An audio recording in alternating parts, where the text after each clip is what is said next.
Lipton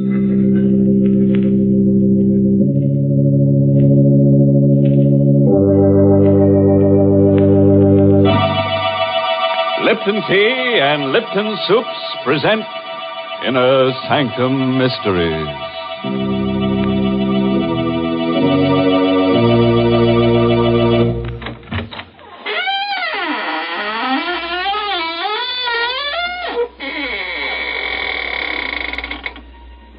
Good evening, friends of the Inner Sanctum.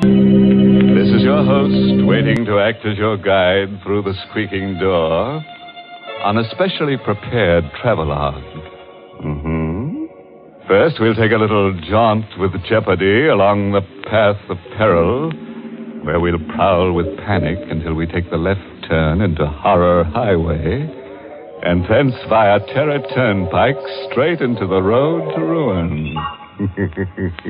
I don't think I like your itinerary, Mr. Host. If you don't mind, I'd much rather take a shortcut to the Highway of Happiness via the kitchen. And pray tell us, by what signpost shall we recognize your blithesome Highway of Happiness, Mary? Well, you'll just know you're headed for pleasure when you take your first taste of swell Lipton tea. Because, what a world of contentment there is in every cupful. What flavor, what wide-awake flavor.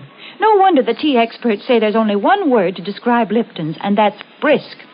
No wonder more folks enjoy Lipton's than any other brand of tea in the world. It's because Lipton tea never tastes dull, flat, or dreary. It's always lively and cheery. Yes, Lipton's is the world's favorite tea, and it will be your favorite, too, once you taste that brisk Lipton flavor. So be sure you try Lipton tea.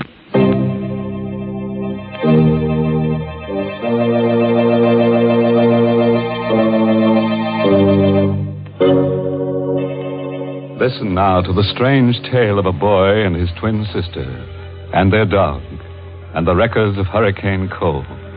It's called Detour to Terror. An original radio play written especially for Inner Sanctum by Emil Tepperman. And here is Mason Adams as Jerry Watson to tell you the story himself. I had a strange, uneasy feeling all evening after Linda left to drive to Hurricane Cove. Somehow I had a presentiment of danger. Linda and I were twins, and always, in some uncanny way, each of us had been able to sense when the other was in trouble. Tonight, the feeling was very strong. Butch sensed it, too. He was only a mongrel pup, but he was smart. I shouldn't have let Linda go alone, but she had insisted. She was a feature writer for the Manhattan magazine, and she'd run across the trail of a story about an old family of wreckers who lived down by the shore near Hurricane Cove. The tale went that this family had made a living in the old days by placing false signals on the shore in order to lure ships onto the rocks and then loot them. It was this story that she'd gone to investigate. Unwilling to go to bed with that uneasy feeling lying heavy upon me, I dozed in the chair by the fire with Butch's whine in my ears. It must have been a dream, because I saw Linda's white face floating in a sort of haze. And then I saw the fear in her eyes as she called to me. Jerry! Jerry, help me! Help me! I came awake suddenly with a cold sweat in my face. Butch was on his haunches by the fireplace, nose in the air and howling as if for the dead. I felt myself trembling. Linda in danger. Somewhere out in that storm, Linda was calling to me for help. She needed me terribly. Come on, Butch, we're going after her.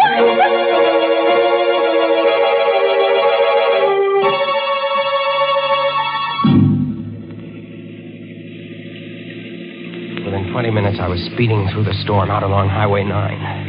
I remembered Linda's telling me just what route she'd take. See, Jerry, I'll go out on 9 to here, and then turn off on the old shore road. It isn't used much anymore, but it's the shortest route to Hurricane Cove. And if I leave now, I should be there by midnight.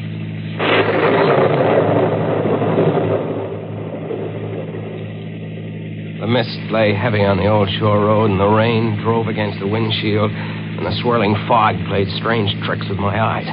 But I knew I was almost an hour behind Linda, and I had to make time.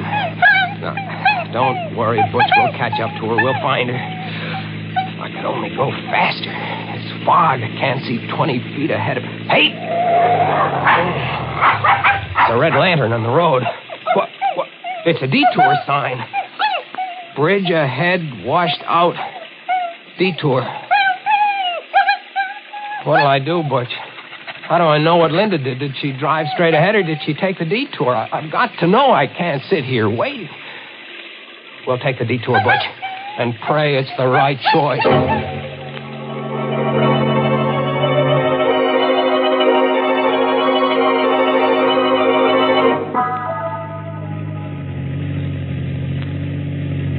This detour isn't taking us anywhere, Butch. I don't think Linda came this way. Maybe she didn't see the detour sign back there. Drove into the washed-out bridge. Maybe that's what the danger was.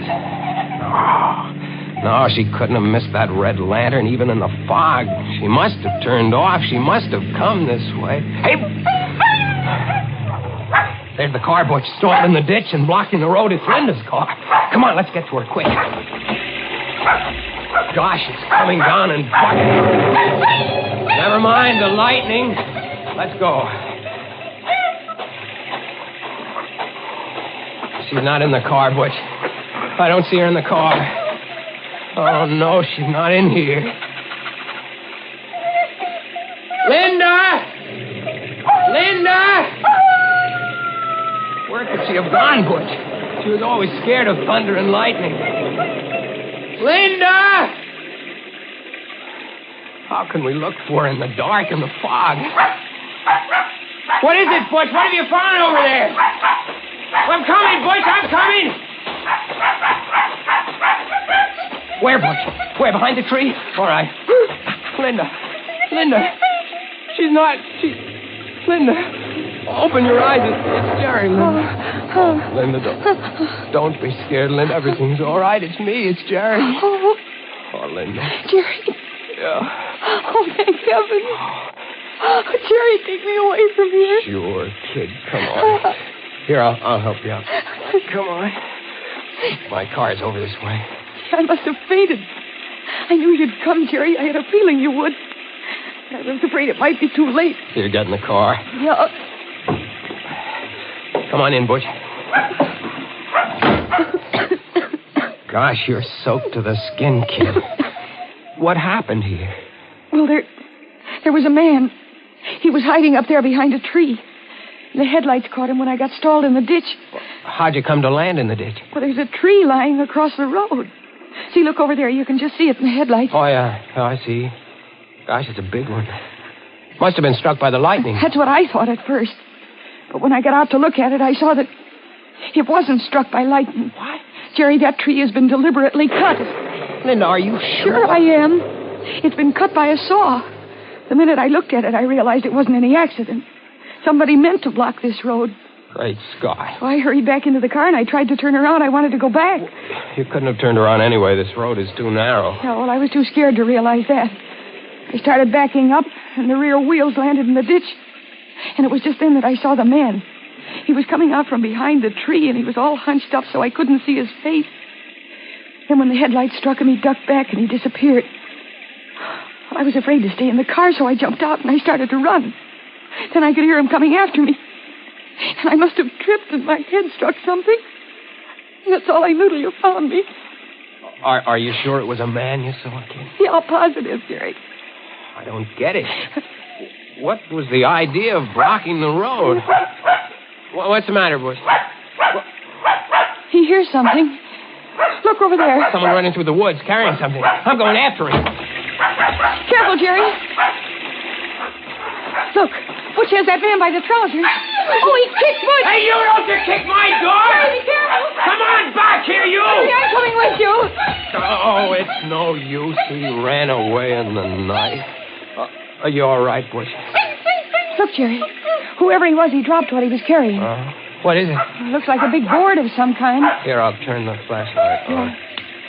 What's the sign? It has lettering on it. What's it say? What's that? Great Scott. What is it, Jerry? It says, bridge ahead, washed out. Detour. Jerry, this is the detour sign from the highway. Yeah. They only put it up there to lure you onto this back road. Then they blocked the road with a tree.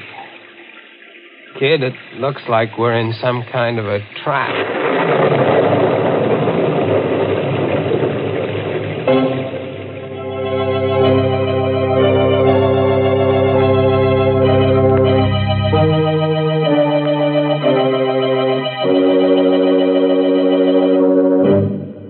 Now, what kind of a mess have we got these poor people into?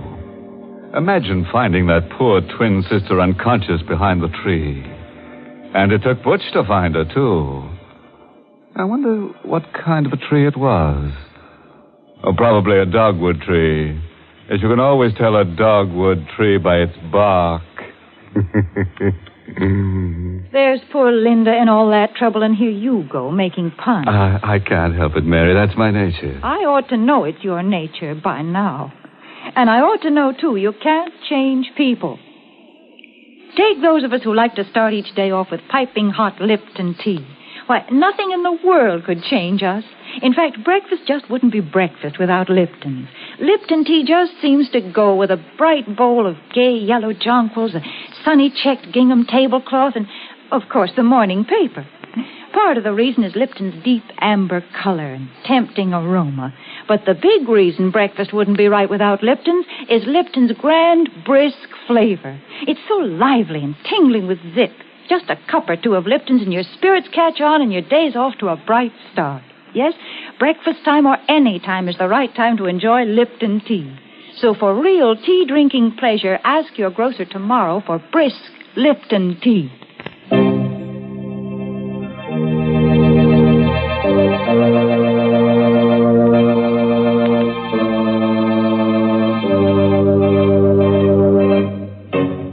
Well, let's get back to our story now and see what happens along that deadly detour. I have a hunch that Jerry and Linda are in for a lot of trouble. Trouble in twins, you know, never come singly.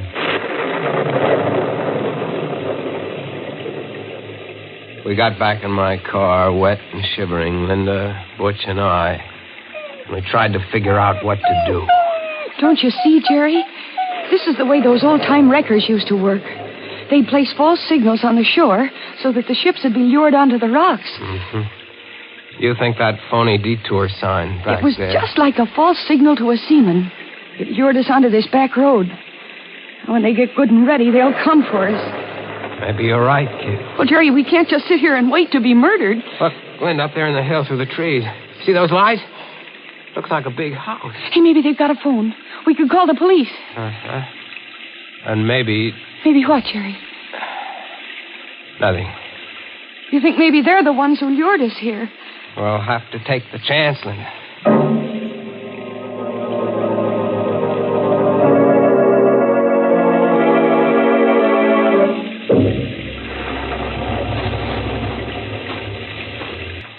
That better? Yes, thank you.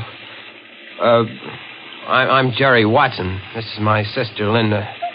This is Butch. How do you do? My name is Considine. Gregory Considine. And you're quite welcome, I assure you. Mr. Considine, there's been a tree cut across the road down there. Tree? Cut? You mean struck by lightning? Well, I don't think so, sir. I think it was done deliberately. I'd like to use your phone to call the police.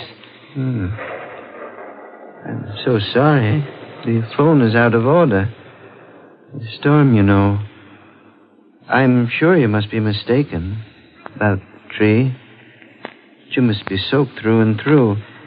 Please follow me into the library. I'll get you some dry clothes. Jerry, did you see his eyes? He's blind. That's why I was playing the piano in the dark. Right in here, please. It's a nice crackling fire. You can warm up while I ring for my handyman. Matt will be here in a moment. I heard what you said to your brother, Miss Watson. Oh, I'm sorry. Not at all. I managed quite well. You live alone here, Mr. Considine? Just my brother Vincent and I, and Matt, of course. We seldom see strangers here. No one uses this old back road. Mr. Considine, someone put a phony detour sign out on the main road. Really? Sounds almost incredible. Ah, here's Matt. You ring for me, Mr. Gregg?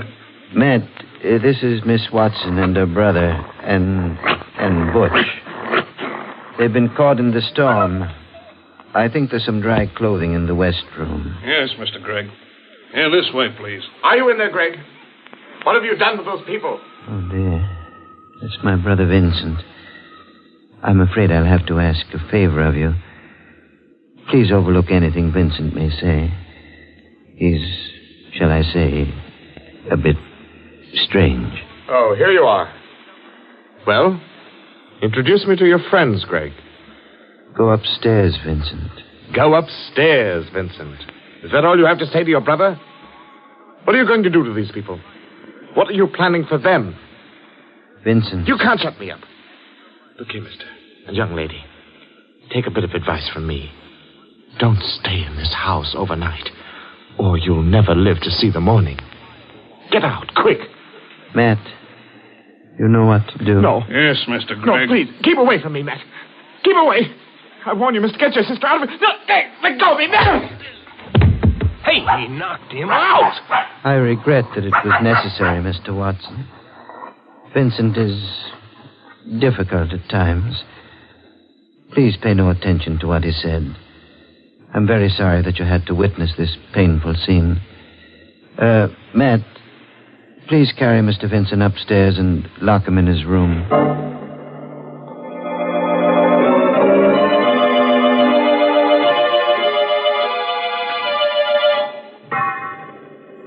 I hope you like these rooms. Yes, thank you. Yes, I'm sure we'll be comfortable, Mr. Considine. They're adjoining rooms, as you see. And these doors bolt on the inside. I advise you to keep them locked all night. We surely will. Thank you for these dry clothes. And for the tea. You're quite welcome, I assure you. Now just try to get a good night's sleep. Everything will be all right in the morning. Oh, Jerry, I'm scared. So is Butch. And so am I. What'll we do? First thing to do is bolt the door. He's blind. Yet he frightens me, Jerry. The way he ordered his brother knocked down. Jerry, there's something I've got to tell you. What is it, kid? The name of that family of old-time wreckers is Considine. You mean these are the people? Their ancestors used to loot ships. And now they're working on motorists. Poor Vincent tried to warn us. Jerry, what are we going to do? We've got to get out of here before they come up to finish us off. Let's take a look out the window. Oh, it's pitch black out there. Look, by the streak of lightning, did you see? Yes, I did. That man, that Matt, standing under the tree with a rifle. We're stuck. No escape. What's that? Someone tapping against the wall. You there? Can you hear me? Who is it? It's Vincent. I'm in the room next door to you. It's locked on the outside. Can you get me out? We'll be right there. Quiet, Butch. Oh, Jerry, maybe there's a chance if Vincent will help us. Come on, kid. Yeah. No noise. Shh. Come on. Here, this is the door. Look, it's bolted on the outside. They must keep him locked up all the time. Well, here goes.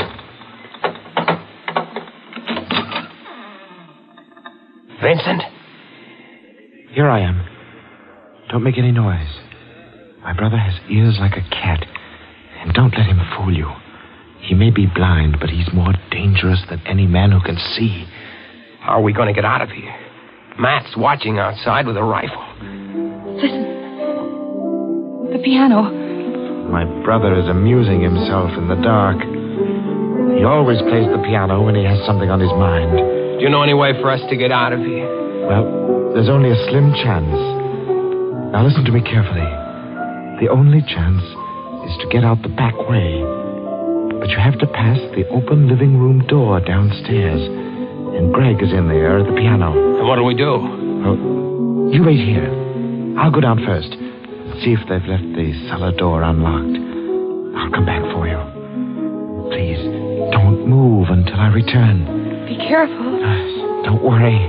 I will. Jerry, what'll happen if Greg hears him? Greg will probably call Matt and lock him up again. And what'll become of us? We'll worry about that later. Jerry, he stopped playing. Yeah. Do you think he heard Vincent coming down?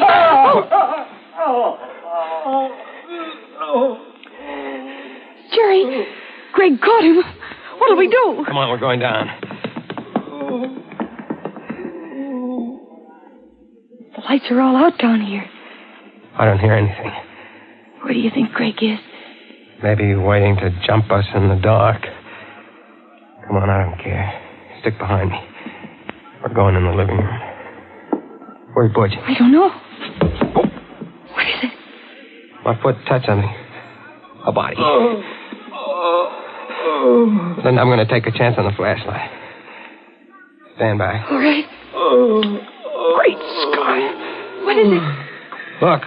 What is it? That isn't Vincent. It's Greg. He's been stabbed.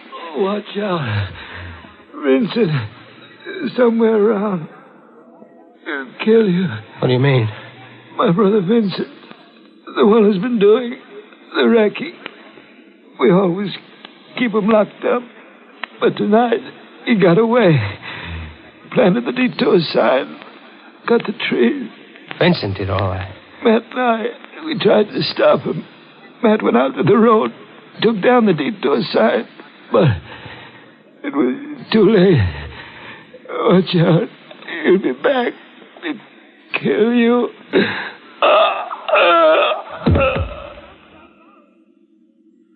He's dead. Jerry. Poor Greg. And we thought of... Oh, the lights. Thank you for waiting for me. Vincent. Where'd you get that rifle? From Matt. He won't need it anymore. What are you going to do? What do you think? You're crazy. Well, aren't we all? Now, my good friends, if you'll just say a prayer. Any little prayer will do. Don't point that gun at my sister. It won't do you any good to stand in front of her. This rifle is a 30-30. Now, if you're ready... Jerry, he's mad. Look out! Quit! Attaboy, Butch! Let go of the gun!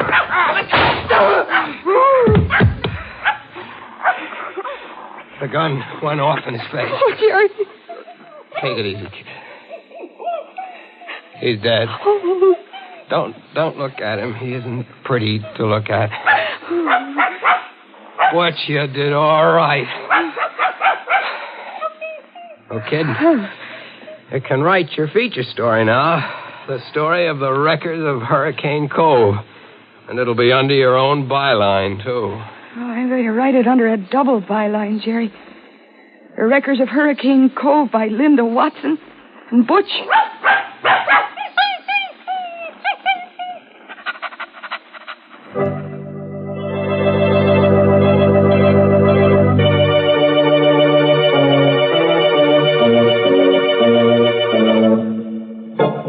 Well, Butch, how does it feel to have a byline?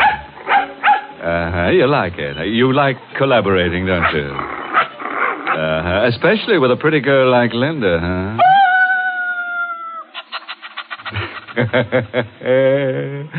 Which just goes to prove that there's a little bit of wolf in the best of dogs.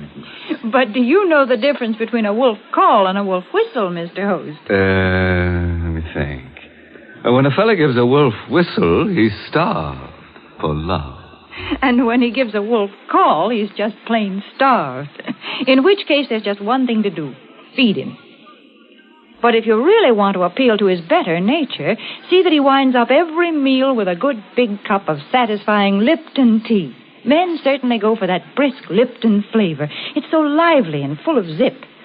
So make a note right now to ask your grocer for Lipton tea tomorrow morning. Once you taste full-bodied Lipton tea, you'll know why you find Lipton tea in more teacups than any other brand of tea in the world. For Lipton is tea at its delicious best. Start enjoying it real soon. Get the tea with brisk flavor. Get Lipton tea.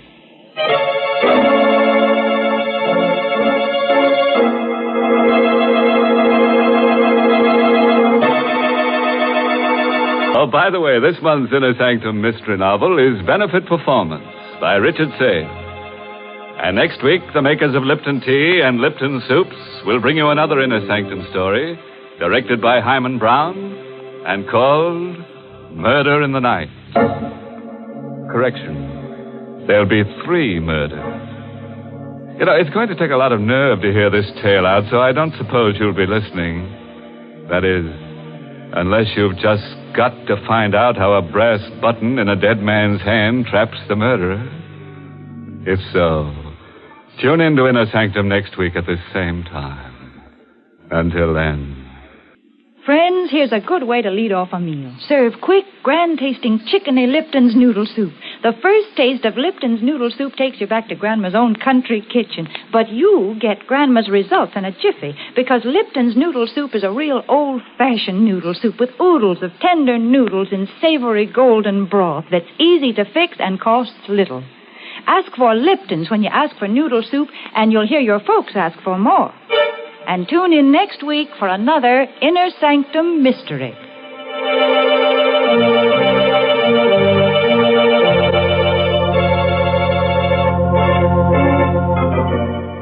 This is CBS, the Columbia. Autolite and its 98,000 dealers bring you Mr. Ronald Coleman in tonight's presentation of Suspense.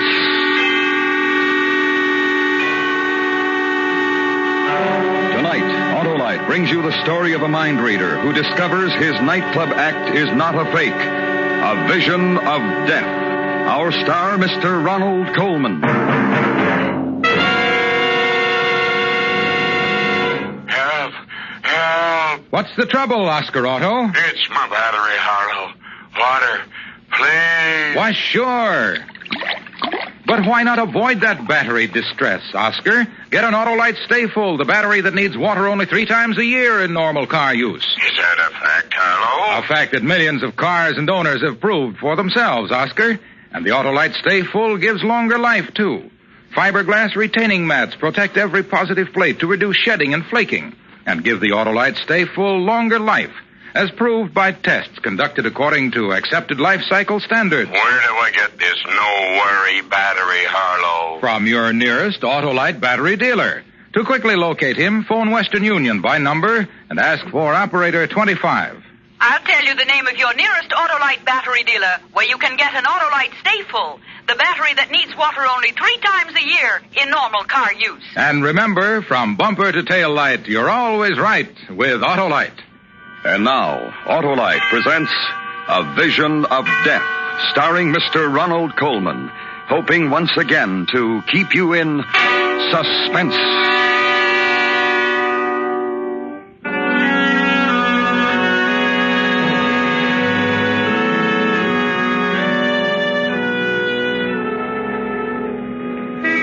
If I speak too rapidly for your stenographer, you'll tell me, won't you, Lieutenant? No offense, but, he impresses me as someone who has to sit on the floor to put on his shoes. And stop me if I seem to wander away from the point, won't you? I mean to say, this is my first and, I hope, final appearance in a police precinct, and I should hate to give a sloppy performance. We were always known, Aurora and I, for the smoothness and gem-like precision of our act. As far as this murder... rap, I suppose it's called, is concerned, an acquaintance with our act is the essential rabbit. Awfully good act. Smart, informal, occasionally humorous, and always mystifying. Well, the act always began with music, never with the cliché fanfare of trumpets or roll of drums. I would saunter out to the center of the floor and say something like, "Good evening.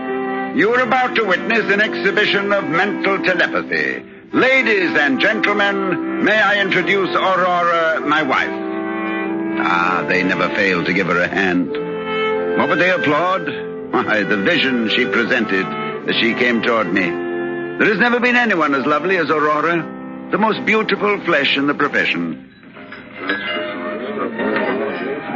Now, Aurora, would you care to tell the audience, or shall I? You tell them, Judd, while I tie the blindfold across my eyes. Ladies and gentlemen, all mind readers employ a gimmick. A gimmick is a trick, a device. For example, when the mind reader, threading his way through the audience, says to the mind reader sitting blindfolded on the stage, "A lady has given me a small object which I now hold in my hand. What is it?" And the mind reader sitting blindfolded replies, "A silver coin." The answer has not come through mind reading. No, it has come through the gimmick. A cue or signal communicated through the very question itself. But we don't do that. We do not. You will notice, ladies and gentlemen, that I never speak to Aurora at all.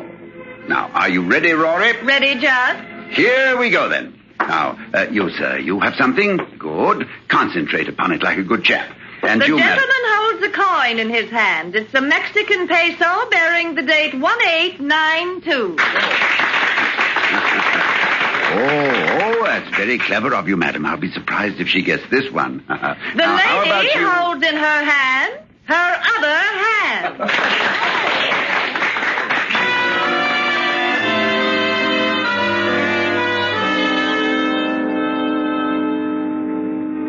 Yep, a sucker once born remains a sucker till death.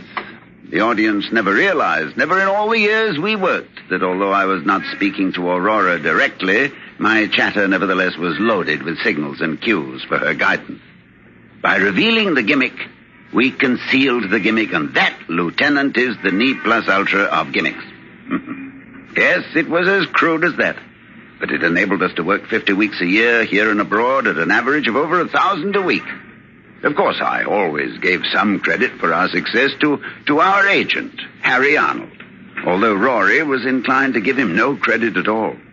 Good news, Judd. I've managed to book the act into the College Inn in Chicago with a 4-week guarantee. That's not bad, huh? Get him. He managed to book the act. I suppose they never heard of us in Chicago. I suppose we weren't held over there 6 weeks when we played the Sans-Souci in 1948. Well, you think it's easy to get a 4-week guarantee these days? Money is short, money is tight. I have never yet heard you say money is long, money is loose. You have to sweat for your 10%, don't you? Yes, you do. In a pig's ear, you do. Agents, they're all alike. There's gratitude for you. There's the milk of human memory. What were you when I first saw you? Nothing, not this much. Playing 10 a day on the canvas in Monash, Wisconsin, and paid off in bottle tops. I worked, I schemed, I sweated. Agents, all of them. All they know is how to live off a dead whale. Scum of the earth. I'm not going to take that from you, you hear me? You'll take it, baby, along with the 10%. You'll take it, you'll chew it, you'll swallow it, and you'll keep it down. How do you like that? I'm warning you, kid. Don't push me too far. Don't push me. Children. Now, on your way, Harry, and don't let it get you down. I think a 4-week guarantee is pretty good. Thanks, Judd. If it wasn't for you, I'd... why go into it? I'm going for a walk.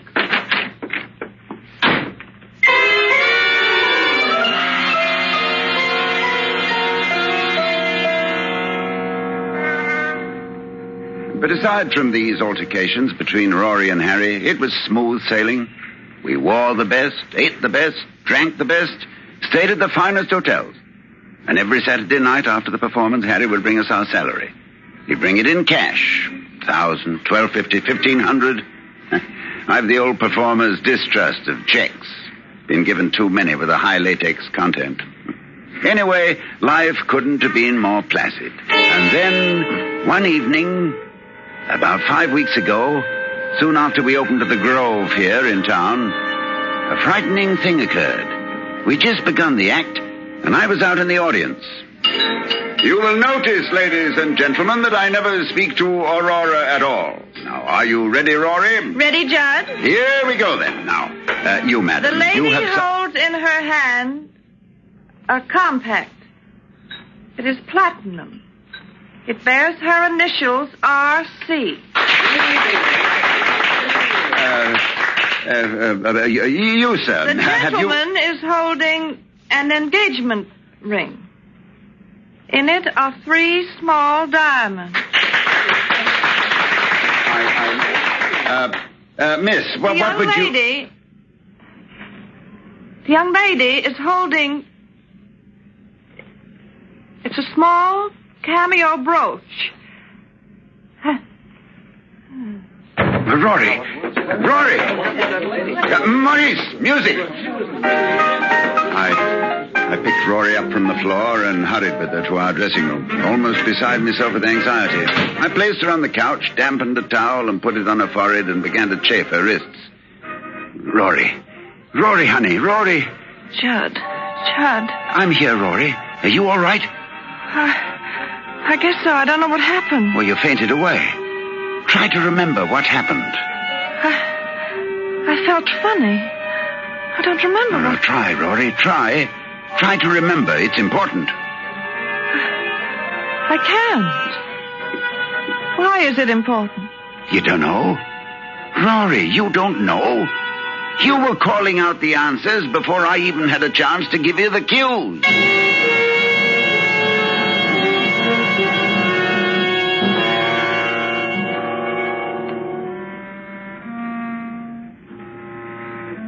Do you believe in telepathy, Lieutenant? I don't mean the sort of thing Rory and I usually did. I mean real telepathy. I never did either until that night. I don't mind telling you I was badly shaken. I mean, after all, I knew we'd been using a gimmick, and suddenly it began to happen without the gimmick. Scared us to death. We didn't know what we were getting into, but we went on with the act. And in my mind, I began to search about for the answer. I found it, of course. You'll find a gimmick in almost everything, if you look hard enough. I've got it, Rory. We worked together so long that you know what I'm about to say before I say it. From my inflection, my pauses, even my movements. You see? Oh, Judd, that has to be it. Oh, this is marvelous. When Harry gets back, I'll tell him about it. And if I last till tomorrow, he can ask the management for more dough. As soon as he gets back, next Thursday. Tonight. How much more should we ask for? Tonight? What made you say tonight? Well, I don't know. Well, you were there when he told me he'd be in Palm Springs till Thursday. What made you say tonight? I don't know. What difference does it make? Stop picking on me. So I made a mistake, so what? I don't see how you can make such a mistake, that's all. Oh, Judd, leave me alone. I've been worried half crazy about really being able to read your mind. I've been under a strain. So Harry's coming back Thursday and not tonight. All right, are you satisfied? He'll be here Thursday, not tonight. You Justin Stone, mister? This dressing room, eh? Yeah, what is it? Telegram, sign here. Sign for it, will you, Rory? There you are, kid. Judd, I'm sorry I blew up in your face. Judd, what's the matter? It's from Harry. He's coming in tonight.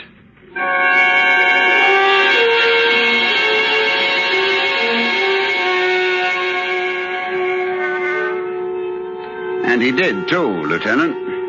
Rory was so upset by it she couldn't go on at all that evening. She had no explanation for how she knew, none whatsoever. I don't know, Judd. I just don't know. My mind seemed to go blank. I seemed to hear a voice whisper in my ear, Harry Arnold will be with you tonight. That's all. When we got back to our suite at the hotel, Harry was there, waiting for us. Oh, what happened? Well, what happened? You both look like ghosts. Look, Harry, I'll tell you some other time. Leave us alone, will you? All right, I'm going. I just came to wish you a happy birthday and to give you this. Birthday? Oh, thanks, Harry. Yeah, thanks. What is it? Well, open it, why don't you? It's a bathrobe. A red silk bathrobe. With your initials. That's right, it's a red... How does she know? How do you know? Get out of here! Get out of here! Judd, make him get out of here! I won't be talked to like that. I don't care who she is. I won't be talked to like that. Harry, shut up. For heaven's sake, shut up and go away. Leave us alone. Go. Get out. Get out. You too, Judd? She's got you talking against me, too? All right, I'm going. I'm going, but from here on in, it's strictly business between us. I wash my hands.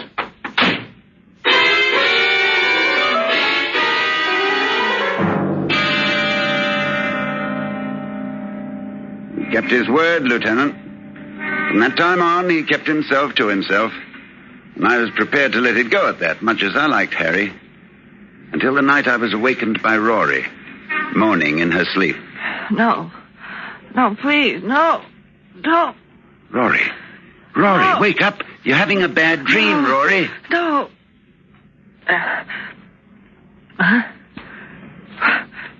Judd. Shh. It's all right. I'm here. Oh, Judd. What, Rory? The voice. Whispering again? Yes. Oh, Judd. What? He's going to kill me.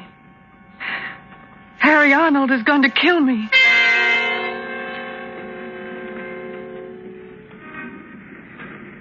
And that, Lieutenant, was the beginning of the end of that.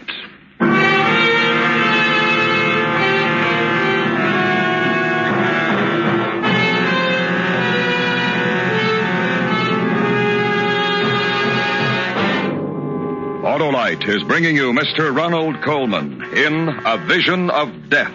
Tonight's presentation in radio's outstanding theater of thrills, Suspense.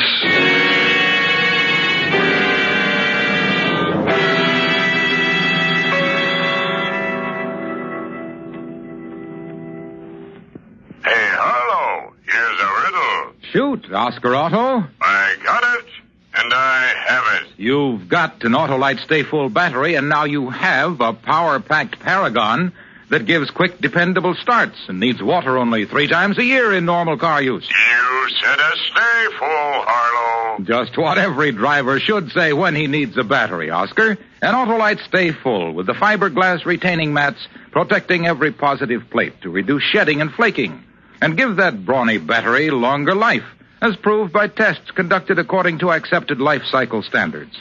So, friends, choose the battery that states right on the case, needs water only 3 times a year in normal car use.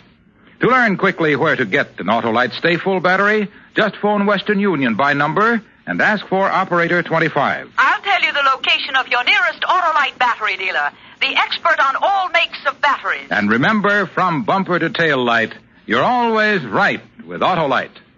And now, Autolite brings back to our Hollywood soundstage Mr. Ronald Coleman in Elliot Lewis's production of A Vision of Death, a tale well calculated to keep you in suspense.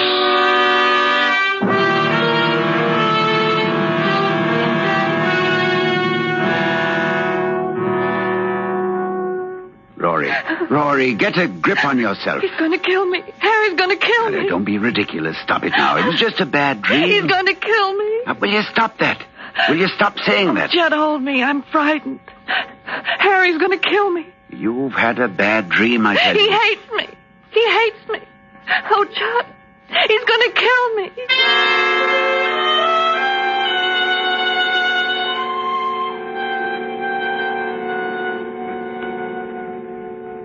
I'm a rational man, Lieutenant. I've always felt, for example, that when Hamlet says, "There are stranger things in heaven and earth than are dreamt of in your philosophy, Horatio ought to reply, tell that to Sweeney." I knew there was no such thing as mental telepathy. I knew it as well as I know I'm sitting here talking to you. Up here in my head, I knew it. And yet, the next afternoon, I found myself entering a gun shop and purchasing a revolver and a box of bullets, determined that before Harry Arnold could so much as injure one hair of Rory's head, I would kill him. I should have gone directly to the police first. You're using hindsight, Lieutenant. I had all that out with Rory. Please, Judd, please. Go to the police. Tell them about this. Let them handle it. Well, tell them what?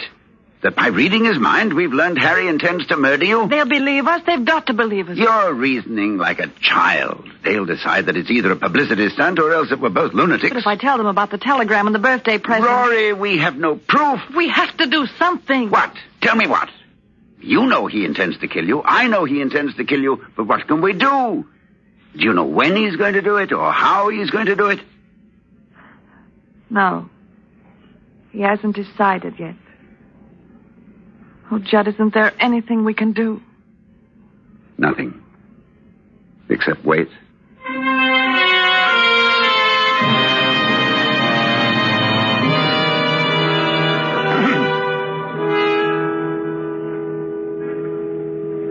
I reacted to the waiting as you might expect, Lieutenant. Sleeplessness, loss of appetite, growing irritability.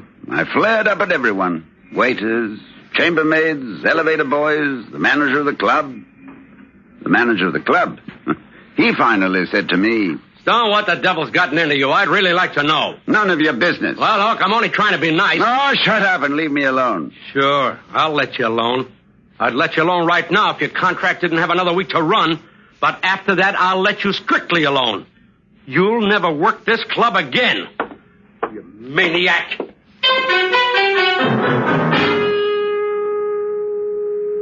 I began to drink quite heavily, quite noticeably.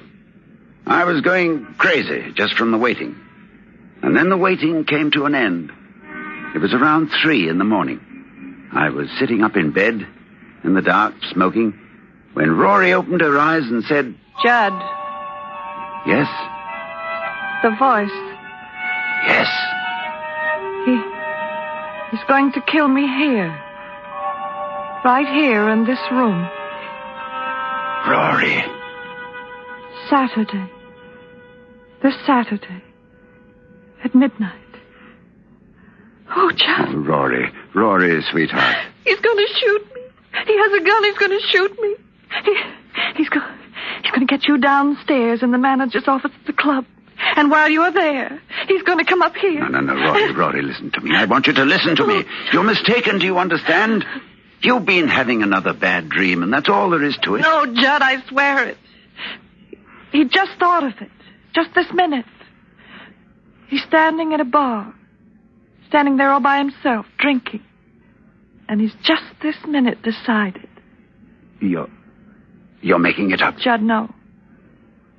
It's the bar over at the Tuscany Hotel. I see it so clear. You're wrong. You're wrong. I'll prove you're wrong. Desk? Get me the bar at the Tuscany, will you? Over on Sunset? 1 moment, please. You'll see, Rory. He's not there at all. You'll see it's just a dream. Just a bad dream. Tuscany Cocktail Lounge. Hello. Is Harry Arnold there at the bar? Harry Arnold? No, I'm sorry, he's not. He's not? You sure of that? Sure, I'm sure. He was here all evening and left about a minute ago. I said goodnight to him myself. Want me to have...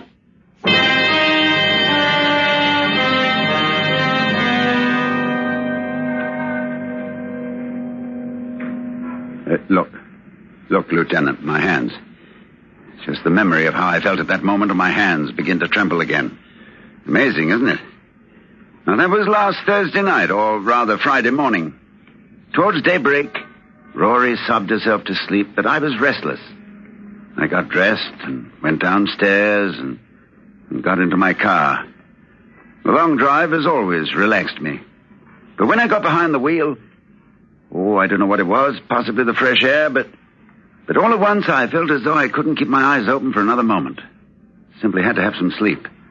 So I crawled into the back seat, curled myself up in one corner, pulled the rug over me, and went out like a light. I was awakened around noon by the sound of voices. Don't smile at me, you idiot. They may see us. Look businesslike. Where is he? I don't know. Since he hasn't got the car, he must be out walking. Did he fall for it last night? Just like he fell for all the rest of it. The red bathrobe, stooges you planted in the audience. He even phoned the bar just after you left. Oh, I timed it beautifully. Satin skin. I can hardly keep away from you. After tomorrow night, we'll have all the time in the world for each other, Harry. You want the whole story, that it's going to happen at midnight? Tomorrow, your place? Every word. Just do what you have to do now. Remember to come to the dressing room before the 8 o'clock show. Tell him you've set up a meeting with Stamper, the manager, in Stamper's office at 12. Yeah, I want them to shake hands and be friends again, I'll tell them. Yes, and don't forget, when you come to our door at midnight, keep talking to the elevator boy. Don't let him go, whatever you do. You want him to testify with self-defense. Don't worry. I won't forget a thing. You'll handle all the rest of it? Just leave it to me. I mean about his gun. That's pretty important, you know. Don't worry. It'll misfire.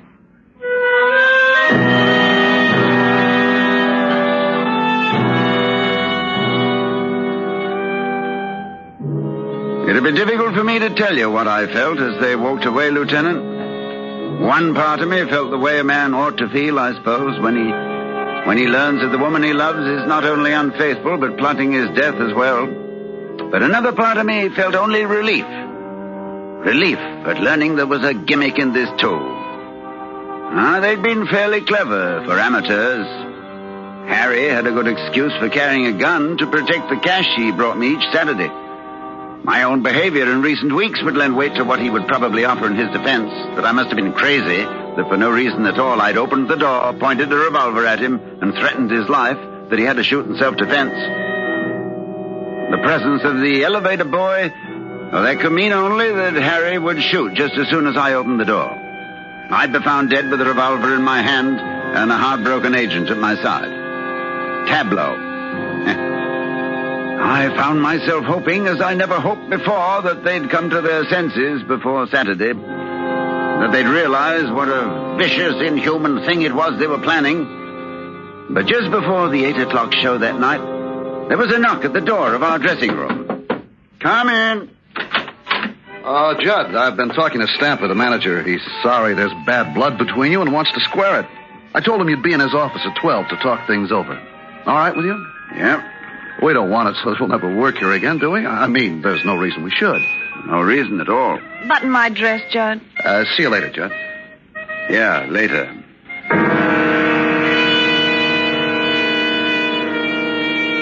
We did the show and then went up to our suite. I convinced Rory that I should meet Harry alone, and then I helped her pack a small overnight bag. I loaded the revolver, and then there was nothing to do but wait. The minutes passed.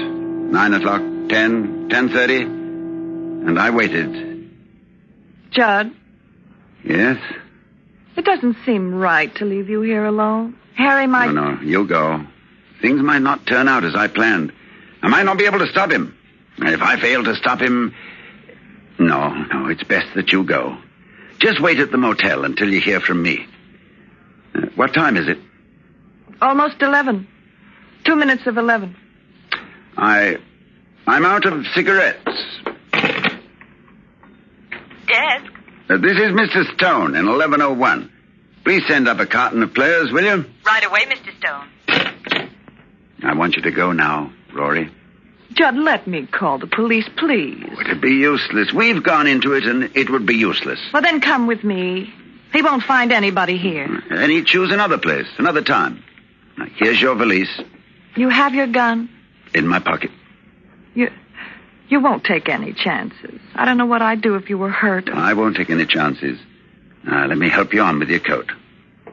Oh, Judd, I love you so. Yeah, I know. And I love you, Rory. I really do, you know. You ready? Yes. 11 o'clock. He'll be here in an hour. Yeah. Go now, Rory. Kiss me goodbye. Judd. Oh, the cigarettes. Get them, will you, darling, while I find change?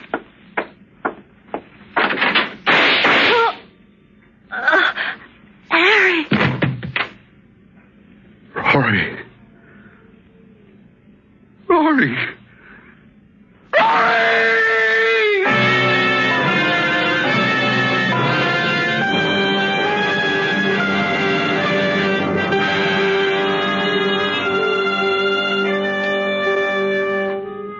I shall always remember the look on Harry's face, Lieutenant, as she sank to the floor. They'd concocted a bad dream between them, and it had come true. I'll bet he still doesn't know how it happened. If you pass his cell, you might tell him. Just whisper the word gimmick into his ear. Yeah, that's what I said, gimmick. I gimmicked the clock while Rory was dressing, set it back a full hour. It was 11 to her, but 12 to him.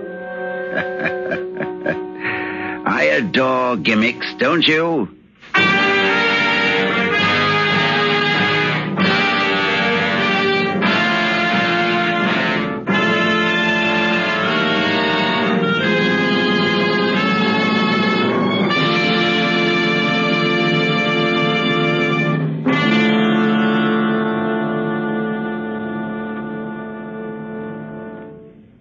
Suspense.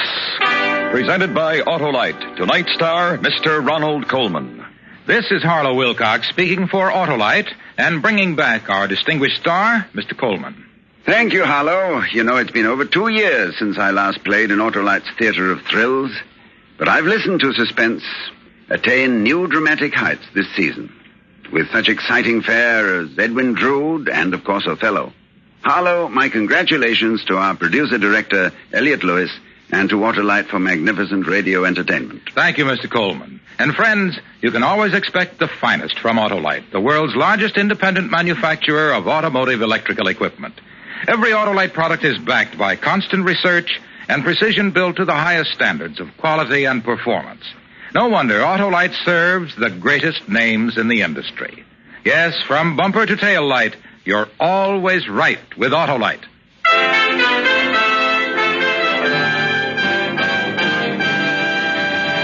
Next week, we recreate one of the great mysteries of the sea. A ship found drifting in perfect condition, but with no human aboard. The mystery of the Marie Celeste. Our star, Mr. Van Heflin.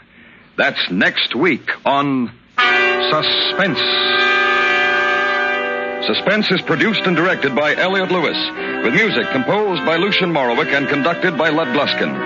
A Vision of Death was adapted for Suspense by Walter Brown Newman from the original story by Jerry Hausner. In tonight's story, Mary Jane Croft was heard as Aurora. Featured in the cast were Hy Averback, Benny Rubin, Julie Bennett, and Charles Calvert. You can buy Autolite Stay-Full batteries, Autolite resistor or standard type spark plugs, and Autolite electrical parts at your neighborhood Autolite dealers. Switch to Autolite. Good night. This is the CBS Radio Network.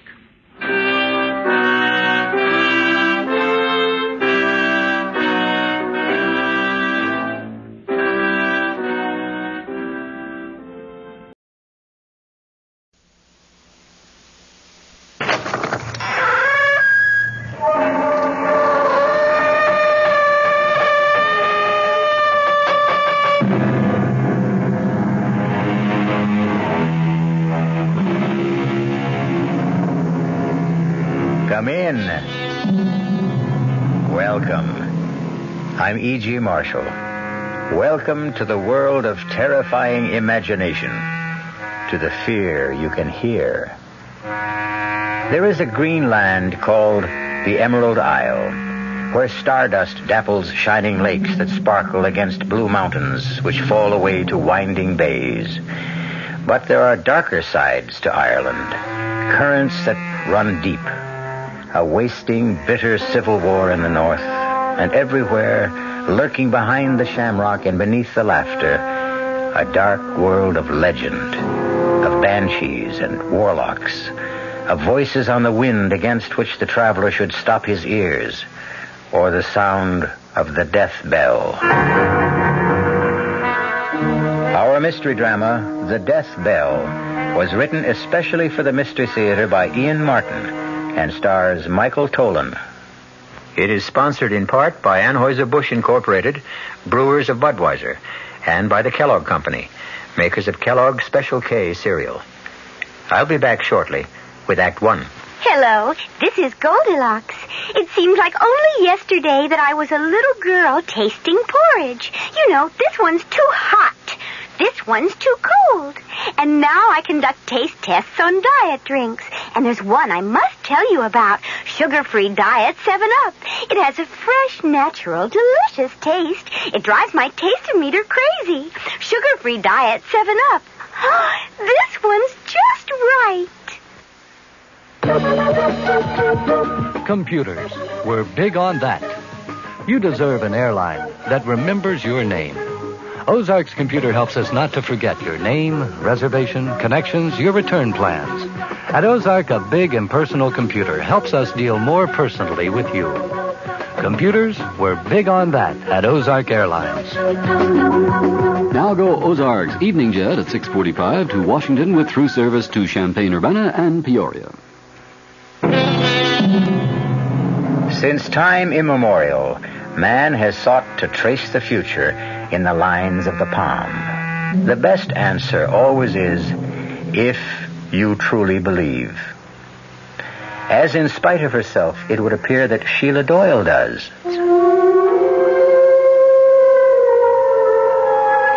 The moment I clapped eyes on Benny's cousin from the States, Brian Mackin, there was a bogle tugging at my skirts.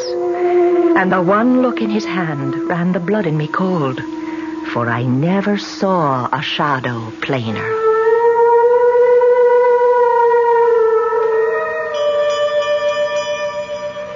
Brian? Oh, yes, Denny. Well, what are you doing over by the window? I'm trying to see where that bell came from. What bell? It's been ringing ever since you went up with Sheila, don't you? Well, that's funny. What? It stopped. You didn't hear it? Nope. Well, maybe you're just used to it. Don't you have some kind of a bell around here? Well, the church? No, not a church bell. Something much smaller, like, on an animal, maybe. Well, there aren't any animals around. Oh, well, maybe I'm just hearing things after that scare Sheila threw into me. Oh, look, Brian, I'm sorry about that. Sheila's as level-headed as they come about everything except some of the old country superstitions. She wasn't kidding, you know. She really believes in a lot of this. Well, forget it, Denny. I'm not worried about me.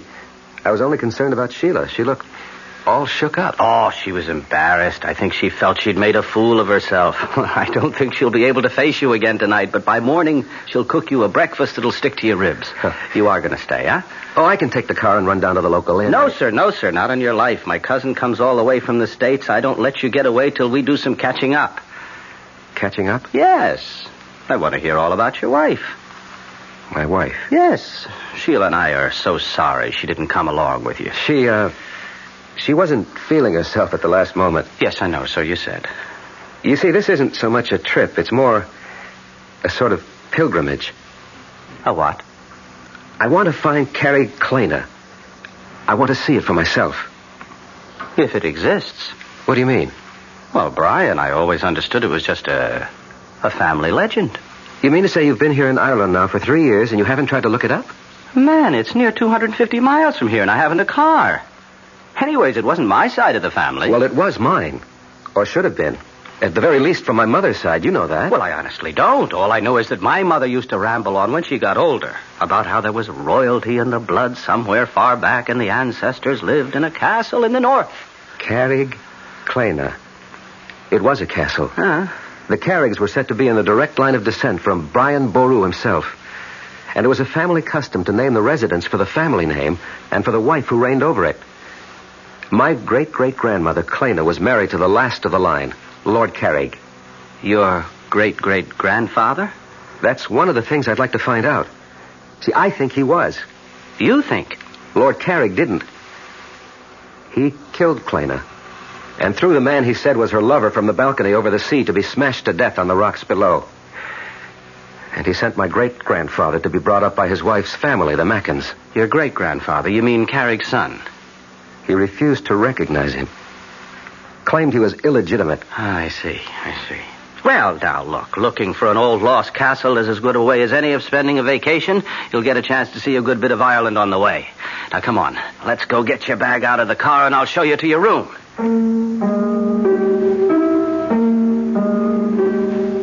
For the first time in our marriage, I found myself getting a little annoyed with Sheila as I walked Brian to the car. There was that vague kind of family connection between us. You write off as cousins, but mostly what we were was old friends and classmates. Now, with Sheila's superstitions jogging my imagination, I was uneasy with Brian. A feeling, thank the Lord, that a few minutes in the soft Irish night blew away. Oh, it's good to be alive on a night like this. It makes me think of... What, Brian? Commencement. The end of the term, anyway.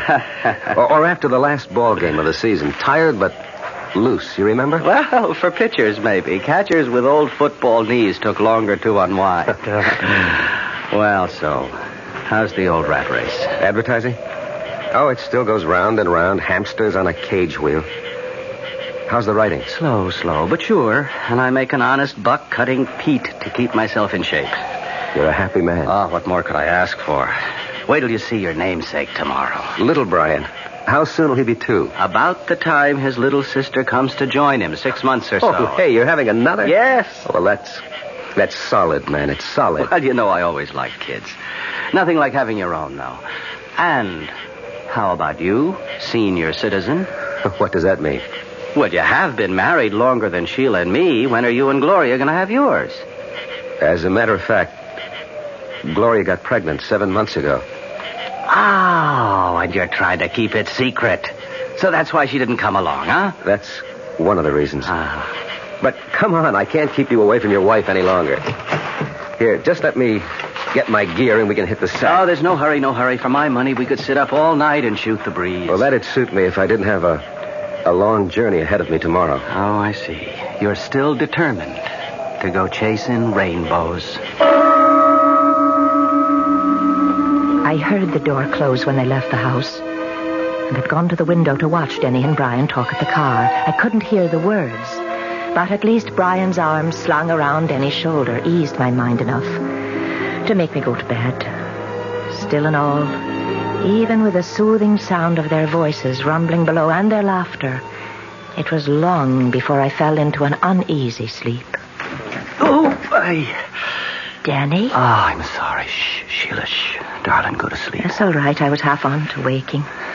Turn the light on. No need. I'm all undressed. Just come into bed. And did you get Brian settled? Yes. He's snoring already. By the time I closed up and looked in on little Brian, he was dead to the world. Darling, what's wrong? You shivered. Oh, 'twas maybe a hair limped over my grave. Hold me. Who needs to be asked?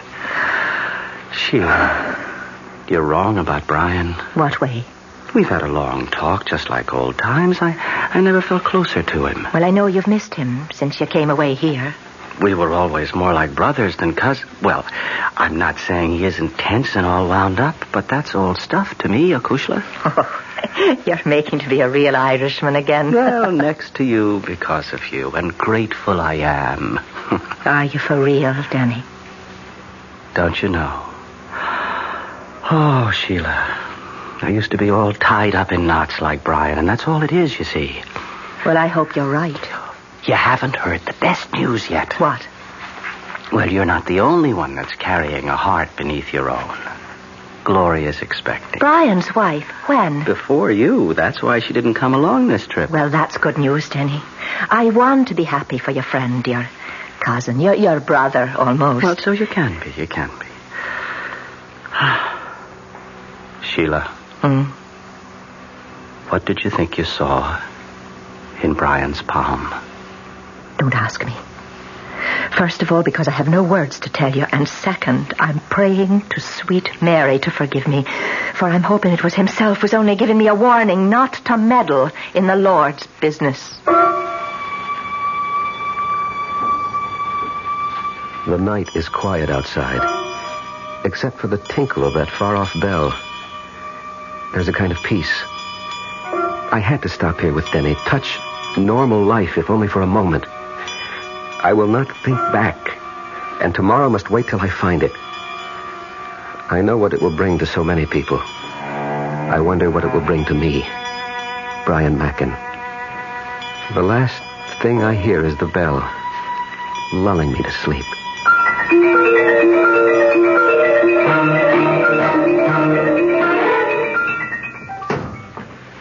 Well, that does it. All set for the road. Oh, I wish you didn't have to go so soon. So do I. Will you stop by then to see us on your way back? I don't know if I'll be coming this way, Sheila. Oh, try to make it. And Brian. Yes? The farther north you get, particularly beyond Sligo, hug the coastline all the way. Please, don't go near the border. Ulster, you mean? There's still a lot of trouble. I wish you'd forget the whole thing. Except I won't. Well, man, it's like looking for a needle in a haystack. And if there ever was a Carrickclana, it's probably nothing but ruins by now. If there ever was one, I'll find it. And I think I will. And if you should, what would it prove? I don't know. Goodbye, Brian. Come again. I'll try. Bye, Denny, old pal. I'll only say au revoir. And it's glad I am to have met you, and forgive me for last night. The gypsy's warning? I don't know what came over me. Think nothing of it. Well, so long, chum, and drive carefully. I hope you had a good night's sleep. With the good company and the good air, what else? Even the little bell I finally got used to. And off I went like a log. So here goes. Hail and farewell.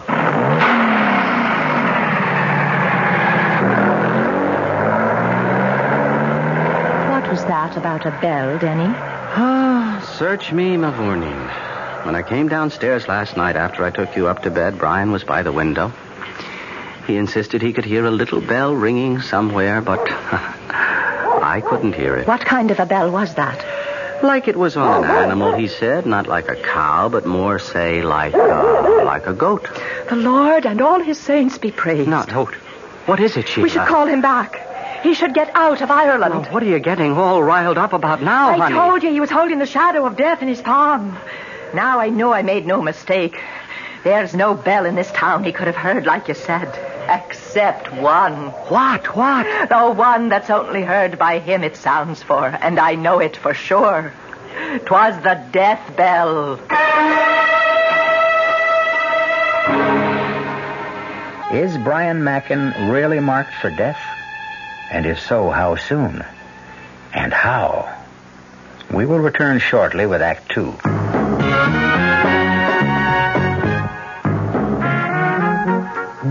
Some beer drinkers have funny ideas about beer. They think beer improves with age, like wine. Well, find a brewmaster, though. You'll find a beer drinker who knows better. The Budweiser brewmaster says it all depends on how beer is aged. Just letting beer sit in lagering tanks makes it older, not necessarily better. That even goes for keeping a case around the house for a couple of months. But there is one kind of aging that's good for beer. The Budweiser kind. Beechwood aging. In this kind of aging, something happens.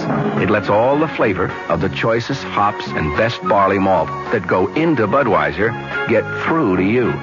Sure, it takes more time and trouble to brew Budweiser that way, but brewing beer right does make a difference. Anheuser-Busch, St. Louis. Hey, Mom, what's for dinner? Hey, Mom, what you got? It's time to get ready for the great outdoors, and your ShopRite supermarket has everything you'll need for cookout dinners and fun in the sun. And for this week's dinners, ShopRite is featuring whole grade A frying chickens, just 37 cents a pound. Roasting chickens, up to 4 pounds, 47 cents a pound. Choice beef rib steaks, $1.19 a pound. ShopRite Franks, just 89 cents a pound. Get all your outdoor cooking equipment and many great food values at your ShopRite supermarket this week. She loves the family. She wants the best. She does all that she can do. She lets ShopRite do the rest. Hey, Ma, what's for dinner? ShopRite has the answer.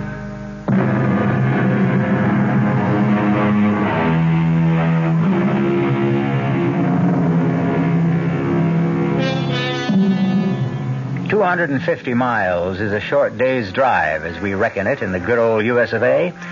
But through the length of Ireland, stopping more and more in the last 50 miles to ask the still unanswered question, do you know of a castle in these parts called Carrickclena? It's a long, long trip that at last has brought Brian Mackin to a little bridge across a valley stream. Stopping there to eat the lunch Sheila put up for him before he left, he has scarcely finished it as twilight falls. Then, as he dozes for a moment, back against a tree... What? Pull him up! Pull him up! I can't control him! Hold on, don't get thrown. Oh, boy. Oh, easy. Hold up there. Hold up. All right. Easy, boy. Easy. All right. Are you all right, ma'am? Yes, and I'm much beholden to you, sir. Oh, it's my pleasure. What happened? Well, something frightened my horse. I lost control. May I have the reins, sir? All right, now, stay, boy, stay. There, here you are. Oh, thank you, Mr. Brian Mackin. How do you do? I am the Lady Clena Carrick. What? I said I'm Lady Carrick.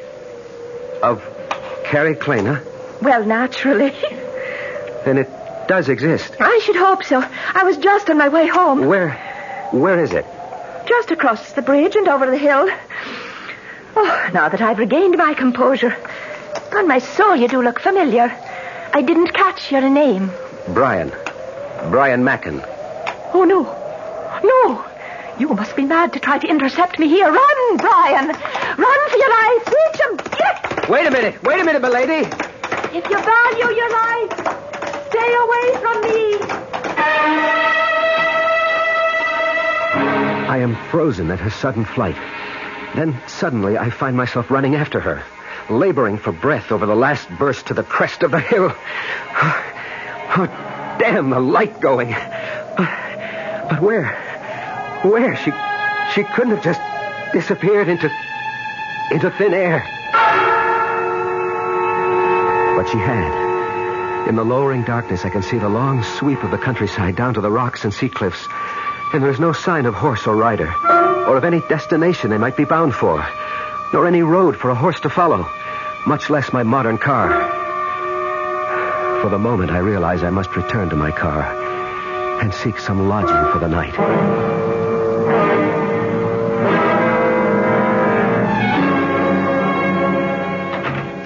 Danny, is that you? Well, who else were you expecting, Sheila? Oh, darling, I'm that glad to see you. It's late, you are. Oh, we cut a few extra squares tonight as long as the light was with us. Here, what is it, little bird? You're all aflutter. It's Brian's on my mind. Oh, you'll laugh at me again, I suppose. But as I was laying our little one down with the sun just gone over the hill, I thought I heard him calling, Clena, Clena. Oh, now, Sheila, what's got into you? I wish I knew. I only know somehow we should never have let Brian go off for the north. Something terrible is going to happen to him. And if there is, what could we do to stop it? Well, we should try. Would you have me follow him on Shank's mare? How fast do you think I could walk it? Well, you could borrow the McFadden's car or Seamus' motorcycle. And if I did, where would I head for? Oh, don't fault me, darling, or make me the fool. It's just a feeling comes over me and I can't help it. I want to be wrong. I hope I'm wrong. Sheila, now please, stop worrying about Brian. If anyone ever knew how to take care of himself, that's the guy. I said it with authority because I meant it, or I thought I meant it. Or I tried to mean it because I wanted to reassure Sheila. The truth is, I was shaken again. I'd been 3 years living in Ireland, long enough to fall under all of her spells, even the black ones. And I'd have given anything to know where Brian was at that moment. And what he was doing.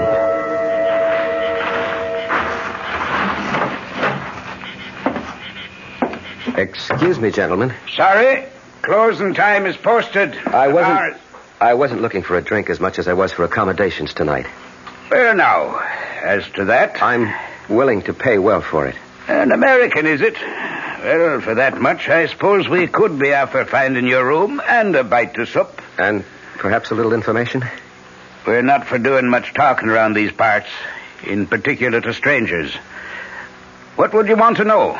Well, something very simple, I hope. Would either of you know where I could find a place called Carrie Clena? Carrie Clena? Yes, no. What would be after bringing it to these parts looking for the likes of Carrie Clena? Well, till late this afternoon, only a dim hope of finding it after all these years. For private reasons. Oh, and what would the private reasons be? Family ones. My great-grandfather was born there. Was he now? And what was it that late this afternoon gave you the good hope of finding Carrie Clena? I ran into someone who lives there. Who lives there? Patty? Will you hold your tongue, Mick? And who would you have met that said they was from the castle? A very beautiful woman. A girl, actually, who said she was the Lady Clena Carrig. Oh, the Lord and his saints preserve us. The Lady Clena? Where was this then? For about 5 miles or so north of here. There's a road goes winding down to a little bridge and then goes up a rise on the other side, but sort of peters out. Oh, that's the old Ballybrig across the Scallanore. Did you drive your car across that bridge? No, I stopped this side of it because the going was getting so rough. Sure, it's lucky you didn't drive on it. It might have carried away with you. That bridge has been condemned for anything but foot travel as long as I can remember. But why? Because it doesn't lead to anywhere anymore. It leads to Carrie Clena somehow. How would you know that?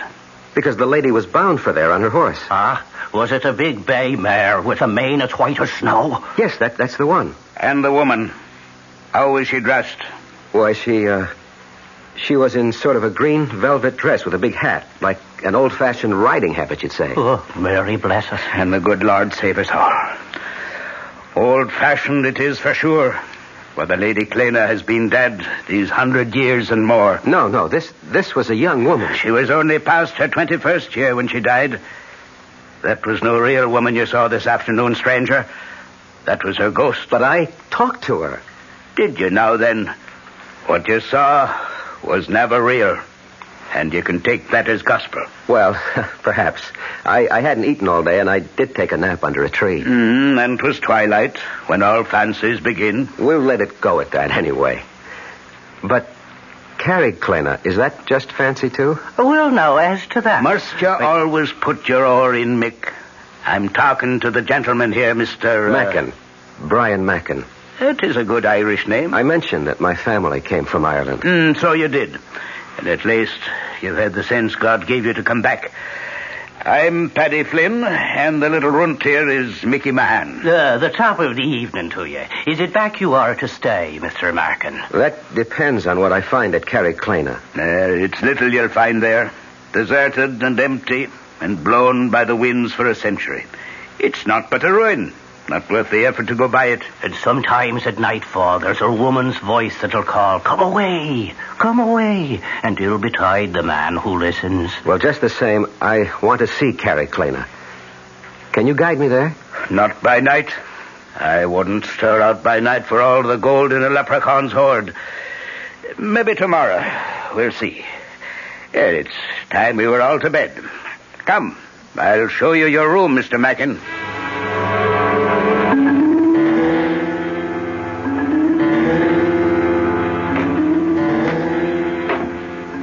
Do you think he's from the police? I don't think so, but I'm taking the chances. Sure, and what are you doing there? I'm making Mr. Mackin a little nightcap, as he requested. Only it'll be a little stronger than he expected. How is that, Paddy? Sure, I'm giving him a little extra dividend. Your namesake, as you might say. Who will that be at all? Mickey Finn. I never heard tell of him. Well, now, that's because he emigrated to Chicago, USA, long before your time and mine. But he gave his name to what's in this little bottle here. Well, looks like no more than bog water. It'll make you sleep a deal sounder. Now then, you'll take this drink up to him, whilst I go arrange for the truck. It is a good thing we have a full moon to work with this night. To work? Isn't it obvious the guns are no longer safe at Carrie Kleina? We'll have to have them up and away over the border by morning, before our American gets to nosing about. Wish 'twere not going by the castle by the dead of night. How else? But she'll be walking again by the full moon. You heard Mr. Mackin saw her abroad in skirts before dark. What kind of soldier are you, Mick, that starts at shadows? Now, let's have no more nonsense out of you. And away up with the drink to Mr. Mackin.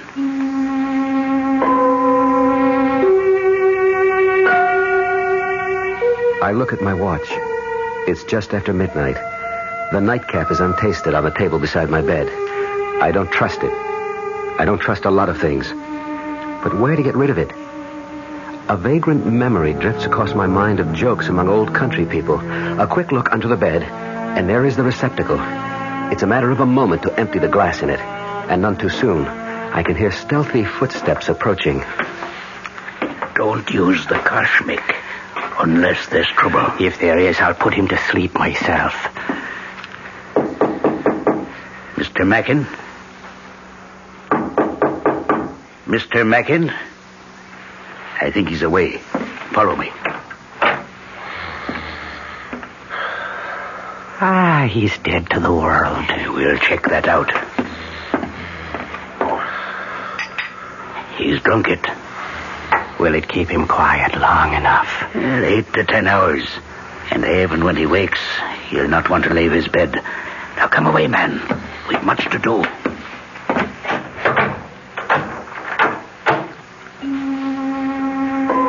Lying on my bed, snoring, pretending to be asleep, I have listened to everything. But the fall of that heavy lock tells me once and for all, I am a prisoner. But as I wait for them to leave the house, I know that nothing will keep me from Carrie Kleina. I have an appointment there that's been waiting 100 years. And even now, in the still of the night, I can hear the far-off tinkle of that bell. and a voice crying. Come away, Brian. Come away back to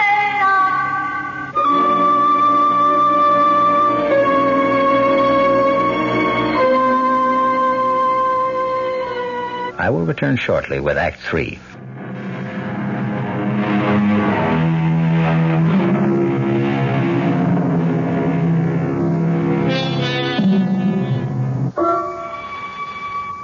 I stand by the window, carefully on the side where the moonlight cannot cast my shadow, and watch the courtyard of the inn below. A small truck like a weapons carrier is there, and Patty and Mick climb into it. In a moment, it has gone to a destination I can only guess. By the time I am out the window, clambering to the courtyard and into my car, there is no hope of following, particularly when I find my distributor cap gone and my car useless. It's a long, agonizing walk for 5 miles, even on a moonlit night. And by the time I have crossed the bridge and climbed to the ridge above, I am at the ragged edge of exhaustion. But there is a reward. Far below, against the restless sea, there are pinpoints of light that move. I am near the end of my pilgrimage, and the bell is sounding again.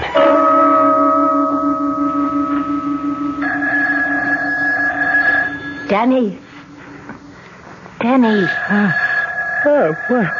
What is it, Sheila? The phone, it's ringing. Well, what time is it? It's 3:30 in the morning. Well, who could be calling us now? I don't know. I have been lying here awake, afraid that something was about to happen. Will you go down now and answer it, or shall I? All right. I'm on my way, but who? It's Brian. Or something about him. And whatever it is, no bell that rings in the night brings anything but ill luck.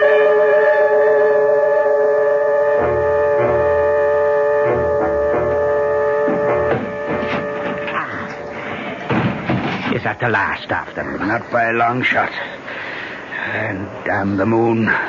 It's off away behind the clouds again. I wish I was off away with it. What's the matter, Mick? Are you afraid a banshee will howl you off to your grave? Well, there's little I like at all about this night. We're all stretching our necks across the gibbet one way or t'other. Well, the sooner we deliver these guns over the border, the safer we'll be. I wish now I'd stood away with a ship that delivered them 3 days ago, and I'd be out of this on the way home. Well, you didn't. So let's have at it and get them away from the storehouse before... Wait a minute. What is it? By the ridge there. The silhouette of a man. Let's get the truck away and hidden around to the seaward side. Hey, you take it. Give me that cush of yours, and I'll handle whatever comes this way.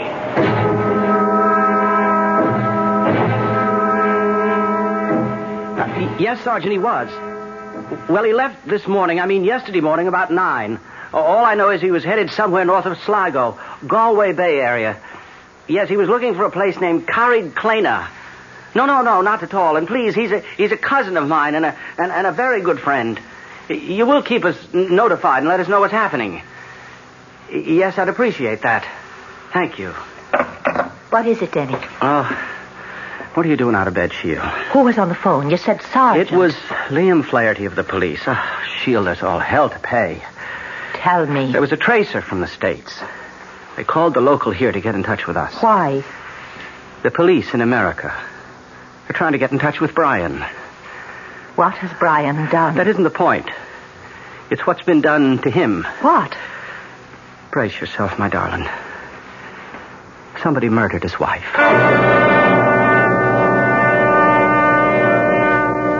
A moment ago, on my way down the hill, I could see Carrickclena full in the moon. What do they mean it's a ruin? It was just as I pictured it. Turrets, mullioned windows with diamond-shaped glass panes, great oak doors, and ivied granite. Now, with the moon hidden, its silhouette looms over me, reaching out to me as I come home at... Oh, cool, you didn't have to hit him so hard. I wasn't taking any chances with Mr. Mackin this time. Is that who it is? Say for yourself. How'd you get over the drink and away and here? No time to worry about that now. You think he is police or maybe the British? Whatever he is, we'll decide that later. Let's get the guns off and away first. I'm standing in front of the great door of Carrickclena, And I know that everything's going to come clear at long last. I reach out and pull the bell. Even the bell is familiar, although I cannot quite place where I've heard it before. And now, the door is opening. Good evening, Brian. We've been waiting for you. Good evening, Your Lordship. I'm sorry I'm late. No matter. We've but just finished dinner, and her ladyship is with the child. Will you join me in a glass of mulled wine? At your pleasure.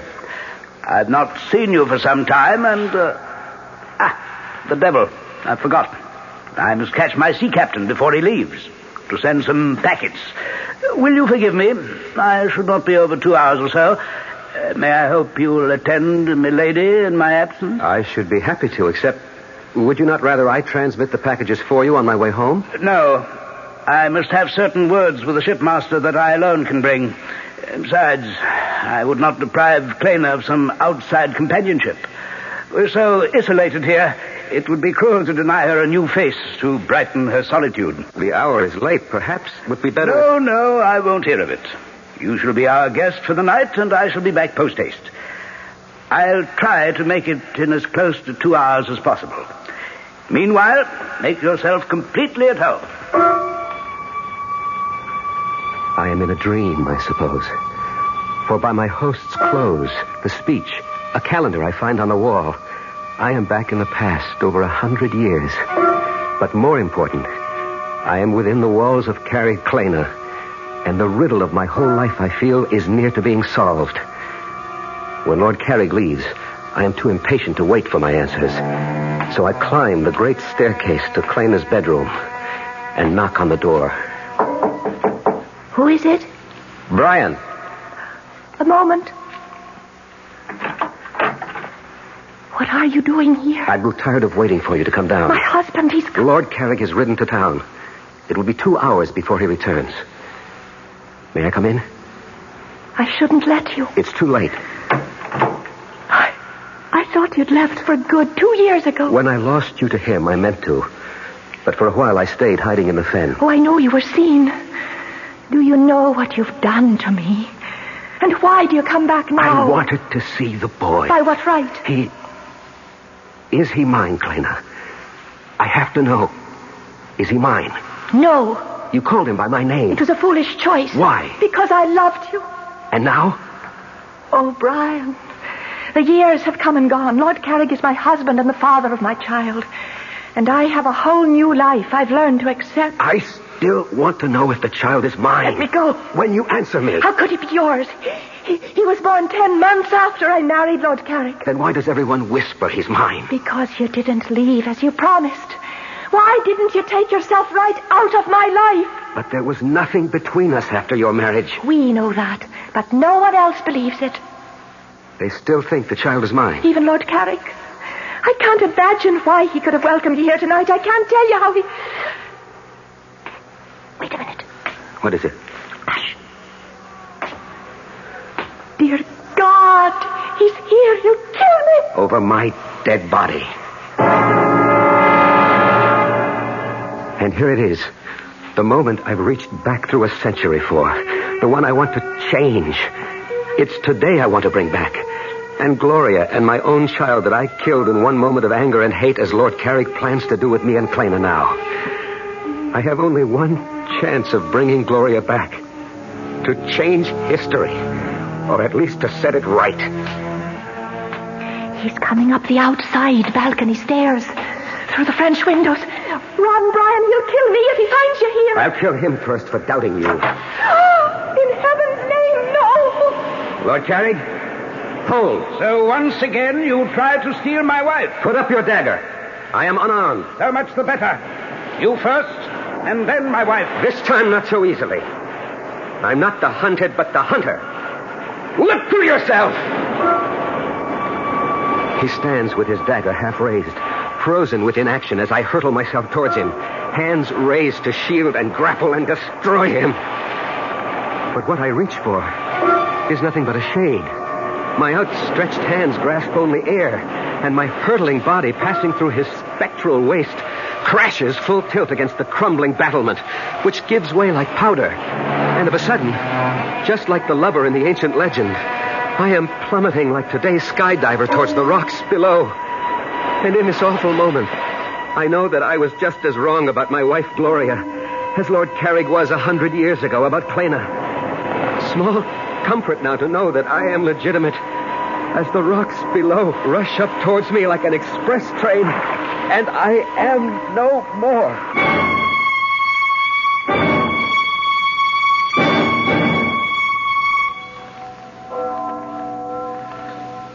Are you ready, Sheila? In a moment. What is it, darling? That bell. I don't know if I ever want to hear a bell in my life again. That's only the church bell. We didn't ever hear the other one. What happened to him, Denny? Oh, I'd have to be God to answer that. He snapped. The way a lot of us do when life spins us around too fast and curdles our brains. Why do you think I ran away from it all and came here to find peace? Brian really killed Gloria. He'd had a nervous breakdown 2 months ago. He escaped from the sanitarium. His obsession about paternity had put him there, and Gloria was asking for a divorce. He lost his head. She lost her life. But how did he think he could escape by coming here? I don't think he was looking for escape, but... Oh, I know it's such a writer's word, but... expiation. Are you saying, then, he was after taking his own life? We'll never know, Sheila. The police say there's some evidence that the IRA were using Carrick-Clana as a depot for smuggled arms from the sea. Maybe he stumbled on them. The local folk would tell you that anyone in that haunted castle after dark, especially when the moon was full, was risking God knows what. And someone I know very dearly sensed he was marked by fate for death. Oh, don't. I wouldn't wish that on anyone. Perhaps for Brian Macken 'twas the only way. Let's us go give him a decent burial. And wish him peace at last.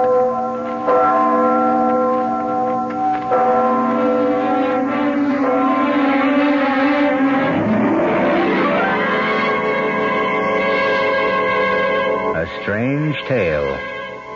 A tortured man who borrowed a century-old sorrow and carried it on his back like the old man of the sea. Small wonder he broke eventually under the senseless strain and ran amok. A man to be censured, but also to be pitied. A man for whom the death bell sounded. Let his epitaph be John Donne's, lest you stop to criticize too harshly. Ask not for whom the bell tolls. It tolls for thee. I'll be back shortly. Oh, sure. You can talk about good-tasting diet drinks, but I know. I'm Goldilocks, and here at my taste-testing laboratory, I taste-test them all. And nobody's been drinking my diet drinks until I tested sugar-free Diet 7-Up. And then, kabloomy! Every bear wanted some. Diet 7-Up is fresh, natural, delicious. Sugar-free Diet 7-Up. This one's just right. North Jersey is certainly getting a higher yield this spring, especially with Suburban Savings Special High Yield Savings Certificate that you can raise for fun and profit. All you have to do is plant a modest $2,500 minimum in Suburban Limited Issue 7.50% Savings Certificate. Then put your certificate in a nice safe place. Suburban takes care of the rest by compounding interest continuously from day of deposit paid quarterly. You'll get a nice healthy 7.90% effective annual yield on your 7.50 savings certificate when you let it grow from 4 to 10 years. Early withdrawal prior to maturity is, of course, subject to a substantial penalty. So for a nice healthy 7.90% annual effective yield, grow Suburban's 7.50% savings certificate for fun and profit at any Suburban savings office in Bayonne, Edgewater, Elmwood Park, Emerson, Hackettstown, Morris Plains, Nutley, Paramus, and Sparta. Our cast included Michael Tolan, Marion Seldes, William Redfield, and Guy Sorrell. The entire production was under the direction of Hyman Brown.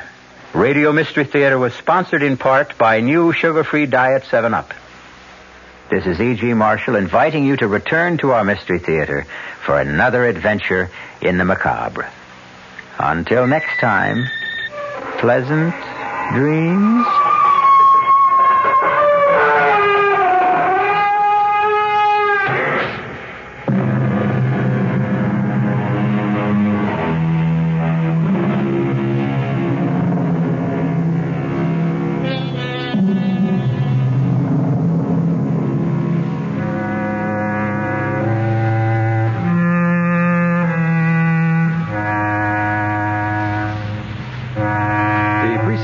Mystery Theater program was furnished by the CBS Radio Network. This is Mary Helen McPhillips. Growing old may not be fun, but the only choice is to die, so hopefully most of us will grow old. And how to do it well is what we'll be talking about at 10:15 tomorrow morning on the Martha Dean program. Morton Puner, a member of the Gerontological Society, will tell us what we know about growing old. I hope you'll join me tomorrow morning at 10:15. I'm Fulton Lewis in the Mutual Broadcasting System studios in Washington, D.C. Now, my commentary. President Nixon's Watergate lawyer said today that he's going to move to quash a Watergate prosecution subpoena for 64 more White House tapes. He would not say whether the president will abide by any adverse Supreme Court decision should that tape battle come to that. Facing a deadline of Thursday for responding to the subpoena from Special Prosecutor Leon Jaworski, the president's defense attorney, James St. Clair, held a broad-ranging news conference here in Washington today, a news conference in which he discussed the president's reasons for making public more than 1,200 pages of edited transcripts of the Watergate tapes. He also disclosed that the House Judiciary Committee is seeking more than 140 additional tapes for its impeachment inquiry. Discussing Jaworski's subpoena, St. Clair argued today that the massive public release of transcripts by the president yesterday strengthens his effort to have the subpoena quashed. He said he will move now on two grounds. First, in his words, especially now, clearly the prosecution must have enough evidence to proceed to try these cases. And knowing Mr. Jaworski, I am confident that he wouldn't have indicted these people if he didn't think he had enough evidence to convict them. Secondly, acknowledging that the White House has a duty to make available materials that would be helpful to the defendants, St. Clair today said everything we know of is in that book of transcripts. Everything is there. He also contended that there was a significant difference between the Jaworski subpoena and the one issued last year in the name of former Special Prosecutor Archibald Cox. He said the Cox subpoena, which led directly to the explosive firing of Cox, was on behalf of a federal grand jury, and that two court decisions that went against the president in that case were based on the proposition that the grand jury has sort of unique requirements.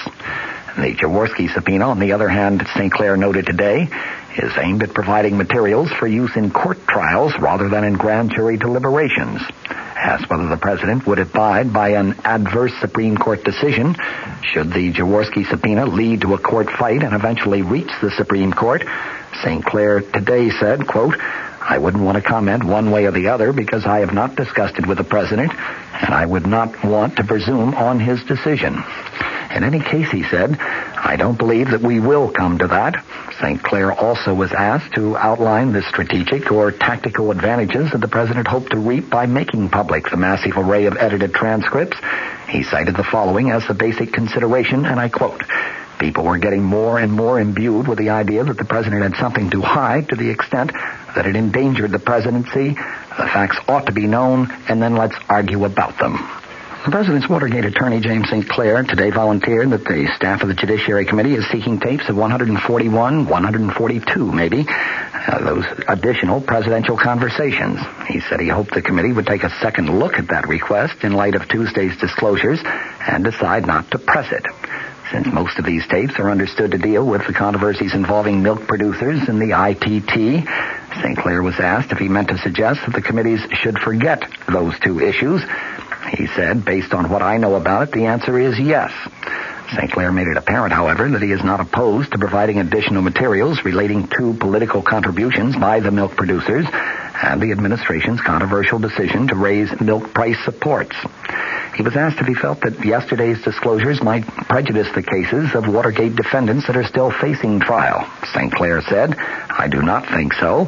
But as far as the conduct of the case is concerned, that is the first responsibility of the special prosecutor. Reminded that at one point in the bulky volume of transcripts, the president suggested to John Dean, who was then his private counsel, that witnesses in the Watergate proceedings might have conveniently faulty memories while under oath. St. Clair today said, as the president said, there are unfortunate remarks in there. Urging that the transcripts be looked at as a whole, he said the danger of this is to pick out a phrase here or a sentence there. The president's attorney also was asked if he thought it had been appropriate for the president to discuss at length payment of hush money to some Watergate defendants, as one transcript shows.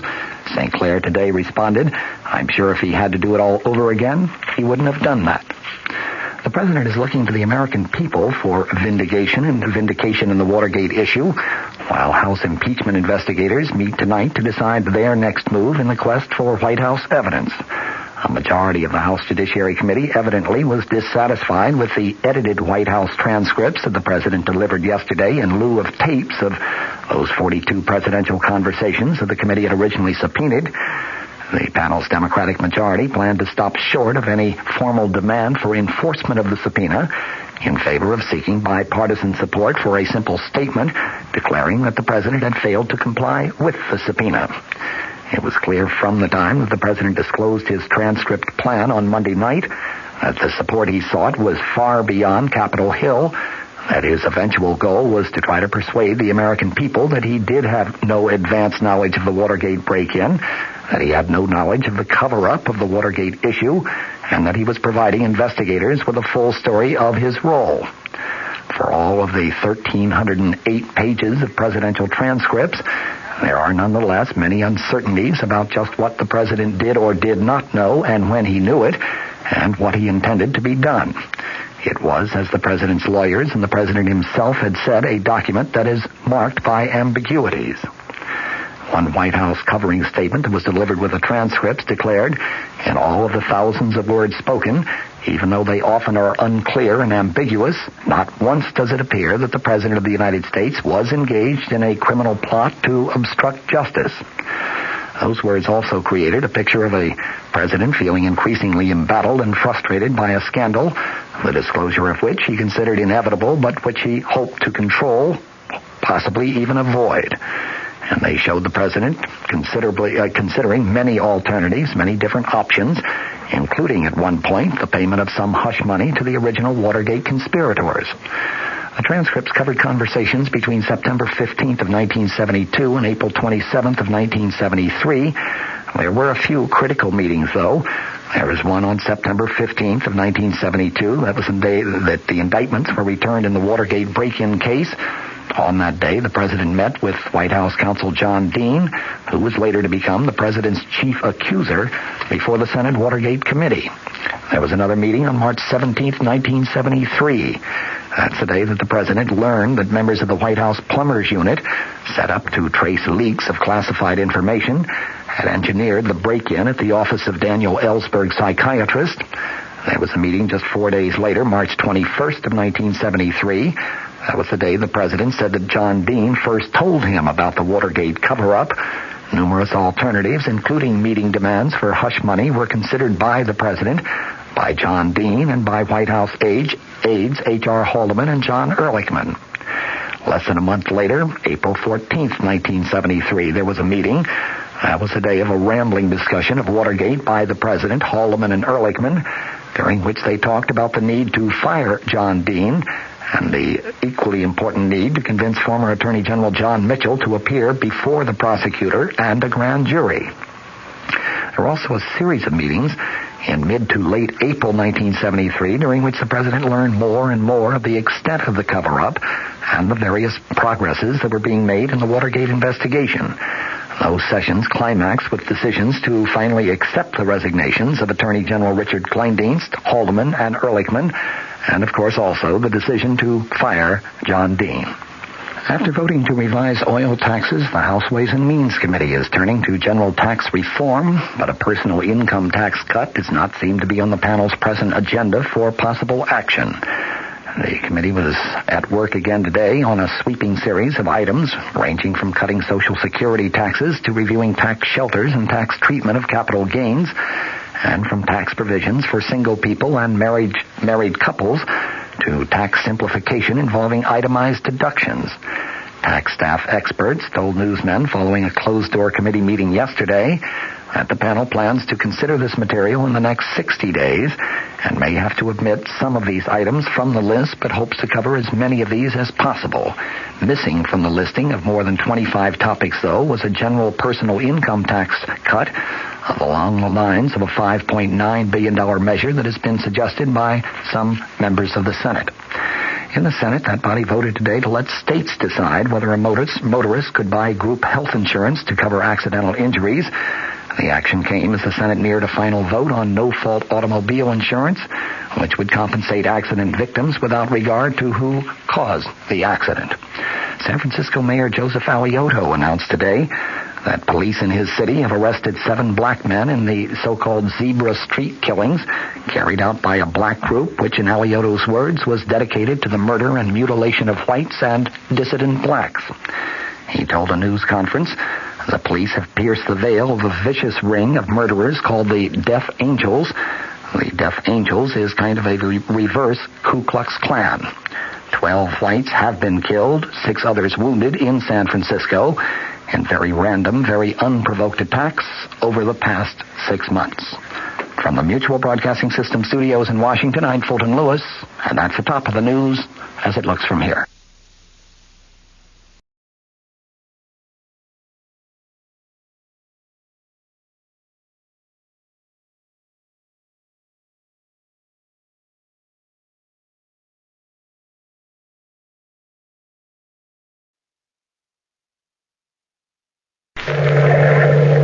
We are met in this cave by the restless sea to reveal the horror in man's mind. Listen to the weird circle.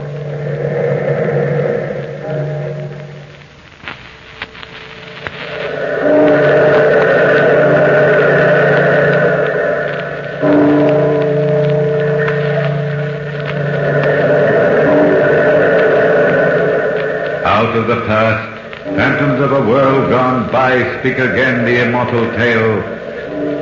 The murder of the little pig.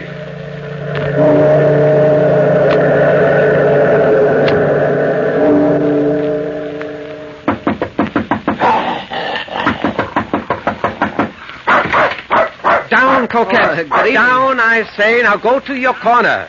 Welcome in, Monsieur Lehan. This is a surprise. Excuse my dropping in like this, Monsieur Lecoq, but I must see you. Oh, yes, of course. It's a pretty tough customer you got there. Coquette? Oh, she's only bluffing.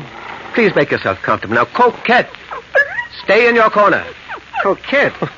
Isn't that the dog that was the principal witness in your last case? Yes, and if she only could have talked, I would have not had such a difficult time. But you've come to see me about something, my friend. What is it? Well, you know, Lecoq, I've been plaguing you for years to let me write up some of your interesting criminal cases. You know, are probably the most popular citizen of Paris. Oh, no. Oh, yes, you are. Certainly the greatest detective of our time. Why, people weigh your least word. Just imagine how they devour one of your stories, fictionized. But now, you aren't putting me off any longer. My paper says get Lecoq's stories or get out. You don't want to see me lose my job. Oh, hardly. All right, my young friend Lehan. You bearded me at last in my own den. But I've known a lifetime of crime. Where would I begin? Well, what about your last case, which involved the dog, Coquette? Indeed, why not? That was a baffling mystery. It had a strange, unearthly element, which has never been explained. And it centered around a very pretty woman. Well, it sounds made to order. And, by the way, how did you happen to acquire the dog? Well, that's part of the story. We'll come to that. Now, let me think a bit about this story. Maybe I should refer to my notes. It's file number 23. Yes, and here it is. The murder of the little pig. Well, does one murder pigs? This kind, monsieur. You know how Parisians are. They're forever giving names to people whose appearance or personality reminds them of animals. In French criminal history, we've had the wolf, the fox, the rabbit, the leopard. That's true. And the little hairdresser, Henri Coudray, was called the little pig. Well, it was past midnight when I received word to hurry to the Rue Batignolles. That murder had been done. When I arrived, the police commissioner took me to the scene of the crime. And there on the bedroom floor, the body lay in the position in which it had fallen. Well, there's little for you to do in this case, Lecoq. Old Henri Coudray, called the Little Pig, has been stabbed to death, and we know who the murderer is. Oh, well, that's pretty fast work, isn't it? Or was the murderer caught in the act? No, the murdered man himself enlightened us. Look there on the floor beside the body. Say, that's a name written in blood on the parquet floor. It's a gruesome sight, isn't it? What is the word? It's M-O-N-I-S. Monish, the first half of the name Monistro, nephew of the murdered man. The little pig died before he could finish the name, but he gave us enough. You see, Jean Ministro is the sole heir to Coudray's large fortune. What a cinch of a case. You think the old man started to write the name of his murderer in his own blood? What else is there to think? Well, I don't know. Have you noticed the expression on the face of the corpse? Death must have been instantaneous because Coudray died calm and smiling. His assailant must have been known to him. Of course Coudray knew his own nephew. Yeah, but only a hope of revenge could have given so much energy to a dying old man. Imagine how desperately he would struggle to write the name. Why, every split second would count. He knew his life was expiring. And have you noticed something else, Commissioner? The name is written on the right side of the body. And written with the forefinger of the right hand. Oh, come now, Lecoq. This is a simple case. Don't try to make something complicated out of you. I'll convince you. I want you to hear the testimony of the caretaker. Oh, Jacques. Jacques, come in here a minute. Yes, monsieur. Now, will you tell Monsieur Lecoq what happened last evening? Oh, yes, monsieur. Gladly. It was about 9 o'clock when the little pig's nephew, Jean Ministro, came to see his uncle. Mm-hmm. Did you see Ministro face to face? Well, no, monsieur. You see, my apartment is on the first floor. Yeah. And John had already started to walk up the stairs when I looked out my door. Oh, so then you only saw the man's back? Well, yes, monsieur. But he had on a suit I had seen Jean wear time and time again. If I did not see his face, I did see his little black dog, Coquette. Our chief witness, Lecoq, is the little black dog, for it was he who witnessed the murder. But tell me, Jacques, exactly what happened. Well, monsieur, nothing really happened. I saw Jean going upstairs and the dog Coquette tagging along behind. Mm-hmm. That was at 9 o'clock.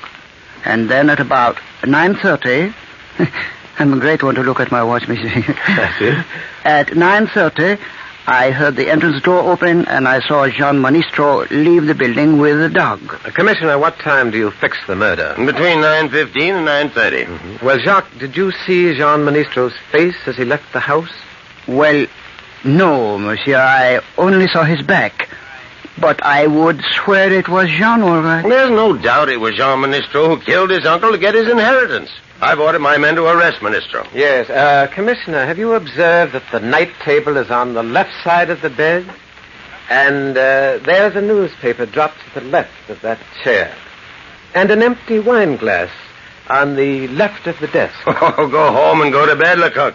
I'm not going to let you make a mystery out of this plain, simple case. I know, but I can't reconcile the peaceful, smiling expression on the face of the corpse with that writing on the floor in blood.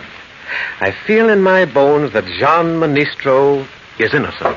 Yeah, come in. Commissioner, we've arrested Jean Ministro. Have any trouble with him? No, monsieur. Ministro has confessed to the crime. Well, I left the scene of the crime with my opinion unchanged. Though indeed my face should have been red, what with my innocent Jean confessing. And the first witnesses I examined only strengthened the state's case to establish his guilt. Really? Yes. I talked first to Marie, wife of Jacques, the caretaker. Marie, I believe, was an habitual eavesdropper. In any case, 3 days before the murder, Jean and his wife Clara called on the little pig Coudray, and listening in the hall, Marie overheard the uncle say... So you visit your old uncle in the middle of the week, huh? Never heard of such a thing. Now, don't tell me you're getting so fond of me that you can't wait until your usual Sunday visit. We've come to see you about something special, dear Uncle Henri. Not that we don't want to see you at any time. Well, you don't say.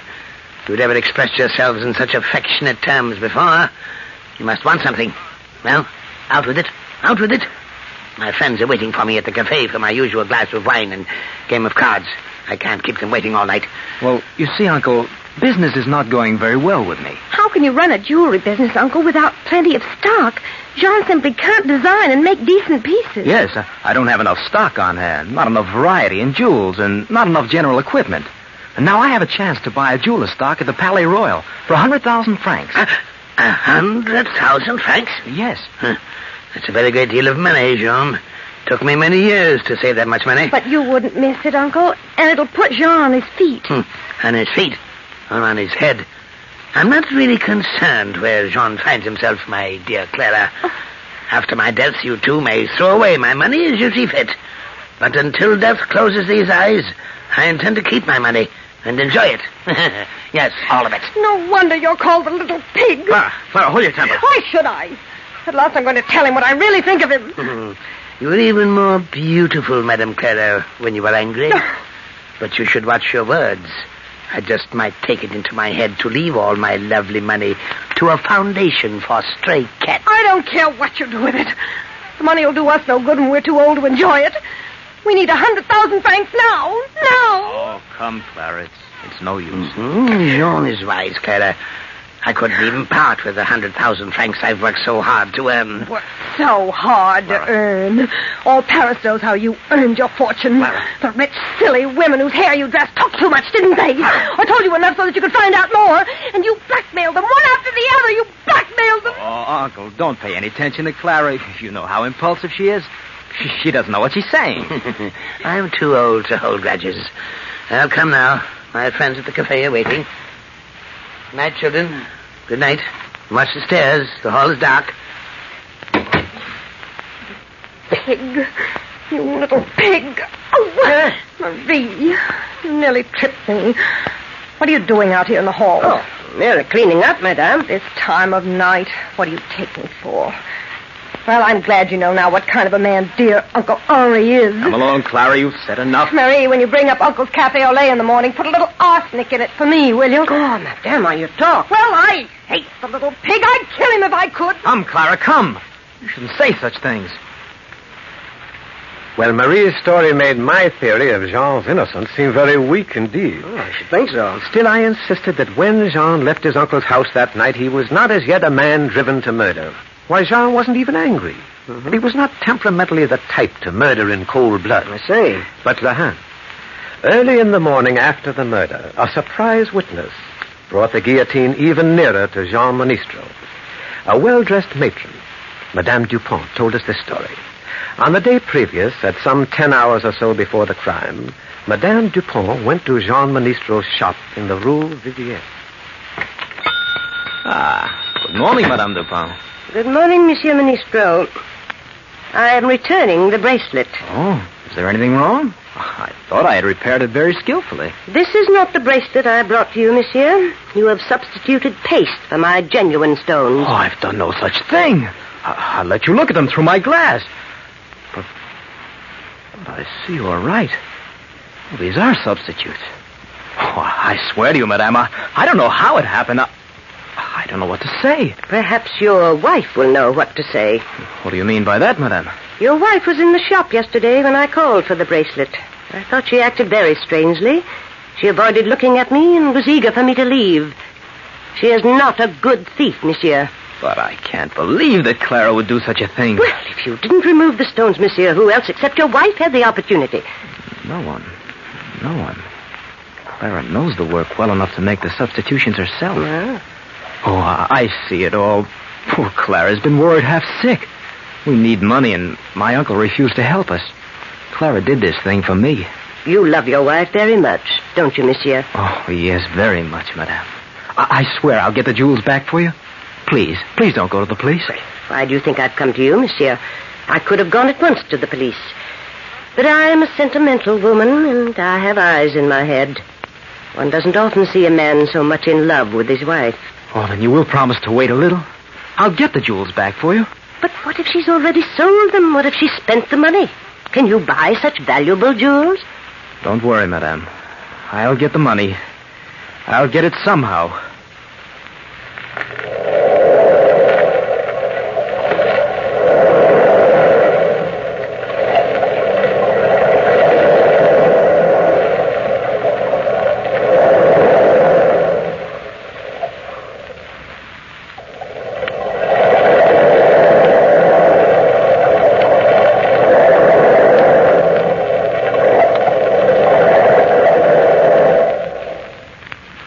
And so you see, Lahan, Madame Dupont furnished the state with the strongest possible motive in the case against Jean Monistro. Yes, I see. But doubt as to his guilt persistently tugged at my mind. It was still early morning, and Jean had not been examined since his confession on the previous night. I wanted to get to him before he became exhausted and confused with the questions of others. I found Jean sullen in his cell and unwilling to talk. I have nothing to say, monsieur. I've confessed. What more do you want? But why did you confess, Jean? That's a queer question. I guess the answer is, I'm a man who doesn't know how to hold out. Hadn't gotten away with a murder, I think... Jean, where did you buy the revolver you used? I had it in my possession a long time. Years, I guess. What did you do with it after you killed your uncle? I threw it into the Seine. Your little black dog, Coquette, misses you, Jean. She won't eat. I wish I could have her here with me. She was a one-man dog. Coquette followed me everywhere. Please go now, monsieur.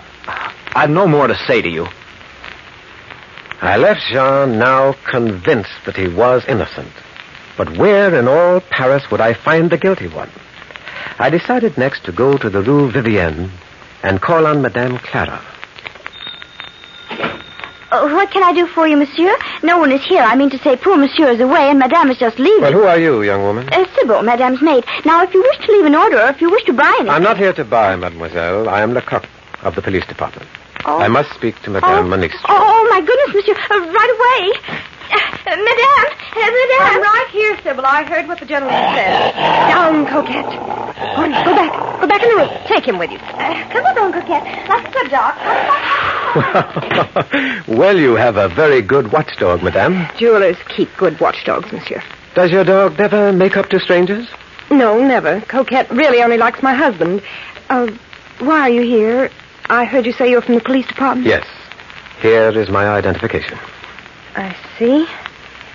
Well, perhaps you know I've received a summons to appear at court this afternoon for examination. I must leave in a few moments. Yes, I know, but I wanted to speak to you before you left. Oh? Do you think your husband is innocent, madame? I'm sure of it. Jean couldn't kill a fly. So it has seemed to me. Jean is not the type to kill even a fly. But you know that your husband has confessed. I'm sure that Jean is convinced that I killed his uncle. He knew how I hated Uncle Henri. And then I did something foolish, monsieur. Oh? We needed money, and I borrowed some jewels. I believe that Jean found it out. But he didn't know that I still have the jewels, and I'm going to give them back to Madame Dupont. I'm sure he thought I was desperate, that I'd sold the jewels, spent the money, and then got frightened and killed his uncle, whom I hated, so that we could get the inheritance. You have your husband's reasoning pretty well figured out, haven't you, madame? Oh, but I know Jean so well. Did you kill his uncle? No, monsieur. And I have 3 witnesses that I was home that night. It was hot, and I asked 3 neighbor ladies in to have ice cream with me. They were here from 9 o'clock till after 10. Well, if you have 3 witnesses, you have indeed a perfect alibi. But where was your husband at that time? Well, it's quite unfortunate, but Jean went to see a workman about making some artificial pearls. Oh. Everything was unlucky that night for Jean. The workman wasn't at home. And I haven't been able to find anyone who saw Jean all evening. What time did he leave the house? About 8:30. And he came home about 10:30. I know what you're thinking. Jean was away at exactly the right time for him to have gone to his uncle's apartment and killed him and returned. But I know Jean's innocent. I know it. Where was the dog during the evening? Coquette? It's a funny question. Well, I didn't notice where the dog went. Still, I believe Coquette followed her master. Yes, I'm sure she must have followed Jean. La Hand, Madame Clara was from first to last a mystery to me. When I left the shop, I decided to question Madame Clara's neighbors and find out what they thought of her. They talked readily. A pretty woman, but extravagant. Madame Clara has admirers, lots of admirers. I don't know anything about her. Madame is discreet. She drove her husband to the crime, that's what I think. Yes, she had lots of admirers, but who can say one thing wrong about her? And while talking to Madame Clara's neighbors, the idea came to me, which I was sure would put me on the trail I was seeking. Well, what was that? I had already seen Madame leave the house, so I knew I could find the maid, Sybil, alone when I returned to the shop. Oh, monsieur, madame has left. Oh, well, that's unfortunate. Madame gave me the name of a friend of hers, and I've lost the card it was written on. Now, a bright girl like you wouldn't be so careless, would you, Sybil? Oh, monsieur, you have a good memory. You remembered my name. And I couldn't easily forget. The name goes with such a pretty face. Oh, monsieur, now you joke with me. No, Sybil, I'm entirely sincere before such youthful charm. Oh. And I can see how bright you are, too. I'll bet you can tell me the name of that gentleman. You know, he's the only man beside Monsieur Ministro himself, the only other person the dog Coquette would follow. Oh, you mean Monsieur Victor? Exactly, Victor. How silly of me to forget such a simple name. And his address was... Oh, let me think. Oh, Soudoy, number 23. It's not far from here. Yes, of course. It's hard to account for the affections of animals, isn't it? Now, Coquette is unfriendly to everyone, so I'm told, to everyone outside the immediate family, and yet she's so friendly with Monsieur Victor that she would actually follow him. Oh, well, you see, Monsieur Victor used to own Coquette, but he gave her as a present to Madame and Monsieur Ministro because they needed a watchdog. Oh, but Coquette still loves her former master. She often visits him. Well, that's a quaint habit, isn't it? But I suppose the Ministros must lock up the dog so she doesn't go off visiting at night. No, they don't bother to lock her up if they're staying home. No? Coquette often runs over to Monsieur Victor's after supper, around 7, and doesn't come back before 10. That is, if she can get out. Now, this week, Coquette's been a regular gadabout. She's been over to Monsieur Victor's every single night. I knew before I was out of the Rue Vivienne the course of action I would take. It was bold, but it would save weeks of investigation. As you know, Lahand, it's in my character to take risks, and when I'm near the solution of a case, I'm inclined to be dramatic. Yes, I know. And especially in a case like this, where the evidence is purely circumstantial. Well, it took 3 days to study the house and the habits of Monsieur Victor, and to make other careful preparations. But it was an uncanny and strange circumstance that finally turned the case. On the 4th night, according to plan, Monsieur Victor was kept out very late. When he reached his apartment, he went to bed promptly and then to sleep very quickly, for he had been drinking a great deal of wine. But presently, Monsieur Victor was awakened by a voice, by an unforgettable voice. Monsieur Victor, wake up. Wake up, Monsieur Victor. Who are you? You know who I am well enough. I am André Coudray, the old man you murdered. Go away. Go away, little pig. Leave me in peace. Why do you come every night like this? Why do you stand there and look at me like that with that ghastly smile and the cut in your throat? Don't go away, go away. No, monsieur. It's no good hiding your head. I will come back and come back until I have driven you out of your mind. But what do you want? What do you want? Why did you kill me? Any man has a right to know why he was killed. If I tell you, will you go away? Will you promise never to come back? Yes, I promise. Now, tell me, and I will stay quite silently dead. All right. All right, I'll tell you. I love Clara. I dressed like Jean, took the dog Coquette to your house and killed you. And now Jean will go to the guillotine. Clara will inherit your money, and in time we shall be married. I killed 3 birds with 1 stone. Got rid of you, and Jean and Clara will have your money. Very clever, Monsieur Victor. And you wrote part of Jean's last name in my blood on the floor, didn't you? Yes, that finished it. Now go back. Go back to your grave and stay there. All right, men, grab him. Go. You're under arrest, Louis Victor. No. Danton, turn up the light. How you stop him? What is this? Take that gun away from me. All right, now he's handcuffed. Well, Danton, that was a very good performance. Well, thank you, Lecoq. It was a pleasure. Who is that man? He's the image of André Coudray. This is Philippe Danton from the Comédie Française. How do you do? Very do? good actor. How do you do? Well rehearsed and perfectly made up. You know, I'm almost ashamed to work this ancient trick, having an actor pretend to be a ghost. But it did work. Oh, don't boast, Monsieur Lecoq. You had little to do with the success of your trick. The little pig André Coudray made your trick work. Are you trying to tell me that a dead man helped us? I believe he did. What? For the last 3 nights, I've dreamt a vivid dream, the same dream each night. I dreamt that André Coudray stood at the foot of my bed exactly as I saw this actor. Coudray did not speak in my dream, but when I heard his voice tonight, I was not surprised. I believe my dream had come true, that the apparition was really there, and that André Coudray wanted to know why I'd killed him, that If I told him, he would go and leave me in peace. What? Are you really telling me the truth, that you actually dreamed of seeing Henri Coudray as you saw the actor dancing tonight? Oh, what reason do I have to lie? You've got my confession now. It was not you, but the little pig Henri Coudray who trapped me. And so, Monsieur Lehane, that is my file number 23. Do you think it will give you a good story? Good story? It's amazing. Oh, by the way, you haven't told me how you came by the dog, Coquette. Oh. Coquette, come here. You may leave your corner now. Come here, girl. Jean Ministre was so grateful to me for releasing him from facing the guillotine that he insisted on giving me his dearest possession, Coquette. She's a fine little dog. Yes. You know, I'm afraid I'd make a poor detective. I lost sight of some of your clues. Now, what made you so sure that Jean Ministre was innocent? Well, sometimes the things that are not seen are near enough to put the eyes out. Yeah. You remember how I had observed that the night table, water, wine glass, and so on were all at the left side for convenience? But the letters we found on the floor, M-O-N-I-S, were at the right of the body, written with the right hand. Well, I later confirmed my first impression that Coudray was left-handed.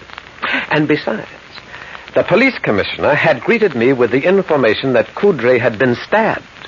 But later, I asked Jean in his cell what he had done with the revolver, and he answered that he had thrown it into the river Seine. Well, I suppose Clara was convicted as Victor's accomplice, wasn't she? No, we suspected her, but suspicions are not proof. She denied knowing of Victor's affection for her, and we could get absolutely nothing against her.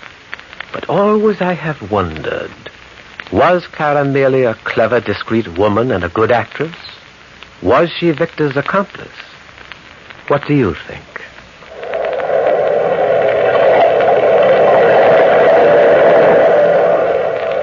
From the time-worn pages of the past, we have brought you the story, The Murder of the Little Pig. Bellkeeper, toll the bell.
Cow's bedded down for the night. Yeah. Oh, Hank, come over here a minute, will you? Sure. Something wrong? Yeah. Cow here seems to have hurt herself. It's like a barbed wire cut. Let's have a look. Yeah, you're right. It does look like barbed wire. There's no barbed wire where this animal's been. Only wire like that on your property, Mr. Fuller, is over south the road. Yeah, that's right. This animal hasn't been in the south pastures for months. She's one of the animals I'm keeping up near the barn, rooming for the stock show next month. Yeah, I know she is. You haven't let her get out accidentally, have you, Hank? Me? Why, no, Mr. Fuller. You sure, Hank? Yes, sir.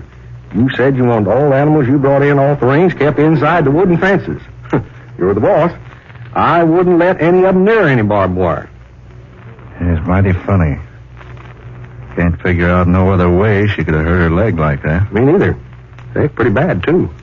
Deep. Yeah, it is. I'll never be able to show her with a leg like this. Sure too bad, Mr. Fuller. She's a nice animal, too. Yeah, one of the best. I was counting on her boosting my score at the show. Say, you don't suppose McCard could have done it, do you? McCard? Sure. He's pretty hard hit for good show animals this year. Had to sell off quite a few to pay his mortgage and meet the taxes. I know, but McHarg's always been a good friend of mine. He wouldn't do a thing like that. Well, he might. If he thought it might help him at the stock show. Needs that prize money pretty bad. But McHarg's a stock raiser from way back. He couldn't hurt a prize animal if he had to. Funny thing what some men will do for money, Mr. Fuller. Look, Hank, I won't have you talking like that. Well, I was just saying that... McHarg's a good friend of mine. I've done him several favors lately. He wouldn't repay me by injuring one of my animals. Well, all I know is she couldn't have cut her leg like that around the corral. Looks to me like it was done purposely. Here, better clean out that cut and wrap it up. Yeah. Fetch me that disinfectant, some of those clean rags from the chest, Hank. Sure. Here's some right over here. In the stall? Yeah, here on this shelf. What are they doing here? I don't know. This bottle's always kept in the chest at the end of the barn. Marsh, have you been treating this animal? No, I didn't know she was hurt till you told me. Some other animal, then? No, of course not. Didn't you inspect them all tonight? Yeah, I did. This is the only cow that's hurt. But what's this disinfectant and these clean rags doing here? Well, I just don't know, Mr. Fuller. I put that bottle away myself last week. I treated a horse. I haven't used it since. I haven't used it more than a month, I guess. Somebody did injure this animal, then tried to treat it here in its stall. He must have been frightened away before he could use the medicine. But who'd purposely cut its leg and then try to treat it? I don't know. No, neither do I. Wait a minute. Huh? What's this? Look here. What? It's a short length of barbed wire. With blood on it. Ned, you're right. It was hidden under the straw. I just happened to pick it up with my foot. Must have been in that last load of straw we brought in. She must have laid down on it and cut her leg. Not that deep. Hank, there's been dirty work around here. Here, hold these rags. Fix up this leg. Yeah, sure. Yeah. Easy now, girl. Yeah, just take it easy. Better stand back, Hank. She's liable to get a little excited when... Hank. What's the idea? Don't move, Mr. Fuller. That gun. Put it away, Hank. Not on your life. Lucky for me, your foot didn't kick it up from the straw, too. You did this. I don't deny it. Yes, I injured the animal. I hid the barbed wire beneath the straw in this gun, too, to make it handy. Hank. And I put the disinfectant here in the stall, so you'd work on the cut. And I'd have you right here where I want you. Hank, why? Why? Why? You mean you don't know? I certainly don't. Because you won't give Martha what she wants. Martha? Your wife, Mrs. Fuller. Won't give her what she wants. Divorce. Divorce? Now, stop your pretending. Why, she's never asked me for a divorce. She has a dozen times. What makes you think so? She told me. Told you? I told you to stop pretending. You know she wants to marry me. What? Don't act so amazed. I am amazed. I'm glad to know about this. You've known about it for a long time. But I assure you that I haven't. It's no good acting that way, Mr. Fuller. You've had a lot of fun, haven't you? Letting me go on like this, working for you for peanuts, calling you mister, doing all your dirty work around the farm. You've been well paid. I've never asked you to do anything that I wouldn't do myself. Well, I'm putting an end to all of it right now. Hank, give me that gun. Not on your life. You can't shoot me in cold blood. They'll get you. Not me. They'll never know. When they find me with a bullet in me, Hank... They'll never find a bullet in you. They'll never bother to look for one. Don't you remember this cow? Take a good look at her. You remember last fall when McCard's shotgun accidentally went off near her? How she almost trampled him to death? Hank, no. One shot, fella, through your heart. By the time that animal's hoofs have done their work... No, Marsh, no. They'll never recognize you when they pull you out of her stall. You can't do that. They'll never bother to look for a bullet. Listen to me, Hank. They'll think your gun went off accidentally, and the animal trampled you to death. Give me that gun, Hank. And the farm will be Martha's and mine. Give it to me, Hank. Keep back. Give it to me. Keep back, I say. Take this. Oh! Help me! My eyes. You blinded me. Take it easy, you yellow pup. Your eyes will be all right. Water! Water, get me some water! My eyes are stinging. They'll be all right. Come on with me. I can't see. Here, this way. What are you going to do? I'm going to take you to the well and bathe your eyes. You're not going to kill me. Careful. Here's the barn door. I didn't know what I was doing, Mr. Fuller. Easy now. I didn't know what I was doing. I didn't want to kill you. You only missed killing me by a hair's breadth. Oh, I was out of my head. Oh, my eyes. We'll talk about that later. Where are we? Where are you taking me? Over to the well. Mr. Fuller, what in the name of heaven are you going to do to me? I'm going to wash out your eyes. Come on now. Yes. Water. Easy now. No, don't rub them. Keep your hands away from your filthy face. But I can't stand this pain. You'll be all right in a minute. I can't stand it. I tell you, I can't stand it. Marsh. Let go of me. You're taking me off to leave me someplace to die. Stop it. Stop it. Now you're trying to kill me. No, I'm not trying to kill you. You are. I know you are. Don't be a fool. I'm blind. Sure. Sure, this is your chance. Chance to get rid of me. Well, you're not going to do it. Hank, for the love of heaven, listen to me. No! I'm only taking you to the well. Throw me in, huh? You want to throw me in? I want to wash out those eyes. No. You don't care about me. All you want is a chance to do away with me. No, you rat. I'm only trying to help you. Let go of my arm. Let go of my arm. No, you're staying with me. I won't do it. I won't be led like an animal to the slaughter. Let go of me. Stop it. Let go of my arm. We're almost to the well now. Oh. Oh. Oh. My eyes. Water will fix them up. I'm not going near that well. That disinfectant will burn those eye tissues if you don't get it washed out of them. I won't. You're going to throw me in. I won't go near that well. Hank. Let go. I won't go near it. I don't go near it. No. Oh. Oh. Now. Oh. Get up on your feet. Come over to the well and get your eyes washed out. Oh. Now keep your head. Oh, my eyes. Here now. You bend over this water trough. Come on, bend lower. Mr. Fuller. Come on now. Get plenty of this cold water into your eyes. That's like it. Oh. A little more. Here, use this cloth. Soak it with water. Yeah. All right. Yeah. Lucky that was just a mild disinfectant. Won't bother you any. I'll put that up to your eyes. That's it. Now, you open your eyes? I don't know. Well, try. Yeah. Feel better? Uh-huh. Burn's easing up. Yeah, let's see him. Yeah. It just inflamed a little. That'll be all right. We'll go into the house and bathe him in warm water now. You didn't have to help me. Skip it. Come on. Wait a minute. What's that noise? The New York plane. What's she so low for? I don't know. She's too low. What's wrong with her? Good Lord. She's on fire. On fire? Yes. A mass of flames. Fuller!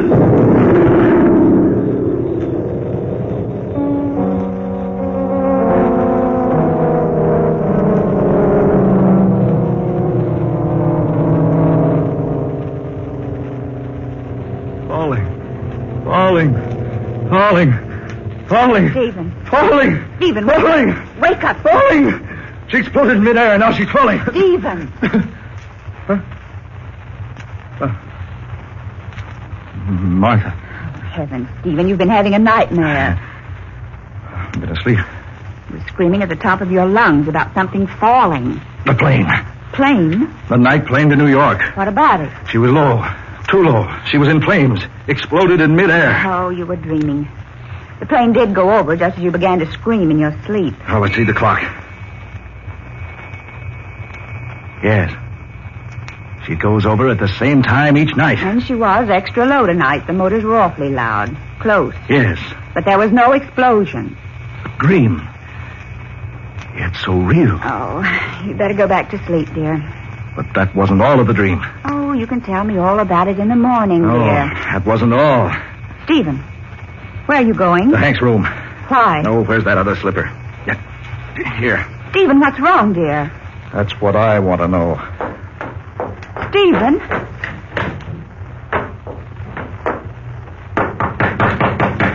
Hank. Hank, open up. Hank. He's not in here. The bed's not slept in. Stephen, what in the world's wrong with you? Hank's gone. Gone? Why, he hasn't been in his bed. No. Did he tell you he was going anyplace? No. That dream. It couldn't be true. Was it about him? Yeah. About him. We were together in the prize stock barn, bedding down the animals. One of the prize cows had cut her leg. We couldn't understand it because she hadn't been near any of the pastures with barbed wire. I was bringing Hank up here to bathe his eyes just as the plane was flying over. She was too low, and she caught fire. There was that awful explosion. Oh, but it was all a dream. Come on, we'll see. Stephen. I'm going out to the barn. Come along if you wish. Something tells me that it was more than just a dream.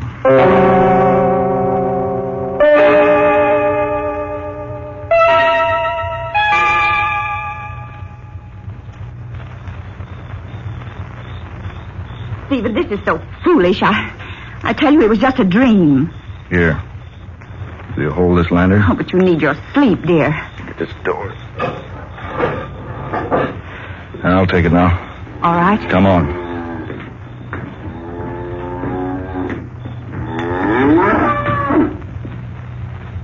Here's the stall. You bring the flashlight? Here. Here, take the lantern. Confound it, what's wrong? The battery burned out?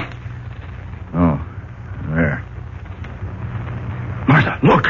Stephen. There on her leg. A deep cut. Fresh cut. It needs attention. Martha, it's identical to the injury in my dream. Oh, Stephen, surely. It is, Martha. Oh, she just cut herself yesterday and you didn't know. Oh. I always examine the prize stock in their stalls every night. Martha, this animal was in perfect condition when we went to bed. Oh, but Stephen... Wait a minute. What in the world are you doing? I'm looking through this straw, but... By heavens, look! A short length of barbed wire. Bloody barbed wire. Stephen. Just like the dream. The very same. There should be something else.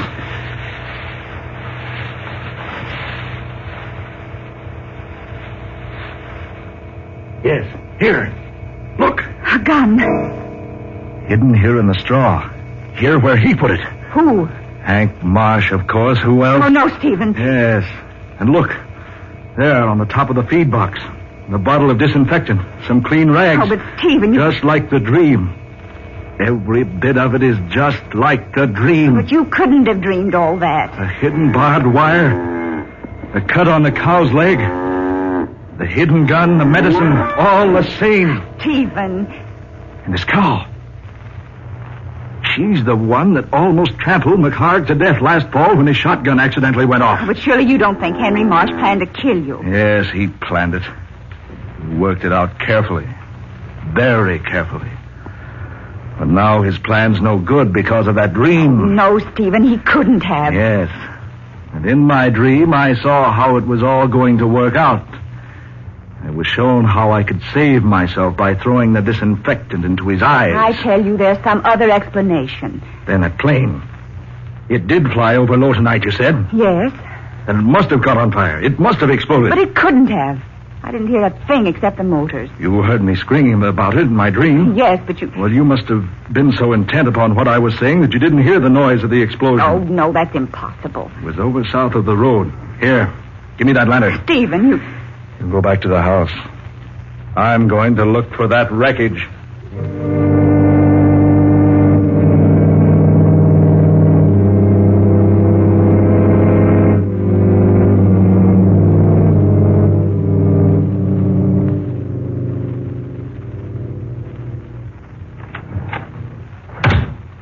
Stephen? Not a sign of anything out there in the field. I called the airport. They checked the plane. It passed over Sheldon some time ago. That's miles from here toward New York. Safe? Yes. There couldn't be a mistake? No. The plane that passed over here while you were dreaming is almost in New York now. I can't understand it. All the rest of the dream was true. All but the part about the plane. Oh, just a dream. The other things. The injury to the cow, the wire, the gun. Didn't you say you lost your gun several months ago? Yes, I did. You must have dropped it in the straw when you stored it in the barn. It and the wire were thrown into the cow's stall purely by accident. But the injury. Stephen, both of us know how easily and mysteriously cows can injure their legs. And the disinfectant. Oh, you simply left it in there in the stall and forgot about it. No, I couldn't have.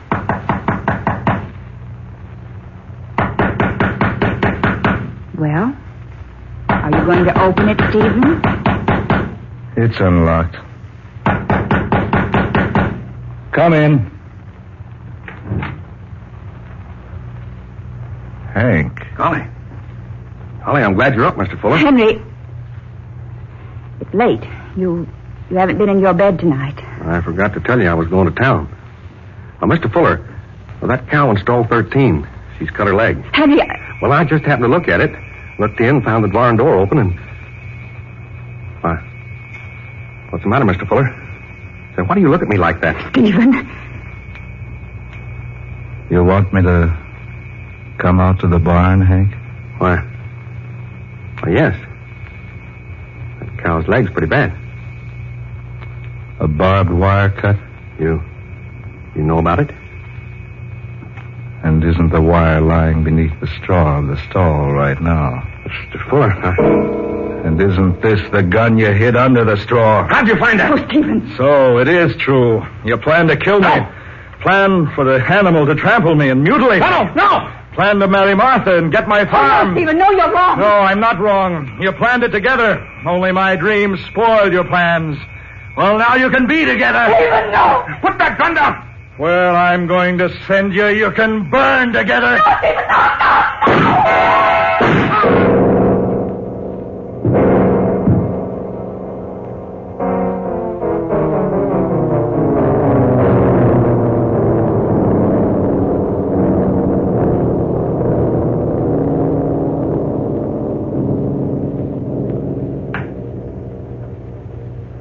For New York, now leaving at Gate 2. All passengers for New York. Flight 7, all aboard at Gate 2. All aboard at Gate 2. Flight 7, now leaving for New York. All aboard at Gate 2. All clear. All right, shut the door.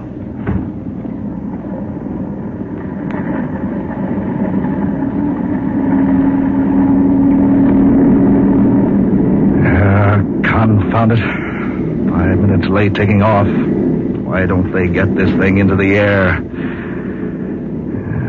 been hiding all day, waiting for darkness. Waiting here to take this plane to New York. New York. They won't find me there. No. They're not going to find me there. I've been waiting.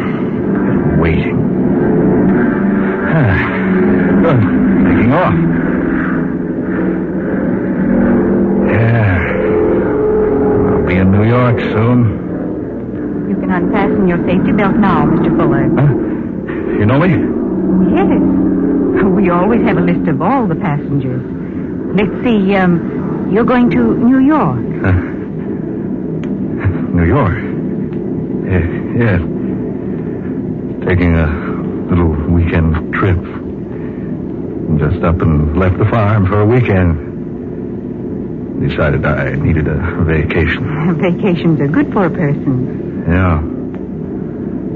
I decided I need a little rest. So here I am. Funny thing, I dreamed about this plane last night. Yeah? She always passes over my farm about midnight. Dreamed last night that she was flying exceptionally low. Funny, too, because she generally gained quite a bit of altitude by the time she gets over my place. It was a queer dream. Thought I was standing out back of my house, and she went over just a little before the barn tops, and then she caught on fire and exploded. Exploded right there in midair, right over my farm. I guess we all have funny dreams sometimes. This one was sure real.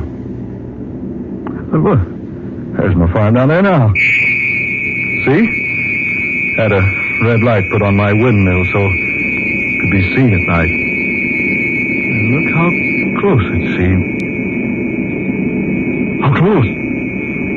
Too close. We're flying too low. I said we're flying too low. Look, just above the barn tops, just like the dream. Just like the dream. No, it can't be that. Look out the window. Flames. What if the motor's on fire? What if the motor's on fire? We're flying too low!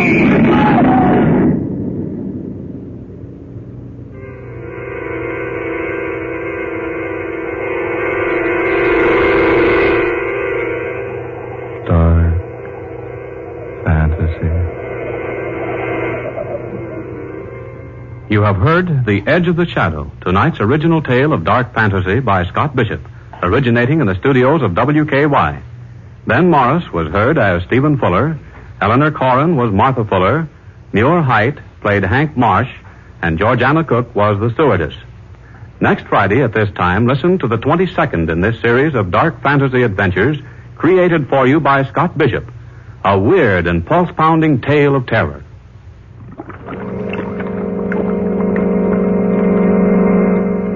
Carrari, which relates how an angered witch doctor of the Ecuador jungle brews a bitter, deadly poison to use against a strange and heartless enemy. This program came to you from Oklahoma City. This is the National Broadcasting Company.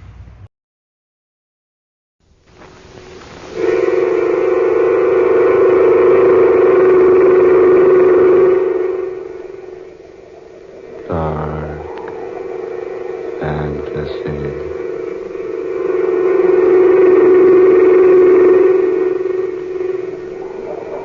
Dead hands reaching.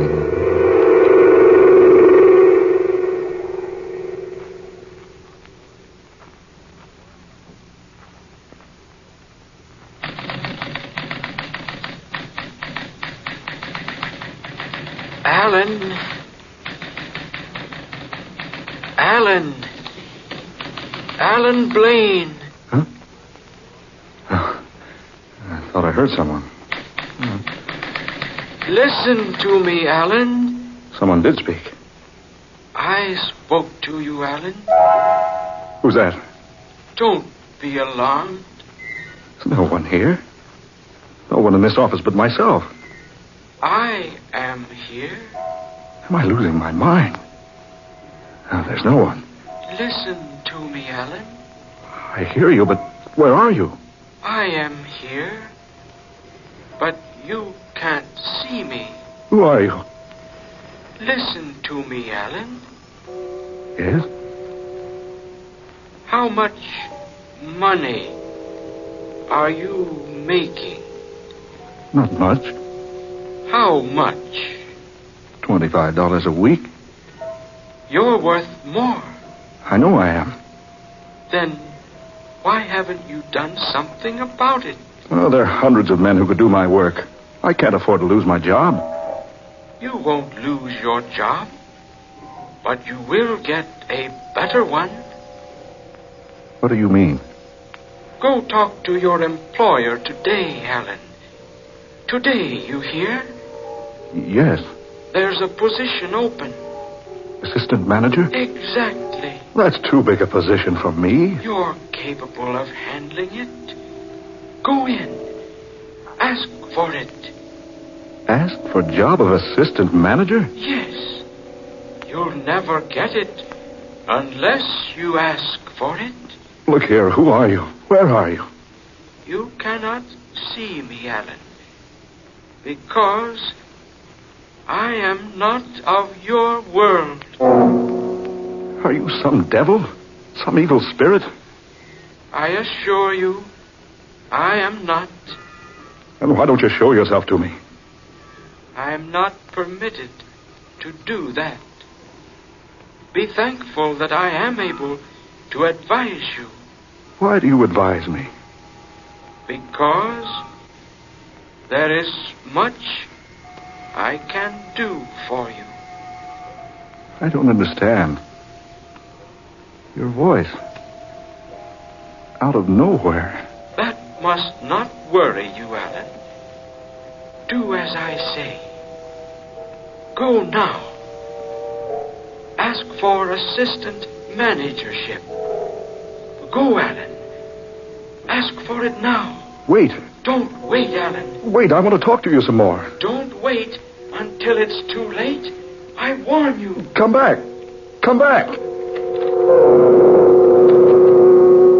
Look here. What's all the commotion about? Sit down, Mrs. Evans. What? I said sit down, ma'am. Here, I have something to talk to you about. I want to know what the shouting out here was about. Oh, never mind that, Mrs. Evans. I have something much more important to discuss with you. And just what's that, Mr. Blaine? It's about the assistant managership. Well? Well, you see, I was just thinking. Go on. No, I was just thinking that perhaps Go ahead. Go ahead, Alan. Tell her you want the job. Did you hear something, Mrs. Evans? I'm waiting to hear who you have in mind for the job that's open. I'll take that job, Mrs. Evans. What? What did you say? I said I'll take that job. Why, I hadn't thought of that. You might handle the job all right. Yes. Yes, you might. Come on in the office, Blaine. Let's talk this thing over.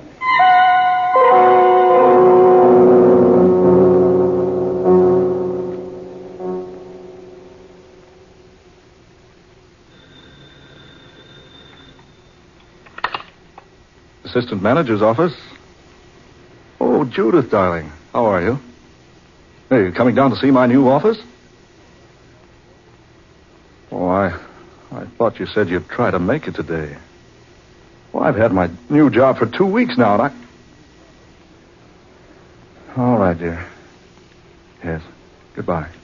I can't understand Judith lately. Seems like she's avoiding me.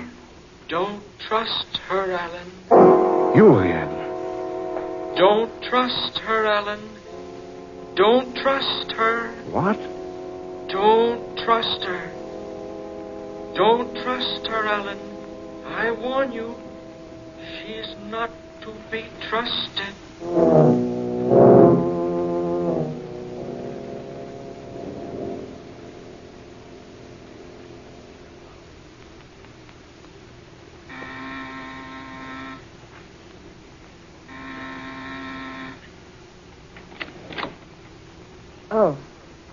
Oh, it's you, Alan. Hello, darling. May I come in?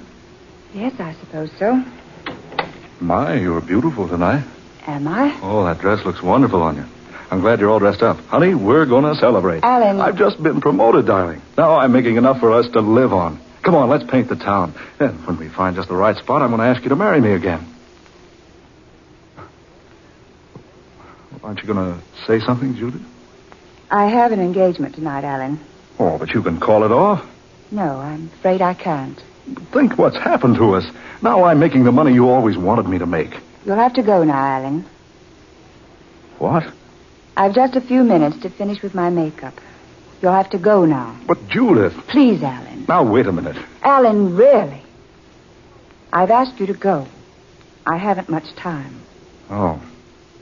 So you haven't much time. Well, let me tell you something, Judith West. No, Alan. Yes, Alan? Let you tell me what? Don't say it, Alan. Don't. Well, Alan? Don't say it, Alan. I warn you. There'll be a quarrel. You'll kill her this time if you quarrel. I'm waiting, Alan. Never mind. Just forget it. Good evening, my dear.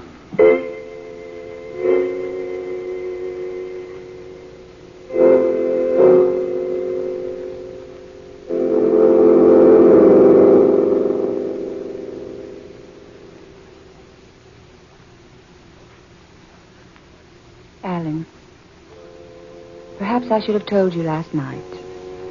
I didn't, so I'm writing to you now. You have made quite a fool of yourself over me for some time now. I've only permitted you to believe I loved you because I've always felt sorry for you. Now you're successful, and so I write you the truth. I'm being married tomorrow to a man from South America. I've never loved you. I know that I never can. And so I'm writing to tell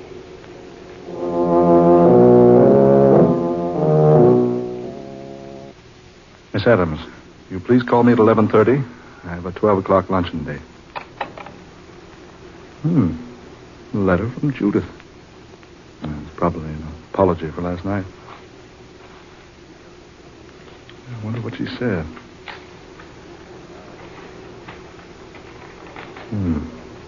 Alan. Perhaps I should have told you. Writing to you now. Quite a fool of yourself. Always felt sorry for you. Being married tomorrow. I have never loved you. Never loved me. Oh, she can't mean that. Yes, she wrote it. Yes, she wrote it. Oh, so she's been playing ball with me all these years. Felt sorry for me, did she? Sorry. Well, I'll make her sorry. I'll show her. I'll kill her. No, Alan. Yes, I'll kill her. Don't go to her, Alan. I'll show her. I'll show her she can't toss me off like an old glove. Put that gun back, Alan. No. Put it back in the drawer, I say. No. I warn you, you'll be sorry if you don't put the gun away and calm yourself. I won't, and you can't stop me. No, I can't stop you. Nothing can stop me. Nobody. Not now. Oh, so she feels sorry for me. Well, I wonder if she'll feel sorry for herself with a bullet in her cheating heart.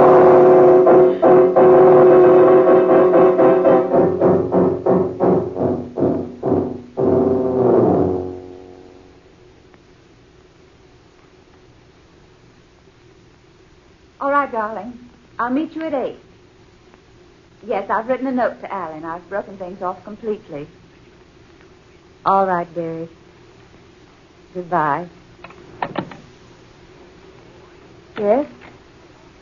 Who's there? Who's there? Who is it? Alan. What do you want? Alan. Oh, no, Alan!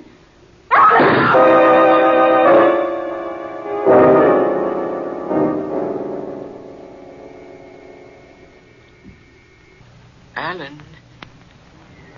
Alan, listen to me. Go sober yourself up, Alan. Oh, go away. You've lost your job.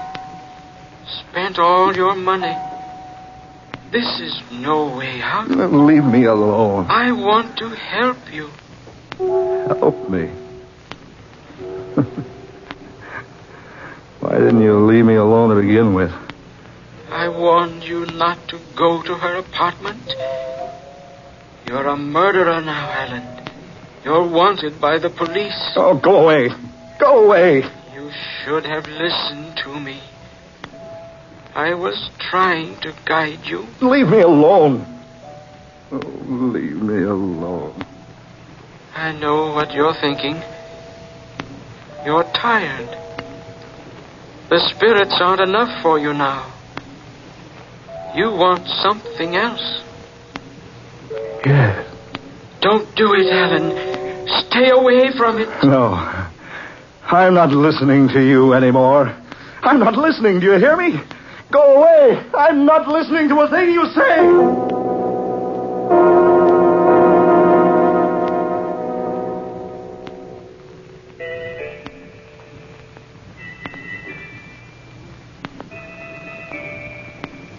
Please to come in.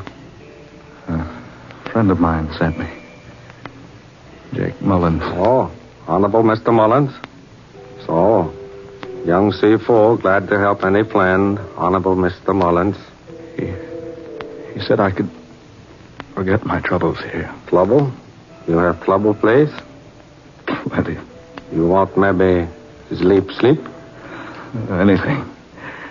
Anything to stop this awful burning in my mind. You smoke, maybe? Me fix pill. You sleep. Yes, sleep. You lie here, please. Stretch out. Make comfortable. Yes. Here. You smoke this. Take pipe. You sleep. Yes. So, you feel better by and by. No. Please do lie down. You smoke.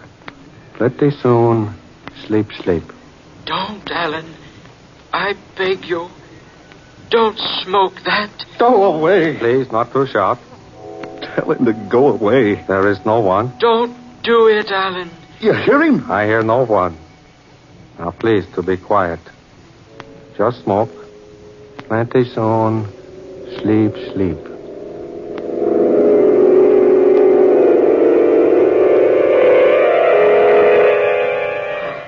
It's too late now, Alan.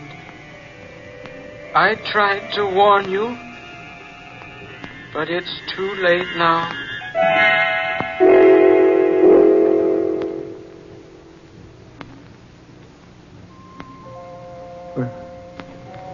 Where am I? So strange. Quiet. Peaceful. What's this? Book. Old. Rotting. Why, a diary. Aaron Blaine. That was my great-grandfather's name. This was his diary. Where am I? Seems like a cave. Yes, it is a cave. My clothes. So neat and so clean. Yesterday, yes, even today, I was almost ragged. I remember, too, I was tired. Worn. Now I feel refreshed. How did I get here in this cave? That light. From the fire. I can read the book by the fire. Yes. We are now in the midst of a dreadful civil war. I fear everything I own is lost. I have only managed to save my gold. Gold. I figure its value at more than $80,000. I have buried it today beneath the horse stall at the east end of the barn. It will never be found there. Gold. Buried beneath the horse stall in the barn. But what barn? It's daylight. Perhaps if I get out of this cave... Yes. There's the opening. Yes, it is daylight. And there's the farm over there. It's an old farm. Maybe if I go over there, I'll find what I want.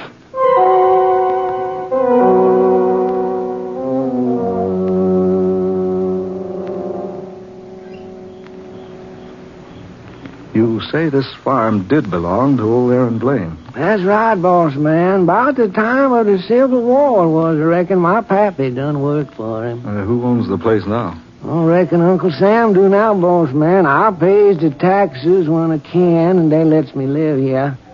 Got myself a horse out there in the barn, yeah. Good old racing horse he is, and that barn's about to fall down. Yeah, I see it is. Yeah, well, over this way, boss man. Are you sure this barn's been standing since the Civil War? Sure has, boss man. I has to prop it up here and there once in a while. Gonna go to pieces any day now. Ah, there's old Thunderbolt. Oh, that old Thunderbolt.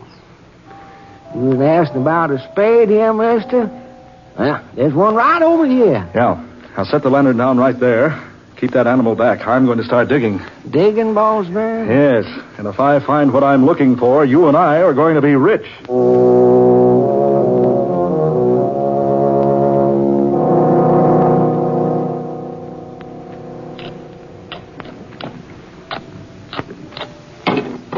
There it is.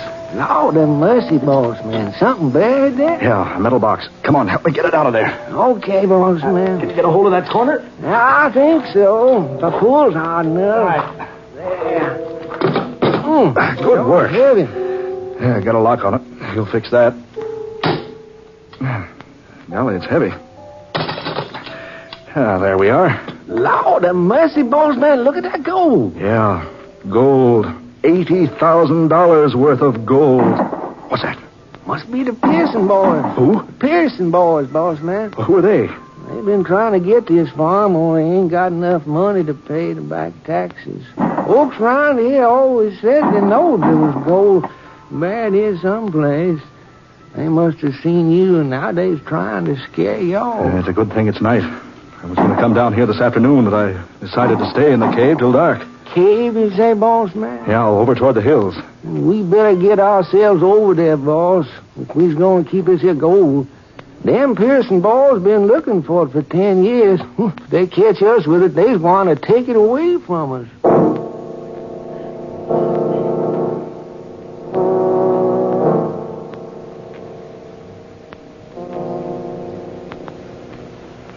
Boss, I reckon I can't stay here much longer. We've got to stay here. I was hungry. And so am I.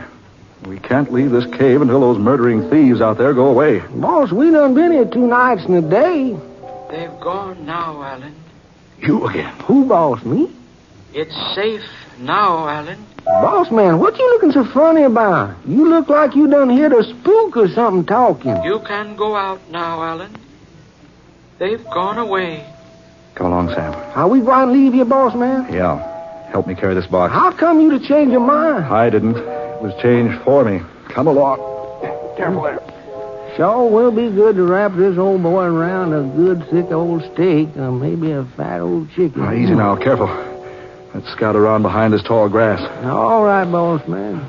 Now, you all watch your step out here. There's lots of snakes over here. Snakes? Yes, sir. Big ones, too, boss man, and poison. Now, come on. Over this way.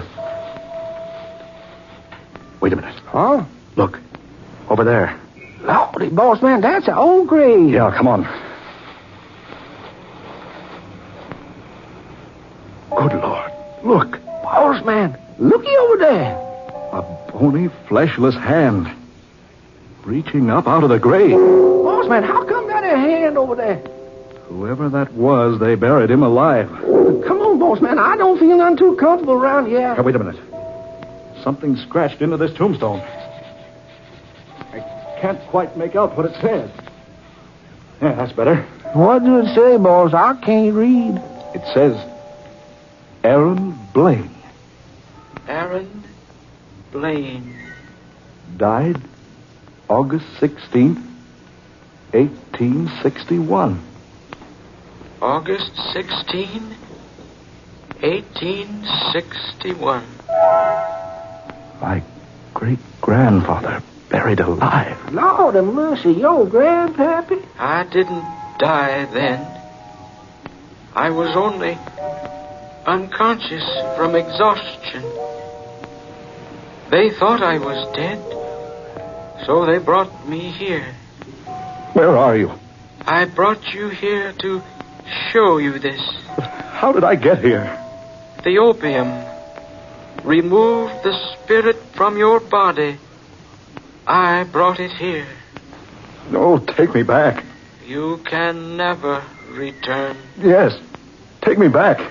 Yeah, I have the gold now. I'll be rich. No. Yes, take me back. Take me back, I say. Boss man, look at that there snake. No. Run, boss man. He done bit you, I tell you. Poison. I've been poisoned by that snake. I can't. Help me. Help me.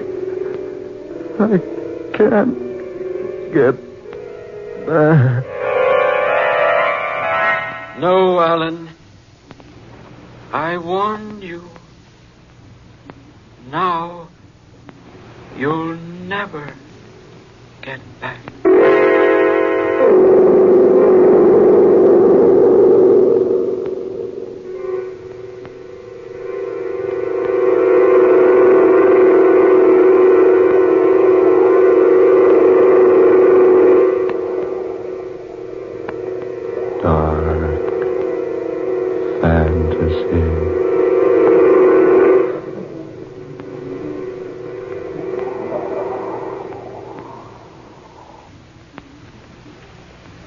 You have heard Dead Hands Reaching, tonight's original tale of dark fantasy by Scott Bishop, originating in the studios of WKY. The picturization story of Dead Hands Reaching appears in the May 16th issue of Movie Radio Guide. Ben Morris was heard as Alan Blaine. Eleanor Naylor Curran played Judith West. Muir Height was Young Si Fu. Georgiana Cook played Mrs. Evans, and Darrell McAllister was Aaron Blaine, the voice from beyond. Next Friday, listen to Dark Fantasy 35 minutes earlier at 11:30 p.m. Eastern Wartime, 10:30 Central Wartime. Listen for Rendezvous with Satan, another unusual adventure by Scott Bishop. Tom Paxton speaking. Dark Fantasy comes to you each Friday night from Oklahoma City. This is the National Broadcasting Company.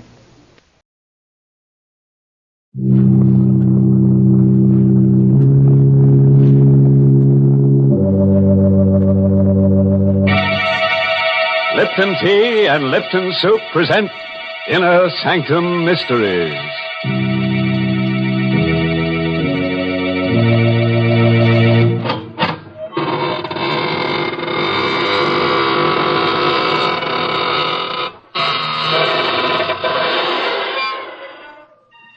Good evening, friends of the Inner Sanctum.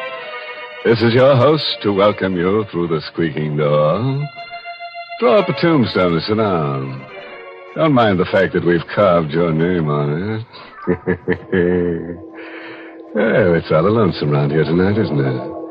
Yes, most of the folks who haunt the place are out tonight with their sleds. If it snowed near your house, you may find them ghosting down here. But, Mr. Host, ghosts don't go sledding, do they? Why, of course, Mary. Especially the ghosts of gangsters.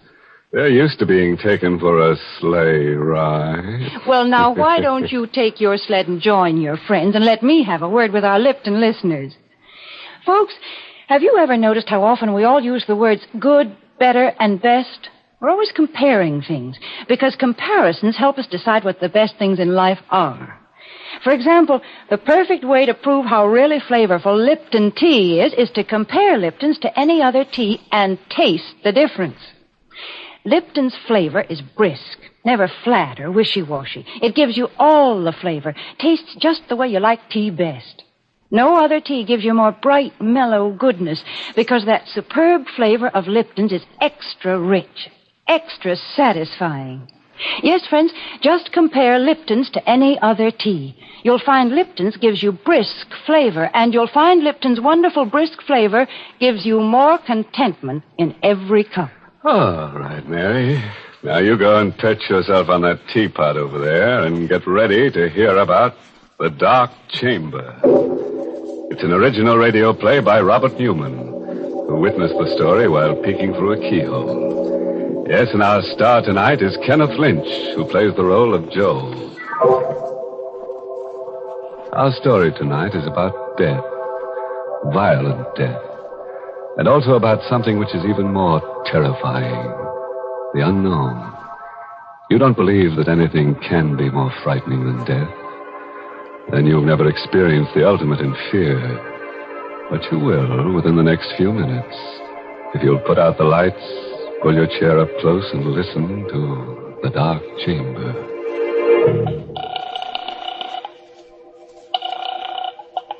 Police headquarters, Ryan speaking. Hello, police. Listen, you've got to help me. You've got to. I don't know how you can, but my name is Watson, Joe Watson. I'm a driver for the Acme Sanitary Hand Laundry. Address? Where I am, I don't know. That's part of the trouble. Now, look. Hey, wait, listen. I know it sounds crazy, but it's true. Check the laundry. Check the veterans. I'm an ex-GI. They'll tell you I'm straight. Well, I'm in a room someplace. I don't know where it is or how I got here or what I'm here for. I don't even know how long I've been here. It's a big room, but it's funny. No doors, no windows that I can see. It's just a couple of chairs and a table with this phone on it. I'm scared. What do you expect us to do? Find me. Find out what this is all about and get me out of here. I don't know. Oh, listen, this isn't a gag. Can't you tell? You don't know what it's like just sitting here waiting, not knowing where or why or what's going to happen. Can't you trace this call or something? Well, okay. Hang on. Oh, thank heaven. I was afraid. Listen, I hear something. Someone's coming. I better hang up. I'll call you back later if I can. How do you do? Who are you? My name's Helming. Dr. John Helming. And your name? I don't have to tell you anything. That's very true. Although I didn't think you were aware of it. I think I already know everything about you that I'm interested in knowing. Like what? Name?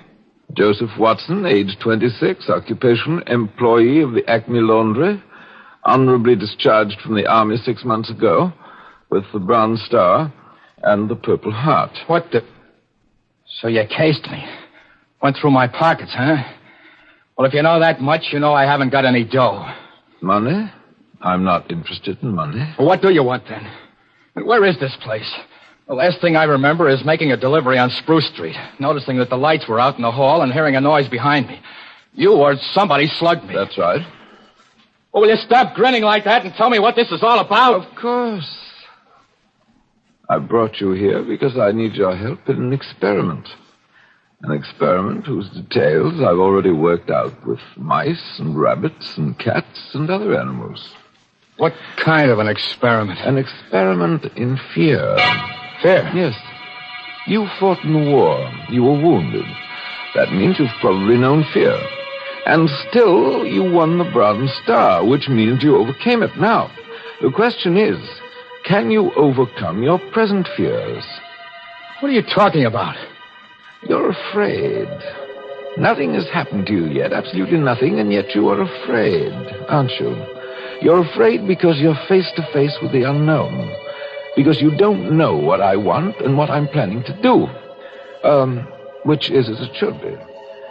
And that's the way we'll leave it. For the moment. Hey, wait a minute. Come back here. Come back. You can't...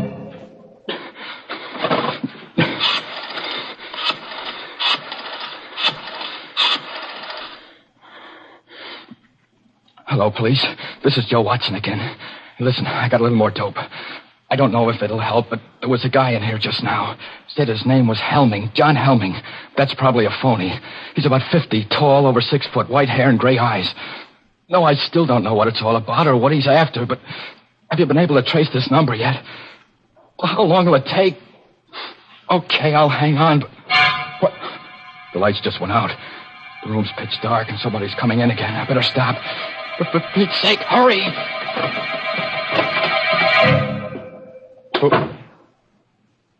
Who's that? Who just came in? Who are you? A girl. Keep away from me. Keep away, do you hear? Keep away. What's the angle now? Angle? Why did you bring me here?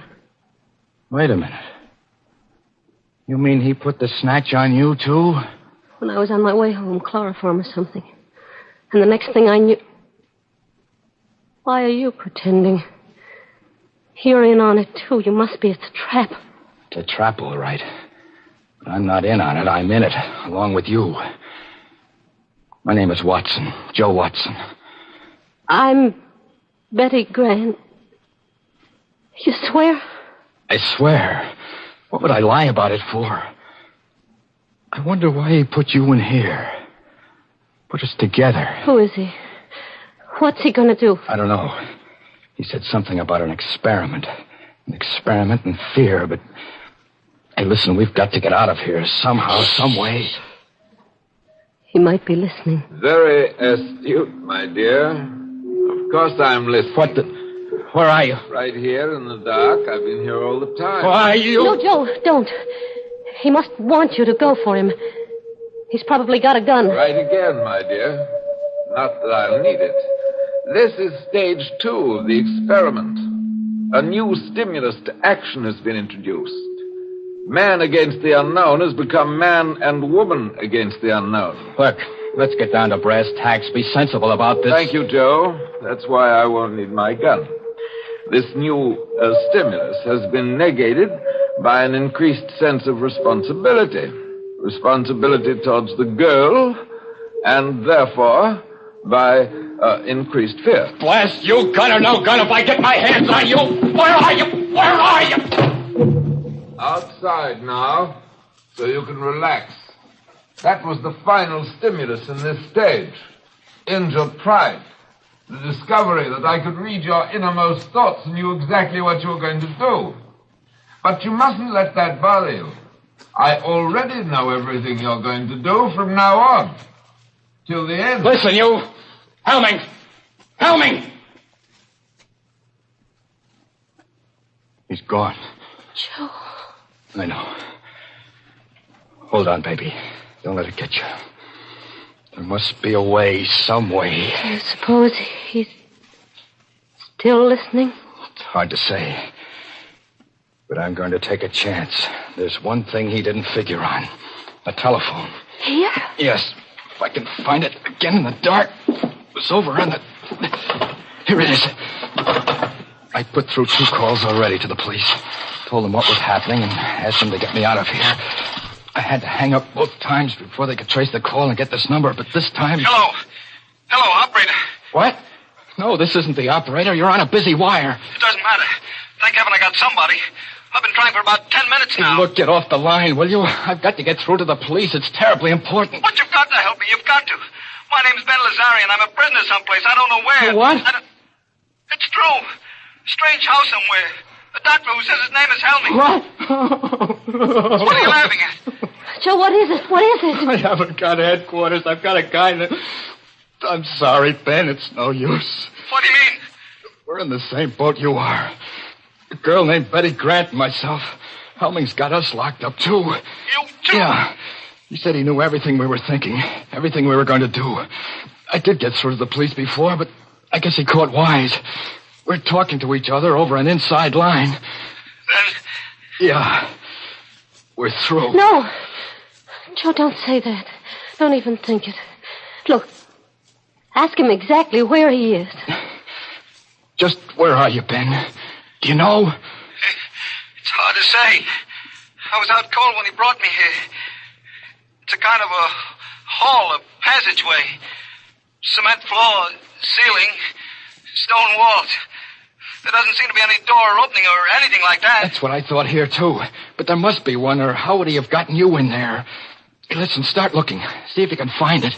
That's true. I never thought of that. If I do find the door and it opens into where you are... That's right. 3 of us together. We'll surely be able to figure something out then. Hold on. I'll start pounding on the walls. You see if you hear anything. Go ahead. What's he doing? He's going to knock on the walls to see if he's anywhere near us.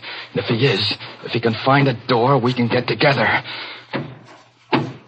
Hear anything? I'm not sure. Maybe. I'm not sure either. Sounds awful far away, is it? There, listen. That wall right there. Hello. Hello, Ben. Yes? We heard you. You're right next to us. Now, Ben, you listen, and Betty will knock back. Go ahead, Betty. That way, Ben, you'll be able to tell just which wall it is. Okay. Right. I hear it. I know where it is. Now to find the door, if there is one. Hold on. He's got it. He's going to see if there's a door. There must be one. There must be. Ben. And... Ben. Hello. What is it? I don't know. Thought I heard a moan. Joe! Look. There is a door. It's opening. It's open. Joe. Dr. Helming. Why, yes. Were you expecting someone?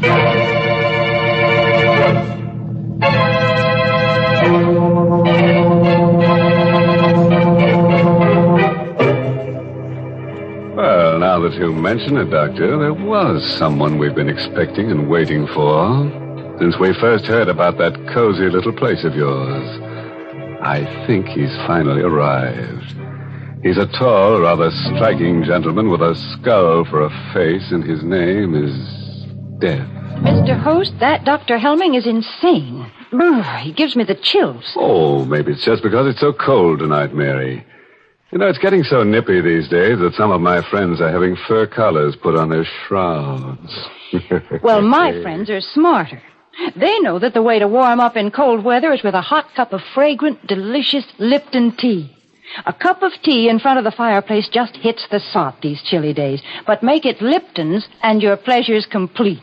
You brew up a pot of Lipton's, throw another log on the fire, and summer tiptoes right into the room. Let the wind blow and the snow pile up on the roof. There's all the magic of June in a cup of Lipton's, in its deep amber color, its tantalizing fragrance, and its rich, hearty flavor. And what flavor that is. Never wishy-washy, always brisk and full and satisfying. Try it, folks. You can let winter do its worst when you've got Lipton's in your cup. That's right, Mary.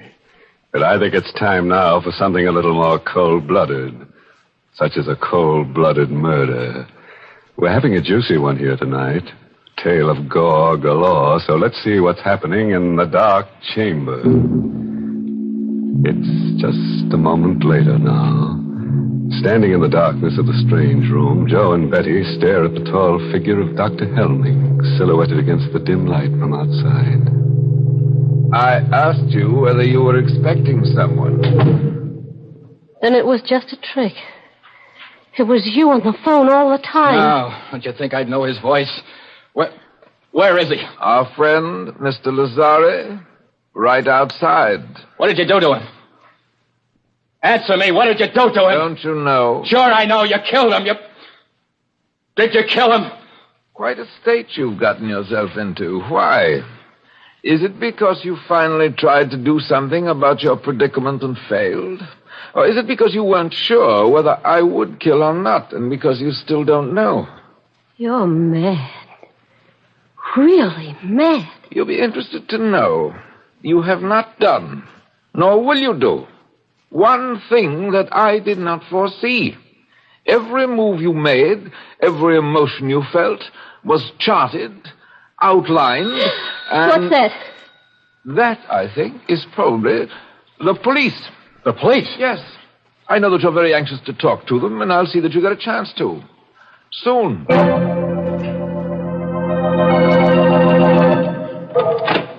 Good evening, officer. I'm looking for a guy named Helming. Dr. Helming. I'm Dr. Helming. Come in, won't you? Okay. Thanks. This is kind of a funny business. It's about a phone call we got a while ago, finally traced here. A guy who said he was a prisoner or something. That must have been Watson. Yeah, that's his name. Joe Watson.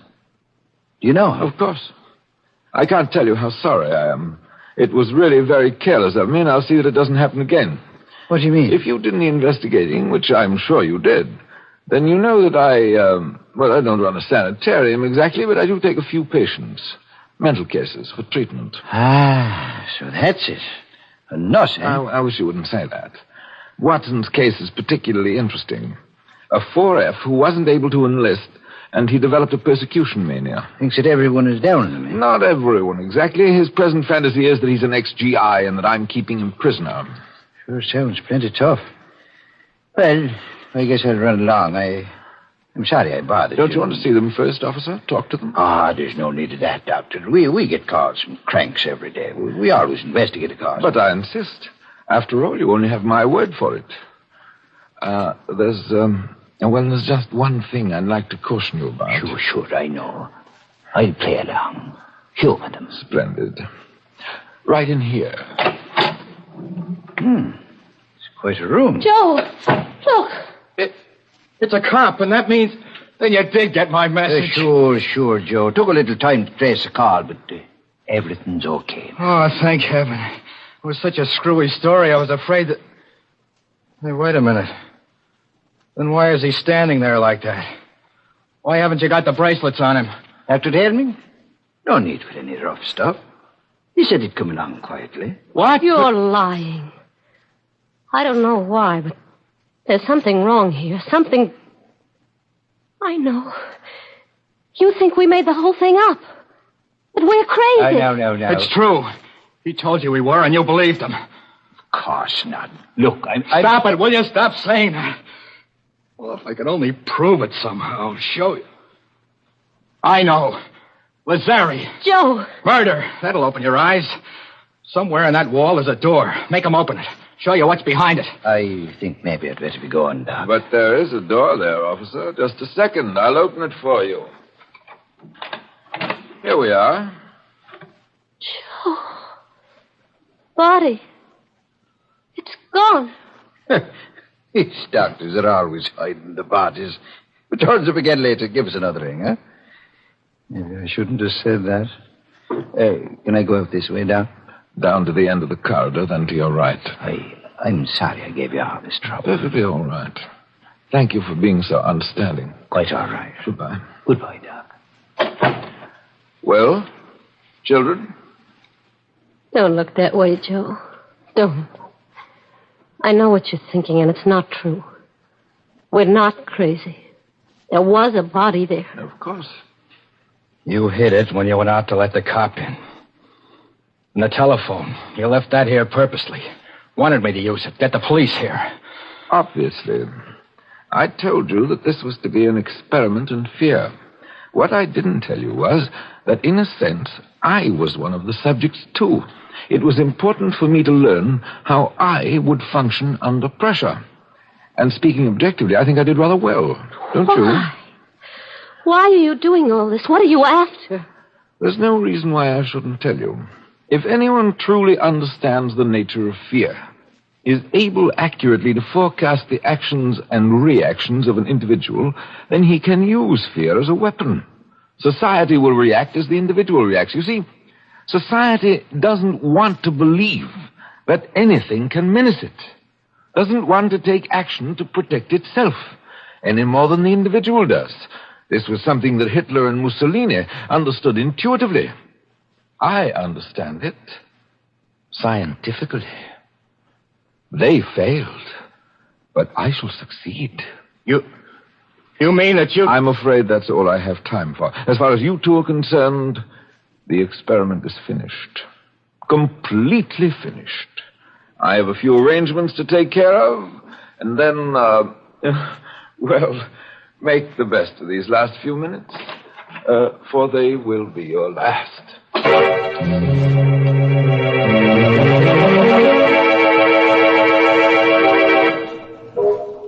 Joe, do you hear anything? Is he coming back? Not yet. He's going to kill us, isn't he? Just the way he killed Lazzari. He's going to try to. Why are you sitting there like that, looking at me? I guess because it's the first chance I've had to look at you. How do you mean? When they first put you in here, it was all dark. So many things happened after that. It's funny. What is? The things that you can tell about a person even in the dark. I kind of thought you were little, and I knew you were awful nice and had a lot of nerve, but I didn't think you'd be so pretty. I'm not so pretty, Joe. I'm not very brave either. I'm scared. I'm awful scared. And I don't want to die. Don't worry about it, baby. Don't think about it. Just sitting here like this, waiting. And there's nothing we can do. Every time we did try to do something, it was something he knew about. Was expecting us to do. Please, baby. Joe, something happened to you. You were scared before, too, but now... It was not knowing that was scary. Not knowing what was going to happen or why or what you could do about it. But once you do know, once you make up your mind, then you've got to forget about it. Forget about everything. Make up your mind about what? This is going to sound kind of funny, especially now, but... Well, do you have anyone special? A fellow, I mean, that... Why... Oh, no. That's good. I mean... Well, gee, it's a shame we never met before. If we had, we wouldn't be here now. I mean, we probably would have been out together someplace, and... What time do you get through work, usually? About 6. The store closes at 5:30, but... Me too. I could have picked you up at about 6. Joe, I hear something. He's coming. Yeah. Okay, get up. Over in the corner of the room so that he'll see you as soon as he opens the door. What about you? I'll be waiting over here, behind the door. Joe, you're not going to... I know I haven't got much of a chance, but... Well, wish me luck. That it'll be quick anyway. Oh, no. Joe, please. All right, my young friend. Time. All my arrangements have been completed, and I'm... Where's Watson? Right here. Joe, Scully! It's okay, baby. Didn't get me. I had the barrel of the gun and... Good Lord. Got him. In the chest. But you couldn't have done that. You couldn't have. Outside, Betty. See if you can find another phone. Call the police again. And this time, tell them to bring an ambulance. But you couldn't have done it. It was all plotted, graphed, and worked out in detail. I knew just what you were going to do, how you would react. By this time, you were to be in a state of complete frustration, resigned, ready to die. Why did you do it? Why? I don't know. Now, just take it easy. I've got to know. You've got to tell me. Was it because of the girl? Out of desperation? Because you knew you were going to die anyway? I tell you, I don't know. I just know that... Well, a guy will take just so much pushing around.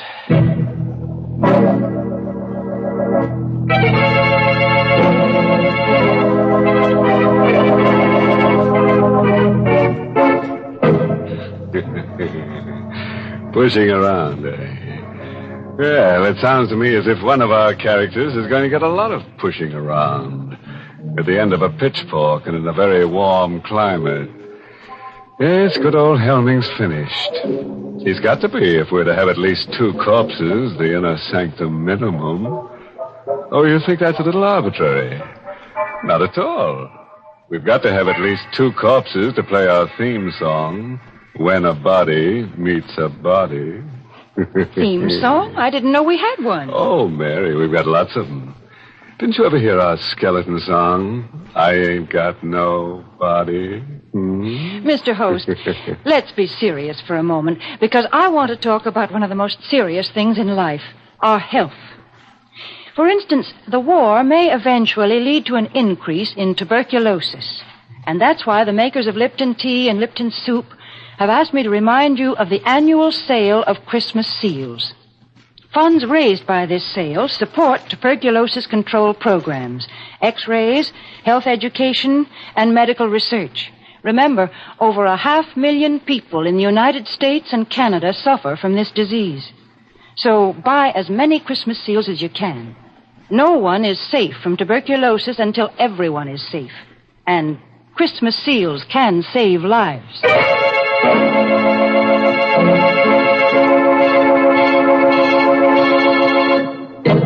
And now, friends, here's a word of wholesome advice. If you've had any murderous thoughts lately, give them up. It just doesn't pay. Well, I know a lady who killed off her husband, and, you know, it just ruined her marriage. Yes, he grew very cold to her. Oh, by the way, this month's Inner Sanctum mystery novel is The Fearful Passage by H.C. Branson. Yes, and next week's Inner Sanctum story, directed by Hyman Brown and brought to you by Lipton Tea and Lipton Soup. Next week's story is about a vampire. He's a very stingy fellow, That's when you go out with him, the drinks are always on you. Naturally, we're going to try to make him feel at home here, so I've just ordered a good supply of bats with green eyes, a coffin for him to sleep in, and a wooden stake to drive through his heart. I wouldn't stake my life on it, friends, but he may visit you before next Tuesday. Until then, good night. Pleasant dreams?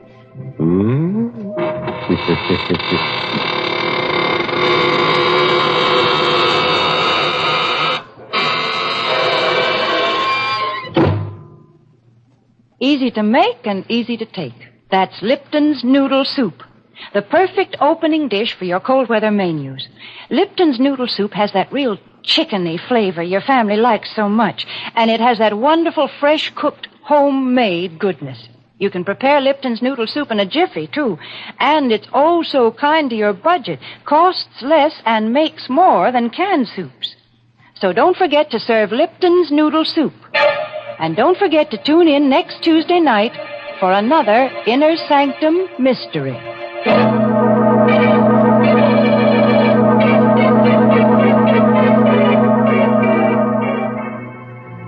This is CBS, the Columbia Broadcasting System.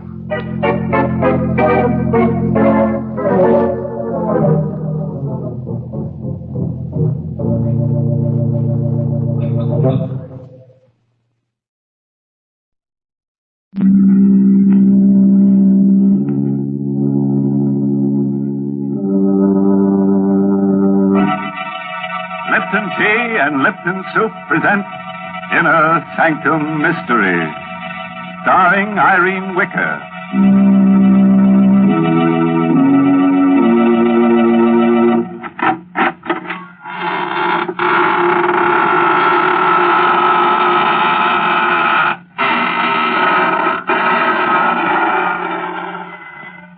Good evening, friends of the Inner Sanctum. This is your host inviting you in through the squeaking door. Ease yourself in.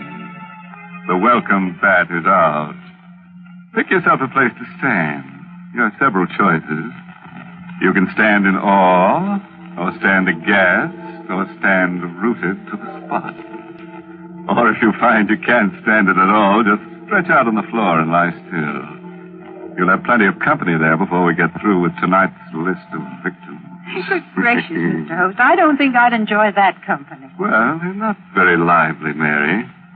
In fact, you may find them a little, stiff at first. But they won't interrupt if you want to talk. And you know I do want to talk, Mr. Host. So suppose you go greet your other visitors while I have a little chat with our Lipton listeners. You know, folks, sometimes when you're trying to describe a thing, you find it's very hard to think of just the right word. But that doesn't apply when you set out to describe Lipton tea. For Lipton is so different from other teas. Its flavor is so extra special that there's a special word to describe it. Brisk. Yes, brisk is the tea expert's word for full-bodied, tangy flavor. Oh, but then why bother with words when Lipton's itself can tell you so much more? You'll taste the difference right away and discover how much Lipton's brisk flavor adds to your enjoyment. Yes, with Lipton's, you get all the goodness nature puts into tea. So for deep-down satisfaction, folks, fill your cup with brisk-flavored Lipton tea. That's a good idea, Mary. And now, friends, if you'll just reach over and switch off those harsh, bright lights, we'll begin our story of The Creeping Wall by Sigmund Miller, starring Irene Wicker in the role of Karen Jeremy. Just let the soothing darkness envelop you like a straitjacket. You'll be surprised how nervous you'll feel. Here's Karen now. Can you think of anything more absurd than being afraid of the walls in your own home? Why I should feel that way, I don't know. My husband Horace seems to think it's just a case of nerves. Walls are just made of wood and plaster. Still, they give me a queer feeling. Once, while sitting alone and reading, I had an odd sensation that the walls were tilting. I looked up. Sure enough, they were all leaning toward me. I closed my eyes, but when I opened them again, they were all straight again. Oh, it was a horrible experience. But a much worse thing happened to me last night. I was asleep, dreaming that I was sitting in front of my vanity, making myself pretty. I was alone. It was late at night. Suddenly, I noticed through the vanity mirror that the wall behind me was a little closer. I sat quite still for a moment, and I turned round, and it was closer. You have to experience it to know what a dreadful feeling that is. Then I heard a crunching sound. The opposite wall also had moved nearer. I screamed. But it was only a whisper. Then all the four walls began to hem me in. They moved nearer and nearer. I could feel the cold of the walls filling the remaining space of the room. I was going to be crushed to death. There was a book of matches on the vanity. I lit a match and held it near the cold walls. They stopped moving. They were afraid of the heat. Then the match went out. The walls began to move again. I lit another match. They stopped. I held it until it drained itself out in my hand. I frantically lit another one, the last. It flared up, and then it died out. The walls began to move. They were just inches away now. And one of them touched my hand, icy cold and dreadful. In an agony of terror, I beat against the walls, and then I screamed with every breath of life in me. Karen, what's the matter, dear? Don't let them crush me. Help me, Horace. Stop beating the walls. Karen, what is the matter with you, dear? Dreaming. The walls were closing in on me. I had to light matches to stop them. Oh, Horace, it was ghastly. I'll never forget it so long as I live. Well, nightmares are always frightening, dear. You threw the covers off and the room's very cold. That's what probably brought it on. You forget it, darling. The dream won't come back. We talked for a while, and Horace dozed off. But I remained wide awake. I tried to sleep, but I couldn't. I even tried counting sheep. While I was counting, I got a sick feeling the walls were really closing in on me. I continued to count. 14, 15, 16, 17.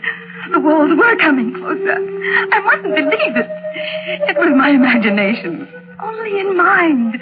18, 19, 20, 21, 22. I could feel the walls hovering over me. They were moving silently this time. 23, 24, 25, 26. Karen! Get some water quickly. The curtains are on fire. They were on fire. The flames were creeping up the curtains. Here, help me pull the curtains down. Here's the water. How did they catch on fire, Horace? Well, there's a book of matches on the floor, Karen.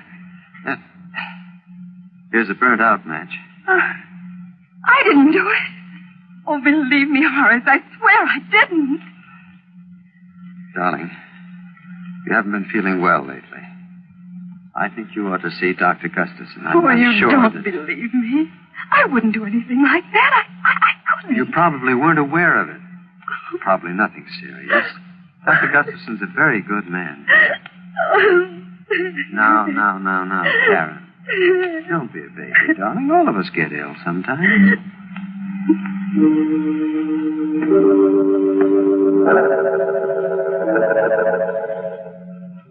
Dr. Gustafson is a little man with sharp eyes.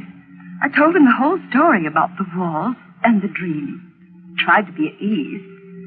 There was a mirror on his desk, and as I talked, I kept fixing my hair. Didn't look so well today. 2 new gray hairs that I had to pull out. Kept watching me very closely. All the time asked me questions about my youth.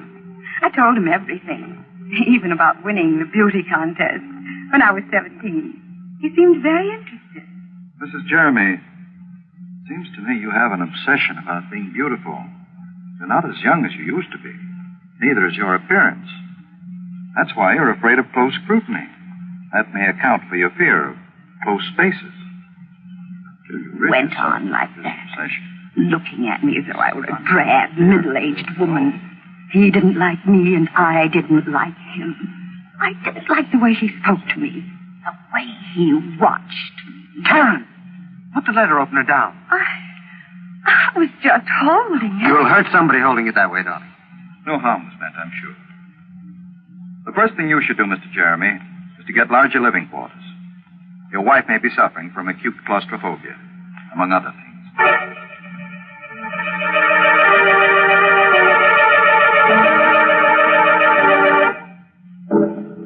I was glad the visit to that horrid little Dr. Gustafson didn't influence Horace at all. He still loved me. Told me I was the loveliest woman in all the world. One day he came home in great excitement. Darling, I've got a wonderful surprise for you. I've just bought the famous Meadow Mansion. Oh, Horace, do be careful. You must my hair. What is this Meadow Mansion? Well, it belonged to John Aiken. You know, the famous naturalist. Mm-hmm. He was killed, poor fellow, in an auto accident. It's a huge house, and you won't be troubled by walls ever. Come on now, darling. We have to see the agent and sign lots of papers. We went to the agent's office. Mr. Swanson was his name. A very friendly old man. He kept looking at me all the time he was talking. Mr. Swanson, we'd like to take occupancy of the house right away. I don't think it's a good idea, Mr. Jeremy. You see, there's still a lot of Mr. Aiken's property in the house, and... Oh, well, we don't mind that. You don't understand. It's specimens Mr. Aiken's left there, animals and snakes. They're waiting to be shipped to the zoo. Well, there's nothing to worry about. They're in cages, aren't they? It'd be very unpleasant if they weren't. Scared to death of snakes myself. If we'll only wait a few more days, they'll all be shipped out. Oh, don't worry about it. We'll leave the animals strictly alone. We've just got to move in right away. Well, the house is so big, I guess you can manage. Here are the keys, and good luck to you both.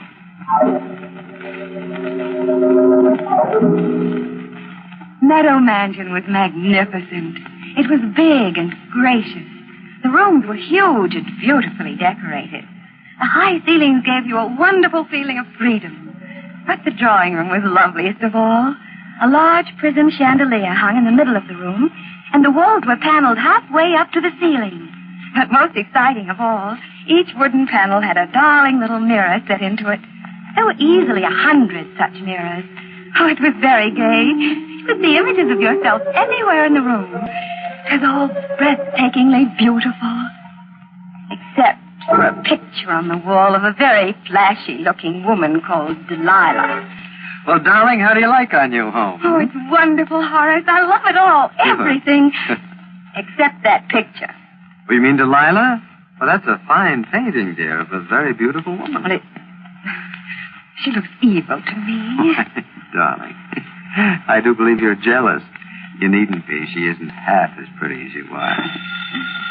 Alice, answer the door, please. We didn't talk about the picture anymore, because Mr. Swanson, the agent, came in to see how we were getting on. I left Horace talking to him, and I wandered into the next room. There were a dozen cages standing near the fireplace, ready to be shipped off to the zoo. There were mostly snakes and lizards in the cages. All of them were quite motionless, except one. It was labeled Bushmaster, Venezuela. Very odd name for a reptile. Fearfully ugly, yet it fascinated me. About 4 feet long, fat and clumsy looking, yet it slid round the cage with wonderful grace. Kept moving round and round, trying so hard to get out. It looked at me pleadingly. And then I found my hand on the safety catch. I drew it away in horror. It kept going round and round the 4 glass walls. Must be maddening to have walls so close they touch you all the time. I remembered what a terrible feeling it was to be frightened of walls. Then suddenly, the snake was in the middle of the floor. Karen, don't move. Good heavens. It's out of the cage. Stand still, Karen. I didn't move. Not one bit. I wasn't frightened. I was only wondering how it had escaped from the cage. The snake lay there in the middle of the floor with its head up, hissing. And it started to move. It slid in a wide circle toward Horace and Mrs. Swanson. It's coming towards me. I've got to get out of here. Don't run. But he didn't listen to Horace. He started running and the snake struck him. It struck him twice in the leg. Then he continued running past me. Then suddenly he fell. Horace picked up a chair. He smashed it down on the snake. He smashed it again and again and again until it was dead. body. It's swelling. It's dying. I didn't open the cage. I swear to you, I didn't. It got out by itself. Oh, the door must have been loose. Please believe me, Horace, I didn't open it. I couldn't have opened it. You must believe me. You must. Oh, you must.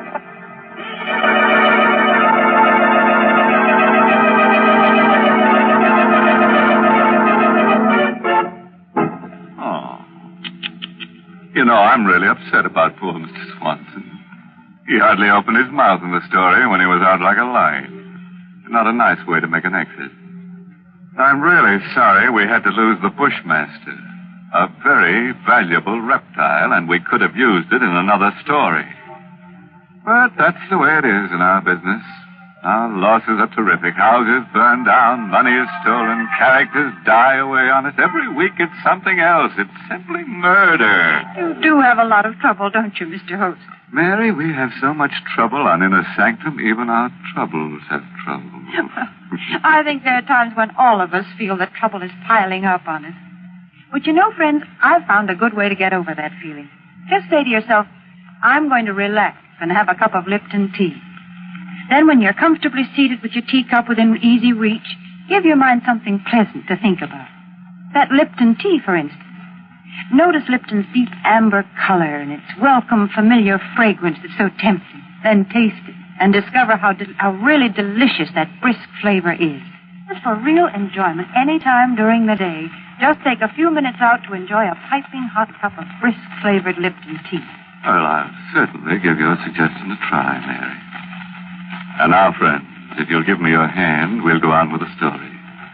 Or would you rather take yourself in hand? Things are going to be a little rugged from now on, so take a firm stand, sit tight, and buckle down.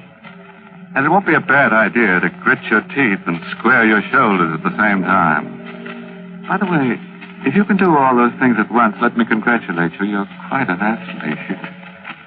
Well, here she is. Karen Jeremy. I was ill for a long time. I don't remember how long. Weeks, maybe months. Horace never spoke about that horrible afternoon. And after a while, I stopped thinking about it. I liked my new home. Meadow Mansion was such a beautiful place, I rarely left it. I loved best of all the drawing room, with its darling little mirrors and the wooden panels. I could see myself from all sides. It was so much fun. My absurd fear of walls was beginning to fade away.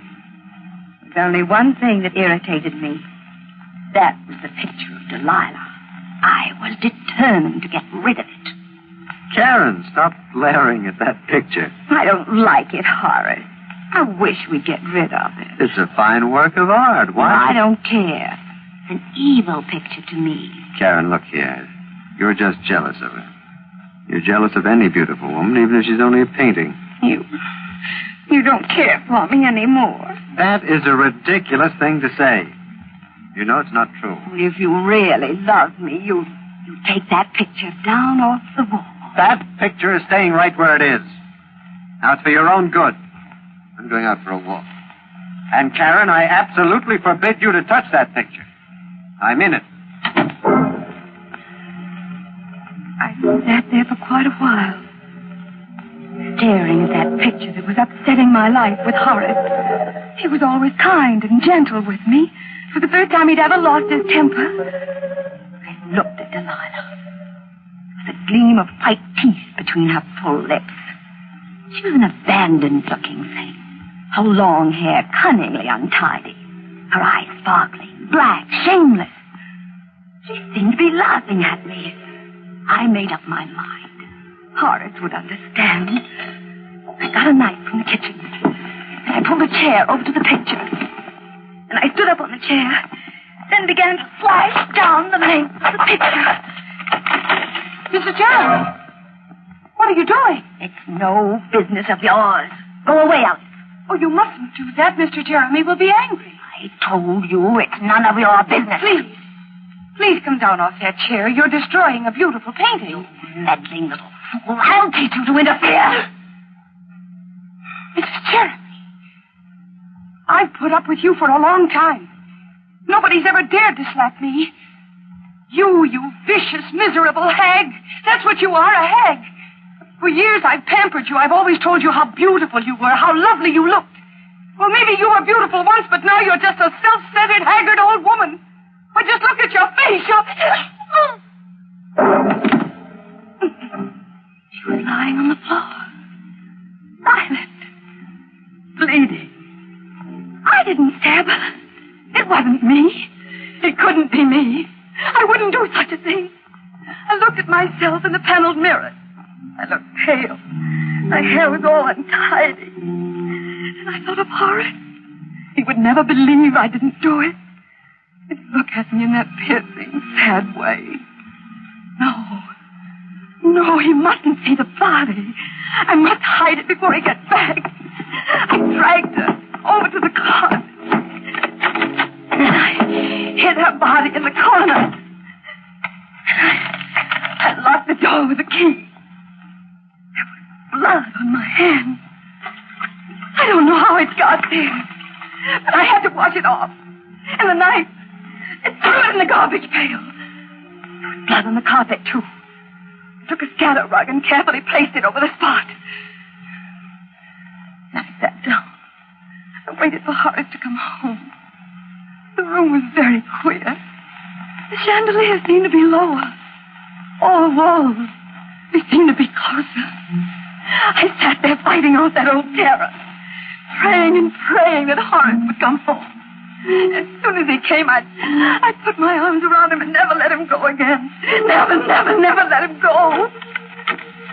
And I heard the doorknob turning. I hurried over to the door. Hello, Karen. Oh, darling, I'm so sorry. It was all my fault. Please forgive me, Horace. I can't bear your being angry with me. Please say you forgive me. That's all right, Karen. I shouldn't have lost my... What happened to the painting?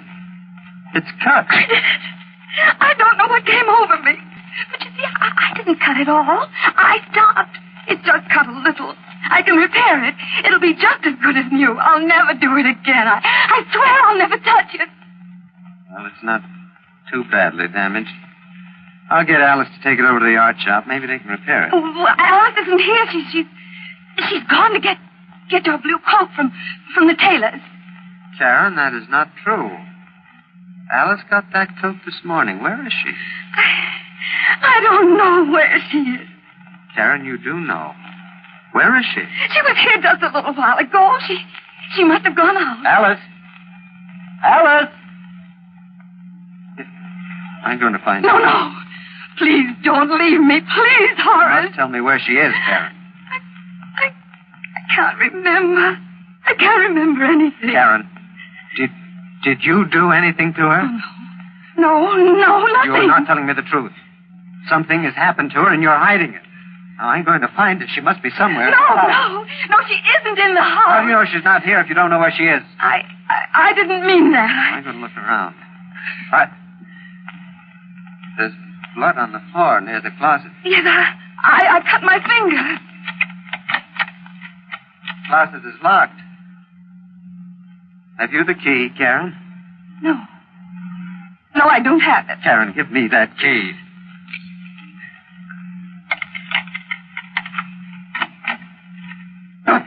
Karen! You killed her! No. I didn't kill her. I couldn't do such a thing. I saw her lying there on the floor, so I hid her in the closet because I didn't think you'd believe me.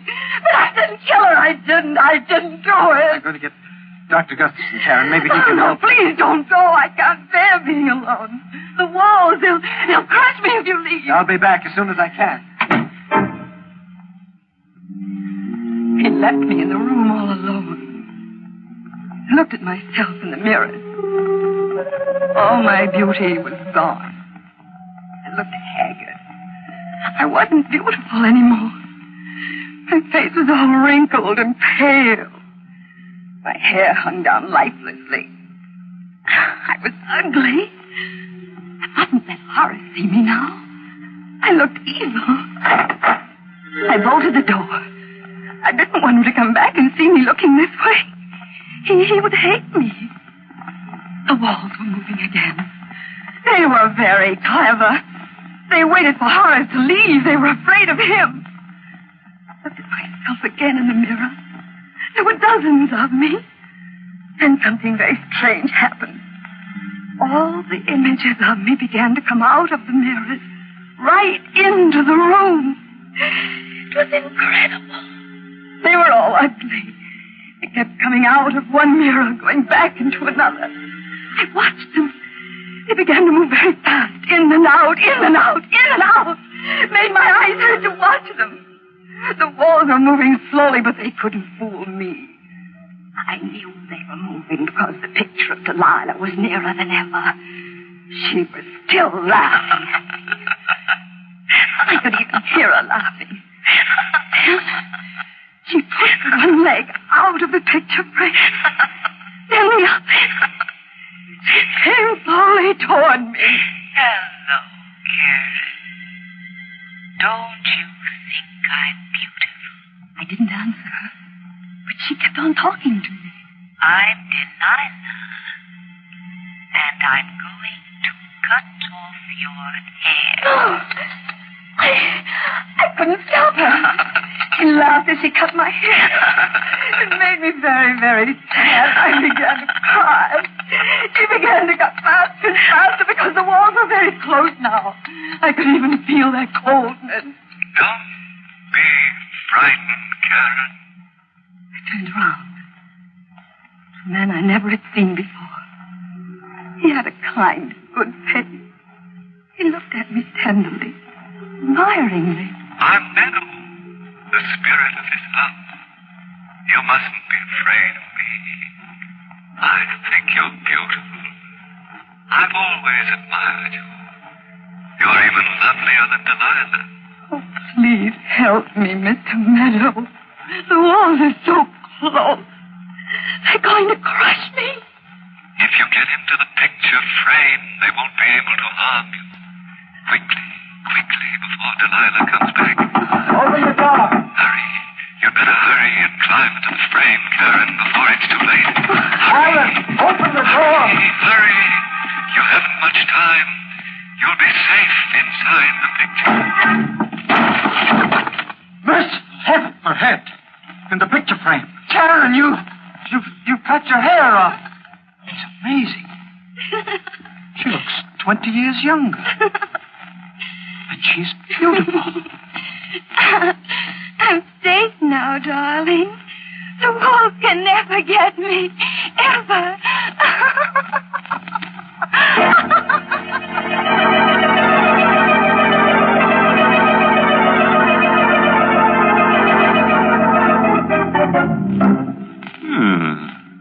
I think we did rather well tonight. Two of our characters were gathered to their forefathers. I'm sort of sorry about that maid. She seemed like a nice sort, and I don't think it was quite kind to be so cutting to her. But that renting agent, you couldn't get an apartment out of him anyhow. As for our heroine, it's true we didn't kill her off, but we certainly framed her. Well, it couldn't have been a very pretty picture, Mr. Host. No, Mary, but you'll have to admit it was remarkably lifelike. Well, while you're admiring it, I have a few words for our friends listening in. You know, some people tie a string around their finger to remind them of things. Well, I'm not going to ask you folks to do that. All I want you to do is just remember all the good things I've told you about Lipton tea, and let them remind you to get a package of Lipton's tomorrow. Lipton's wonderful brisk flavor, its full-bodied goodness mean more contentment in your teacup. Remember, Lipton's is the tea that gives you extra pleasure and extra satisfaction. Ask your grocer for a package tomorrow. Well, that should be easy to remember, Mary. Well, friends, it's time to close the squeaking door until next Tuesday, when we'll get together again for another killing time. Oh, by the way, this month's Inner Sanctum mystery novel is The Pavilion by Hilda Lawrence. Yes, in next week's Inner Sanctum story, directed by Hyman Brown, and brought to you by Lipton Tea and Lipton Soup. Next week's story is called The Edge of Death. Feeling a little edgy already? A very interesting story. Yes, sort of a mixture of Russian legend and modern psychiatry that tells of a beautiful and sinister old sword. But I'm sure you'll get the point. So, until we meet on the edge of death next Tuesday, good night. Pleasant dreams.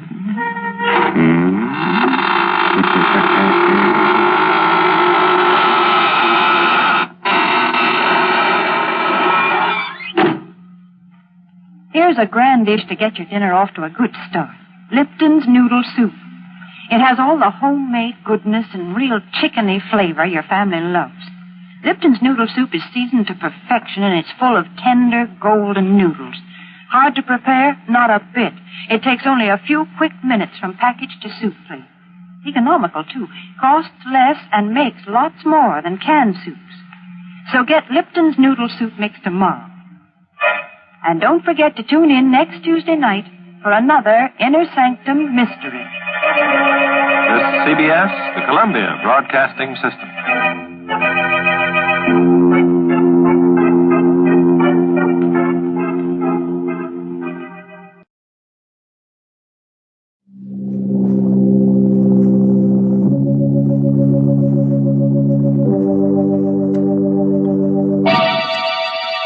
Lipton Tea and Lipton Soup present Inner Sanctum Mysteries.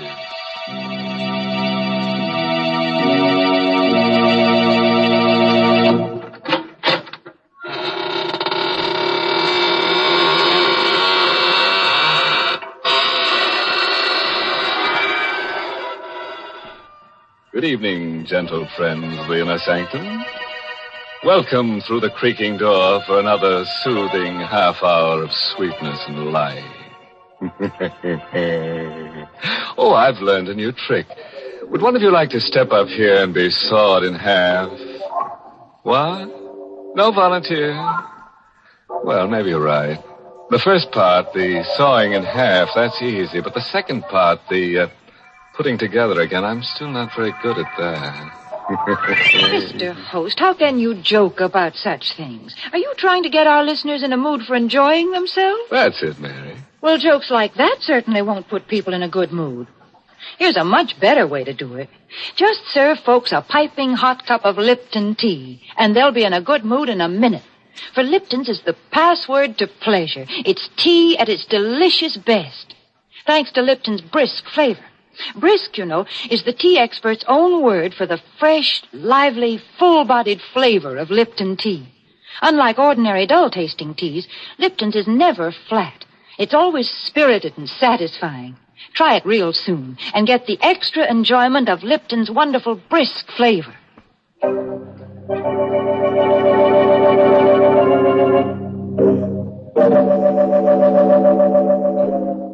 What does a man think of when there's murder in the air?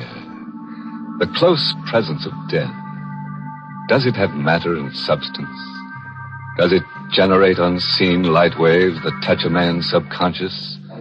Or unheard sound waves that speak to him when he sleeps? Well, let's listen to I Walk in the Night, written by Emil Tepperman, with Larry Haynes in the role of Peter Lang to tell you this story himself.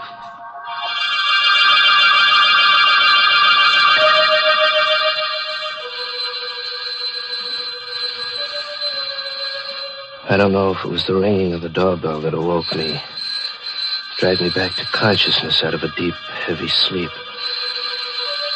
I felt groggy, as if I'd been drugged. My eyes were so heavy, so hard to keep open. That infernal ringing. I stumbled out into the hall. Myrna's room, my wife, there opposite mine. I knew the door would be locked. We'd quarreled last night while the Judsons were visiting from the house next door. Myrna had made a scene. She went to her room and locked herself in. Pete! Pete, wake up in there! As I stumbled down the hall to the front door, I recognized Phil Judson's voice. Phil and Henrietta lived in the house next door, just across the lawn. Pete! Pete! All right, I'm coming. Just a minute. Can't get this open. There. Oh, thank heaven you woke up, Pete. I thought you'd never hear me. What's wrong, Phil? What's that poker for? Henrietta saw a prowler come out of this house. A prowler? What's the matter with you, Pete? You look groggy. Wake up. I don't know. I feel as if I'd been doped. What's this about prowler? Henrietta saw him climbing out of Myrna's window.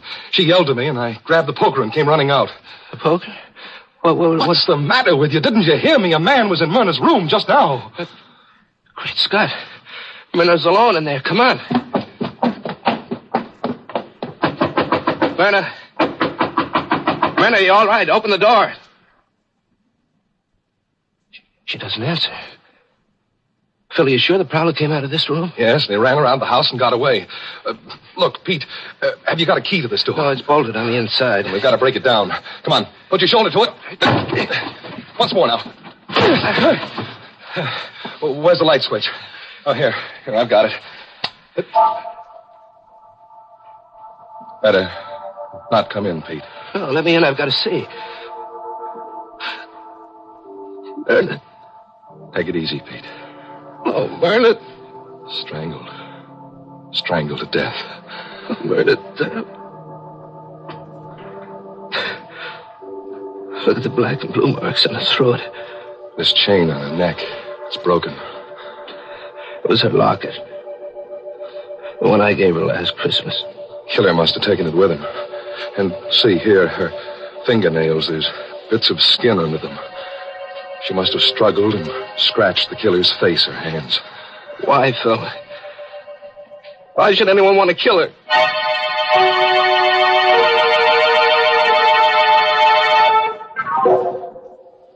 Then began the long torture of the investigation. Detectives swarming over the house. Men in derby hats examining the body of my wife. Measuring the room, searching for fingerprints. And finally, more men who came and carried her away forever. Through it all, Phil and Henrietta sat with me, trying to give what comfort they could. Oh, Peter, dear, please talk to us. I can't stand seeing you sit there with your head in your hands. It won't bring Myrna back to life. Henrietta's right, Pete. You've got to get a hold of yourself. I know, but I can't stop thinking about it. Those marks on her throat, the torn chain, the locket gone. Look here, Pete, there's something we have to talk about. Now, get that dazed look off your face and listen to me for a minute. Yes, Phil. There's a police inspector in Myrna's room right now. O'Brien is his name. He'll be coming in soon to question you.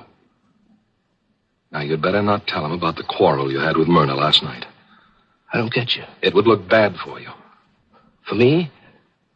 Oh, what do you mean? Phil, you don't think that I... Suddenly I caught my breath. My right hand in my bathrobe pocket had touched something cold. Phil and Henrietta both stared at me. Peter, what's wrong? Phil, look what I found in my pocket. What is it? Look. A locket? It's Myrna's locket. The one that was torn from her throat. Phil, how could this get in my pocket? Here, give me that, quick. But, Phil... Give it to me. Yes, it's Myrna's locket, all right. You recognize it, Henrietta? Yes. What are you going to do with it, Phil? Get rid of it, quick. Out this open window. Now, if the police find it out there, they'll think the killer dropped it. But, Phil, it was in my pocket. What are you looking at, Phil? Your hand, Pete. What? Your left hand. I looked down at my left hand. There on my wrist were 3 long gashes where the skin had been scraped. As if by the fingernails of a woman fighting for her life. Phil, do you think I could have killed her? Nonsense. I don't believe it. You could never do a thing like that, Pete. Couldn't I? How can you be sure? How can I be sure? Peter, please, don't talk like that. You're making yourself out some terrible monster, but you aren't. Phil and I know you can't be like that. I don't know. Maybe I got up in my sleep and killed Myrna without ever knowing it consciously. After all, I did have that quarrel with her last night. Cut it, Pete. Here comes O'Brien, the detective. I hope I'm not intruding. Oh, no. It's all right, Inspector. Come in, O'Brien. Mr. Lang is very upset. The shot. Yes, I understand. Believe me, Mr. Lang, you have my deepest sympathy. I wouldn't bother you at all at a time like this, but there's... Inspector O'Brien was a pink-cheeked, cherub-faced, chubby little man. But his eyes were cold and blue and restless. They kept jumping from Phil to Henrietta to me as he fired his questions at us. Mr. Lang, one more thing. I understand you had a small party here last night? Oh, no, it wasn't a party. Just Phil and Henrietta and Ted Hale. Ted Hale? Yes, Myrna's cousin. Oh, I see. This Ted Hale, a cousin of your wife's, you say? Pardon me, Inspector. Yes, Mr. Johnson? Peter's too easygoing and good-natured to tell you about Ted Hale, but as Peter's attorney, it's my duty to give you certain information. Oh, go ahead. Myrna, Mrs. Lang, owned considerable property in her own right. Recently, I drew a will at her request. In it, she leaves a sizable sum to Ted Hale. Oh, I just thought of something. What is it, Henrietta? Well, Peter was so groggy when he woke up. That's right. He looked as if he'd been drugged. Well, don't you remember last night? Ted Hale went in the kitchen to mix the last round of drinks. Oh, Henrietta, that's ridiculous. On the contrary, it's quite important. Now, tell me, this Ted Hale, what does he do for a living? Why, he works for me in my brokerage office. To please Myrna, I gave him a job as my confidential secretary. I suppose you tell me where Mr. Ted Hale lives. I think I'll have a talk with him.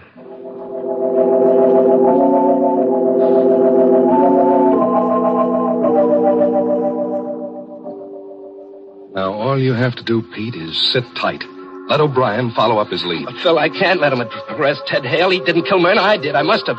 The locket. These scratches. It's not fair to Ted. As your attorney, I won't let you strap yourself in the electric chair. You go back to your room and get some sleep. Henrietta, do you mind going back to our house by yourself? Of course not. I'm going to sleep right here in the living room on this couch, in case Peter needs me tonight.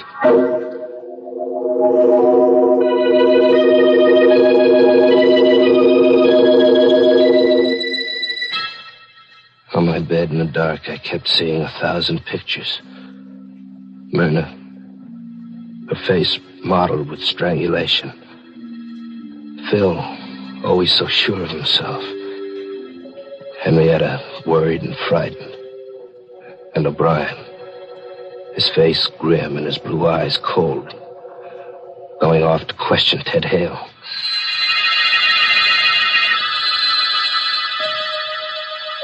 I must have been close to dozing off when I heard the door bell faintly, as if in a dream. I tossed about in bed for a moment or two.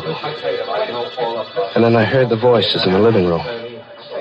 Phil's, cold and harsh. And someone else's, loud and angry and frightened. I got out of bed and opened the door. I went down the hall to the living room. I had to know who was in there arguing with Phil. It was Ted Hale. Ted, what are you doing here? Phil phoned me. He told me about Myrna. I called him up. Told him O'Brien would be coming for him. I suggested he come over here and talk it over with me. Pete, don't let them arrest me. You gotta help me. Me? Help you? You know I didn't kill Myrna. Well, I'm not sure. Pete. What? I was here last night, you know. When you had that fight with Myrna. What do you mean? If I'm arrested, it says I had a motive. But what about you, Pete? You were always quarreling with Myrna. Now, look here, Ted, if you're threatening me... I only want you to help me, Pete. Don't let them arrest me. Hide me. Hide me out till this blows over or till they get the real killer. I think Ted is right, Pete. We should help him. But where? I'll handle it. You have a dark room fixed up in the cellar, haven't you? Yes. We'll stick a cot in there and let Ted hole up for a day or two. Nobody will think of looking for him in this house.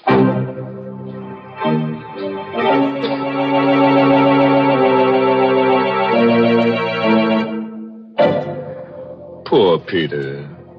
Seems to be in a daze half the time. Yes, his trouble is that when he's awake, he's half asleep, and when he's asleep, he's half awake. It's no wonder he can't sleep well. He seems to be such an honest person, he can't lie easy. You know, it's too bad he doesn't go over and stay at Phil's house, Mr. Host.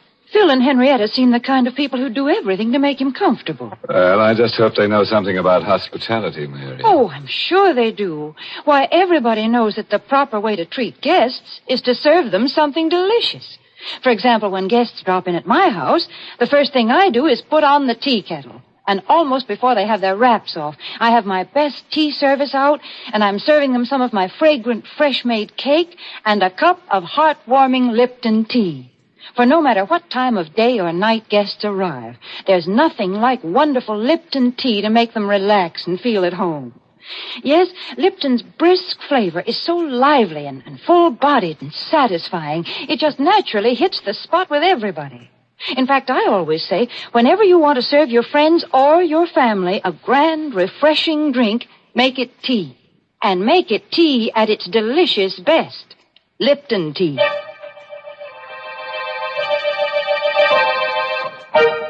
Now, let's get back to our sleepwalker. There's no telling what he might have done while we were talking about tea. Now, let's see, where were we? Peter and Phil were going to hide Ted Hale in the cellar. Now, listen to me carefully, Peter. If Ted Hale is arrested and talks, O'Brien will learn about the quarrel you had with Myrna last night. He'll start digging into things. That won't look so good for you. No, Phil, wait. I know you're trying to help me, but if I did it... If I did kill Myrna, then there's no use trying to protect me. It isn't right. I'm a dangerous man. Fiddlesticks. But you can't brush it off like that. Do you know what it means to lie awake in the night, wondering whether you've killed your own wife? Wondering whom I'll kill next? Cut that out. We've got business to attend to. Now, here's my plan. We'll let Ted stay here tomorrow. And then tomorrow night, I'll smuggle him out of the country. Get him passage on a freighter to South America, maybe. You think he'll go? Sure he'll go. He's scared stiff. But we'll need money. Lots of money. Now, how much have you got in the safe at the office? Oh, about $10,000 in cash, but there's a batch of negotiable bonds. They'll do. I'll go down to the office the first thing in the morning and get them out of the safe. You had the combination? Yes, you gave it to me when you gave me your power of attorney, remember? Oh, yes. Now, don't you worry about a thing. Oh, here. Take this powder. It's just one of the bromides that Henrietta uses. It'll help you get to sleep. By tomorrow morning, everything will be fixed up. Fine.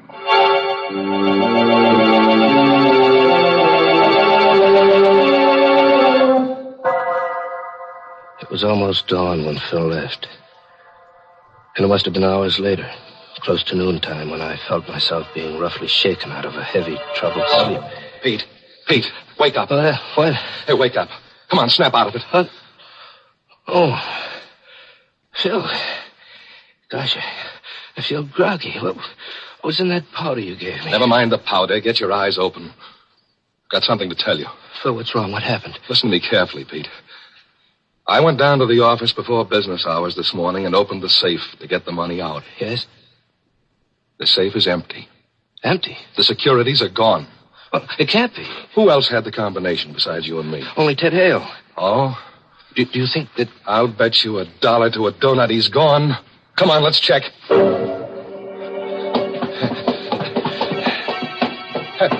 Look, Pete. There's a light in the dark room. He must have got up early and beat me to it, to the safe. Ted, you in there? Always the optimist, huh? Come on, open it up. Ted. Good heavens. Ted Hale hadn't gone anywhere. He was lying there on the cot. His head was a bloody pulp. It had been bashed in while he slept with a long-handled cold shovel which lay there alongside the cot. Great Scott. He's been murdered. We stood there in a narrow, dark room, Phil and I, and we looked at each other. There was a strange gleam in Phil's eyes. I tried to read the meaning of that gleam, but he averted his eyes too quickly. He dropped his gaze to my hands. I saw what he was looking at. My hands were black and grimy with coal dust. And on the grimy, coal-blackened handle of the shovel, there was a fresh set of fingerprints. Phil, did I kill him? Did I kill him in my sleep? The same as Myrna? Phil, I can't stand it being a murderer. I'm going to give myself up. You'll do nothing of the kind. If you did it, Pete, you're not responsible. But you do think I did it? And Myrna, too? I don't know. I don't know what to say. Just think, Phil. Maybe tonight I might kill you. Or Henrietta. There's no telling what I might do. Rubbish. No, Phil. It's hard to believe, but there's the proof. I'm a murderer. I'm dangerous. There's only one thing to do. I won't let you do it. What else is left? Come on. I'm going to help you hide Ted's body.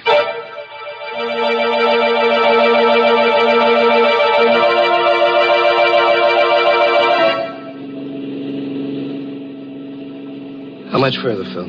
Oh, there it is. There's the bridge up ahead.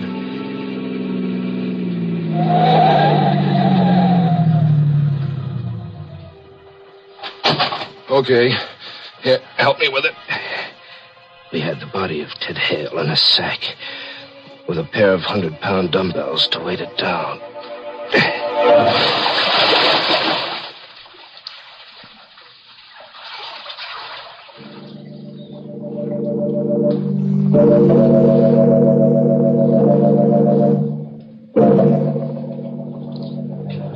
Myrna's funeral took place the next morning, and I had to endure the condolences of friends and business associates. But Phil and Henrietta stood by me all through it. It'll be over soon, Peter. Then you can rest. Keep your chin up.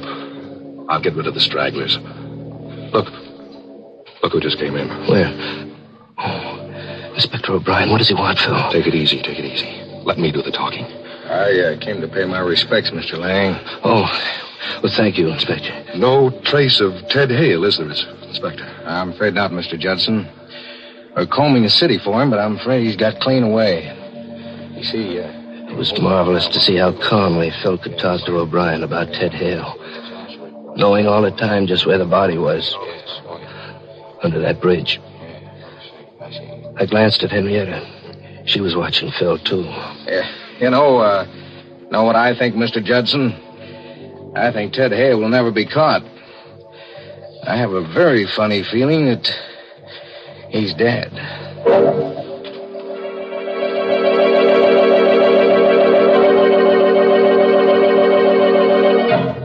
Later that afternoon, I took a taxi cab, and I went down to police headquarters and asked to see Inspector O'Brien. Glad to see you, Mr. Lang. You're looking a little better this afternoon. I feel better, Inspector. I feel better because I've come to an important decision. Oh, yeah? Inspector, I've decided to tell you something that'll startle you. That's pretty hard to startle an old hand in my business. Go ahead, I'm listening. All right. Inspector, Ted Hale didn't kill Myrna. I killed her. That is, I think I killed her. You think you killed her, don't you know? It sounds crazy, doesn't it? But I assure you, I'm perfectly safe. Just a second now. You either killed her or you didn't kill her. If you kill somebody, you know it. No, not in this case, Inspector. You see, I think I did it in my sleep. Both times. Myrna and Ted Hale, too. Hold on now. I'll get someone to take notes. I suppose you start from the beginning. I told him the whole story. How Phil had awakened me. And we found Myrna strangled. The groggy drug feeling I'd had. How Ted Hale had tried to blackmail me. And how Phil had awakened me once more and we'd gone down to the cellar and found Ted with his head bashed in. I talked for a solid hour. I'm glad you came to see me, Mr. Lang. Glad you've told me all this. You must have had a hard time reaching the decision to come here. Yes, it was hard, Inspector. Mm-hmm. Phil wanted me to go away. It would have been so easy to go away and let him take care of things. But I'd never be able to sleep for fear I'd kill someone else. Well, you needn't worry, Mr. Lang. There won't be any more killings. Not if I'm safely in jail. You're not going to jail. You're going home. What? In those notes the stenographer has taken, Mr. Lang, I have almost enough material to convict the real murderer. I need just one more thing. Now, You go home and wait. Don't worry. You mean I didn't kill Myrna and Ted? Now, you just go along home and take it easy.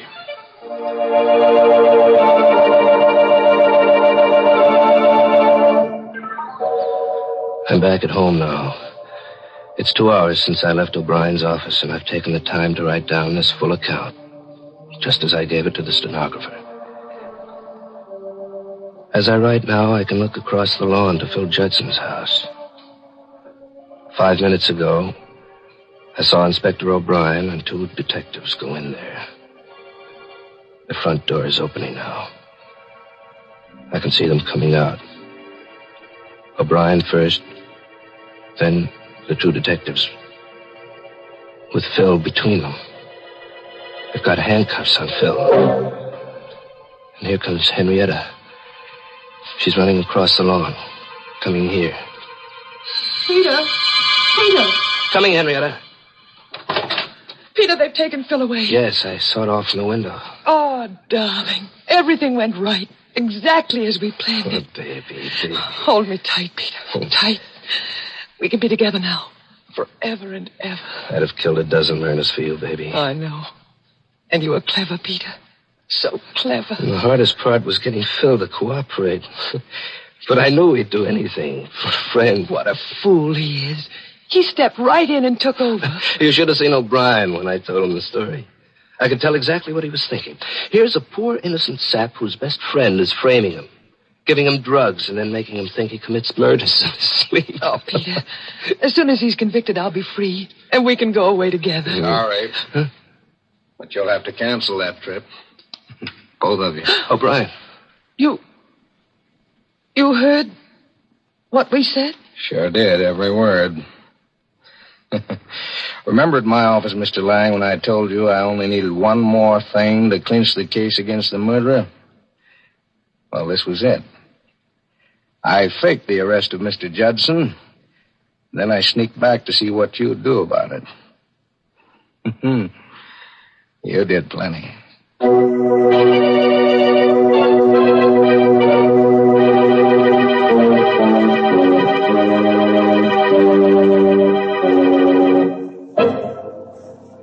Well, Pete certainly ruined a perfect crime by talking too much, which all goes to show that it's not wise to kill and tell. Mercy. People do go out of their way to get themselves into trouble, don't they, Mr. Host? I'm really surprised at Henrietta, though. For being a partner in crime, Mary. No, for not being a partner to her husband. Most women, take great pride in looking out for their husband's happiness. Mm-hmm. You mean like mending the bullet holes in their shirts? Oh, Mr. Host, there are lots of better ways than that to keep a husband happy. For example, when your husband comes home from work, give him the refreshment of a brimming cup of piping hot Lipton tea. Lipton tea makes a wonderfully pleasing drink at mealtime or any time, because Lipton's is such a grand tea, so deliciously different, more flavorful and full-bodied. If you've been forgetting to get it, why not jot down Lipton's on tomorrow's grocery list now? Remember, Lipton tea always meets with favor, because Lipton tea gives you brisk flavor.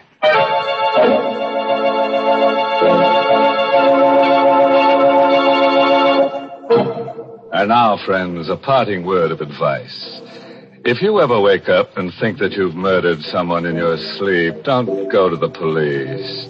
Now, just take another powder, brother, and go back to sleep.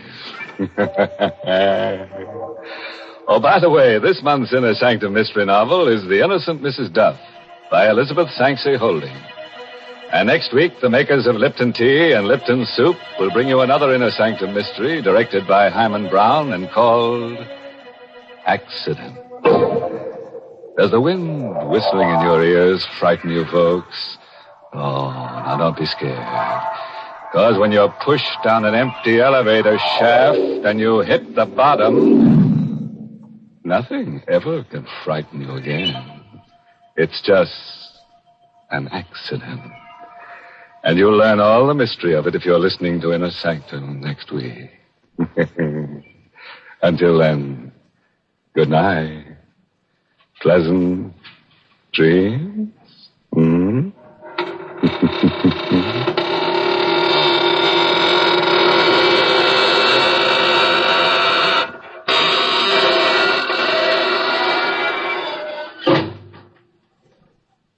For a wonderful soup, be sure to try Lipton's Noodle Soup.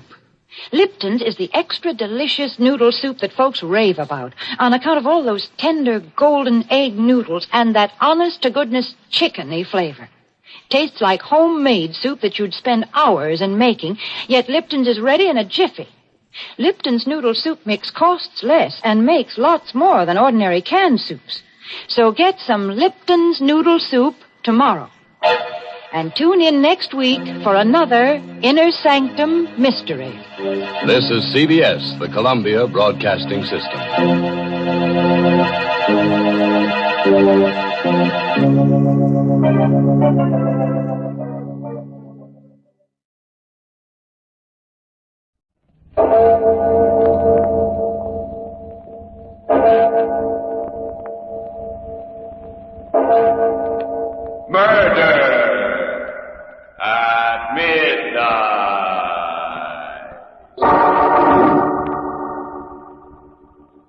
You're lying, Donna. You know you're lying. And you know it won't do you any good.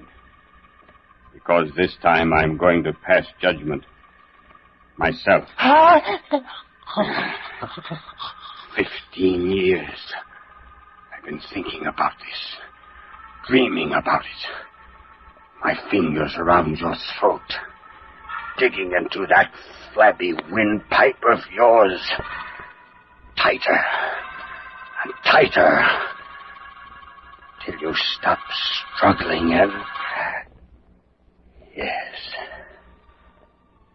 And now, I've got a nice grave all ready and waiting for you. Right next to your friend. Murder at midnight. 3 graves yawning on a lonely, fog-bound island, waiting. For whom? You'll learn the answer in just a moment. In tonight's story, The Island of the Dead. And now our story, The Island of the Dead. An original radio play by one of radio's best-known mystery writers, Robert Newman. A story of a dead man who came back.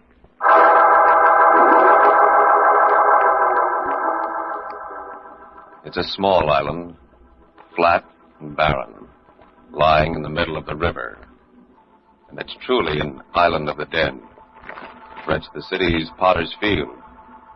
It's here that the nameless dead are buried, those who have no relatives to claim them, and those who are too poor to pay for burial elsewhere.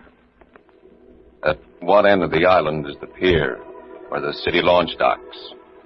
At the other end of the island, in the midst of the shallow graves, is the squat stone building where the watchman lives.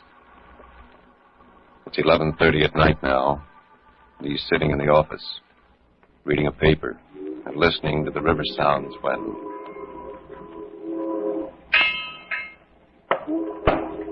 Who's there? Who's that? I said, who's there? Who the devil are you? What do you want? I think that this is where I'm supposed to come. What do you mean? Hey, wait a minute. Are you the new relief man? My name is Simon. I'm Halliday. From now on, lay off that stuff, will you? This place is bad enough without you spooking around, not answering when someone talks to you. Bad? The crying bells, you know what the job is, don't you? Receiving the stiffs that they send out, keeping the records and digging the graves. You'd be all alone, except for Joe, the guy that runs the launch up at the other end of the island. He only comes out when he has to. Yes, I know. Well, I'll go change me shirt and blow. I didn't think they're going to be able to get a relief man until next week. I'm sure glad you got out here tonight. This place was really starting to get me down. And I'll be out in a couple of minutes.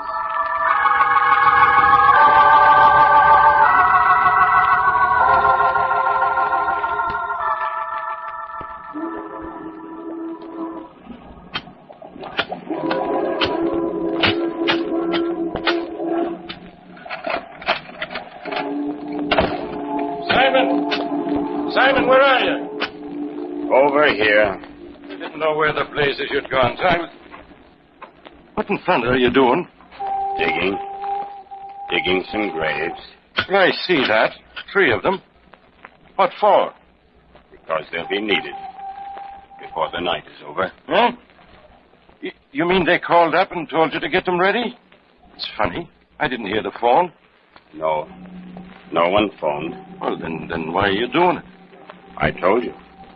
I think they'll be needed. You think? Look, I'm going right now. I'll be back tomorrow night. Unless I decide not to come back at all.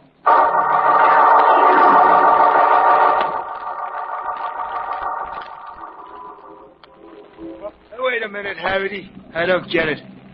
Who are you talking about? And when did I see him? The new relief man. Just came out about a half hour ago. You must have seen him. This is the only way you can get out to the island. That's why I don't get it. If anybody did come out to the island, I'd be bound to see him. But no one did.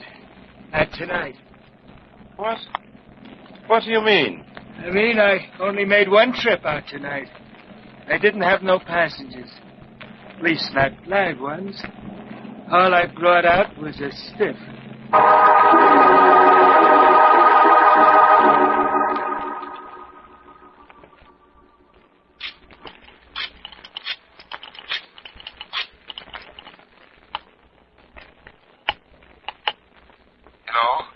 Mr. Marsh? Yes, speaking. Is this Mr. Alec Marsh, the attorney? Attorney? Well, I used to be one. I haven't practiced law in over 10 years. Who's this? This is the watchman of the city cemetery out on Channel Island. I'd appreciate it very much if you'd come out here immediately. Come out there? In the middle of the night? What for? To identify a body. To what? What makes you think that I can identify it? I have reason to believe that you are one of the few people who can identify it. It's quite urgent. If you take the launch at River Street, I'll meet you at this end. Will you do it? Well, I don't know. It's a funny business, but... Well, all right. I'll leave right away.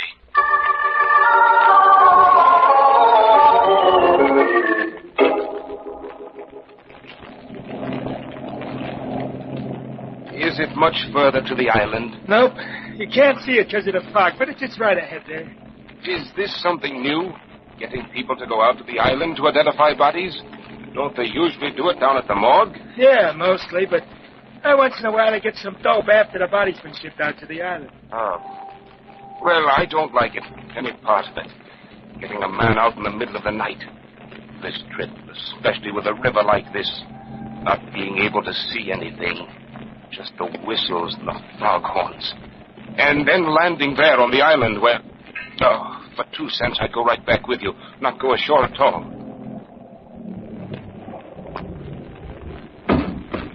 Well, here we are. Just let me make a fast. Okay. Well, you getting off? I don't know. I'll tell you what. The man that phoned said he'd meet me. I'll go up to the end of the dock.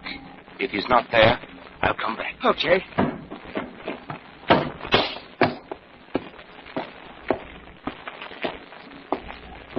Mr. Marsh? Yes?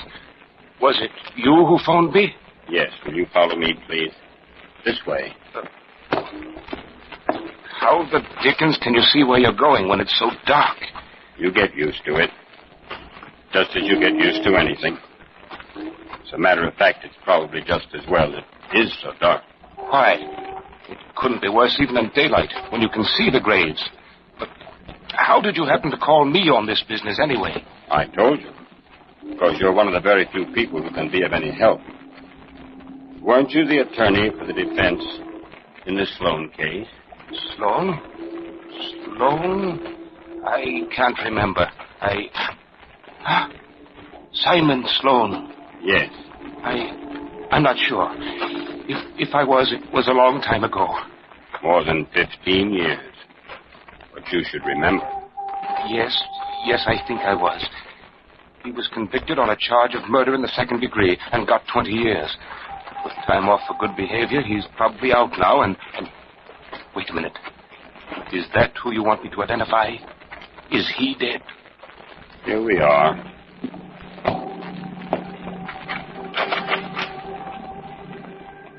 Watch the step going in.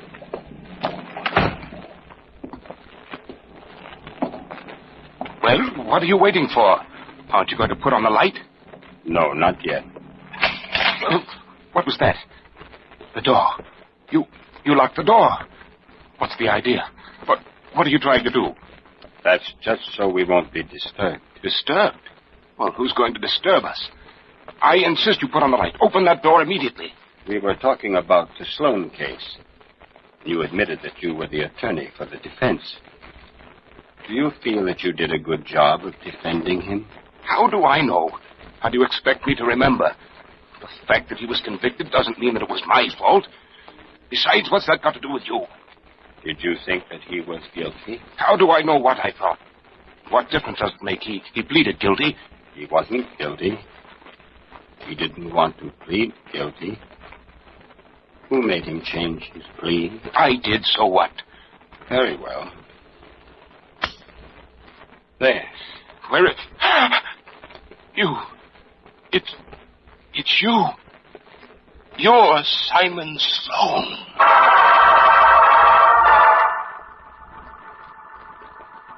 A dead man on the island of the dead. 3 waiting graves. As the clock moves steadily towards the witching hour, prepare yourself for murder at midnight.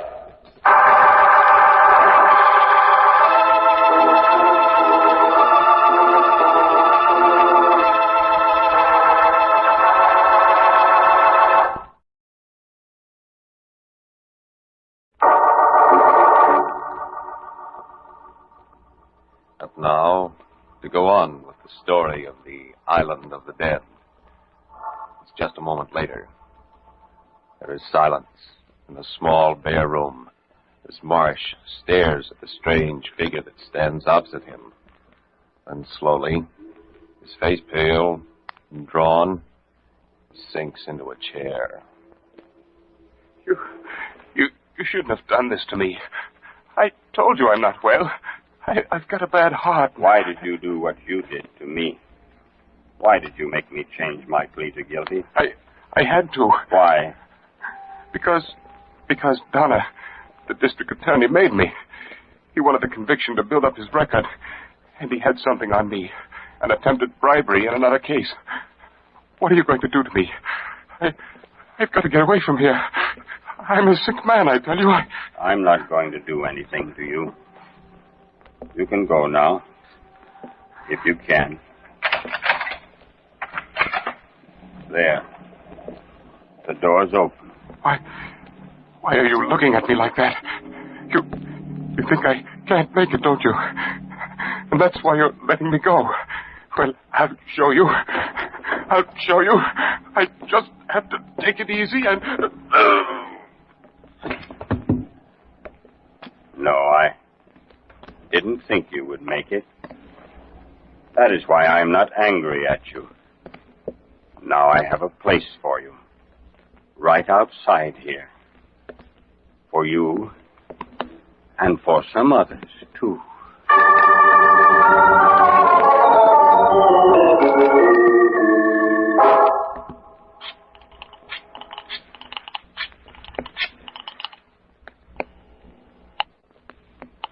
Hello? Mr. Donner? Yes, who's this?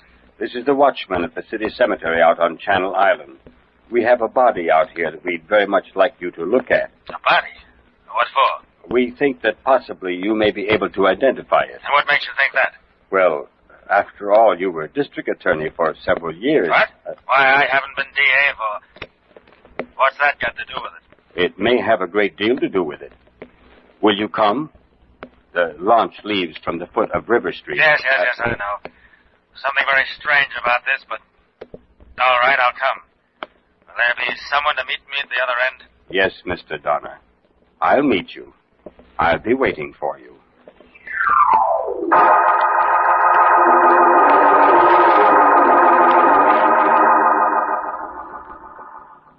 Is it usual to have someone try and identify a body when it's already in a grave? Well, no, it's very unusual.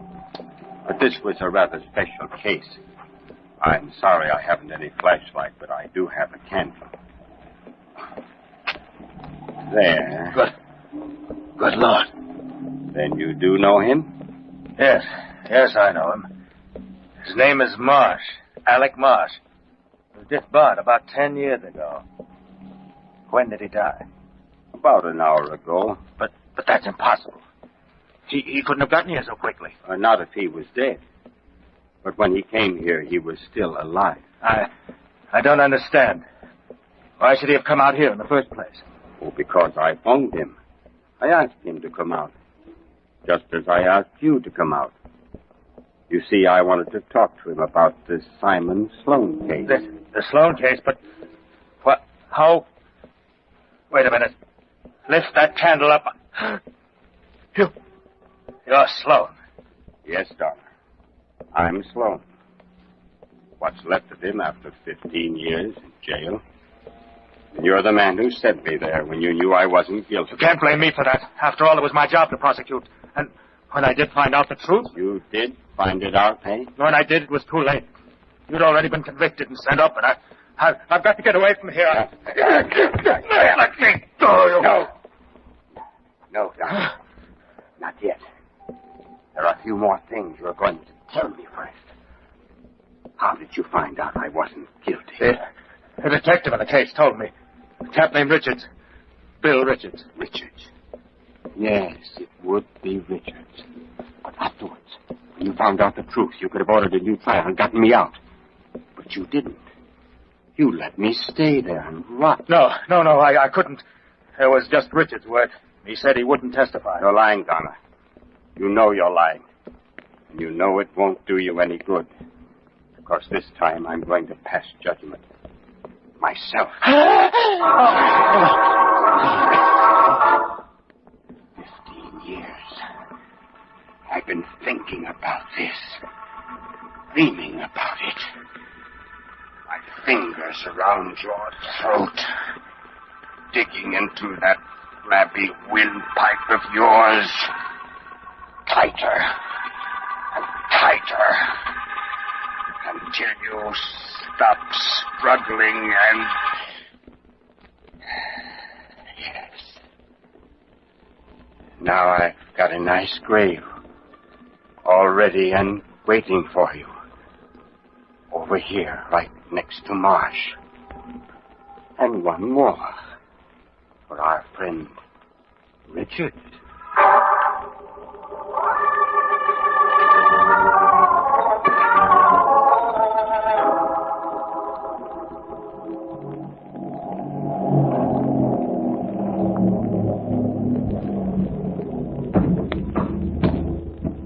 So we get out? Yes.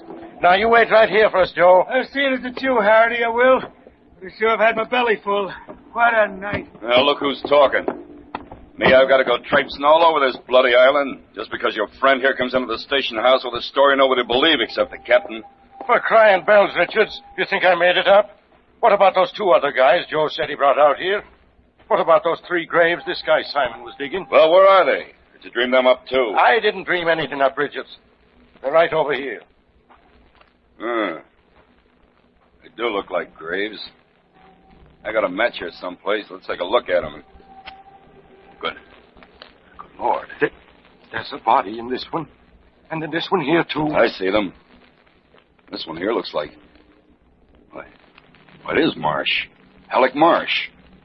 And that's John Donner. Well, now am I crazy? Now was I making things up? Shut up. This guy that came out here. You said his name was Simon? Yes. Was he, let's see. He must be about 50, 55 now. Probably looks older. Tall, thin face, gray hair. That's right, that's him. Do you know him? Yeah, I know him. Look, I was ribbing you before, but That man's dangerous. Killer. I'm going to stay here and try and find him. But I'll probably need help. You and Joe take the launch back to shore, get hold of the captain. I'm having to send out 3 or 4 more men. Fast. Okay, Richards, right away. Sloan! Sloan! Where are you? I know it's you. And you know you can't get away.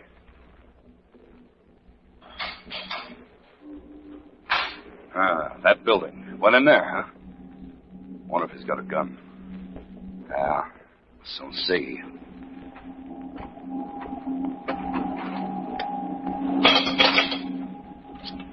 Stick him up, Sloan. I'll let you have it. Reach, did you hear me? Yes, Richard. I hear you. Put on the light. There isn't any light in here. But I got a candle. Just a second. So, it really is you. I heard you were out astir, and I was sure it was as soon as I saw Marsh and Donner out there. You killed them, didn't you? Yes, I killed him. This is really funny. I'd like to hear someone now say there isn't such a thing as fate. Yes, it is funny. I tried to get you on the phone just the way I did Marsh and Donner. But of course I couldn't. Then you come out here on your own. You thought you'd get me too, huh? Well, that's okay. I tried to get you, and I would have if that jury hadn't gone so panty-waist and given you just 20 years. You know that it was me that framed you, don't you? Yes, I know it. I just don't know why. Why? Because I've always hated you, that's why. I was just a flatfoot and you were a gambler pulling in big dough. I never could touch you on the level. That's why I hated you. That's why I framed you. Well, I didn't get you then 15 years ago. But I've got you now. Have you, Richard? I guess maybe you ought to look around. See where we are. What do you mean? We're in the room where they keep the stiffs until they're buried. Kind of an icebox.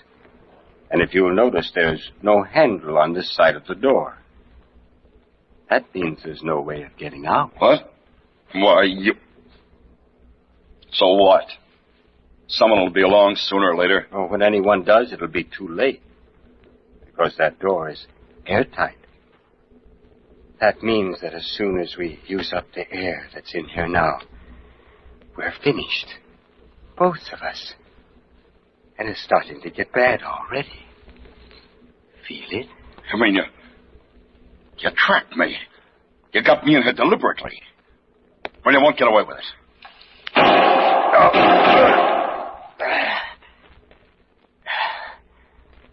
No good, Richards. That won't hurt me. Not any more than I'm hurt already. You see, I'm all gone inside. That's why they released me. I must have passed out in the street last night, and my heart was so bad that they thought I was dead. They sent me out here for burial. But I wasn't dead. I couldn't die until I'd evened things up. On the boat, they waited till they put me ashore. Now I'd done it. Gotten all 3 of you. No. There must be some way out.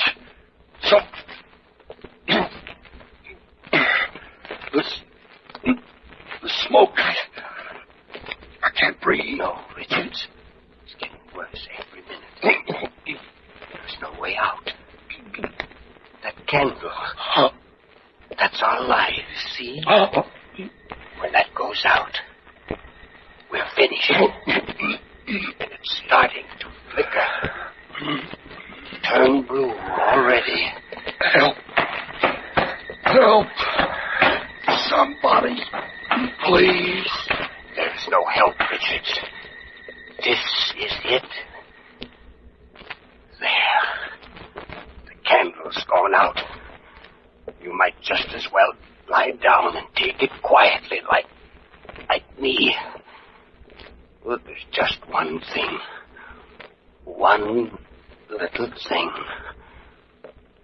see, I only dug 3 graves. For there's 3 of you. Now, someone else will have to dig mine.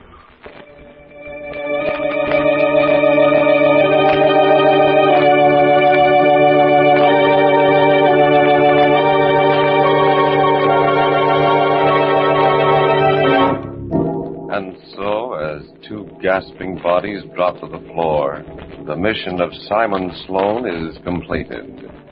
First, Marsh, then Donner, and finally Richards succumb to Murder at midnight.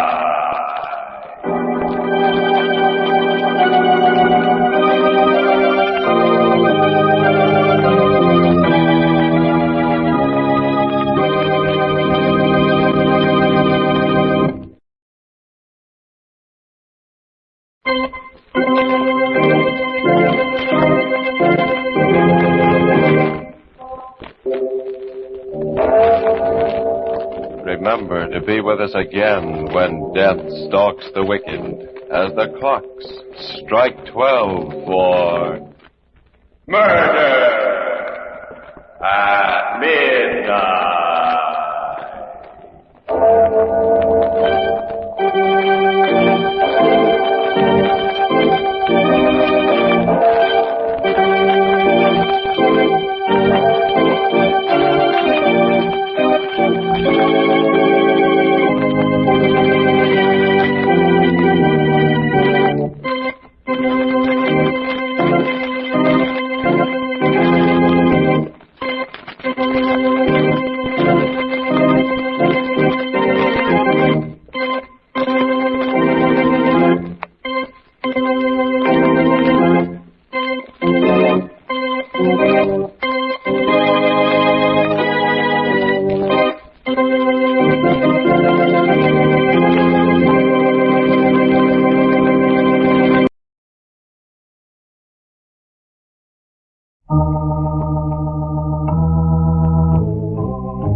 Mutual Broadcasting System presents The Mysterious Traveler, written, produced, and directed by Robert A. Arthur and David Cogan, and starring tonight 2 of radio's outstanding personalities, Frank Reddick and Jan Miner, in an original play titled Death Has a Cold Breath.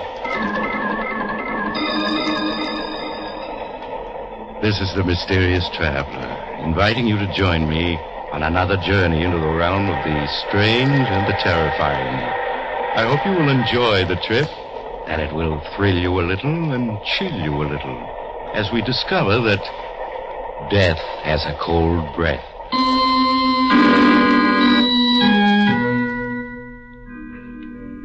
Your name is Andy Marlowe. Once you were a very successful publicity agent. But this morning, as you slouch behind your big mahogany desk, you feel terrible. You're nursing a hangover. You're worrying about the IOUs you've been passing out the last few months to certain rather tough individuals who run gambling houses. You're slipping fast. Your bankroll is gone. Your girl Julie, who's just as hard and beautiful as the diamond she loves to wear, is looking for greener pastures. And you're on the skids. Unless you come up with a smart idea. You stare at your appointment pad with bleary eyes. The first name on it is Harold Farrington. Harold Farrington, the matinee idol of 20 years back.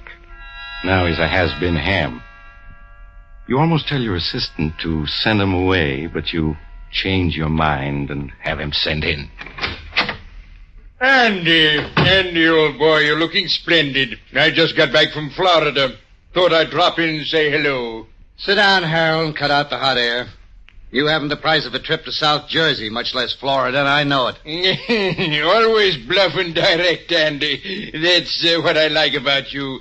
Yes, it's embarrassing to admit it, but I am financially substandard at the moment. If it's a touch, Harold, the answer is no. I wouldn't dream of asking you for a loan, Andy. I want to retain you, to enlist your services, to put me once again on the front pages. Remember 6 months ago, you dreamed up that idea of a national theater that I hoped to found. That got me nice headlines, Andy. Yes, but you didn't get a job out of it. I'm going to be frank with you, Harold. Of course, old man, of course. The only way you'll ever work on Broadway again is to get a job in the street cleaning department. Andy. But I know you're only joking. Just remind the public of me and the women will clamor to see me again. I've always had success with the women, you know. The answer is no. I like to get paid for my services. But you will, Andy. 6 months ago, for your last campaign, I made you sole beneficiary in my will. You'll collect when I die. Sole beneficiary in your will. What a laugh. I think I fell for your line about having trust funds that would pay off when you died. I checked up later. You don't even own a spare suit of clothes. I admit I exaggerated. I confess it. Oh, that's mighty white of you. However, this might interest you. A letter that was forwarded to me last week. Read what it says. 6 pages in a woman's handwriting. Reeking with gardenia perfume. Phooey. It's from a wealthy widow in Boston. 25 years ago, she was an admirer of mine. Her name is Abby Wilson, Mrs. Abby Wilson, and she's worth $500,000. Harold, you bore me. So does Mrs. Abby Wilson. Now get to the point, will you? I am, Andy. She's ill, slowly dying. And having read about my plan to start a theater which I would run in the interests of a free, untrammeled stage, she decided to make the dream possible by leaving me all her money when she dies. Now, don't you see, Andy, that will of mine is now worth something. When Mrs. Abby Wilson dies, I'm a rich man. Pipe dreams, Harold. She's probably a crackpot in an old lady's home. And to show you what I think of your will, in which I'm sole beneficiary, let's see, it ought to be in this drawer here. Yeah, here it is. Now, watch, Harold. There's your precious will where it belongs, in the wastebasket. Now, get out of here, you old has-been. I'm busy.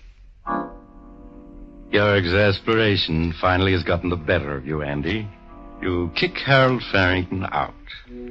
Then, feeling worse than ever, you slump in your chair again. You're still slouched there half an hour later when the telephone rings. Hello. Hello, darling. Oh, hello, Julie. My. The Wonder Boy sounds as if he had a hangover this morning. Oh, I'm all right. Just catching a little cold, that's all. Oh, then you'll probably be glad to have me break our date for tonight. Break our date? Yes. I won't be able to make it tonight, Andy. So sorry. Why won't you be able to make it? I've had those tickets for weeks. I'm flying out to the coast at midnight, sweetheart. Bill Wentworth is throwing a really big house party, and then a cruise on his yacht afterward. What? He phoned last night to invite me, and I accepted. Julie, you can't walk out on me like this. Just because Wentworth has money. And you have charm, Andy. But the charm's been wearing a little thin lately. And so has your bankroll. So goodbye, darling. See you around. Julie, wait. Hard-boiled little gold diggers. I'll get another bankroll somehow, and she'll come running back. I know Julie. For a moment, Andy, you daydream about being rich again. But you're rudely interrupted by the sound of an argument outside, and your office door opens. Hello, Marlowe. Your office boy didn't want to let me in, but I persuaded him I had business with you. Oh, hello, Rocky. I'm glad you dropped in. Yeah. I've been planning to get in touch with you. I've got a big deal in the fire. Huh? Yeah, gonna get a big fee out of it. Well, I hope you do, Andy, for your sake. So, Rocky, I just wanted to ask you if you could just wait a few days on those IOUs. I'll really be flush. Well, nobody ever said Rocky Smith wasn't a reasonable man. What's your idea of a few days? Well, naturally, I don't get my fee until my client begins to see himself in the headlines, so... Well, how about 60 days, Rocky? Huh. Because I never got past the 8th grade, Marlowe. But 60 seems to me considerably more than a few. I'll let you have 3 days. And that's all. When he's gone, you hastily pour yourself a drink, Andy. Just then your telephone rings. You let it ring. What can it be but more bad news? Finally, the ringing gets on your nerves. You answer it.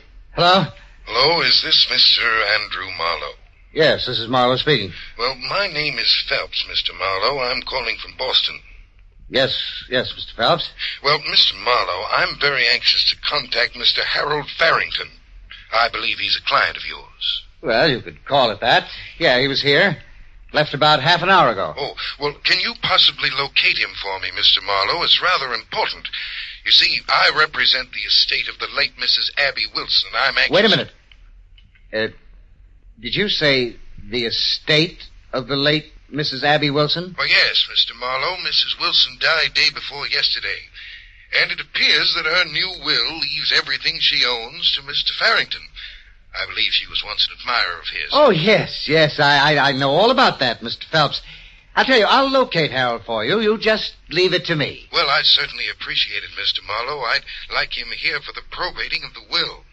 Of course, as soon as the news gets out... He goes on talking, but you're not listening, Andy. Your mind is working like lightning now. So that crazy story of Harold's about a rich widow leaving him everything was true. Like a fool, you tore up Harold's will, making you his heir. There must be some way to save the situation. Then it comes to you.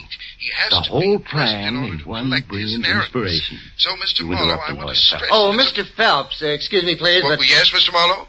If you let me handle all the publicity, I can keep it dignified and still make it a valuable asset to Mr. Farrington's plan. Well, yes, I can understand that. Now, if you'll see to it that nobody else hears about this until you and me and Mr. Farrington can get together... Why, I think that can be managed, Mr. Marlowe. Good. Then I'm going to hang up now and find Farrington. And when I do, I'll phone you. So, goodbye for now, Mr. Phelps.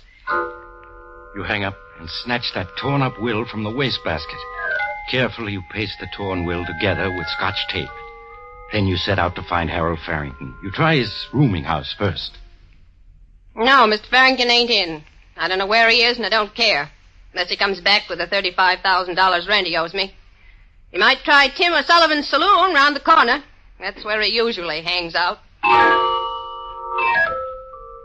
You hurry to the corner saloon, but the actor's not there. Desperately perspiring in your anxiety, you try all the other local saloons. At last you find him.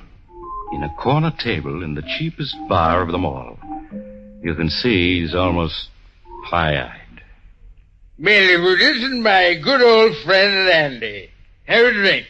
It's not good liquor, but it's cheap. That's his great recommendation. It's cheap. Yes, I'm sorry, Harold. I can't drink now.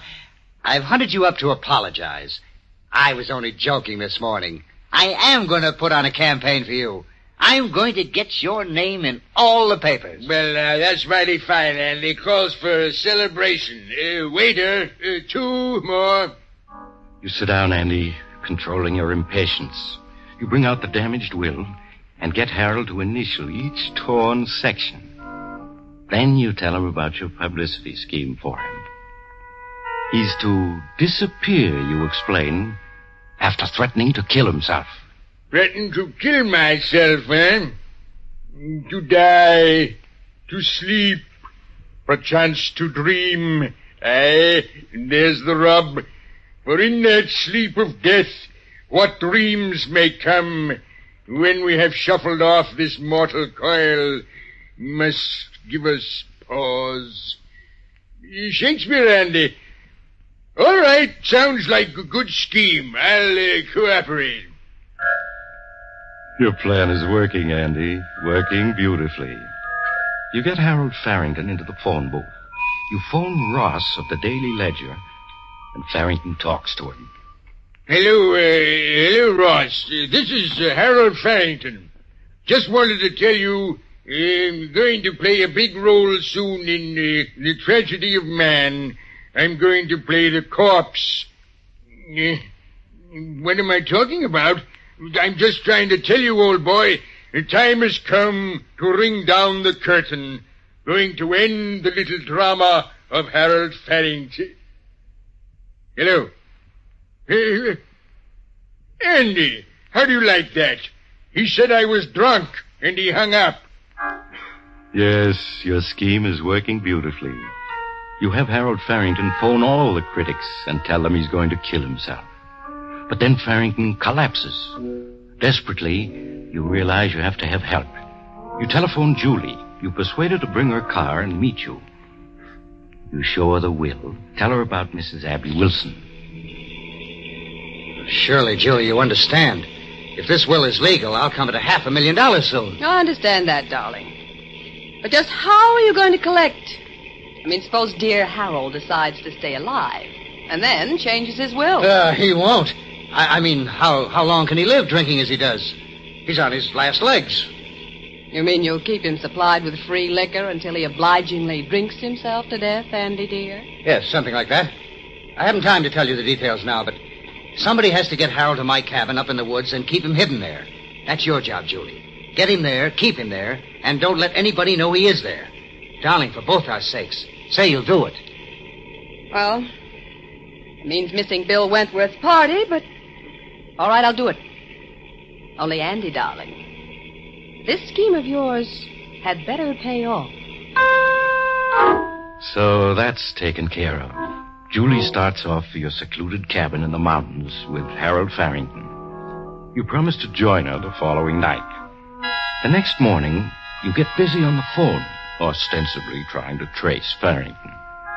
Among others, you call your old friend, the theatrical critic, Paul Milton. Yes, Paul, I am worried about Harold Farrington. It's no gag. I know he called you yesterday and threatened to commit suicide, and I think he meant it. I'm really worried about him. Okay, I'll keep looking. See you soon, Paul. We'll have a drink together. Paul Milton's skepticism is typical, and it's just what you want. Last of all, you call another old friend, Captain Harry Banning, in the Bureau of Missing Persons. Oh, now, Harry, I'm not trying to drum up a story. Farrington really is missing. I want you to put out a missing persons notice on... Well, if that's the way you feel about it, I'll have to find him without any help from the police. You hang up, and you're pleased, Andy. Very pleased. That evening, you catch the train for the little town of Ridge Gap, where your cabin is located. At the Ridge Gap station, you slip away into the darkness without being noticed. It's bitterly cold, but you walk the 2 miles to your cabin. There you find Julie and Harold Farrington having a drink in the living room. After the necessary greetings, you waste no time in getting down to business. Well, kids, we're rolling. The editors are beginning to believe in your suicide, Harold. Andy, I'm not so sure that the suicide is a good publicity angle. The more I think about it... Of course it's a good angle. Isn't it, Julie? Why, of course it is, Harold. Why, it'll get the critics to writing long, appreciative articles about you. The kind of thing the producers all notice. Well, maybe, but I still think... Harold, you hired me to do the thinking. Now, listen. You write me a long letter of farewell. Understand? A letter of farewell. Well, I could do that with the quotations from my great plays, Macbeth, Hamlet. That's it, Harold? Yes. I'll take the letter back to New York with me. I'll call all the critics. I'll get a couple of them to rush up here with me. Now, just before we get here, you take 1 sleeping tablet. Then pretend to be unable to wake until we've worked over you for at least half an hour. You got it? Yes, of course. I could do that. Look absolutely on the level. Tomorrow evening, your name will be headlines from coast to coast. Well, if you're sure, Andy. I'm positive. Now, sit down at my desk and start writing that suicide note. And be sure to apologize to me for using my cabin. You understand, Harold? You leave Harold Farrington busy writing the suicide letter. You take Julie into the next room to tell her the rest of your plan. And as soon as he finishes that letter, Harold's going to die. You understand that, don't you, Julie? Die? Andy, you didn't say anything about that when you sent me up here with him. I'm not going to have anything to do with murder. Harold will drink himself to death in another 6 months. What difference does it make if he goes now? It means $500,000 to us, me and you. It's perfectly safe. By now, half New York knows Harold was threatening to kill himself. You go on If he married talking, you, persuading he'd her. be rich. And when you want to be, you can be very, very persuasive. Maybe a few hours. At last, Julie gives in to your scheme. All right, Andy. I'll do it. But let's get it over with quickly. You go back into the living room. Harold has finished writing his farewell to you and the world, and he's reading it aloud with great self-appreciation. Out, out, brief candle. Life's but a walking shadow, a poor player that struts and frets his hour upon the stage, and then is heard no more. Oh, there you are, Andy. Listen, I think this is rather good. He begins at the beginning and reads the whole letter to you. It's what you want, exactly. As he reads, you busy yourself fixing him a drink, and into the drink, you pour the contents of a small bottle. Harold Farrington finishes his letter and waits for your applause. That's splendid, Harold. Simply terrific. It nearly made me cry, just listening to it. I think without undue modesty, one could say it's good theater. Oh, is that a drink for me, Andy? Well, it isn't for anybody else, Harold. Thank you. I've earned this drink. Well, bottoms up. He drinks, and in 5 minutes, it's all over. For one last instant, he stares at you accusingly, then his eyes close, and he falls forward on the desk. He's dead. Perfect, Julie. Couldn't have worked out better. Oh, now what, Andy? Back to New York and come find him tomorrow or the next day? No. It's all going to be settled tonight. Tonight? Yes. There's a very special reason why. I owe some money. By tomorrow, I've got to be able to prove I can pay it from the inheritance. Now, we're going to drive to Ridge Gap, have dinner, and pretend we're on our way up here from New York. Then we arrive here, find Harold dead, and phone the sheriff. That's all there is to it. Andy, now wait a minute. What is it? What time is Harold supposed to have died? Well, sometime last night when I was in New York. That's impossible. His body, it'll still be warm when the sheriff gets here. The sheriff will know that Harold must have died this evening. Yeah, that's right. I forgot that. I can't wait till tomorrow. Just can't. I got it. What? It's cold out. Only about 15 above zero. Yeah. We put Harold out on the terrace, chair and all, for half an hour. By then he'll be cold, plenty cold. It'll seem as if he died hours ago. Swiftly, you and Julie lift the chair in which Harold Farrington sits. You carry it out on the terrace in the bitterly cold wind. There you leave Harold to cool a bit. Back in the house, you set everything straight, remove all evidence of Julie's having been there. You wait half an hour, 45 minutes. Then you carry Harold back in, chair and all, and pose him properly in front of the desk where his touching suicide note waits. The picture is perfect. Cold enough now. Feel his forehead. He's like ice. Yeah. That's because he died last night, my dear. Now let's go. Have dinner at the village. Make sure we're seen. Then come up here and discover Harold. Your program goes off without a hitch, Andy. In the village of Ridge Gap, you make sure witnesses see you eating. You tell the waitress you're just on your way to the cabin. Then you drive up and find poor Harold's body. In half an hour, the sheriff is there with the coroner. The sheriff looks around, listens to your story, reads the letter Harold so obligingly wrote, and nods. Yep. Certainly is plain enough story, Mr. Marlowe. Poor fella, down on his luck, decided to end it all. You say you gave him a key to this cabin 6 months ago? Yes, that's right, Sheriff. 6 months ago, I did a publicity campaign for him, and we used to come up here to work out our plans. I gave him a key then, and he kept it. And poor Harold crept here to die in hiding. That's how it goes. Well, I guess there's no use our hanging around any longer. Poor fella's stone cold. Means he died last night or this morning, I guess. Well, Doc, let's phone Williams the undertaker and get this over with. I guess we better wait a mite before we call the undertaker, Sheriff. Wait? What for? There's something a bit peculiar here. Peculiar? Well, what do you mean, Doc? Let's feel this fellow's forehead. Mighty cold, isn't it? That's right. Cold as ice. Shows he's been dead quite some time. Yes, everybody knows that. It's in every detective story. His forehead was as cold as ice. Wish I had $1 for each time I've read that. Yes, but I'm afraid you don't get my point. You see, a dead body can only cool off to the temperature of the room it's in. Oh, well, what are you getting at? Just this. I took the temperature of this suicide. His body temperature's only 45 degrees. 45 degrees? That's right. Well, how could that be, Doc? This room is 70 degrees. Tain't possible. Andy. Be quiet, Julie. You're right, Sheriff. It isn't possible. Unless this suicide walked outdoors and practically froze himself. He came back in, sat down, and waited for us. And I don't think he did. What you're saying, Doc, is, it's not suicide. It's murder.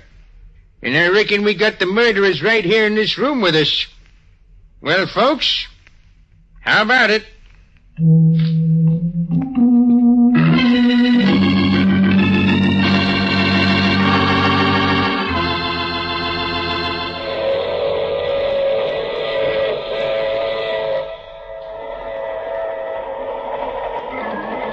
This is the mysterious traveler again.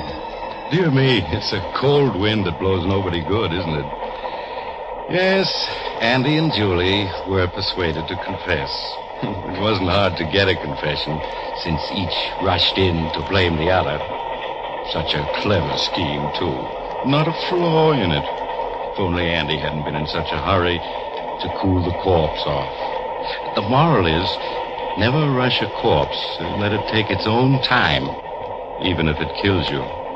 Oh, that reminds me of next week's story, The Hot Seat. It's about a dim-witted fellow with but one thing in mind, revenge. However, his weapon was not the knife, gun, or poison. It was... Oh, you have to get off here. I'm sorry.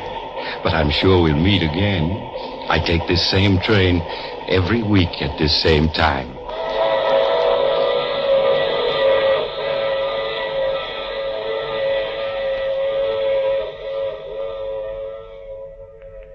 You have just heard The Mysterious Traveler, a series of dramas of the strange and terrifying. The role of the mysterious traveler is played by Maurice Tarplin. This is Jack Farron speaking. This is the Mutual Broadcasting System.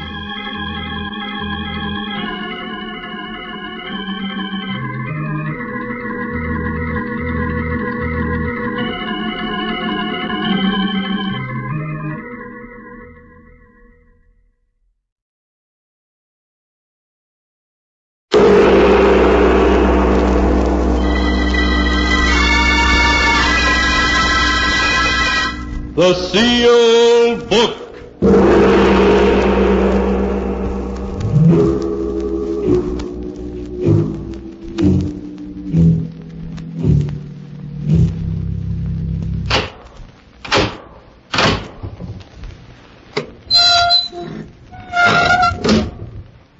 Once again, the keeper of the book has opened the ponderous door to the secret vault, wherein is kept the great sealed book, in which is recorded all the secrets and mysteries of mankind through the ages.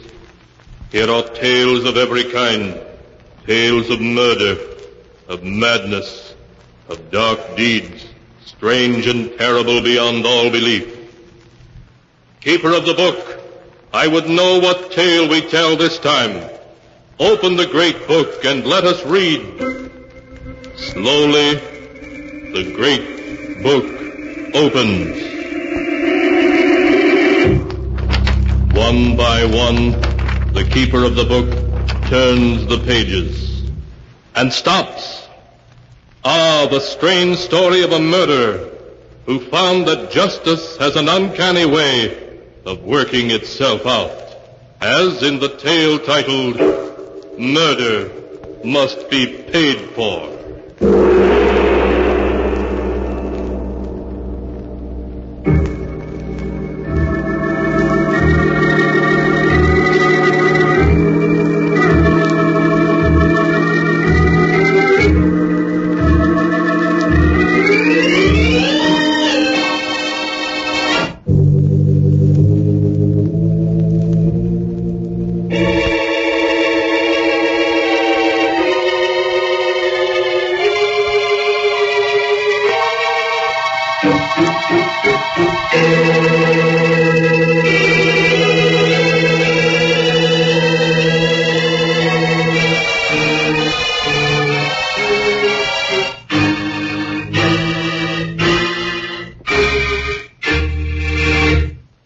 tale, murder must be paid for, as it is written in the pages of the sealed book.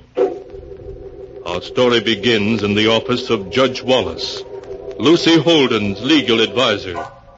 Judge Wallace, an anxious expression on his face, is pleading with the beautiful young woman. Lucy, listen to me. You mustn't do this. Believe me, you're making a terrible mistake. I don't think so, Judge Wallace. I love Tom, and I'm going to marry him. Lucy, Tom Barrow murdered your father. I know a lot of people think he murdered Dad, but I don't believe it. I wish I didn't. Listen, Lucy, Tom and your father were on a hunting trip. Your father died with a rifle bullet through his heart from his own rifle. Tom said your father dropped the gun accidentally and it went off. Yes, I know all that. Do you know that Tom robbed your own father on a business deal and would have gone to jail if your father had lived another week? I know people say so. But have you any proof? No. Your father died. There's no case. Well, Judge, you've done your duty and warned me. So the responsibility is mine. All right, Lucy. You know, you've grown very pretty since you went away to school. 4 years. I'm sorry we haven't seen anything of you in all that time. I'm sorry, too, but Dad wanted me to stay east. You know, Judge Wallace, I met my sister when I was in New York last winter. Your sister? Mm-hmm. What sister, Lucy? Doreen. Don't you know about her? Doreen? No. I never knew you had a sister. I didn't either until Dad wrote me and told me about it. But you knew Dad's first wife ran away with an actor a year after she and Dad were married. Yes, I knew that, but that's all. Well, Doreen was his first child. Her mother took her along when she ran away. I wondered if Dad had mentioned Doreen in his will. No, he didn't. Well, I'm going to send her some money anyway. Will that be all right? Oh, yes, of course. It's your money now. The whole $1 million. Thank you, Judge Wallace. Well, I have to go now. Tom's waiting for me. We're going to be married right away.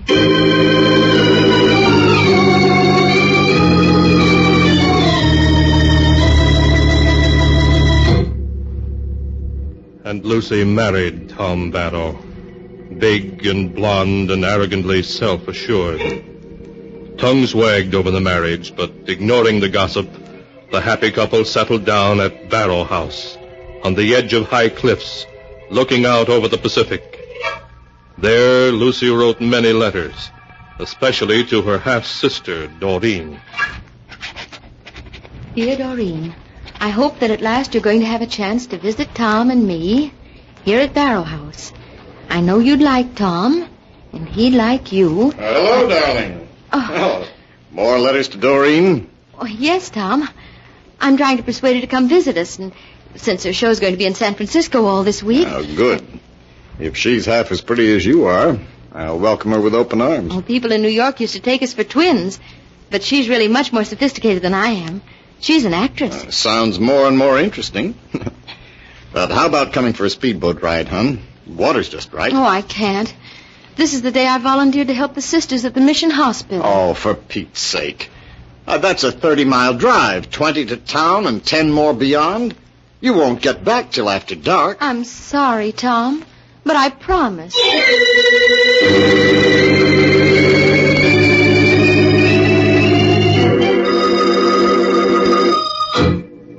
And so, a short time later, Lucy drove off to her volunteer nursing work. So she was not present to see the dusty taxi that drove up to the house several hours later, leaving a visitor. I wonder if anyone's home. Ahoy, the house! Is anyone in? Nobody but me. Who are you? Oh, why, Lucy. Wrong guess, mister. Try again. Holy smoke, I thought... No, your hair's done differently, and you're taller. Say, well, you can't be Doreen. Why not? Is there a law against it? A mystery sister here at last. And on the day Lucy's away. You mean I've missed her? Oh, she'll be back tonight, and you're staying, aren't you? Can't. I have to get back to town to catch the 7 o'clock train for Frisco. No, that's too bad, but... Well, there's no reason you and I shouldn't get acquainted before then, is there? None I can think of offhand. Oh, then come on in. I'll show you around, and then I'll mix us a couple of drinks. Okay? Okay.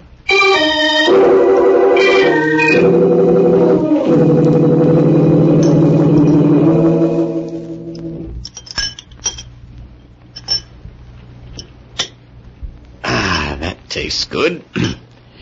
Well, how do you like our little place, now that you've seen it? I'd go for it. Imagine sitting out here on the cliffs every evening and watching the sun set into the Pacific. Pay us a visit, and you can do it.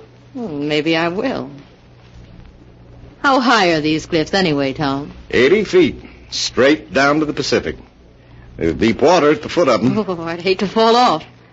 But as for the visit idea, on second thought, I don't think I will. Why not? We'd love to have you. I know I would. That's just the trouble. I might find myself poaching on little Lucy's territory. You, mean that? Mm-hmm, yes. Now I can understand how little Lucy came to fall for the guy who killed her father. So you've heard that gossip, eh? Yes, but not from Lucy.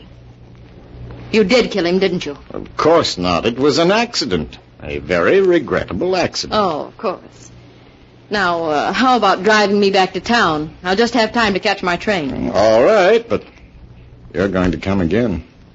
I know it. Well, maybe. Well, you know, I think you and I could understand each other. It's too bad I didn't meet you first, instead of Lucy.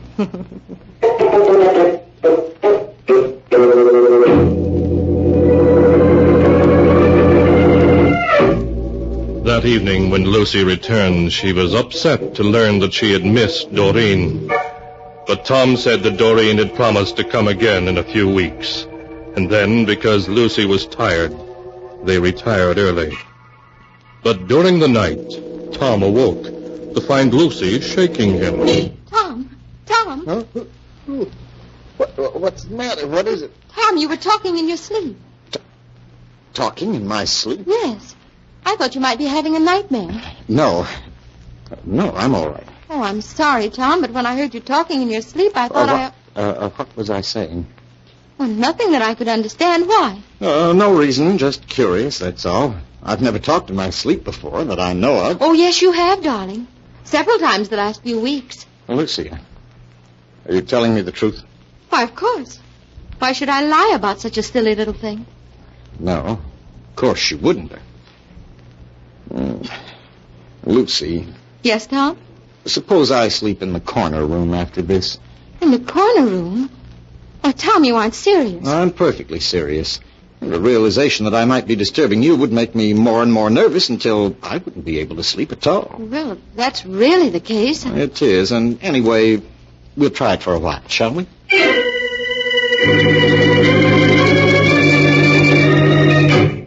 After Tom moved to the corner room, there was an atmosphere of strain between him and Lucy. Lucy, however, pretended not to notice it and went about as though everything was just as it had been. She wrote many long letters to her sister Doreen, but Tom noticed that whenever he came close to her, she covered the letters so that he could not see what she was writing. His suspicions aroused, he waited until she left one of them in the mailbox for the rural delivery carrier to pick up. As soon as she was out of sight, he swiftly ripped it open and read it. Now, Lucy, you'll see what you're so carefully hiding from me.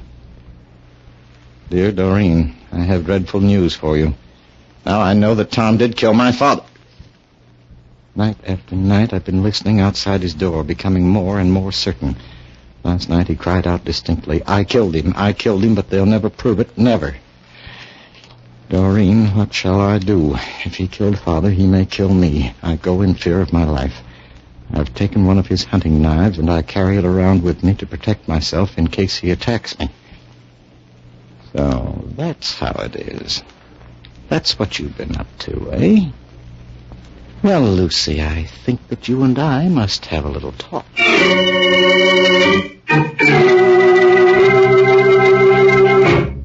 But when Tom returned to the house, Lucy was not there. At last he located her, standing at her favorite spot on the cliffs near the house, a spot that overhung the sea which beat unceasingly against the rocks beneath, his footsteps muffled by the sound of the surf. Tom came quietly up behind her. Lucy! Oh, Tom, you frightened me. Lucy, I want to talk to you. What about? I just read the letter you wrote your sister. You opened it? Yes. You little fool. You know perfectly well such evidence means nothing in a court. Nothing. Now, why not be sensible? Come on, Lucy. Let's forget the whole thing. It's over and done with. No, stay away from me. Don't come near me. Lucy, put that knife down. No. I'm not going to hurt you. I'm just trying to talk sense to you. No, don't come any closer. Lucy, be careful. You go over the cliff. Lucy, look out!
And now to continue the story, as it is written in the sealed book. Tom Barrow, a look of horror on his face, stared over the edge of the cliff from which Lucy had fallen. Lucy was gone, swallowed up in the huge waves 80 feet below. Tom searched desperately for her until darkness fell and forced him to return to the house. He strove to calm his nerves and plan a course of action.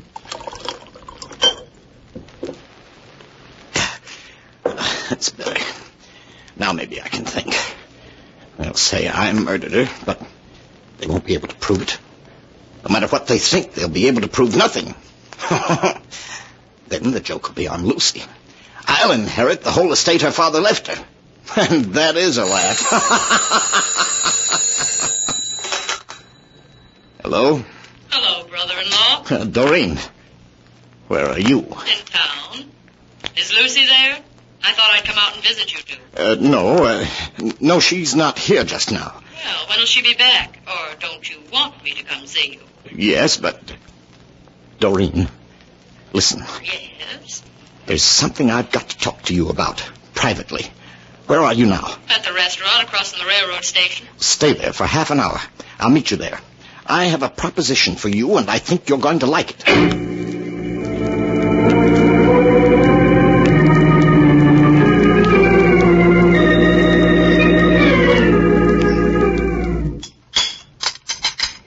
So that's the whole story, Doreen. I just wanted to talk sense to her, and she backed away from me and fell over the cliff. So you killed her, did you, Tom? No, I tell you I didn't. It was an accident. All right, it was an accident. As a matter of fact, I'm inclined to believe you. Now, what did you want to talk to me about? Look, Doreen, it should have been you and me, not me and Lucy. You and I belong together. Maybe. Go on, Tom. Now, here's my idea. You look like Lucy. I want you to take Lucy's place. Take Lucy's place? Yes. We'll be married secretly. You'll call yourself Lucy. No one will ever know the difference. And I'll give you half the estate that Lucy inherited from her father, because now that she's dead, I'll inherit it all from her father. Think, Doreen. $500,000. So you want me to take Lucy's place, Tom? Clever. Yes, very clever. No public outcry, no investigation, no suspicion of you. No, Doreen, I'm crazy about you. And we'll get along swell together. We'll travel, have fun. You'll be rich. Yes, I'll be rich, Tom. Then you'll do it. No. What? I have a better scheme than that. What? What do you mean? If you're convicted of murdering Lucy, Tom, you can't inherit her estate. Then it'll come to me as her next of kin. That way I'll have it all. Doreen. So I'm not going to fall in with your plan. Instead, I'm going to work one of my own. I'm going to see you convicted of murdering Lucy.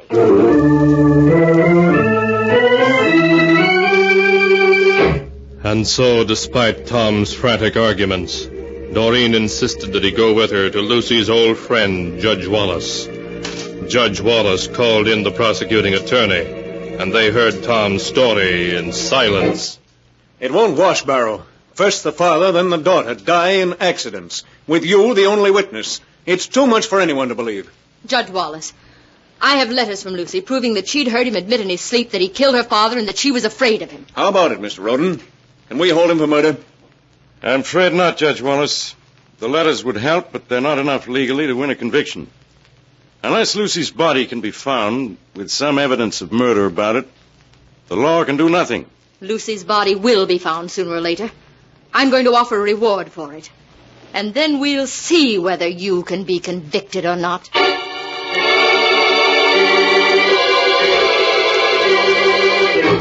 But a week went by, and a second week, and Lucy's body was not recovered from the restless waters of the Pacific.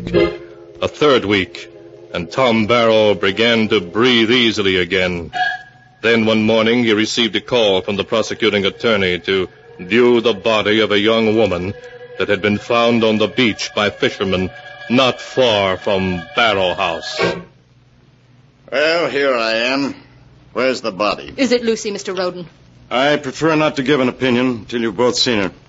Attendant, open number 17, please. I lift the sheet so you can see the face.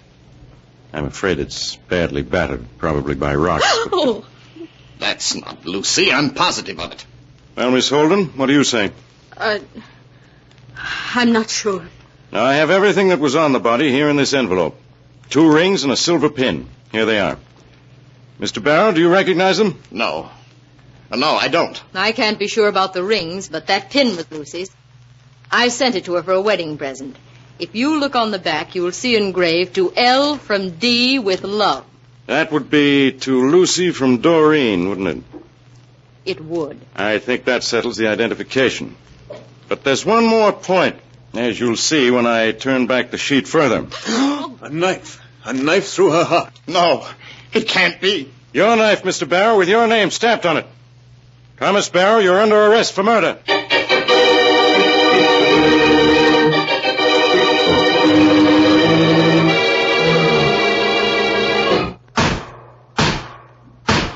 Thomas Barrow, you have been found guilty of murder as charged. The sentence of this court, accordingly, is that at 4:00 in the afternoon on the day of June 3rd, you shall suffer death in the lethal chamber of the state penitentiary, and may God have mercy on your soul.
And now to continue the story, as it is written in the sealed book.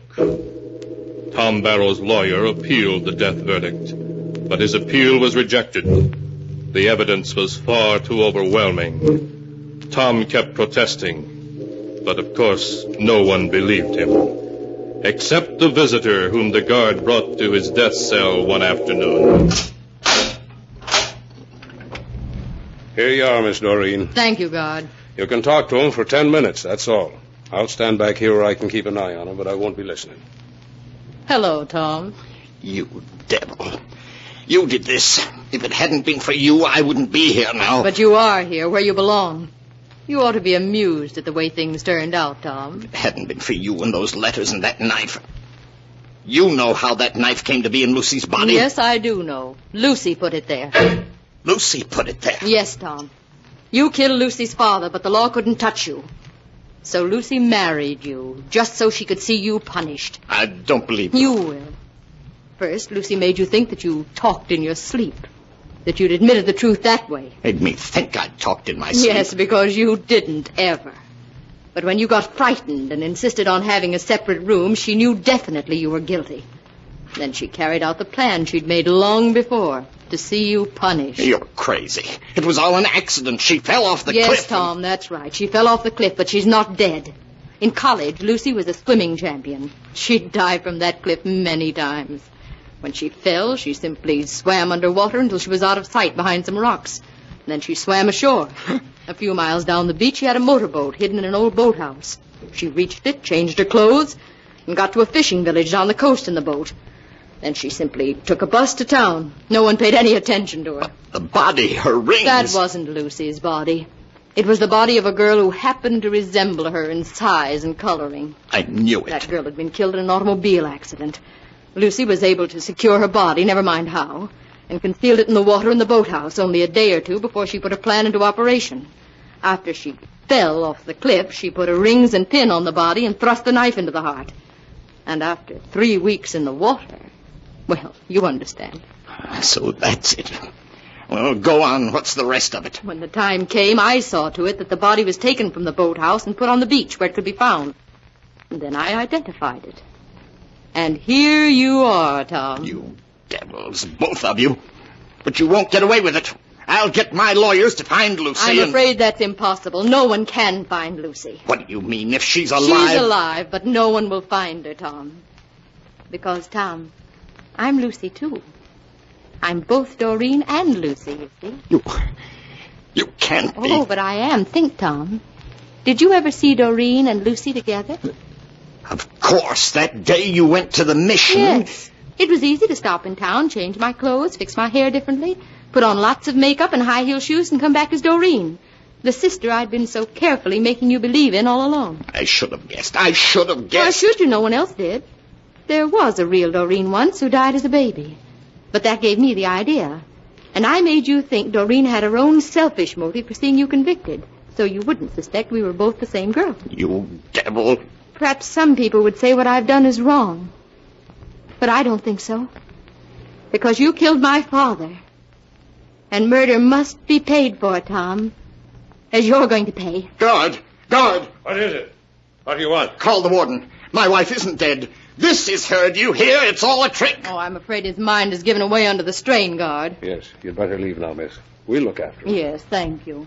I'm afraid his mind is gone completely. Don't let her get away. I tell you, she's my wife. She's Lucy, my wife. Now, take it easy. Take it easy.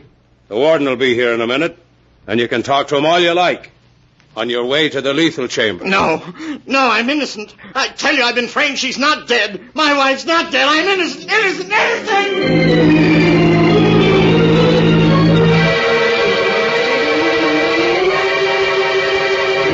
And so ends the tale. Murder must be paid for. As it is written in the sealed book, Tom Barrow paid the supreme penalty, though he protested his innocence to the last. Strange indeed are the ways of justice, from which no mortal can escape.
And now, keeper of the book, before you close the great volume, show us the tale we tell next time.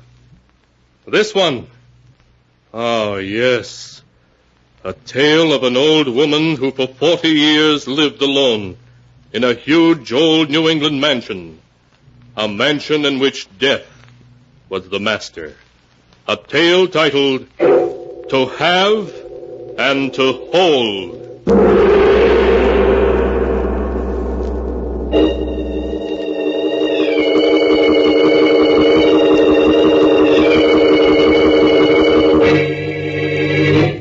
Be sure to be with us again next time, when the sound of the great gong heralds another strange and exciting tale from The Sealed Book. The Sealed Book, produced and directed by Jock McGregor, is written by Bob Arthur and David Cogan.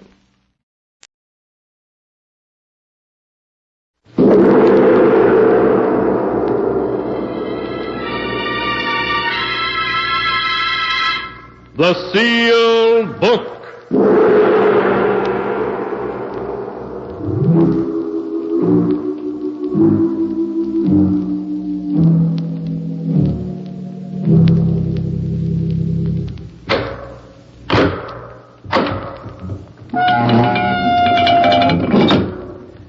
Once again, the keeper of the book has opened the ponderous door to the secret vault, wherein is kept the great sealed book, in which is recorded all the secrets and mysteries of mankind through the ages.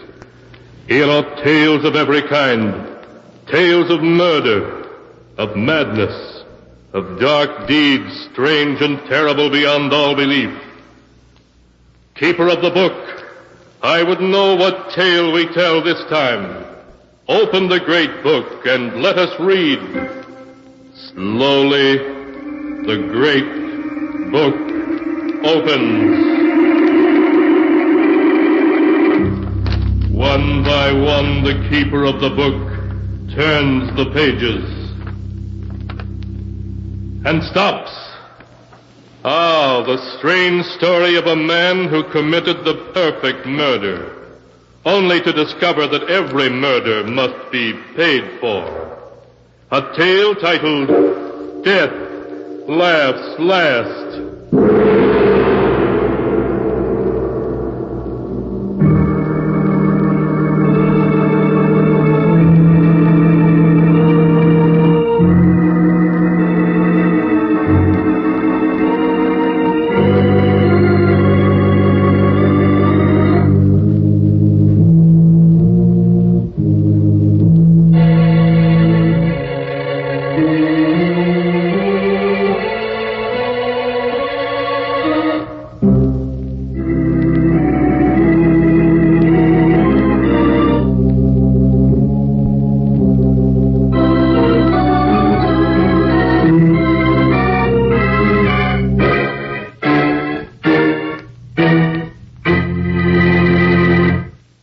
The tale, Death Laughs Last, as it is written in the pages of the sealed book.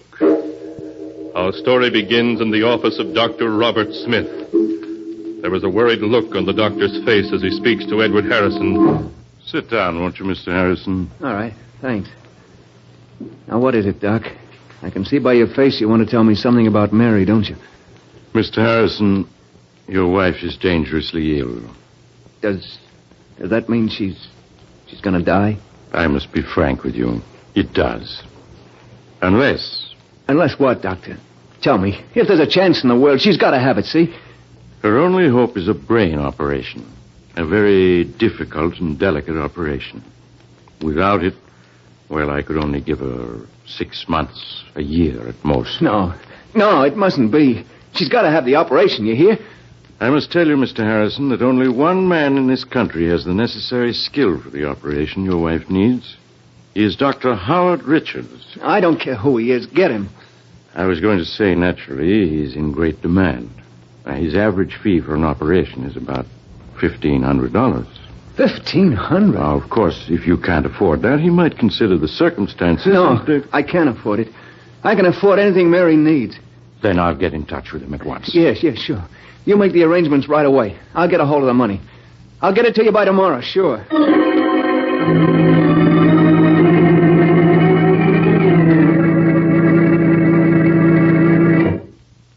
Mr. Danvers, I'm Ed Harrison. Oh, yes, Mr. Harrison. Please sit down. Thanks.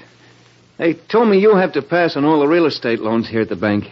Have you looked over my application yet? I have it here. I see that you want to borrow $1,500 from us. That's right, and it's urgent. I gotta have the money right away. Unfortunately, the security you offer, your home... What's wrong with it? It's a swell little house, good section, all in good repair. Well, that's true, but you already have a first and second mortgage on it, totaling $4,000, and...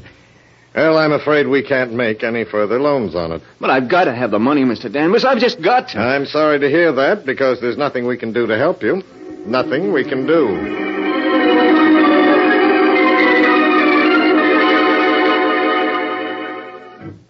You say you're not employed, Mr. Harrison? No, I own a shop. I'm a locksmith. That means you're never certain of your income.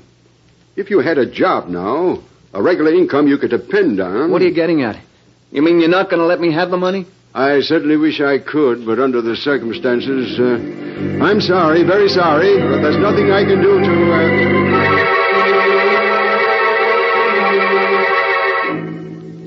I'm afraid the collateral you suggest isn't satisfactory, Mr. Harrison. We'd lend you the money if we could, but we just can't. Sorry. Sorry. Sorry.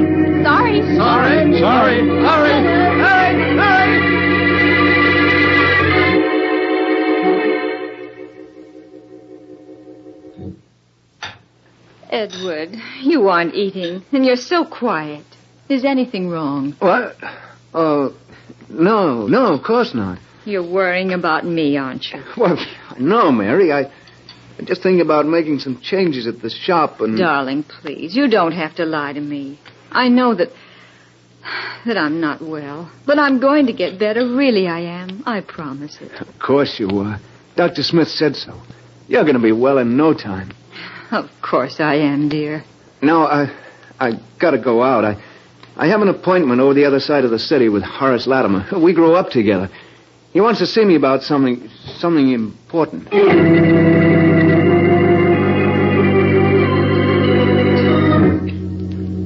Edward had no appointment with Horace Latimer, but he went to see Horace anyway, for he and Horace had been boyhood friends. Then their paths had separated. Horace had grown wealthy. But in his desperation, Edward Harrison hoped that Horace would remember the past and would lend him the money he'd been trying to raise all day. Horace could spare it easily, but would he? $1,500? Well, that's rather a lot of money, Ed. I know it is, Horace, but it's for Mary. For an operation. I've got to have it. Well, why didn't you try the bank? You have a house, a business? I tried the bank and all the personal loan companies in town. They all turned me down. Said the security wasn't good enough. I see. Well, that's too bad. Now, you can bet I'd lend it to you, Ed, if I had it. Well, that's the trouble. I haven't any ready cash. The income tax, and a couple of shaky investments that I had to bolster up lately. All right, Horace. Never mind explaining. I get the idea. You're not going to lend me the money. Well, really, Ed, I would if I could, but I can't. I'm sorry. Save your sorrow for somebody else. I don't need your money, you hear? I'll get it someplace else. Yes, I'll get it. Somehow.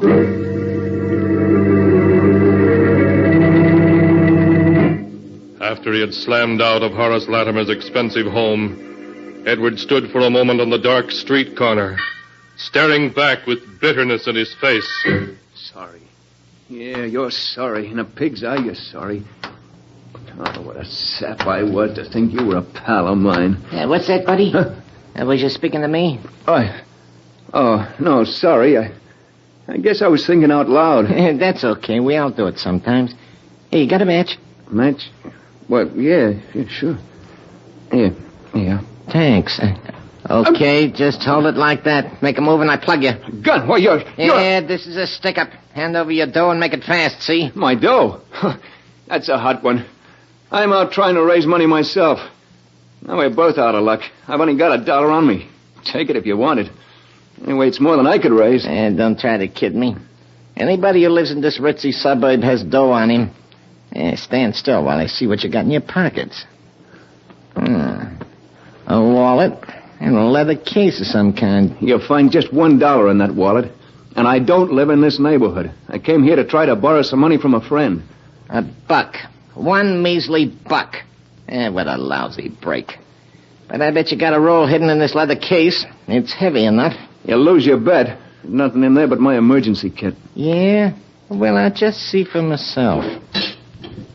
Hey, this kit's full of skeleton keys and picklocks and stuff.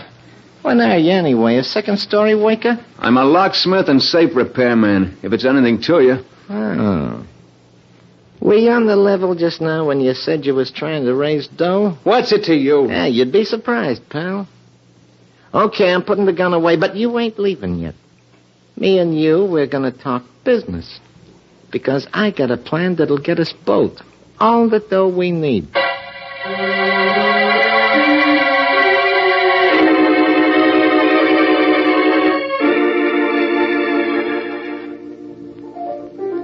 Two more beers, waiter. Well, is the deal on my proposition? I don't know, Mike. Sure you do. There's nothing to it. You can open locks and safes. I know where there's a house with plenty of dough in it. But burglary? I've never stolen anything in my life. Now, listen, you said you needed dough bad, didn't you?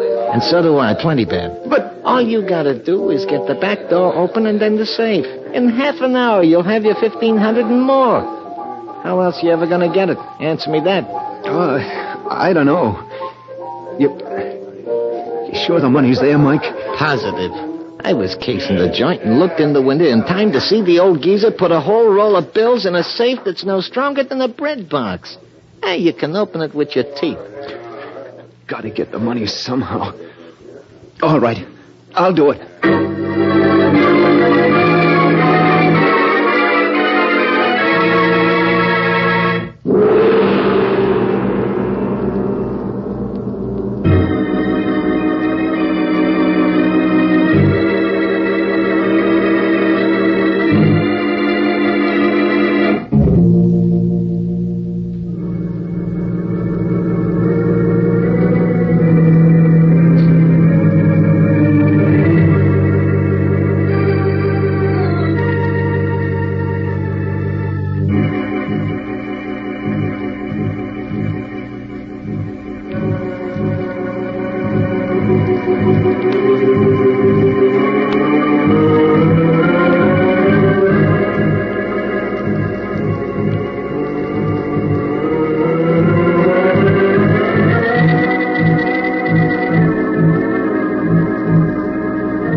And now to continue the story, Death Laughs Last, as it is written in the sealed book. A few minutes later, Edward Harrison and Mike arrived at the large mansion and quietly made their way toward the back door.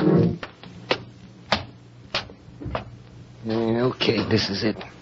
Everybody's hit the hay long ago. It'll be a cinch. The lock looks easy. But I shouldn't be doing this. There must be some other way to get the money. Don't be a sucker all your life. You're gonna take what you want in this world. If you don't, you never get it. Well... Come on, get that door open. We gotta get inside before we're spotted. All right. Only take a second. I think... Yeah. There, it's unlocked. Okay, get inside. The safe's in the library down this way. Don't make any noise. You sure there's only 2 of them in the house? Yeah, the old guy and his butler. Probably both of them deaf as posts. Here's the library.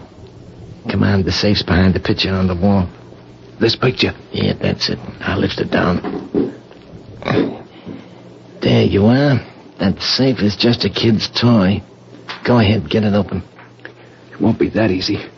I'll have it open inside a half an hour.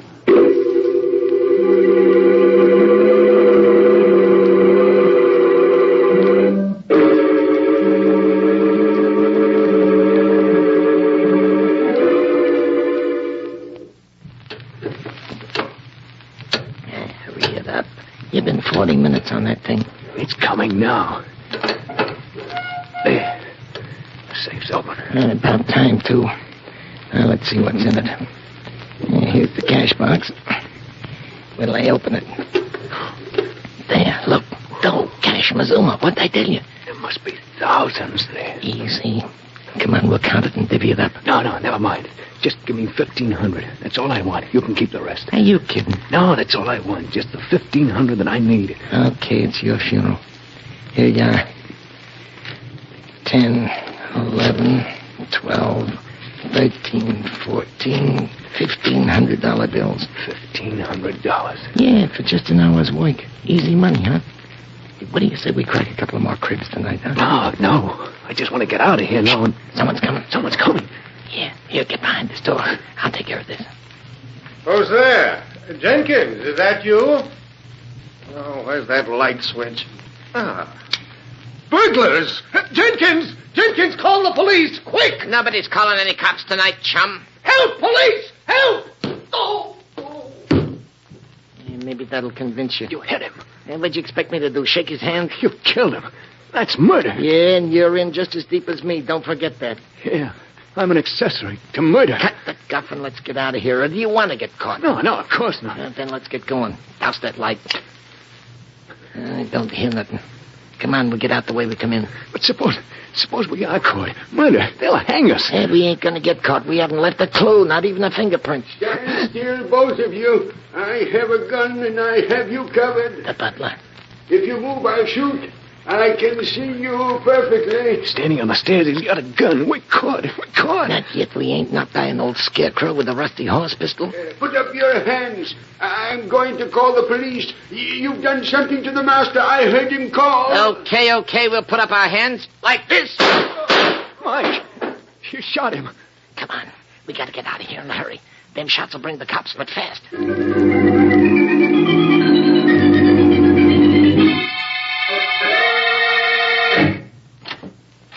Okay, here we are. Come on in. Well, why did you make me come here? Why can't I go home? You heard me. Come on in. What? That's better. Now, take off your hat and stay a while. Why did you make me come here to your room? 2 reasons. The first is I want to make sure you know what it'll mean if you let anything slip. It'll mean a rope around your neck. Get me? Yeah, I know. You don't have to tell me. I won't let anything slip. If I thought you might, I'd slit your gullet right now. I won't. I have to live. For my wife's sake. Okay. And the second reason you're here is so you and me can have a little talk. Talk?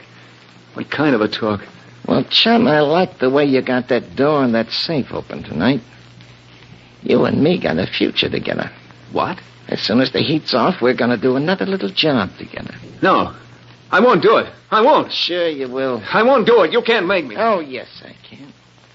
If you don't, I can always send a little note to the cops, telling them it's you they want for them killings tonight. You wouldn't. They'd get you, too. I'd be a long ways away by then. But you can't get away. You got a business here and a sick wife. You couldn't leave them. Well, you're going to do what I say? You devil. You... Don't say it. You don't think you can just dip into crime and then back out again without getting your hands dirty, do you? You don't think you can pull a job and then go on as if nothing had happened? You're mixed up in murder, and somebody's always got to pay for murder, one way or another. I only did it for Mary's sake. It don't matter why you did it. You're in it now, and you can't get out. Not without paying in some way. I've got a good mind to go to the police, to confess, to get it off my chest. No, you don't. You see this gun? I'd plug you in a second if I thought... No, you don't. Get away from me. Let go of my hand. Let go.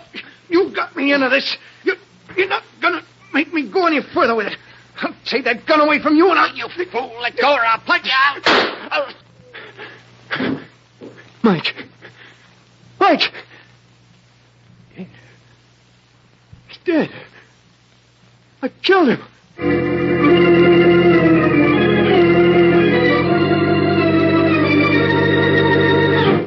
In a daze of horror, Edward Harrison found his hat and made his way to the street. His mind in a whirl, he stumbled into a tiny bar a few blocks away. Struggling to control his shaking hands and to keep his voice normal, he ordered a double whiskey and gulped it down. Then, as his senses cleared a little, he heard the radio at the end of the bar broadcasting a warning to the city. Attention all residents of the city. Attention all residents. The police department is asking you to be on the lookout for the following man, wanted for a brutal double murder committed in the Buxton Park section less than an hour ago. Please make a note of the following description. No. The man was... Hey, buddy, what's the idea? What'd you shut the radio off for? Because I was sick of listening to it, that's why. Oh, is that so? Well, I'm not, see? And I got an idea maybe there was some other reason you didn't want to hear it. So I'm going to turn it back on, see? No, you mustn't. Well, I'm gonna. If you try to make a break for it, I got a gun right here under the bar, see? So now let's hear what that dirty killer looked like. I repeat, be on the lookout for a man of medium height, lean and wiry, with reddish-brown hair, wanted for the double murder in Buxton Park earlier this evening. If you see such a man, report at once to headquarters. We now turn you back to our regular night hall program of popular dance tunes. Lean and wiry with reddish-brown hair, eh? Well, that ain't you. You're heavy-set and black-haired. For a minute there, you had me going. I was positive you was the killer, the way you didn't want me to hear the description. Just jumpy, huh? Well, here, have another drink. On the house. Thanks, but I gotta get home. I need some sleep. Yeah, that's what I need. Some sleep.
And now to continue the story, Death Laughs Last, as it is written in the sealed book. As Edward Harrison left the bar and hurried home, he was aghast at how close he'd come to giving himself away. It was Mike the police were looking for, not Edward Harrison. It was Mike whose description they had. Edward Harrison was safe. Safe. Hardly able to believe in his own good luck, Edward reached his home and let himself in. Mary was asleep. Quietly he got into bed, and at long last fell asleep. When he awoke, it was morning, and Mary was already preparing breakfast. Good morning, darling. What time did you get home anyway? I waited up for you until almost 2. I was pretty late. I stopped at the shop and did a little work. Forgot to watch the time, I guess. Oh, and this morning you look terrible. I know you're worrying about me. Oh, but you mustn't, darling. I'm going to be all right. Really, I am. Of course you are. I'm going to see to that. What do you think? Dr. Smith called up last night. He wanted to talk to you. He said he had some good news for you. Good news? Yes, but he wouldn't tell me what it was. I don't know why. He asked for you to stop in at his office this morning. I think I know what it is. Yeah, sure. I'll go right over and see him. But, darling, you're going to eat breakfast first, aren't you? I'll eat when I get back. I want to see the doctor first. Anyway, I'm not very hungry.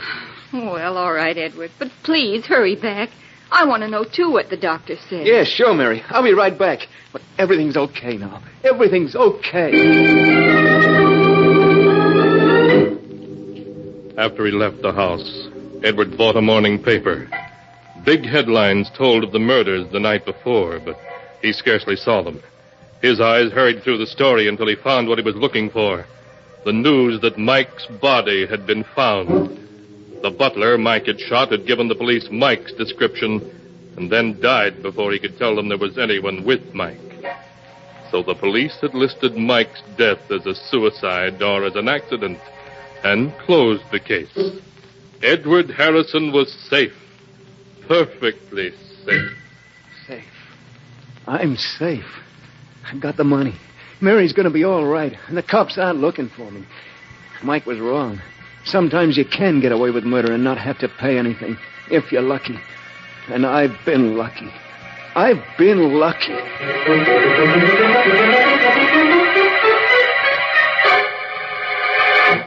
Good morning, Doctor. Mary said you'd phoned and had some good news. Oh, yes, Mr. Harrison. I called you last night after I got in touch with Dr. Richards. I wanted to tell you that he had agreed to operate on your wife. Well, that's swell, Doctor. I got the money right here in my pocket. The money, yes. I was also going to tell you that Dr. Richards had said not to worry about it. You could take as long as you wanted to pay it. As long as I wanted? Then it wasn't necessary. I didn't have to do it. I didn't have to do it. Well, I'm afraid I don't understand. Never mind, Doc. I mean, I've got the money. I want to pay it. He's got to take it right away. Well, what's the matter? What are you looking at me like that for? The operation is going to save Mary's life, isn't it? You said it would. You can't go back on your word. You can't, do you hear? It's not that, Mr. Harrison. Yes, the operation would save your wife's life. But unfortunately, Dr. Richards was the only man in this country able to perform it. Well, so what? He said he'd do it, didn't he? And I've raised the dough to pay it. So what's the hitch? Mr. Harrison, Dr. Richards can't perform the operation now. But you said that... Yes, I know. But he was tragically murdered last night by a burglar who broke into his home in Buxton Park.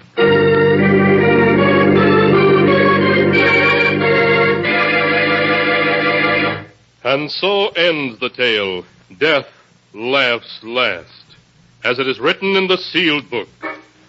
In an effort to save his wife's life, Edward Harrison had helped kill the one man who might have saved her.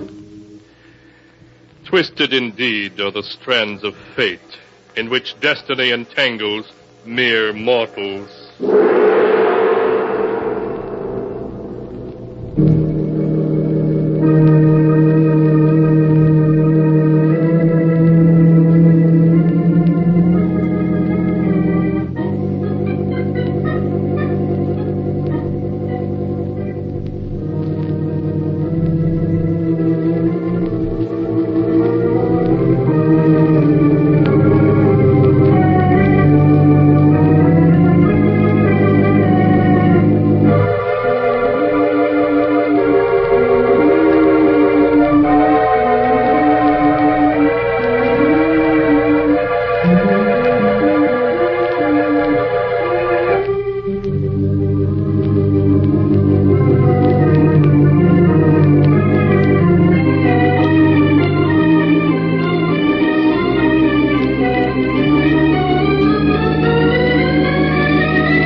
And now, keeper of the book, before you close the great volume, show us the tale we tell next time. This one. Ah, yes. The tale of a man who was murdered by his wife and her brother, and the strange way he rose from a watery grave to accuse them of his death. The tale is titled, You Only Die Once.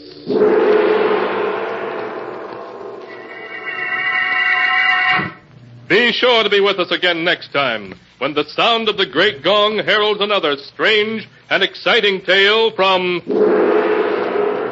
The Sealed Book. The Sealed Book, produced and directed by Jock McGregor, is written by Bob Arthur and David Cogan.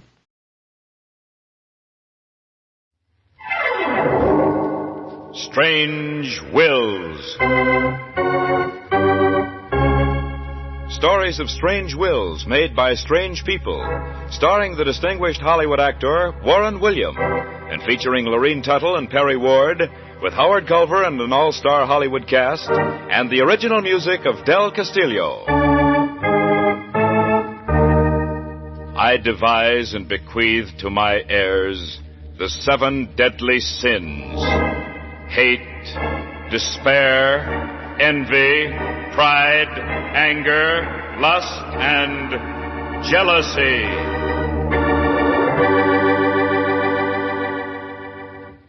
And here is our well-known star of stage, screen, and radio, Warren William. These are the stories of strange wills, last wills of strange people, so that no reflection can fall on any person or persons, living or dead. Names, places, and time have all been changed. From the yellowed pages of the probate files, we bring you unquestioned proof that truth is still stranger than fantasy. You'll see what I mean in just a moment. But first, here is a brief message from your announcer.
And here again is Warren William as John Francis O'Connell in Midnight on the Moor.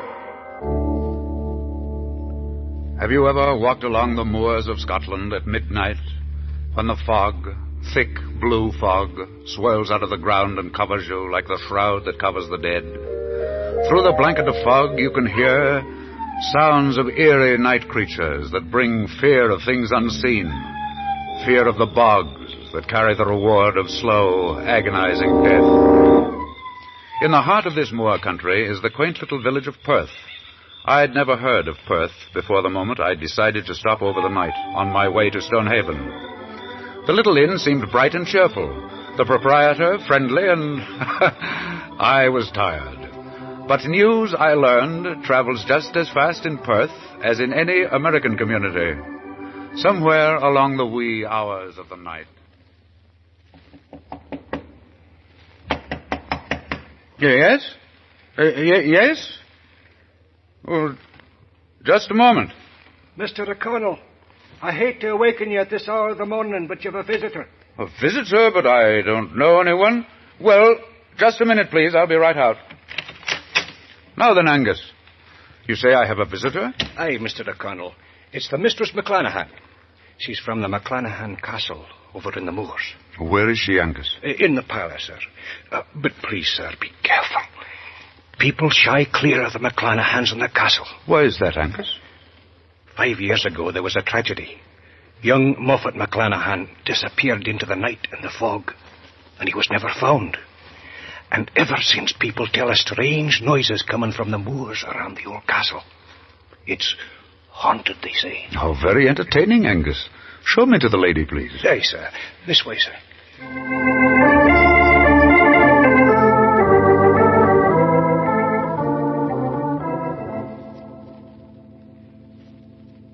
I beg of you to come with me, Mr. O'Connell. My father is in desperate need of help. He must write his will. But, Mistress McLennan, I'm not a barrister.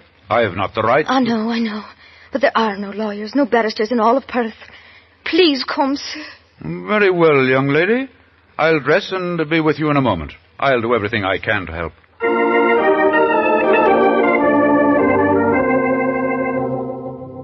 In just a matter of minutes, I rejoined Anne, and together we started on our trip to the castle, 10 miles inland. Her horse seemed to know just where to go. I can't see a thing. Is the fog always as thick as this? Aye. Around Perth, as soon as the sun goes down, the fog comes out of the ground. It keeps people indoors at night. They're afraid. I love it. If I didn't know that the hounds of the Baskervilles were purely fiction, I'd almost... They're wild dogs. Moor dogs. People seldom see them. They run only at night and disappear at daybreak. Oh, they sound depressing. There's an old superstition that they draw people into the bogs. Slow, silent death to those unfortunate enough to... Good heavens, can't you tell? Don't you know where they are? No, Mr. O'Connell. Until you make one false step. And then as you try to lift one foot, you get caught with the other. And then slowly you sink. Sink deeper and deeper. Well, I certainly hope your horse doesn't... Oh, no, he knows the way.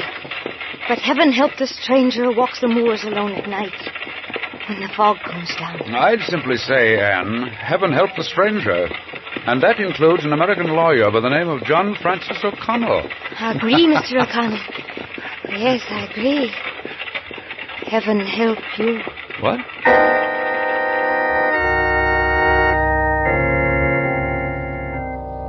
I knew then what it means to have that get out and walk home feeling. The fog was so thick I could barely see my hand in front of my face. Nor was that all. We were going through the bogs, slimy, bottomless sinkholes.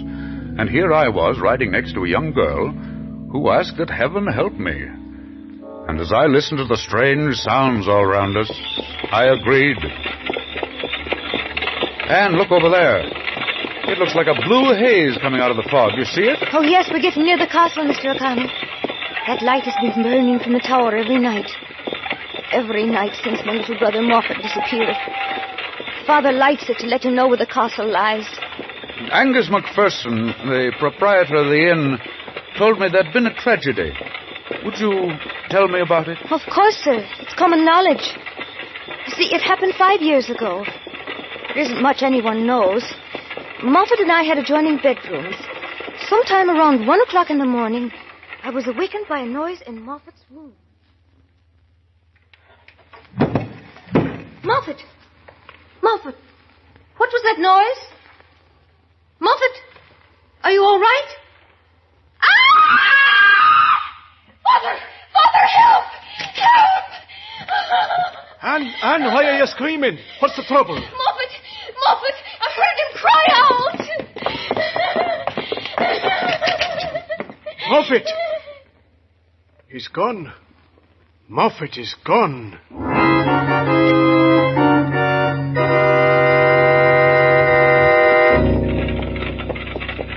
And nothing was found? No clue? Nothing.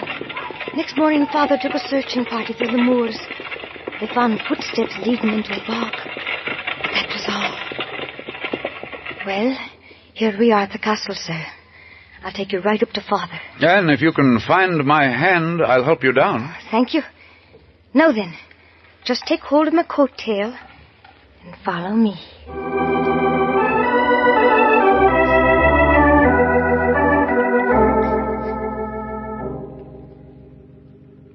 My life is only a question of hours, Mr. O'Connell. That is why I sent for you. You must help me either to find my missing son or bring his murderer to bay.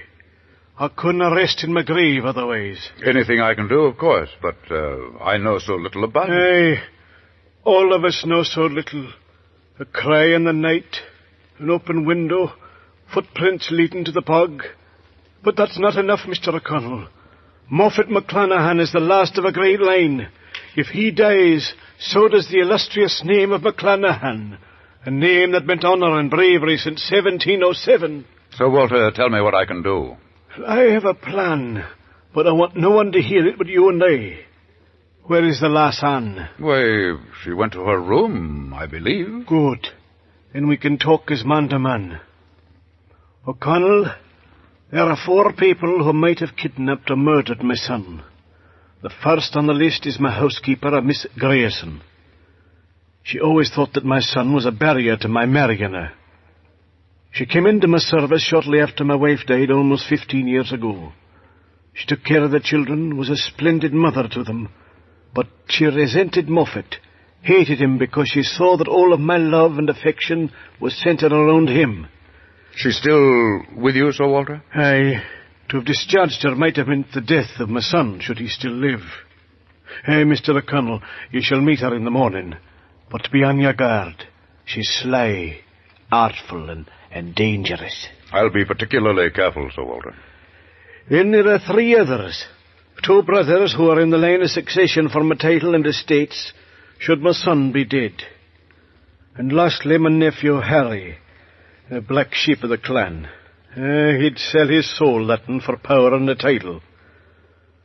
I've tried to find the criminal for 5 years, but he's always slipped through my fingers. Well, if I can't find the guilty one in my lifetime, then, Mr. O'Connell, I swear I'll do it from my grave. I swear it.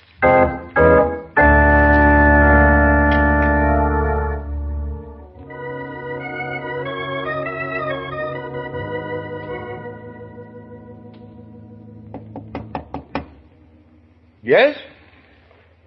I have a breakfast tray for you, sir. Oh, yes. One moment, please. Now then, come in. Good morning, sir. Good morning. I'm Miss Grierson, sir, the housekeeper of the McClanahan Castle. Oh, yes, Miss Grierson. Sir Walter mentioned you last night. He did, eh? That's more than he's ever done to my face. He complimented you highly. It's not time for him to be complimenting anyone. Him with the black angel hovering over his bed. How is Sir Walter this morning? You can't kill a Scotsman that easy, Mr. O'Connell. He's enjoying a hearty breakfast in bed. Same as you. Miss Grierson, this afternoon, if your duties permit, I wish you'd show me around the neighborhood. You see, I'd like to see the bogs. The bogs? The bogs, Mr. O'Connell? Oh, no. No. I never go near the bogs. They hold death. A black, treacherous death. No one who falls in ever escapes. That's why Master Moffat is gone, sir. He died in the bogs. Aye, he died in the bogs. What makes you think so, Miss Grierson? I know. I saw footprints leading right up to the bog. Not his, sir. Not his. What were the footprints like? I remember them just as plainly as the morning I saw them. Bare feet they were, sir. You could see where the toes squelched down into the edge of the bog. But you have no proof that those feet belonged to the abductor of Master McClanahan. No proof at all. But I know. I know. I heard the moor dogs barking from the bogs for weeks. They were there by the bog, waiting. Oh, Mr. O'Connell, Miss Grierson, I just came from Father's room. He's dead.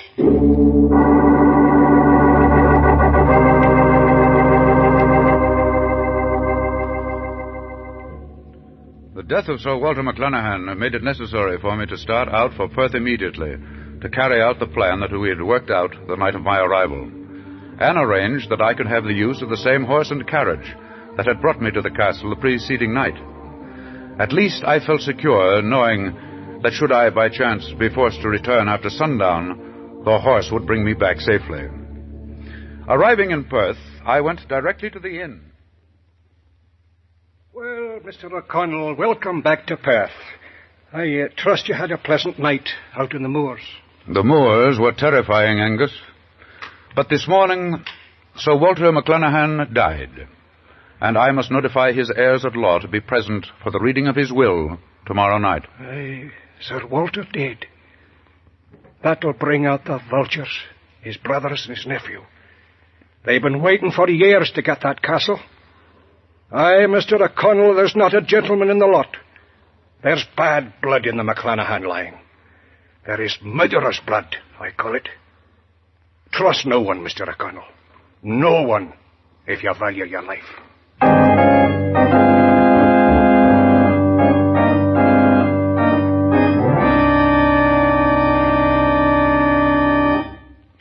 Part 2 of Midnight on the Moor will follow in just a moment.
And here again is Warren William. By the time I had reached all the heirs at law of the deceased, made the necessary arrangements with the minister, and taken care of other prearranged matters, it was sundown. The fog was already coming in off the moors in heavy swirls, blotting out everything from sight. It was after dark as I started my return trip to the castle. I gave the horse a free rein and hoped for the best. I thought of a lot of places I'd rather have been at night than on the moors.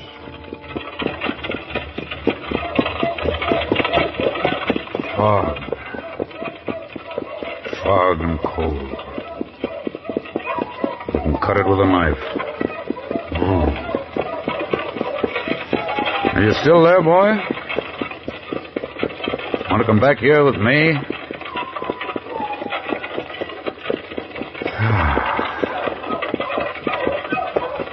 Once upon a midnight, dreary, while I pondered weak and weary, over many a quaint and curious volume, over many a quaint and curious volume of forgotten lore, while I nodded, nearly napping. Suddenly there came a tapping ooh!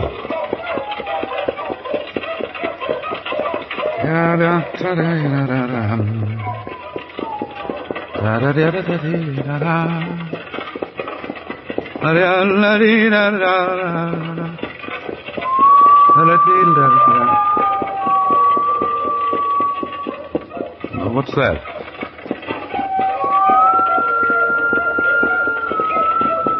Whoa, boy. Whoa.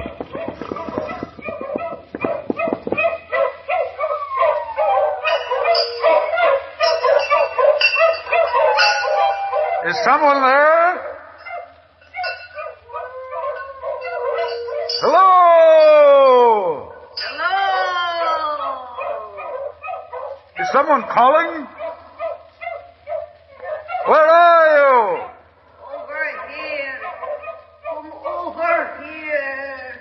Just a minute. Stay right here, boy.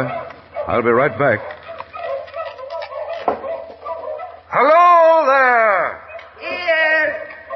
Over here! Whoa, boy! Whoa! Whoa, come back here! Come back here! Whoa, boy, whoa! That voice. I know that voice.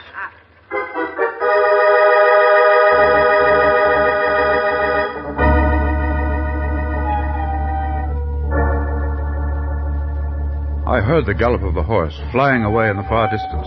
I was trapped. Trapped by the murderer of Moffat McClanahan. I got down on my knees and felt round for the little road that I'd been on a moment before, but it was gone. I was utterly lost. Ahead lay the slow death of the bogs. But I had to go on. I had to get back to the castle. I knew now the murderer of Moffat McClanahan.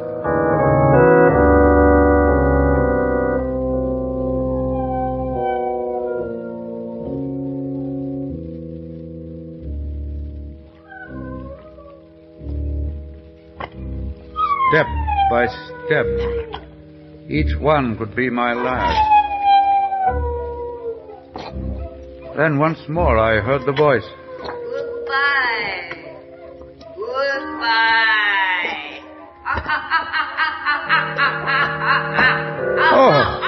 Oh, I was trapped. I tried to raise my foot, but the other one sank deeper into the mire. It was as if a great suction pump was pulling me down, down into the very bowels of the earth. Help! Help! I'm sinking down into the fog, in the bog. Help! Help!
Dear brethren, we are all gathered here this night at the Castle McClanahan in the last tribute to the late departed Sir Walter McClanahan. In Mr. O'Connell's absence, I will take upon myself as minister of the gospel the duty of reading the will. According to the wishes of the late deceased Sir Walter McClanahan, the coffin is to be opened, and his heirs at law will respectfully take seats around the coffin. Will you please wheel in the remains? Aye, right here in this room. That's fine, lad, thank you. And now then, will you please remove the cover? Sit it right over near the fireplace. Would the five of you please draw your chairs up to the foot of the coffin? Oh, how ghastly. Must we sit here and look into his dead face? It was his wish, Mr. Son. He was a peculiar one, my brother Walter was. Ever since that night when Moffat disappeared into the fog. Uncle Andrew, must you bring... I'm sorry, lassie. I cannot help but think of that night. It made of him a madman. He always said that he would find the murderer of his son before he was laid to rest. This is his last chance. His last chance. Now that we are all properly seated according to the wishes of the departed, I shall continue with services and the reading of the will.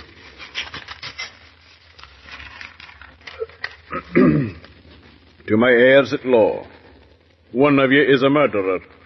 One of you is responsible for the death of my only beloved son.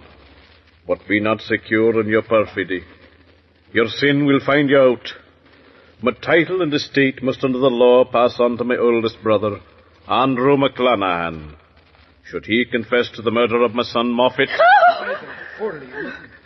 sitting up! He's sitting up! Sir Walter McClanahan is arisen from the dead. He's pointing his finger at... Stop her! Stop her! She's breaking away! Let me be! Let me be, or I shall kill all of you. Yes, it was I. I who killed Moffat, my own brother. And for a good reason, too. No love was ever given me. Only to him. I was jealous, hurt. I carried him to the bog. I threw him in. And then I came back, got into bed, and screamed. And now I shall join Mr. O'Connell and Moffat. You'll not find me there, Anne. Your plan to destroy me failed. You two are back from the dead? No, Anne, not back from the dead. Back from the living. To help trap a murderer. Try and trap me. All of you. I dare you. I dare you. After her. Stop her. Stop her. She's running out to the bogs. Nothing can save her. Anne, stop!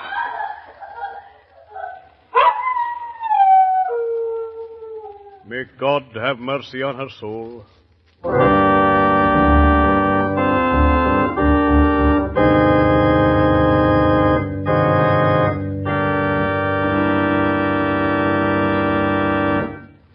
Warren William will be back in just a moment to tell you the rest of the story of Midnight on the Moor. But first, here is a brief message from your announcer.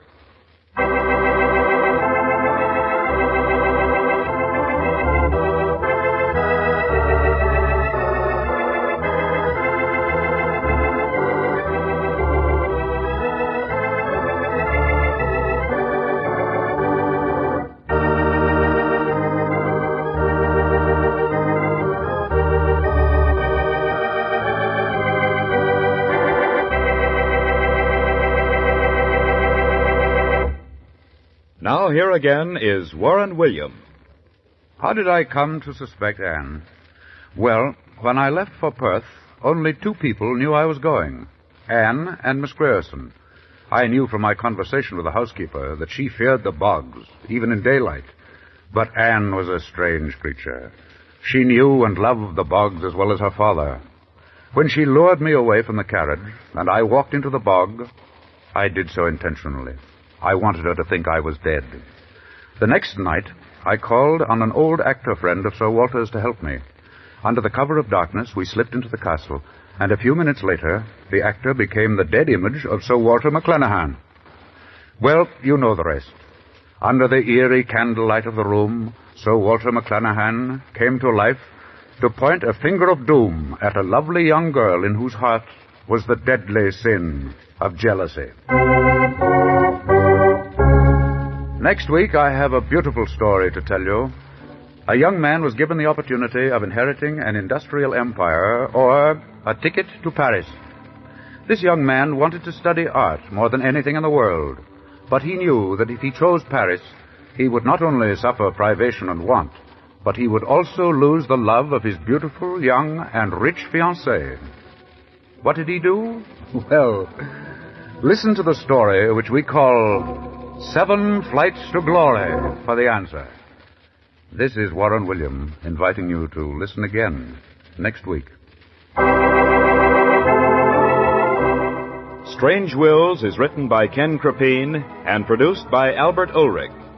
This is a Telloways feature produced in Hollywood.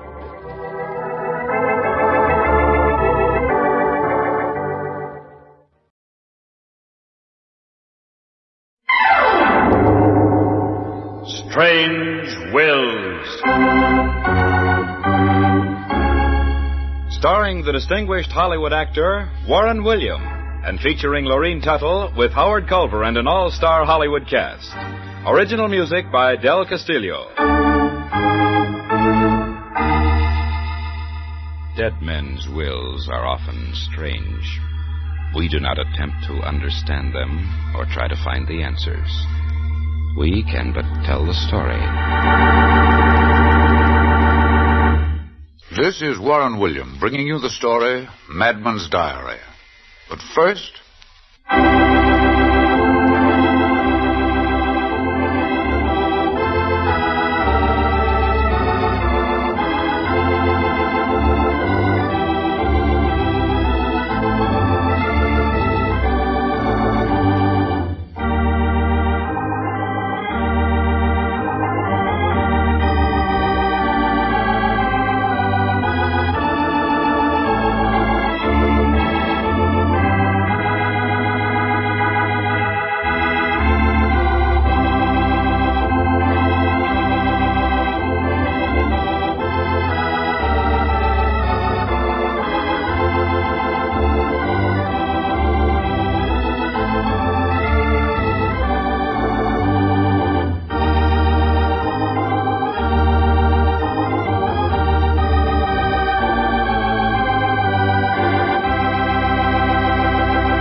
And now, Madman's Diary, with Warren William as John Francis O'Connell. Hear ye, hear ye, hear ye. This honorable probate court is now in session. Be seated, please. You may call the first case, Mr. Clerk. The probate case of Lucifer Nicolai, deceased. If the court please, I would like to mention very briefly the background of this, well, unusual matter. You may proceed, Mr. O'Connell. Lucifer Nicolai, perhaps I should say Professor Lucifer Nicolai, deceased, left a last will and testament, which I wish to bring to the attention of this honorable court. Has the estate of the late professor been inventoried? Yes, Your Honor. The entire estate is of no monetary value. It consists of a diary. The diary of Professor Lucifer Nicolai. Perhaps the diary has sentimental value. To whom was it left? If the court please, the deceased has no heirs, no next of kin. He left his diary, in his own words, to a world of fools and skeptics. Have you read the diary, Mr. O'Connell? Unfortunately, I have. In your opinion, has it any practical value or scientific data that may prove of value to humanity? That, Your Honor, I am not in a position to answer. This much I can say, however. Professor Lucifer Nicolai was either the greatest scientist of all time, or he succeeds Ananias as the king of liars. With the court's permission, I would like to read the diary of the late Professor Nicolai. And at the conclusion thereof, let the court determine what should be done with this only asset of the late professor's estate. Very well. You may proceed, Mr. O'Connell. The diary of the late professor begins on the 5th day of May, 1941. His first entry reads as follows. For the last 10 years, I have been preparing myself for this, the greatest scientific experiment the world has ever known. Man has conquered the present, pierced the future, and I shall uncover the past. It's a scientific fact that every act that has occurred on this earth since the beginning of time has been permanently photographed on light waves. These waves, as we know, travel at the speed of 186,000 miles per second. If, then, it is possible for science to make the mind travel at a faster rate of speed, it can catch up and pass these light waves, which have been present since the very creation of life. The dark ages of history shall be pierced, and man's concept of life shall be shaken unto its very foundations. For 10 years I have been experimenting with electrical impulses that will separate the mind from the body and direct it at incredible speed into the shadowland of the past. I am now ready. And how old are you, young lady? I'm 21, sir. You stated you are an orphan? Yes, for as long as I can remember. Mm-hmm. Alice, your application says that you like to read, that you have a good imagination. Oh, yes, sir, that's right. I do like to read. Oh, all sorts of books. And I like to imagine that I... Yes, I know. You are the beautiful girl who falls in love with a hero. Yes. Yes. But not always, Professor. Once I imagined that I visited the moon. And then, when I read 20,000 Leagues Under the Sea, I was... A whale, no doubt. Oh, no, Professor. Oh, no. I was a mermaid. A beautiful mermaid. Well, Alice, where I'm going to send you will make all these other places seem like a trip on the subway. Oh, Professor, I love to travel. And you shall, too, young lady. In fact, at a speed that you never believed possible. No one ever dreamed it possible. You shall travel at the speed of almost 500,000 miles per second. 500,000 miles a second? Oh, that sounds awfully fast, Professor. I didn't know they made planes that could go that... This won't be on a plane, Alice. No? How else could anyone go that fast? You shall see, Alice. You shall see.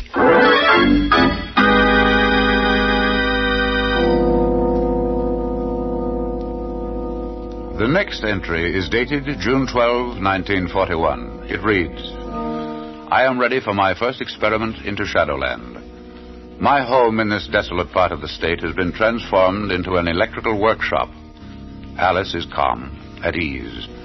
I have given her a sedative to rest her nerves before she takes off on her first journey. I do not want her to go too far, only back to the Middle Ages. Yes, only back to the Middle Ages.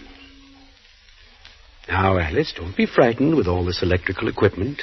It's like a spaceship ready to take you away. Looks scary. Now, walk over here with me to this chair. Careful not to trip on any of the wires. Oh, yes, Professor. Now, sit down, please. I want to tell you what's going to happen so that you won't be frightened. Oh? Alice, I am going to separate your mind from your body. Separate my mind from my body? Oh, Professor, no. I'm going to send your mind out into space. You're going to see things and go places that no living human being has ever been before. Will I come back, Professor? Of course you will. In fact, really, you'll never leave this room. Only your mind will make the trip. And while you're gone, your mind will talk to me through your lips. Where am I going, Professor? You're going back to the early Middle Ages, Alice. Back to the early Middle Ages? Well, how can I go there? Don't worry about that. That's my job. I want you to tell me everything you see. Everything. Alice, if our experiment works, next time I shall send you back even further. Back to the glamorous days of Antony and Cleopatra. Oh. You shall float down the Nile in a silken barge. Oh, I would adore seeing her. Cleopatra, the most beautiful of all women. But the thought frightens me. Oh, don't be frightened, Alice, please. Believe me, you will be safe. Now then, if you're ready, sit back and relax. Professor? Yes, Alice? This looks just like a picture of an electric chair I saw once in a newspaper. What is it? This is known as electromagnetic radiation. We will shock the mind loose from the body and send it flying into light. These waves of light which we will pass will recreate, even down to the minutest detail, the events of the past. But how will When I shut off the dynamo, your mind will stop its journey and remain stationary on a certain light wave. According to my calculations, that light wave should be one from the Middle Ages. After you have seen and told me everything, I shall start the dynamo and bring you safely back. Do you understand? All I know is that I'm going somewhere awfully fast. And that wherever you go, no one of today has ever been. All right, I shall start the electricity. Oh. Look into my eyes, Alice. Look. You're tired. So sleepy.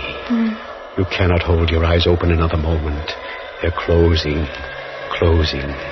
Your head is nodding. You're asleep. Yes, you're asleep. And ready to travel on your first journey to Shadowland. Now I press a button, and your mind, it is off on a long journey. What will happen to it? We shall soon know. Yes, we shall soon know. 1200, 900, 700, 600. There. It's far enough. I shall stop between the years 5 and 600. Now we're ready to learn the first secret from the dark past. Speak, Alice. Speak. Where are you? What do you see? Hurry. I must bring you back soon. There's but little time. She has long, beautiful yellow golden hair. Her dress is long and flowing. Her eyes are blue and smiling. She is so beautiful. So beautiful. There is a man upon a horse.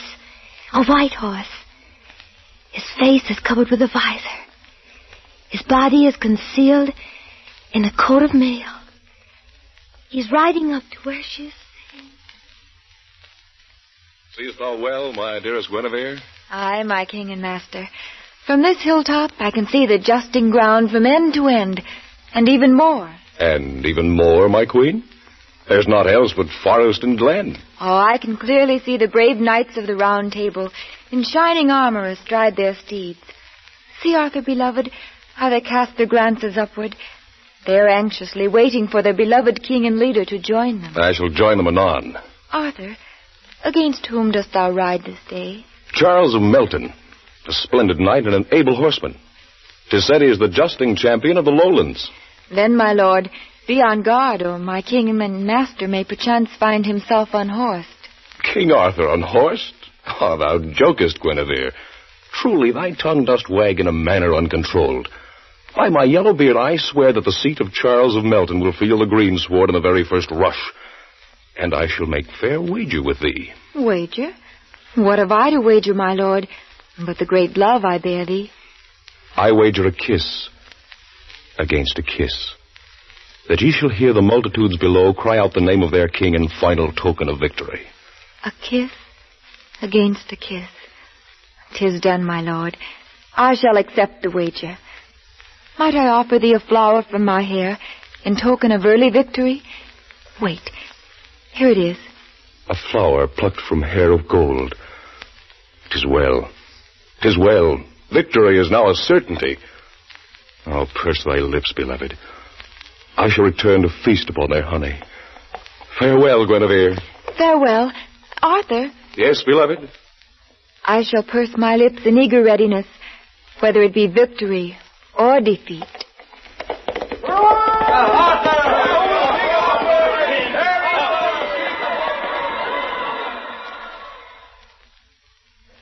Picture's fading.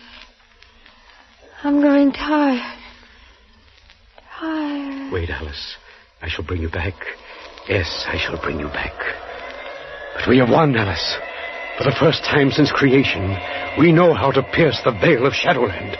All the secrets of the past are ours. I shall show these idiots what a mastermind can do. Yes, I shall show them.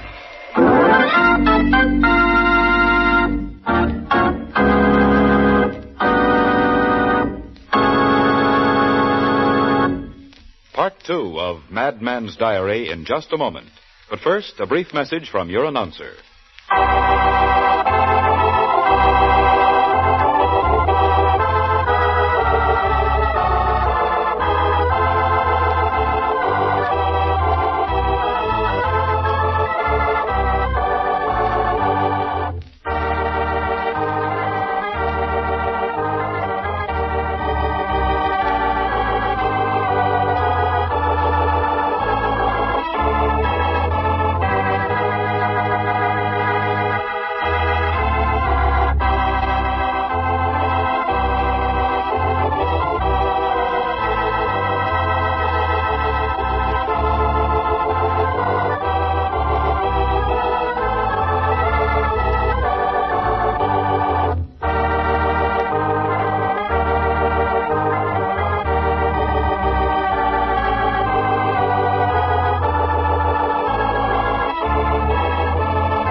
And now back to Madman's Diary with Warren William as John Francis O'Connell.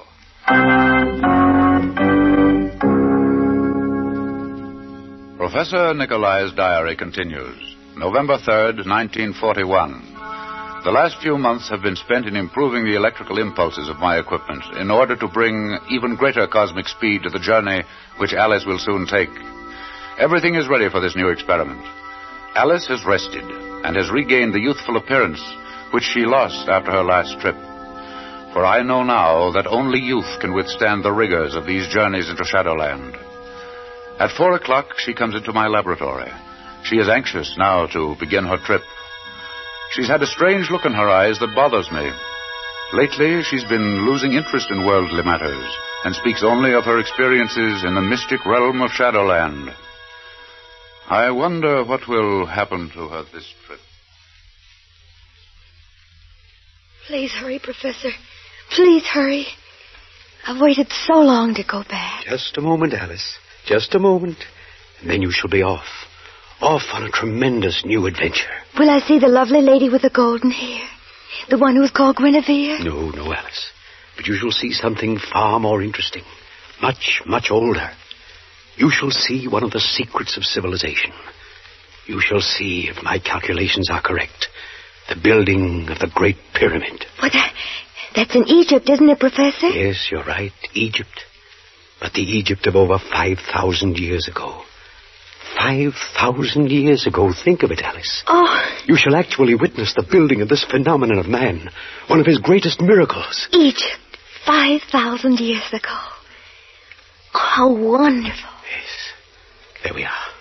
Relax, please. That's it. Now then, look at me. Into my eyes. You're tired. So tired. Mm-hmm. Close your eyes, Alice. Close them.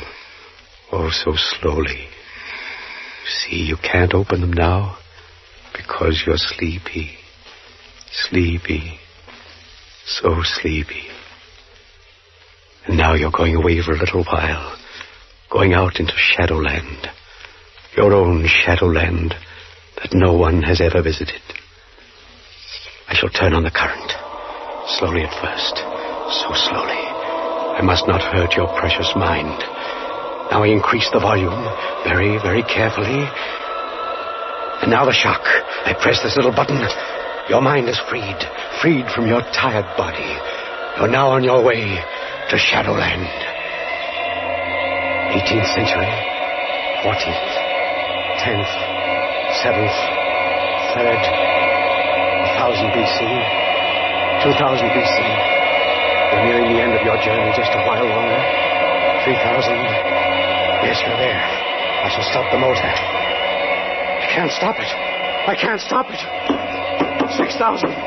14,000. 60,000. 90. 200. 250,000. 250,000 B.C. 250,000 years before Christ. What will she see? What will she see? Speak to me, Alice. What do you see? I see a man. But he's not really a man. His body is covered with fur. He looks like an ape. There's steam. Steam everywhere. It's a swamp. The man walks on his hands and his feet. And now he's standing up and looking over the steaming swamp. He carries a huge club in his furry hand. He hears something. He's hiding behind a large fern. There's a strange creature coming out of the swamp. It looks like a snake, but it has fat, short legs. Its tongue darts out as though it senses the presence of this ape man. Its tail is huge, so long I can't see all of it. It swings from side to side, knocking over plants and trees. This reptile's eyes are small, red, terrifying. Now this ape-like man has stepped out into the open. He is facing this horrible creature. He's raising his club. The ape man struck the creature on the head. It looks stunned. It has raised up its body. It's looking down on the ape-man. His eyes are red, flaming red, ugly. It's trying to grasp the ape-man between its short, powerful legs. The ape-man is backing away. Now he's circling the animal. Oh, he's tripped. He's fallen. It has its huge feet on the ape-man's body. It's going to crush him. But wait. The ape-man has escaped. He's on his feet. He's circling again. Now, he struck the creature again on the head. He's raining blows on his body. The huge animal is stunned. The ape-man yells. The beast has fallen on his side. The ape-man is staggering. His fur is covered with blood. He's walking carefully up to the head of this jungle creature. He touches it with his foot. The creature is dead.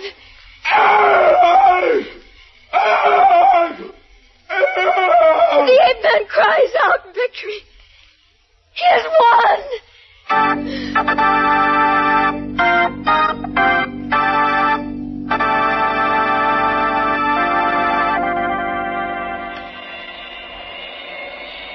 I'm bringing Alice back, but I'm greatly worried and perturbed. A change is taking place in her. Her forehead is receding, and the contour of her head seems to be changing. I see a slight fuzz appearing on her face and arms. Her eyes seem to be receding into her head. They're growing smaller.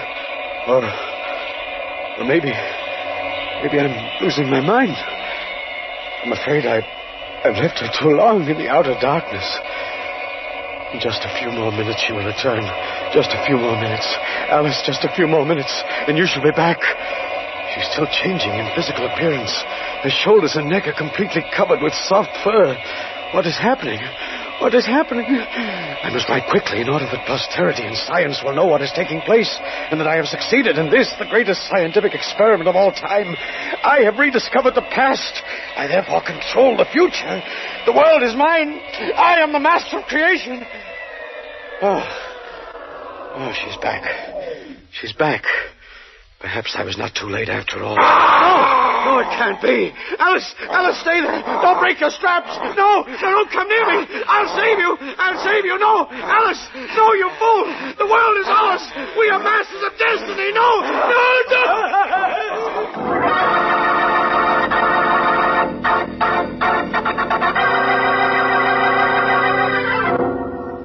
And that, if the court please, is the last entry in this weird fantasy. That Professor Lucifer Nicolai left to posterity and the world. Well, Mr. Connell, I must say it's rather an unusual, terrifying legacy. But what is your answer to this ending? Of course, the man was mad. Is that not your opinion as well? Well, Your Honor, considering that there's no proof of what actually took place, in fact, no proof that there ever was even a girl named Alice, the answer must be that the professor was actually mad. However, I personally examined the laboratory. I interviewed the neighbors. I took down the sworn statement of George Montgomery, who was the first to enter the laboratory after he heard the doctor scream. My son and I heard a terrible scream from this man's house as we were driving by, and we ran in. The door to the room where he had all of this electrical equipment was locked, and we had to break it down. The door's locked, son. I'll have to break it in. Here, Dad, let me help.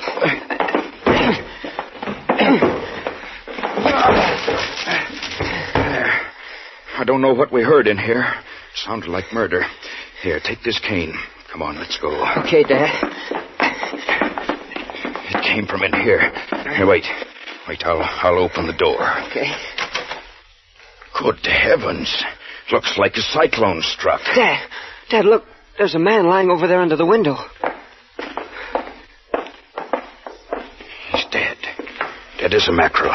Look at those welts on his neck, strangled. And those marks look as though the hands were huge and strong. Gee, Dad, look. All this machinery in here, it's all tipped over and broken. Yes. I've heard that the dead man was a scientist of some kind or other. Never let anyone come in. Well, I'd better telephone the police. Say, Dad. Yes, son? Did you see anyone in this room when we first came in? See anyone in the room? What do you mean? Well, gee, I thought... Oh, maybe not. Speak up, son. Tell me what you saw. Oh, gosh, Dad, I thought I saw a big gorilla step out the window just as we came in. Honest, I did, Dad, honest.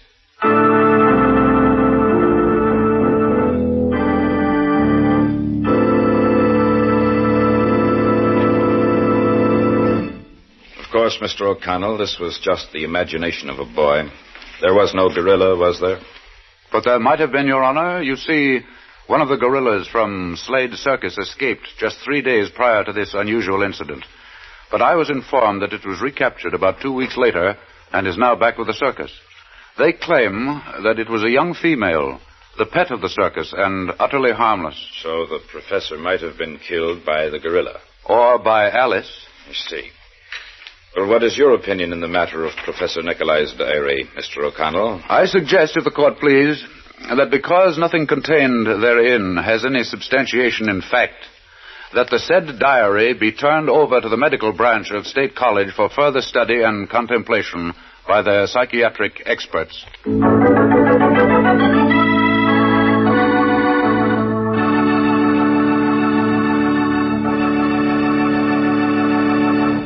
Warren William will be back in just a moment. But first, here is a word from your announcer.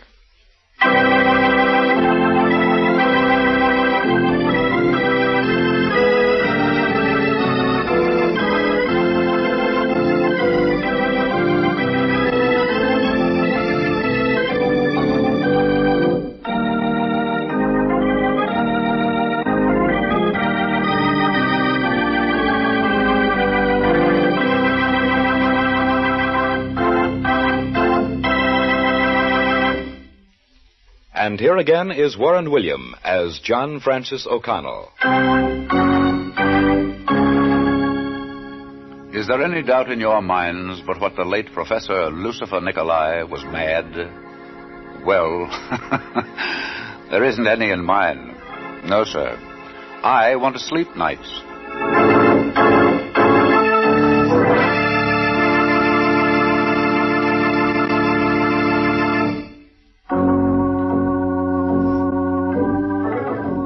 Next week, I have a story to tell you that to say is different is putting it mildly.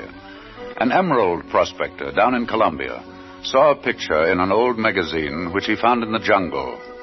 It was a girl's picture, but more, it was the picture of Patsy Bubbles Moran, Queen of Burlesque. Well, our old prospector then and there decided to leave his emerald mine to this charming and alluring girl. And did she take the emerald mine? Well, as Grant took Richmond, so did Bubbles Moran head for Columbia.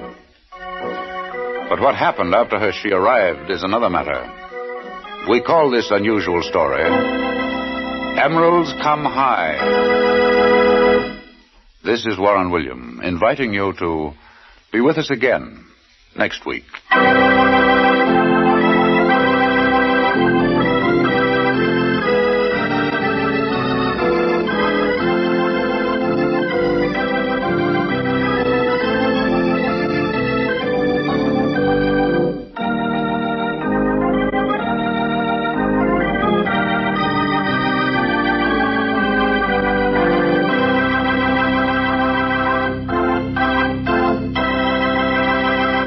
Strange Wills is written by Ken Crepine and directed by Robert Webster Light. Names, places, and events have been changed so that no reflection can fall on any person or persons, living or dead. This is a Teleways feature produced in Hollywood.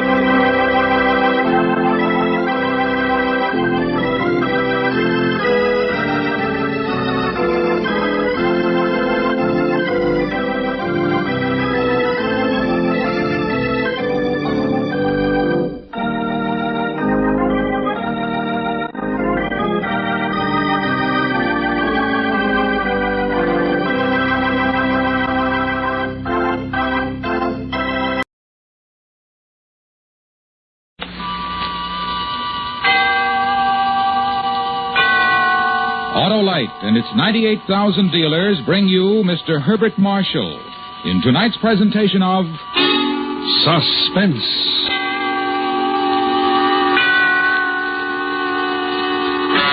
Tonight, Autolite presents a new radio adaptation of one of the most famous suspense stories ever written, Mary Godwin Shelley's Frankenstein. Our star, Mr. Herbert Marshall.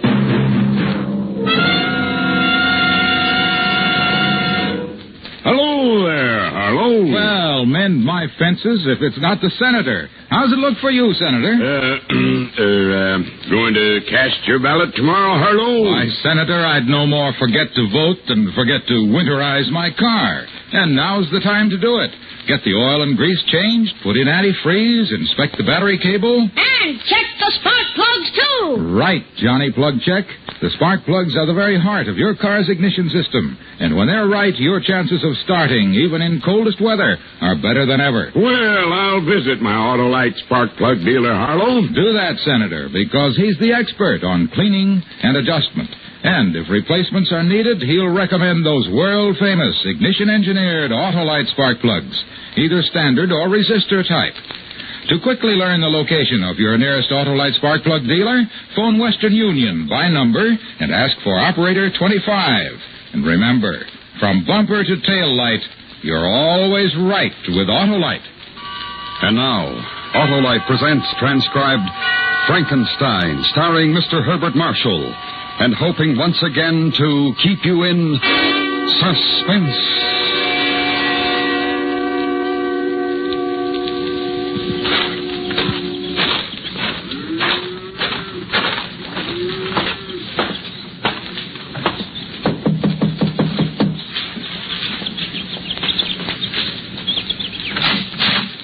Oh, hello, Victor. Hello, Mary. The Reverend in? Out in the garden as usual. Do you want me to call him? No, thanks. I'll go out. Well, all right. Tell him not to get too dirty. We're supposed to play croquet with the McDonalds at 5. I'll tell him. When's Elizabeth coming home? Tomorrow or Tuesday, I think. You'll both have to come over for dinner. Love to Mary. See you later.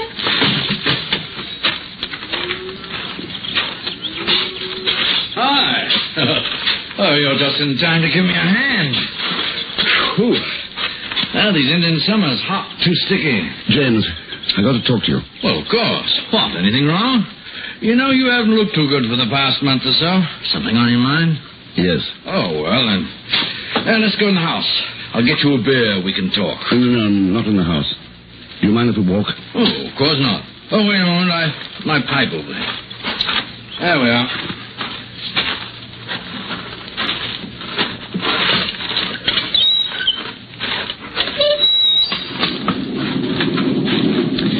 Might get some rain. Hope so. I won't have to play croquet.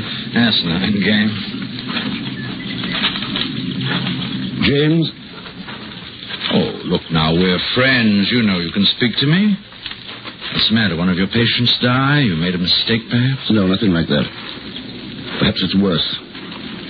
I'm not sure. Has it anything to do with Elizabeth going away? In a way, yes. Oh. My favorite place. You know, Victor, I think of most of my sermons standing here looking across the valley. Lovely, isn't it? Got a match? Oh, thanks.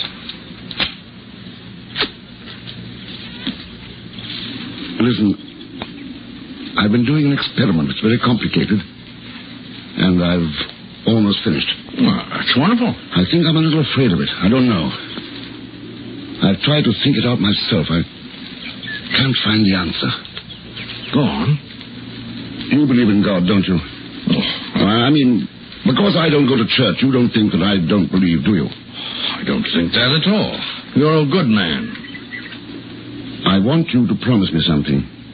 You've got to promise that you'll never breathe a word of what I'm about to tell you. You have my word. You swear? I don't usually break my word. Oh, I'm sorry. Look, I've made something. It's tremendous. It's impossible. But I think I've done it. And it goes against everything you believe, James. What? What have you done? I've made a thing. I don't understand. I put it together. Heart, brain, nerves, muscle, everything. I've done it. Now do you understand? A complete body. And you're upset because of that? You think that you've done something wrong? But you're a surgeon. What you've done will help to save a life. If you've learned more about the human body, this experiment can't be wrong. It can only do good. Oh, I shouldn't worry. Last night, I made it move. I'm not certain, but I think I can give it life. Absolute life. Now do you see why I'm afraid? I've created a man.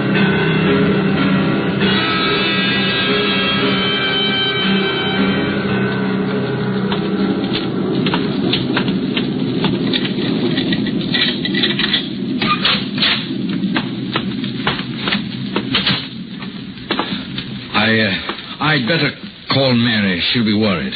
All right, but... I won't say anything.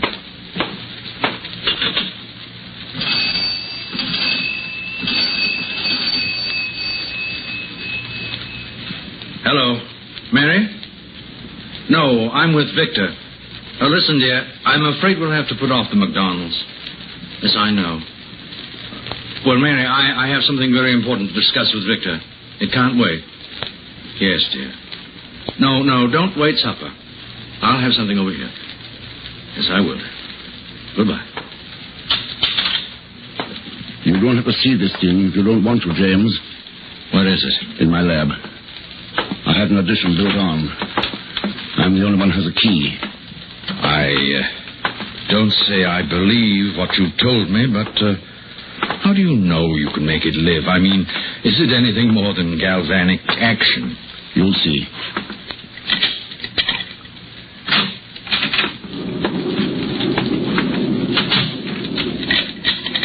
I lock it. I always do. Oh. Is that the addition over there? Yes.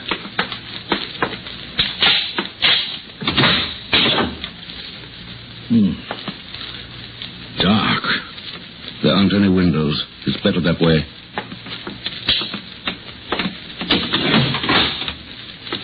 Before I show you, I want to explain. This is what started it. It was mostly an accident. One of the kids brought in his dog. It had been run over, killed. He wouldn't believe it was dead. Expected me to bring it back. I gave it a shot in the heart. And then another with this stuff. A compound I've fooled with for a long time. Yes? The dog came back to life. Just for a moment. How do you know the dog was dead? No, it was. It had been for 2 hours. All that happened 3 years ago. You've been experimenting on things ever since? Yes. It's wrong. I don't know. No, it's wrong. You don't have to stay, James. What are you going to do? Try to bring it to life? I've got to. I've got to try. Then why did you come to me? I wanted to tell you. I had to tell someone you're my friend. I'm a minister. I preach and believe in the Word of God. Do you want to see it? No, I don't, but I must.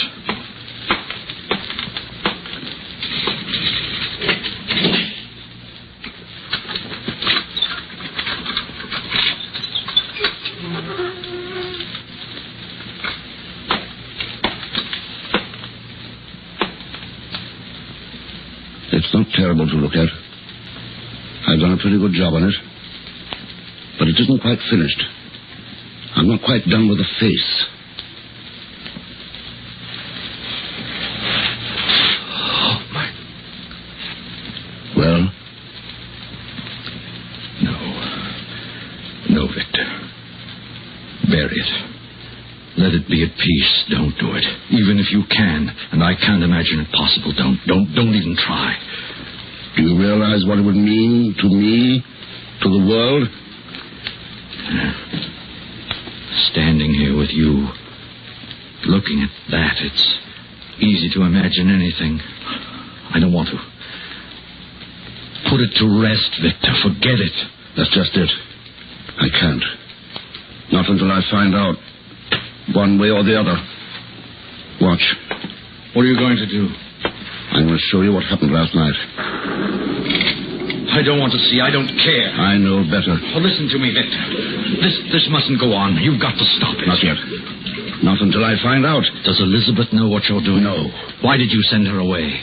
I didn't want her here when I made the last test. Because you're ashamed. You know it's wrong. You know what she'd think. I'm not ashamed. I think I'm a little frightened at the incredible greatness of what I've done. It's bigger than anything since the world began. If it moves, if you prove your point to me, will you stop then? Will you destroy it? The formulas, whatever papers you have, destroy all of it, will you? I don't know. Hand me that hypodermic, will you? No. All right.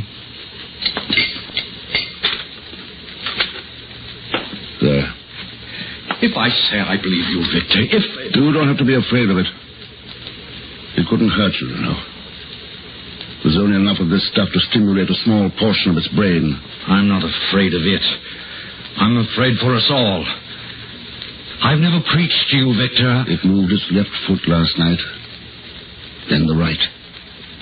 I'm going to try the arm now. Move the light over, please. Thanks. Watch carefully. Only takes a few seconds. Now.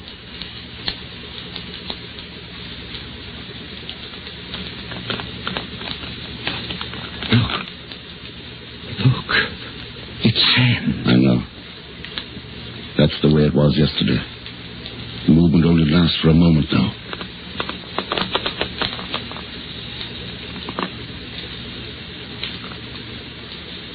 That's all.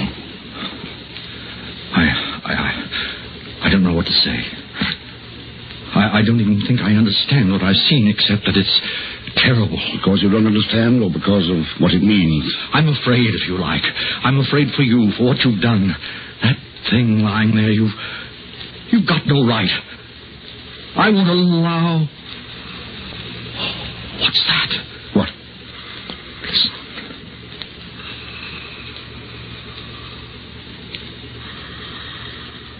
Stethoscope. It's impossible. There wasn't enough.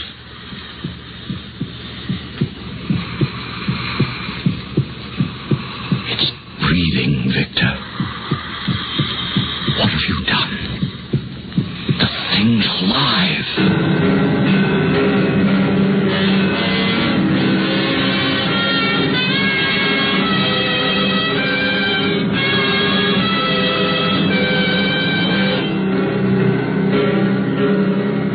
Autolite is bringing you Mr. Herbert Marshall in Frankenstein. Tonight's presentation in radio's outstanding theater of thrills, Suspense.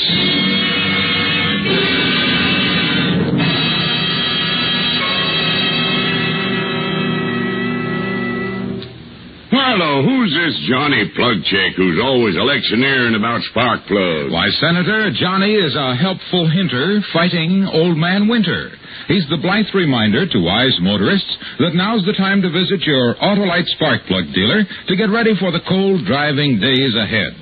Change the oil and grease, put in antifreeze, inspect the battery cable. And check those important spark plugs, too. Because when your spark plugs are right, your chances of starting, even in coldest weather, are better than ever. And if my Autolite spark plug dealer finds my spark plugs need replacing, hello? Why, if they're worn out, he'll recommend a set of the world-famous ignition-engineered Autolite spark plugs, Senator, like the amazing Autolite resistor spark plug.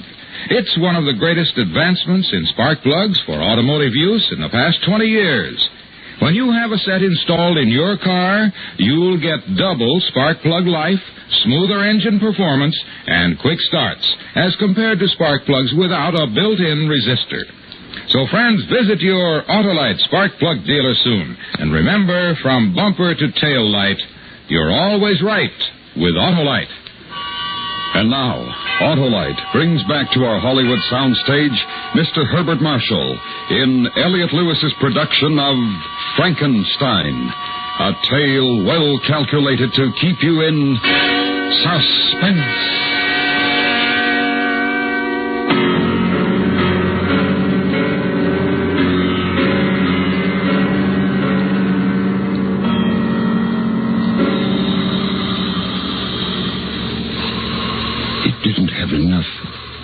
It couldn't have. 10 cc came yesterday. Unless the drug's are cumulative. Maybe that's it. His eyes are open. What are you going to do? Now, listen to his heart again. It's got to be destroyed. You've got to put an end to it. It's inhuman. Don't you see what you're doing? You can't give it a soul. No. You can't give it... How do you know what I can give it? I've given it life, haven't I? It sees, it breathes, moves, perhaps hears. Yes. Does it hear? Ha! Look, did you see that? It blinked. The head jerked. It hears. It's aware of sound. Does it feel pain? Don't, Victor. It's not an animal. You formed it like a man. Give it the dignity of one. I won't let you do that to it. I've gone this far, James. Put down the scalpel. What are you going to prove by that? I think you must be mad. I don't interfere with your work, James. Why? There's someone at the door. Yes. I think I'd better strap it down on the table.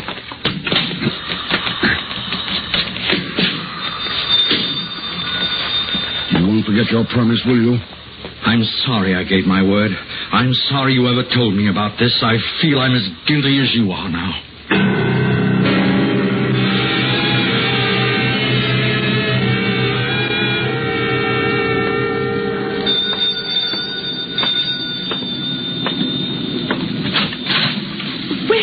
Whatever took you so long? Hello, James. Hello, Elizabeth. Darling, I tried to call from the station, but the line's out of order. Oh, I'm sorry, dear. Did you have a nice time? Lovely. Everybody sends their love. That's good. What have you two been up to? How's Mary, James? Oh, very well, thank you. What a fine pair of sober-sides you are. What did you do, darling? Break one of my good dishes? I knew I shouldn't have left you alone. Well, what are we standing in the hall for? Let's go into Elizabeth, I must be going. Mary will be wondering, particularly if the phone's out of order. It's raining very hard. Oh, no, I'll be all right. You take an umbrella. There's one in the kitchen. Are you going to tell her? No. You won't unstrap it from the table, will you? Not yet. All right, I'll try to come back later. I want to think. About what?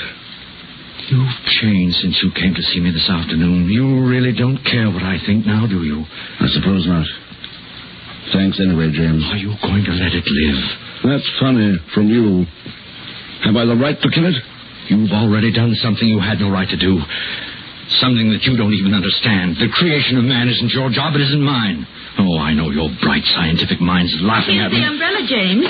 But I wish you'd wait until the storm blows over. No, I really must get back. Thank you, Elizabeth. I'll return it tomorrow. Goodbye. Well, what's the matter with him? Have you been arguing religion again, Victor?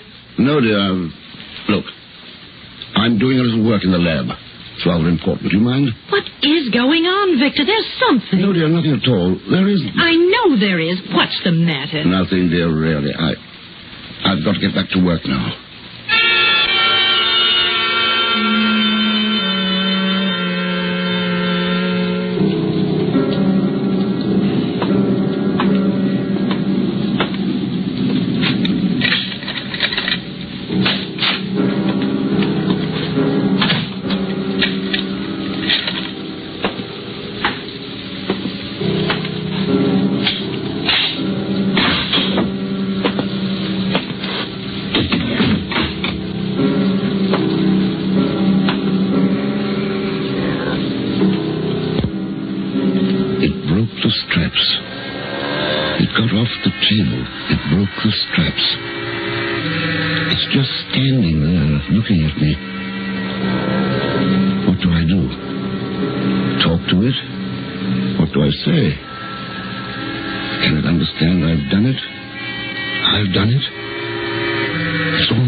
Control.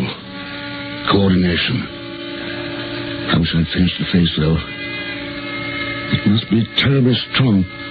That's odd. It's not over average size. Now what?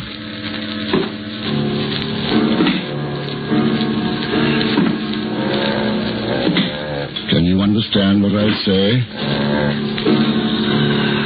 Do you feel any pain? Are you hungry? I'm a man like you. You are a man. Do you understand?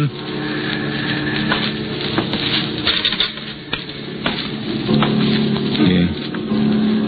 This is a mirror. You can see yourself in it. Look.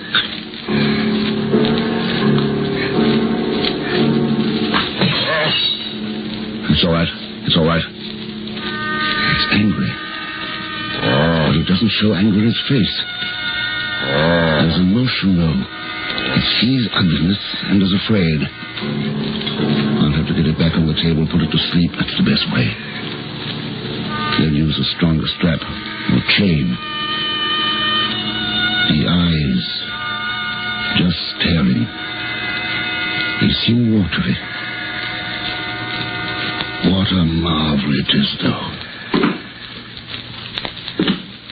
I want you to come over here and sit down. Do you hear me? Come here and sit down. Come here.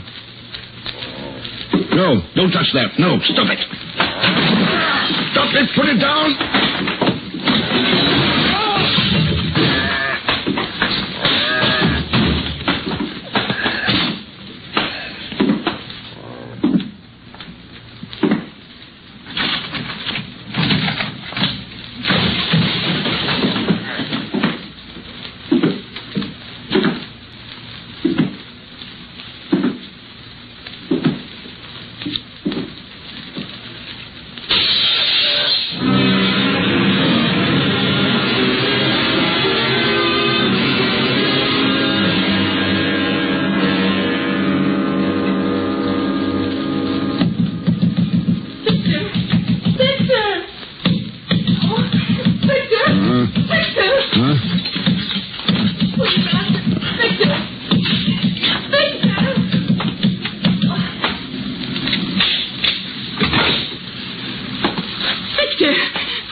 To you. Who broke the window?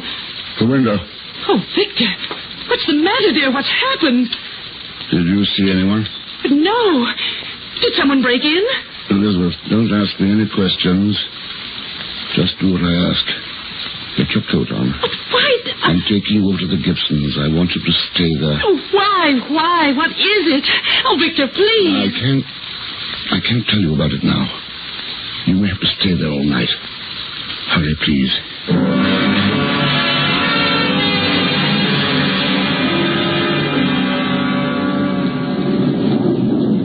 We've got to call the police. No, they'll shoot it. I don't want that. It's just frightened, that's all. Oh, being a fool, Victor. Do you realize what it means? That thing roaming about the country? What about the children, everybody in the village? I'm going to get the police. No, please, James. Give me a chance to find it first. Then what? You do a few more experiments, give it speech, perhaps, and it happens again? It's mine. I made it. I'm not thinking of that now. It's Mary and your wife. We don't even know where it is. If it wants to kill, how do you know where it will start? All right. Just give me an hour. Let me try to find it before we call the police. If I do, I'll take it back and destroy it myself. Do you give me your word? Yes. All right. I'll go with you. Thanks, James. I'll get my rifle. Do you have a gun? Yes. But I'm not going to use it unless it... Yes, unless... That's why I'll take mine. Chambimont.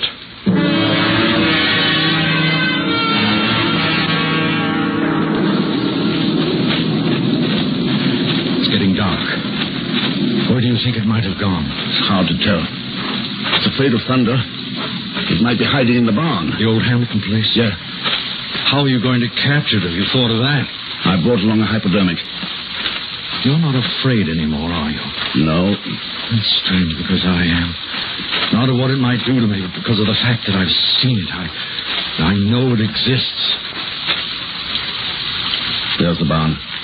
If it's in there, there's no way out the back way. It was boarded up, wasn't it? Yes. I'll go in. Wait out here, will you? No, I'm coming with you. No. If it's in there, if it tries to escape... shoot it as it comes out. Oh, don't take the chance. It won't let you get near. I'm going to try. Thanks, James.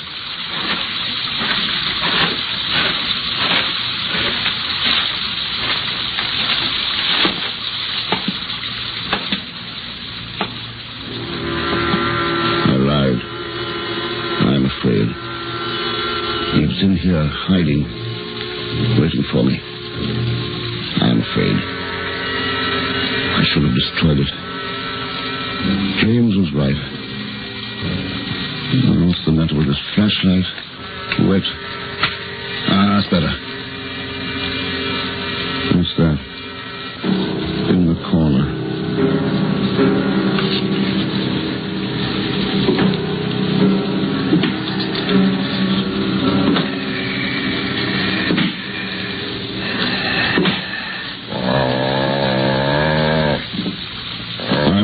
you. It's all right. I understand. I won't hurt you. Don't be frightened. It's going to be all right. You'll hardly feel this. It won't hurt.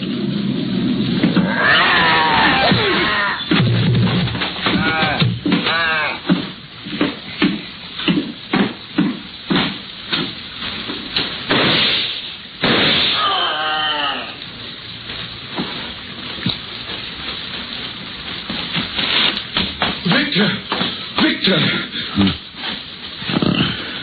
Did you shoot it? I'm not sure. I might have hit it. I don't know. It's gone. Yes, are you? Victor.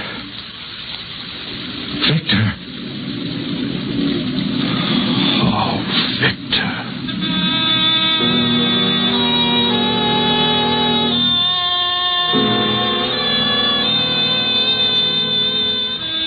He never recovered consciousness again. Outside, I looked for the thing I'd shot at, but there was no sign of it. I returned to the lab and burnt every paper, destroyed every single evidence of Victor Frankenstein's terrible experiment. But the result of that experiment has never been found, nor have I been able yet to convince the authorities that such a thing ever existed.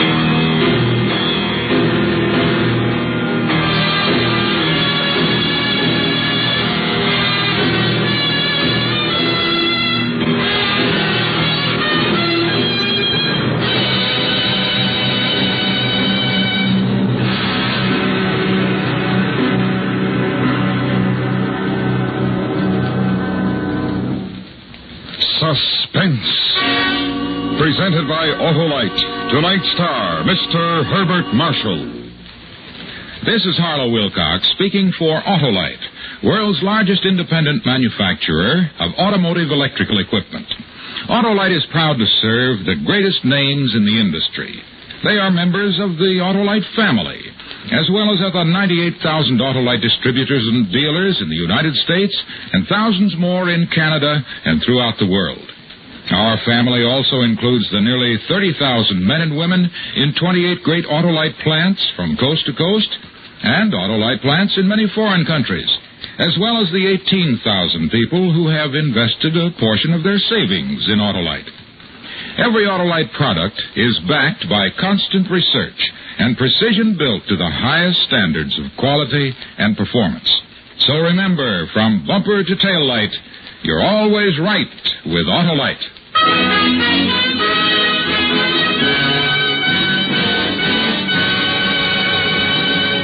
Next week, a story based on fact, terrifying in its truth. The dramatic report of a man returning home to find he now lives in a frightened city. Our star, Mr. Frank Lovejoy. The program will be heard on Suspense. Tonight's story was adapted for Suspense by Anthony Ellis. Suspense is transcribed and directed by Elliot Lewis. Music was written by Lucian Morwick and conducted.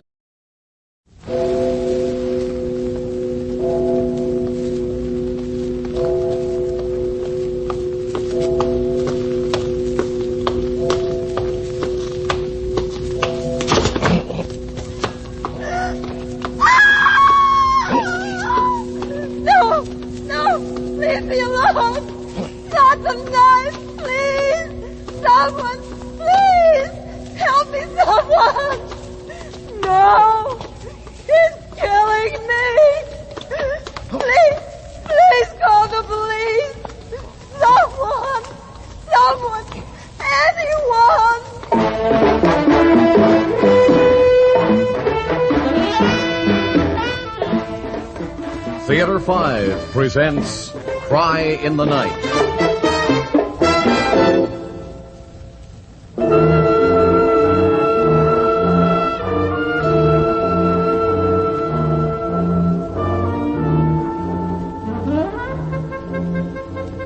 Otto, you have got to speak to the landlord. I think we should get a new refrigerator.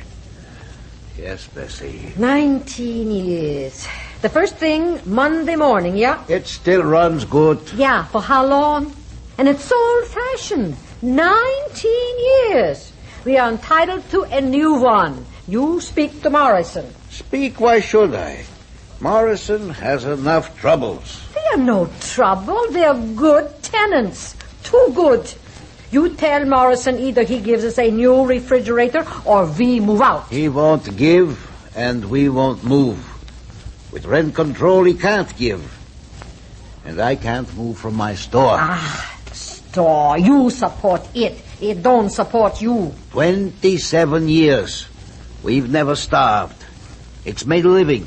Not starving isn't living. Otto, 2 things. First, the refrigerator. And I want a new one like my brother Carl got for his kitchen. Second, we got to move out of this neighborhood. Please hand me my hairbrush. Here. Yeah. Bessie, you're talking nonsense. If you get a refrigerator, why do you want to get out of the neighborhood? And if you're moving out of the neighborhood, which you ain't, why bother Morrison because your brother Carl has a new refrigerator? Don't be smart, Alec, about my brother. Otto, let me tell you, this neighborhood, it's not fit anymore. 25 years ago, it was different. Now, I'm telling you, deterioration has set in. New people are moving in every day. New people? People are people. I don't recognize a face no more. New people. I meet them in the store, Bessie. And I tell you, the only difference between the new people and the old people is that their names sound different. All they want is to live nice, bring up their children the best they can. Children, yeah. Let them bring up their children here. But I ain't going to let Erica stay. A girl who is going on 20 don't belong in this crummy neighborhood just because her papa ain't got gumption to pick himself up. Oh, Bessie. Otto, let me tell you, this isn't the only weekend that Erica's going to spend at my brother Carl's in Forest Hills. Every weekend from now on, she will be away. I'll never see her.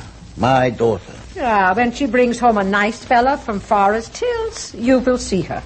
But Bessie... I won't have her hanging around with that Gloria Palucci. Everything that Palucci girl does, Erica thinks is so smart.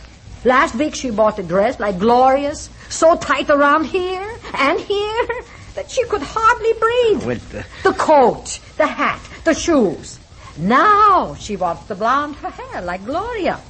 Otto, my daughter is not going to look like a cheap... Bessie, don't say what you don't know. Oh, the women all tell me that Gloria... the women are jealous because they all look like beer barrels with hair. She talks too free, that one. A disgrace to the neighborhood.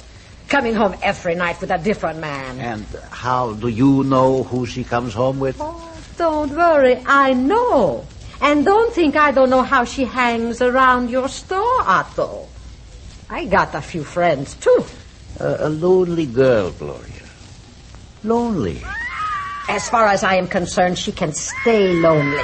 If Erica copycats her anymore, I am going to send her to my sister in Buffalo. Bessie, listen. Did you hear? Hear? Hear what? Bessie, you heard that? This neighborhood. Otto, what did I tell you? Every day it gets worse. Now maybe you will believe me and get us out of here. You think it's nice for me to sit here and listen to such terrible goings-on? Bessie, shouldn't we do something about it? Why? They bring these things on themselves, the new people. Let them deal with it. I don't understand. How do you know that this hollering and shrieking comes from the new people and not from the old people? Otto, use your head. That's what I'm using. And it makes no sense. Of course it does. Explain. How do you know it's new people? There was never any trouble like this in the old days. Oh, poor girl. Bessie, she needs help. And you are going to give it to her? Otto Schrader galloping on his horse down Delwood Avenue to rescue the maiden. How can you joke? And how can you be so ridiculous? But I must do something. Sure. I tell you what to do. Mind your own business and go to bed. Oh, Bessie. Don't get involved. Oh, go on. Go have a bite in the kitchen. I don't know if I feel like it tonight. I left the chicken leg for you. All right, then. I'll eat. Eat and don't leave me a mess. Yes, Bessie. I forgot to wind up the clock. I'll wind up the clock. Double bolt the door. I'll double bolt the door. Yeah, put out the garbage first. I'll put out the garbage.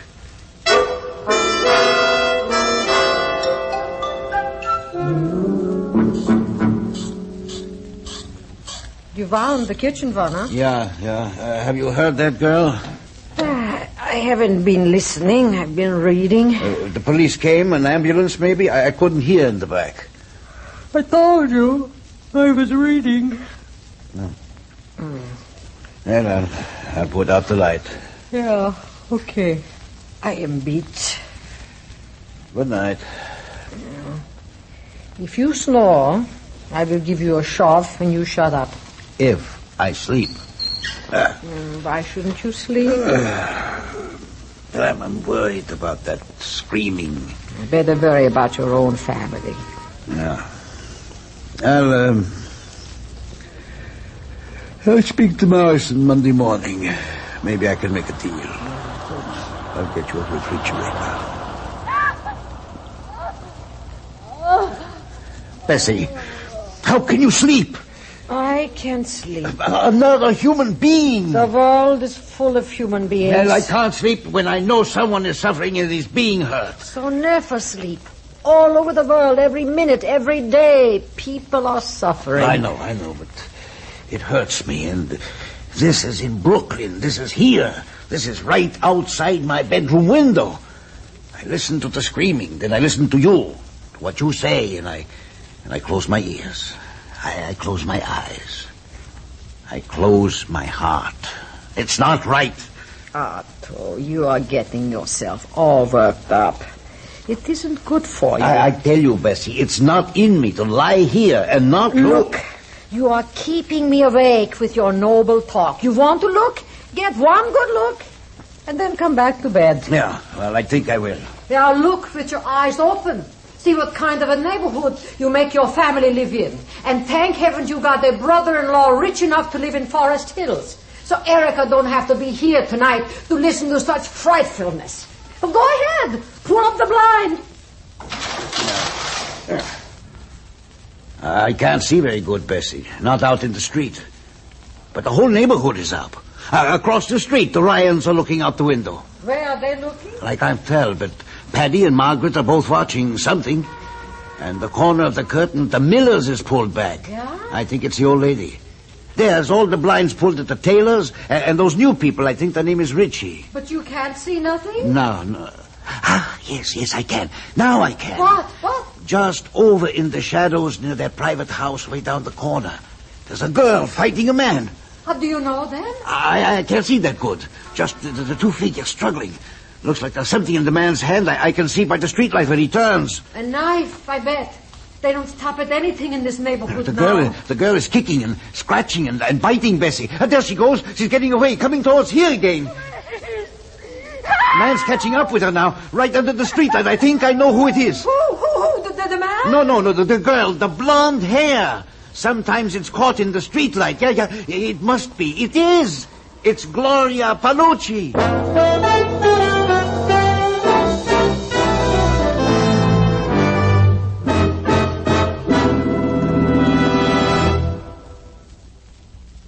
Woodrow Wilson once said, "Freedom exists only where the people take care of the government." In our democratic society, the people are the voice of the government through freedom of speech, of the press, and through freedom to assemble. We know and make sure that our laws are just. The price for our freedom? The responsibilities we share to maintain it. But many people of the world do not enjoy either freedom or personal rights, and they too must pay a price. In obedience to a dictatorship, acceptance of the demands of their government, and subjection to slavery. So it becomes the duty of each of us who are members of a free society to spread the word of freedom throughout the world, wherever it is needed. We can do this best by maintaining our example of a people's government, a people's freedom.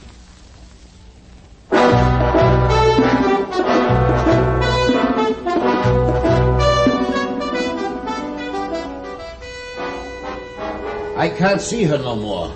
But that blonde hair, it could only be Gloria Palucci, Bessie. Otto, what are you doing? What do I look like I'm doing? I'm getting dressed. You are going up there? No, I'm getting dressed to get a drink of water in the bathroom. What do you think? Don't be ridiculous, Otto. You are looking for trouble. That man out there, who knows who he is?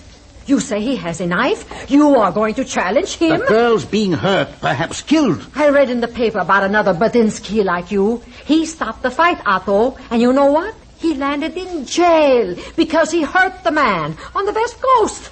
Be smart. Don't get involved. How can I not get involved? But why involve your family? Did I say anything about my family?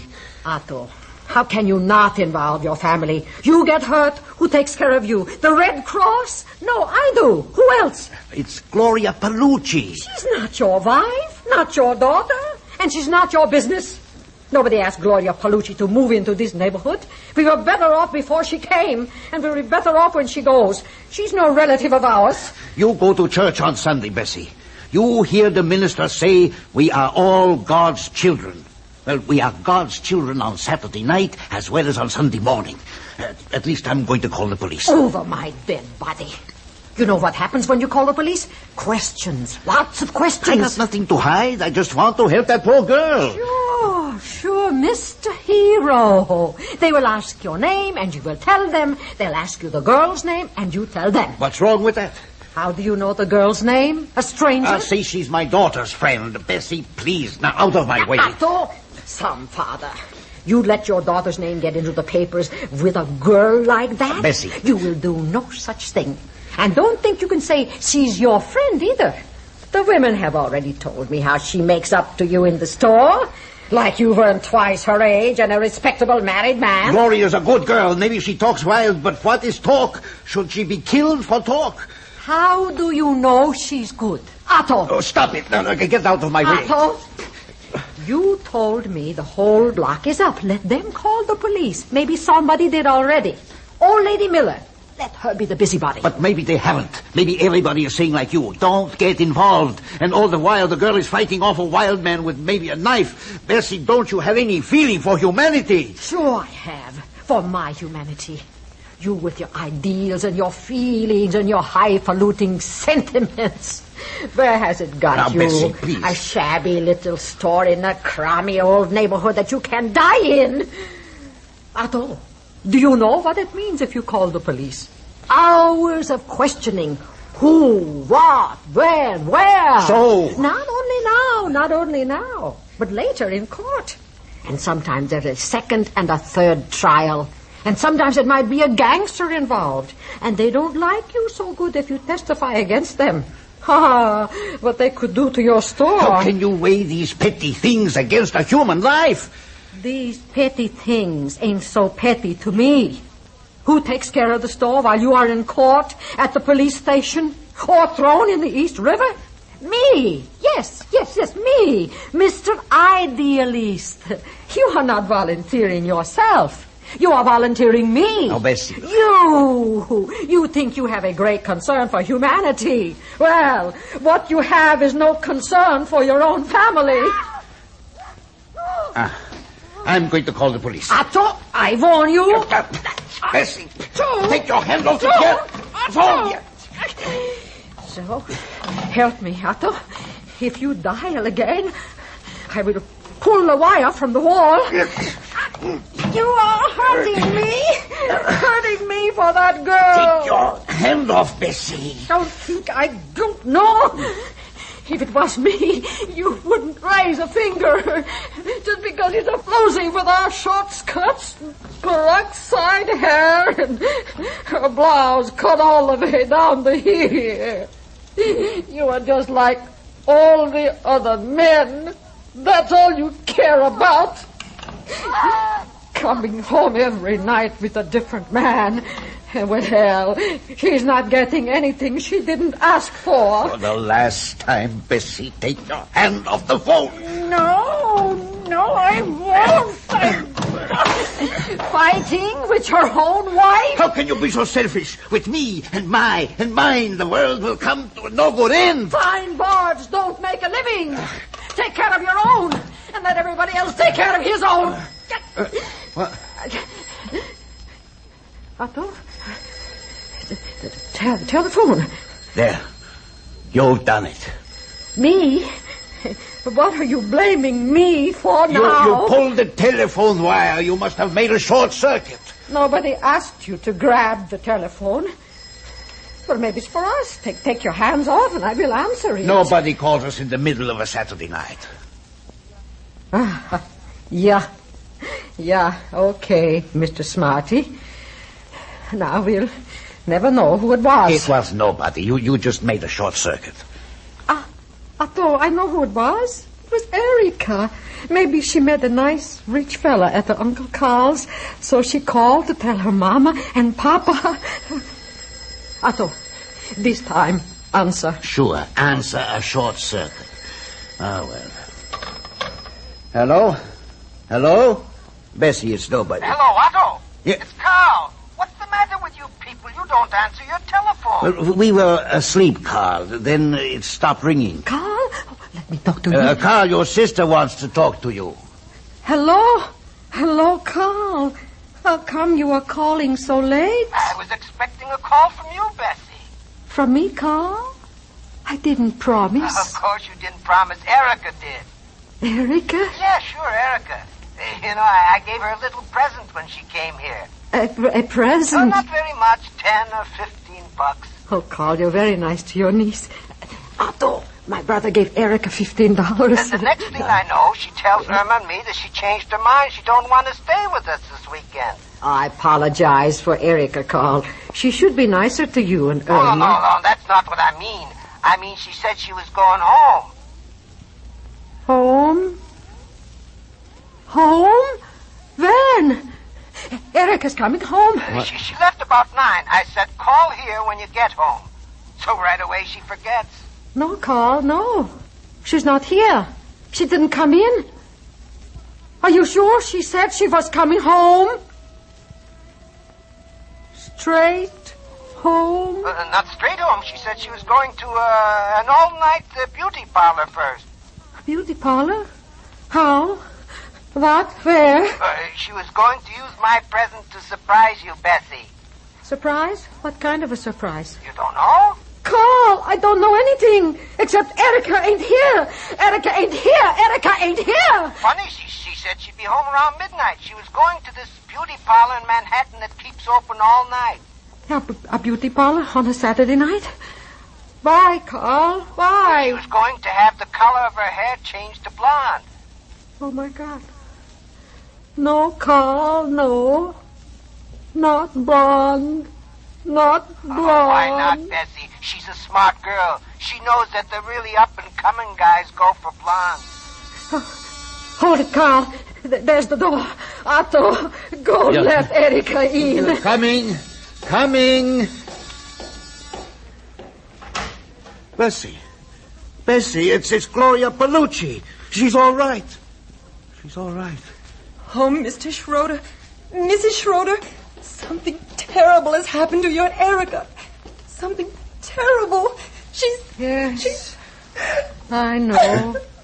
Gloria. Hello. I know. The blonde hair.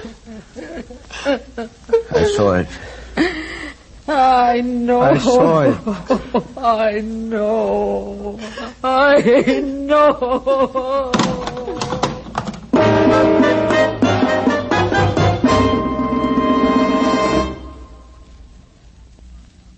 Hello, this is Hans Conried. On a dark night in 1818, 3 people sat talking. They were the poet, Shelley, Mary his wife, and another poet, Lord Byron. As their conversation turned to subjects more and more mysterious, they decided that each would write a ghost story. Later, as Mary Shelley lay sleeping, she had a terrifying dream in which she saw a monstrous-looking creature bending over the bed of a man who might have been his creator. Suddenly she had the idea for her ghost story and set to work writing it. Soon she'd finished a tale about a young scientist who collected the parts of a human body from graveyards and dissecting laboratories, put them together according to his own recipe, and brought this hideous assemblage to life. Later, the young scientist was to regret that he'd not turned his endeavors toward something more acceptable, for the being he had created was too hideous for polite society, and eventually turned on his creator. The young scientist was, of course, Dr. Frankenstein, and his name is now applied to creations which backfire. Purists will point out that Frankenstein is used incorrectly to refer to the monster instead of his creator, but that causes me no concern. After all, what is in a name? That which we call a rose by any other name would smell it.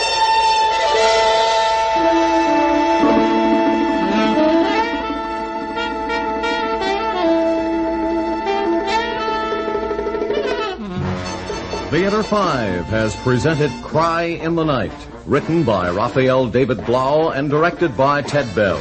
In the cast, Vicky Vola, Louis Van Rooten, Marilyn Moore, and Ben Yaffe. Audio engineer Neil Pultz. Sound technician Ed Blaney. Script editor Jack C. Wilson. Original music by Alexander Vlastotsenko. Orchestra under the direction of Glenn Osser. Executive producer for Theater 5, Edward A. Byron. We invite your comments. Write to Theater 5, New York 23, New York. This is Fred Foy speaking.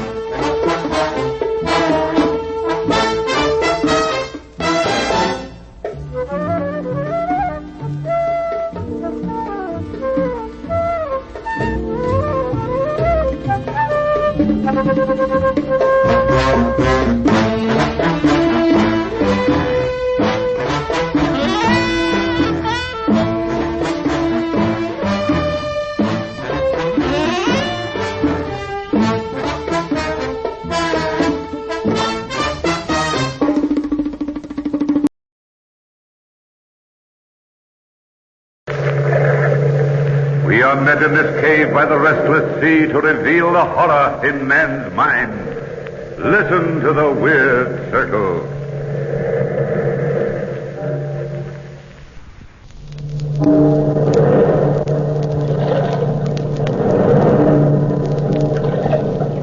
Listen to the waves. Listen closely, for you will hear the crying of lost souls. Our story discloses the horror in man's mind. This is a tale of the house and the brain. Come with me to London, through the heavy fog of the city to a large house in the suburbs. A young couple enter the portals of that house to attend an art auction. Strange. Seems very wonderful. Well, hello, Jim. We've been looking all over for you. We've got quite a crowd here today. Paul Whitney, Sandra, I'm glad you've come. I thought you two were refugees from this sort of thing. Well, frankly, Jim, I've suddenly conceived a passion for good oil paintings, and I'm going to buy this fabulous painting of the ancient cutthroat. Well, to tell you the truth, Jim, she suddenly conceived a passion for cutthroats, ancient or otherwise. Oh, my husband abuses me. I'm too nice to her, or she'd never be interested in any other man. But, darling, the man in the portrait's been dead 400 years. Dead or living, he's not beyond your charms. Oh, but my husband loves me, Jim. Must be my fatal fascination. Yeah. But I didn't come here to talk with you, even if it is fun. I came here to see that oil painting. Oh, it's quite a painting. Yes, so we've heard. It's in my study. Come and take a look before the auction starts. Now, don't fall in love with it, Sandy. No matter how you feel about 15th century reprobates, I'm not going to spend a fortune buying useless pictures. Well, there's the picture. What do you think? He has a face you'll never forget. And a reputation. Yes, sir. He lived a full life. You know, he was supposed to have been fabulously wealthy. But when he died, his fortune disappeared. Oh, my dumpling aunt. He looks like the kind of man who sticks pins in people for the devil of it. Sandra. The strangest thing about the picture is the man's eyes. You get the feeling that the eyes are alive. Yes, very definitely. Clever work. Paul. What's the matter with you, Sandra? I could have sworn I've seen that man in London recently. What man? The one in the picture. What? He's been dead 400 years. Stop snickering at me, Jim. I know what I've seen. Impossible. The only thing left of the Honorable Cutthroat Richards is the house on Orchard Street. He built it 450 years ago, and it's never been really habitable since. Why? Well, this is your chance to laugh at me. It's haunted.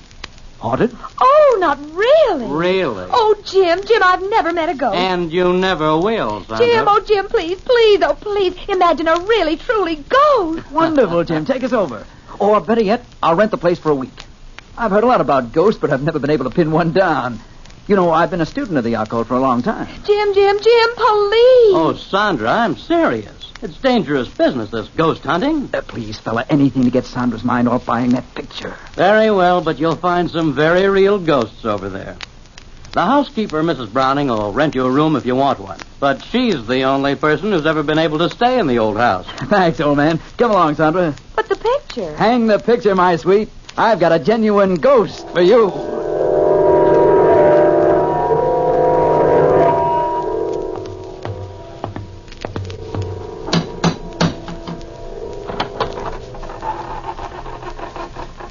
The door's open all by itself.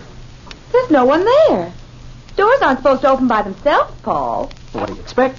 The house is haunted, isn't it? Door slammed by itself, too. Woo, tricky place, isn't it? You frightened? Not in the least. And it isn't my knees that are shaking, Pet. It's yours. Wonder where the housekeeper is. Her name's Mrs. Browning. Call her and see what happens. All right. Mrs. Browning. Don't poke me, Paul. I didn't poke you. Well, I didn't poke myself. Oh, hey. I wonder if we're alone.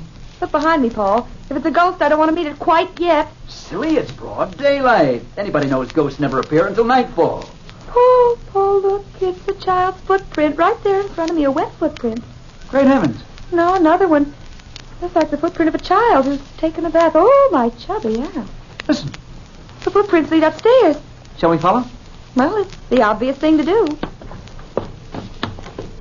Ghastly cold in here, Sandy, isn't it? Ghostly cold, at any rate. You're not quite up to form, old girl. You sure you want to go through with this? No, I'm positive. Almost, anyway. Sandy, the footprints. They disappear. Maybe it's all done with mirrors. Good afternoon. Do come in the sitting room. Oh, you must be Mrs. Browning. I'm Sandra Whitney, and this is my husband. How do you do? How do you do? Mr. Danvers told me you were coming. Won't you be seated? Thank you, Mrs. Browning. I hope my stepdaughter didn't frighten you. Your stepdaughter? Well, I didn't see anyone. Naturally. She's dead. You mean the footprints we saw? Yes, of course. You didn't see or hear anything else? No. Expecting anyone? Yes. They're coming for me shortly. My time is up, and I must die in the way they've planned it. They? Those who live in this house, Mrs. Whitney. Oh, come, Mrs. Browning, you don't really believe ghosts actually live here. Believe it? I know it. You see, Mr. Whitney, when I was first married 40 years ago, my husband, my stepdaughter, and myself moved into this house. They were here then. Why didn't you move out? Oh, we became used to them. Then my stepdaughter died.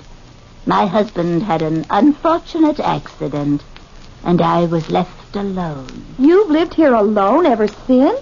Yes. Waiting for them to take me. Mrs. Browning, how much will you charge my wife and myself for an apartment here by the week? Charge? Nothing. Nothing at all. Anybody who has the courage to stay here is most welcome. But I advise you against it. Listen. What is it? Souls crying for release. Release from him. Oh, come, Mrs. Browning. You don't believe me? You will when you move in. When can I expect you? Tonight at 8. How about it, Paul? That sounds jolly. You'll use the east wing. I'll have a fire lit for you. But let me warn you once again. They'll be waiting for you day and night.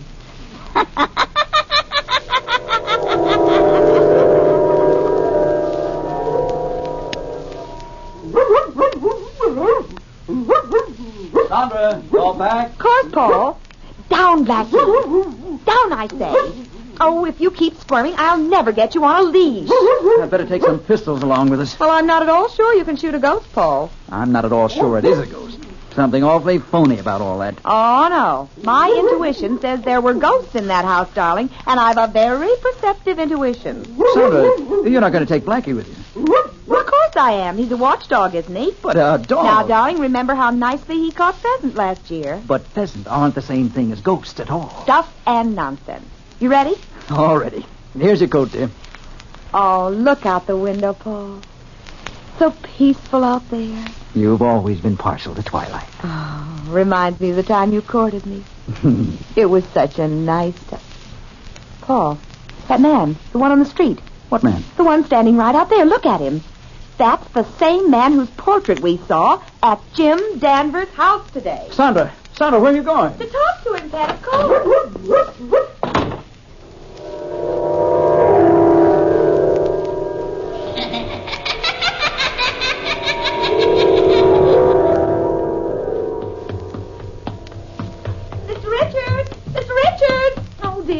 Miss Richards. Oh, my chubby aunt.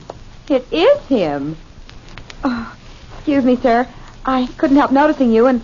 You noticed me? You are Mr. Richards, aren't you? I've been known to many, by many names. Oh, dear, please pardon me if I'm rude, but... Well, how in the devil did you manage to stay alive for 400 years? You will notice my eyes. Look deep. Deep. Oh, let me go. Let me go. Deeply into my eyes.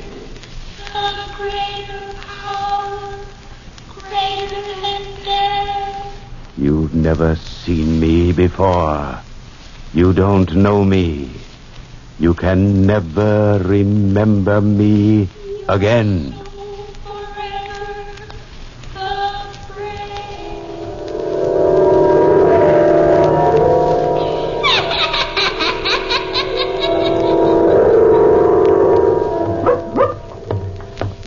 Keep walking, Sandra.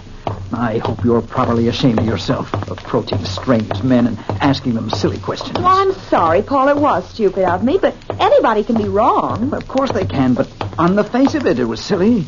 Expecting a man who was alive 400 years ago to be roaming around loose. It wasn't a matter of looseness, Pet. It was a matter of liveness. Now, come on, stop being a husband and hold my arm. I ought to tear it off and beat you over the head with it. He's so virile. But I love him. Well, come along, Sandy. There's your haunted house ahead. We don't want to keep Mrs. Browning waiting. Or the ghost.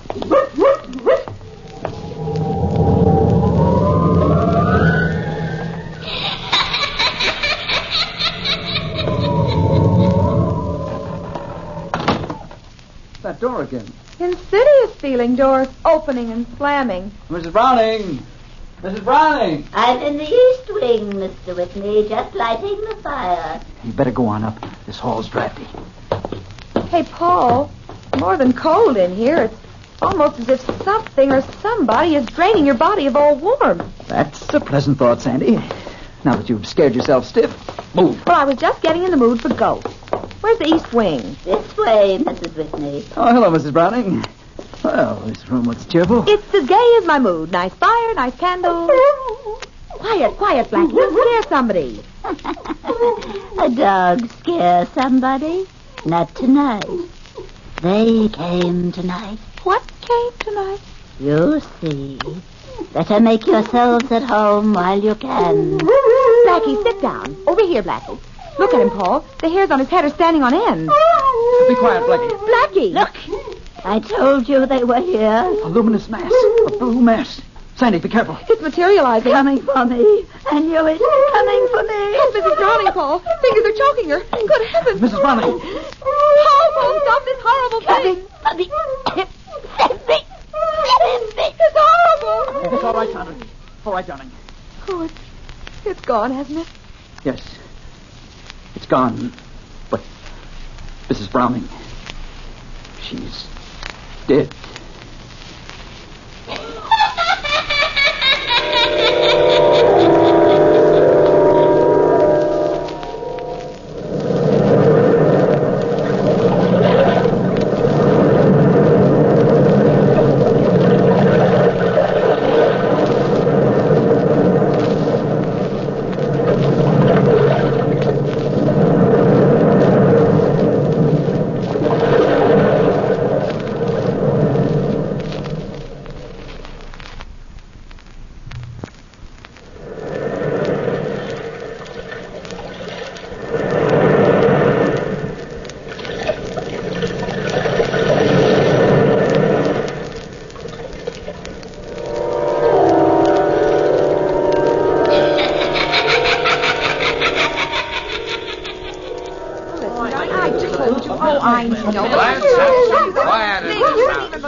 Danvers. I'm going to reconstruct the scene of the crime. Nobody tells Detective Hodges that a flesh-and-blood woman gets bumped off by a ghost. But I saw it myself. Oh, be quiet, Blackie. If you'd only relax, Detective Hodges, and go away, we'd catch the ghost for you. Quiet! I'm only trying to help, but Blackie, stop! Sandra, you're only confusing the issue. Paul's right, Sandra. Sit down over here. Jim Danvers, if you side with Paul, I'll never speak to you. Now, Mr. Whitney, if you don't mind, we'll go over the details again. What happened? Well, Mrs. Whitney and I were here in this room with Mrs. Browning when a blue mass suddenly floated in the door. The lights in the fireplace dimmed, the candles were extinguished, and Mrs. Browning began to scream. Why? Because she saw a ghost.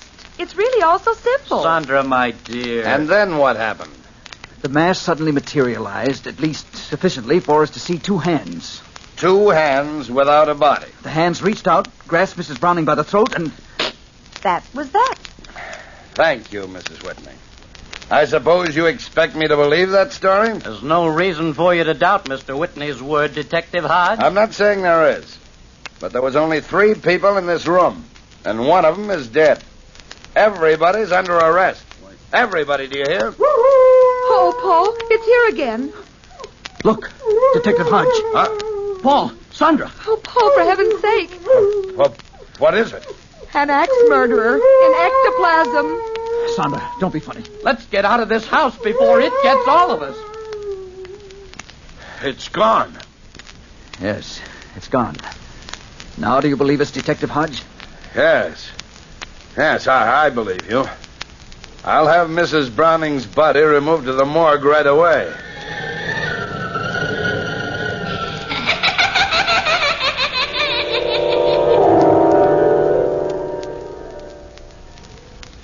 Paul, if you insist on staying in this house overnight, I'll not be responsible for what happens. But, Jim, I'm convinced that there are no such things as ghosts. Now, please, Jim, take Sandra back home and leave me. I'm not budging without you, Pet. Sandra, don't be foolish. Well, no matter what you two do, I'm not staying here. Oh, go, old Fuzzybeard. Take thy tired body and deliver it to a safe, warm bed. Poor Jim. Scared of a little ghost. It's 11 p.m. already. Well, good night, Paul, Sandra. Nighty-night, Jim. What was that? You mean the footfalls? Yes, what is it? The housekeeper's dead stepdaughter. You see? It's all so simple. Good grief. Good night.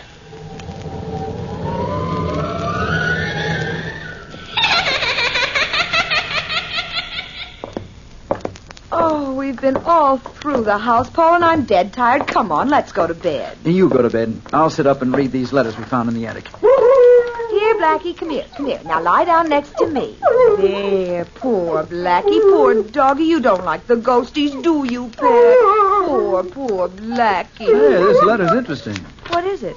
Evidently a letter from the housekeeper to her husband. A love letter. She talks about her brother's child. It seems her brother left his money to his daughter, and she handled the estate for the child. That's jolly. Maybe that's the child she calls her stepdaughter. Let's see what it says. Listen. Since we have managed the child's end, you and I are more than lovers. We are partners in many things. Sounds as if they murdered the child. Yes, it does. Sandra, I wonder if my theory's right. If people felt strong passions, and if those passions linger in a house after the people have gone, couldn't that create a heavy psychic atmosphere? Well, those fingers that murdered Mrs. Browning were more than heavily psychic. Unhook the collar of my dress, Paul. Where'll I put the letters down on the dressing table here? Just a top hook. Better keep these pistols handy just in case. Something about a gun that gives me courage.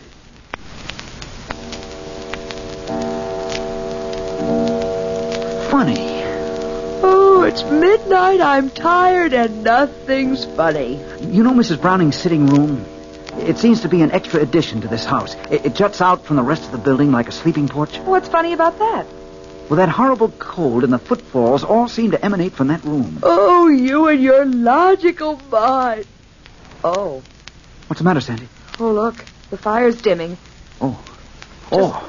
Just like a great black shadow standing in front of it. Give me my gun. Here, dear. Shh, Blackie, shh. Look, Sandy. A hand reaching out from the wall. The letters. It's got the letters. Great Scott. Oh, my chubby hand. Watch it. It's the hand of Of the housekeeper. How do you know? It's got the same ring on she had on this afternoon. If that's not a ghost, I've never seen one. The fire's going out, Sandra. Sandra! It's all around him! Sandra! Sandra!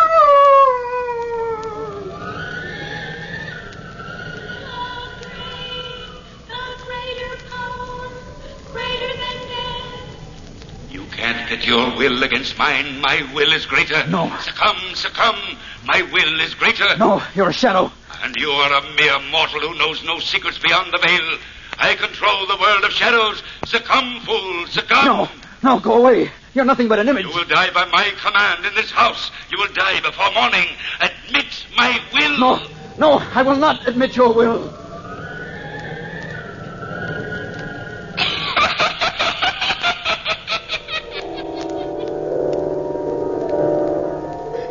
Sandra, you're safe now on your own home.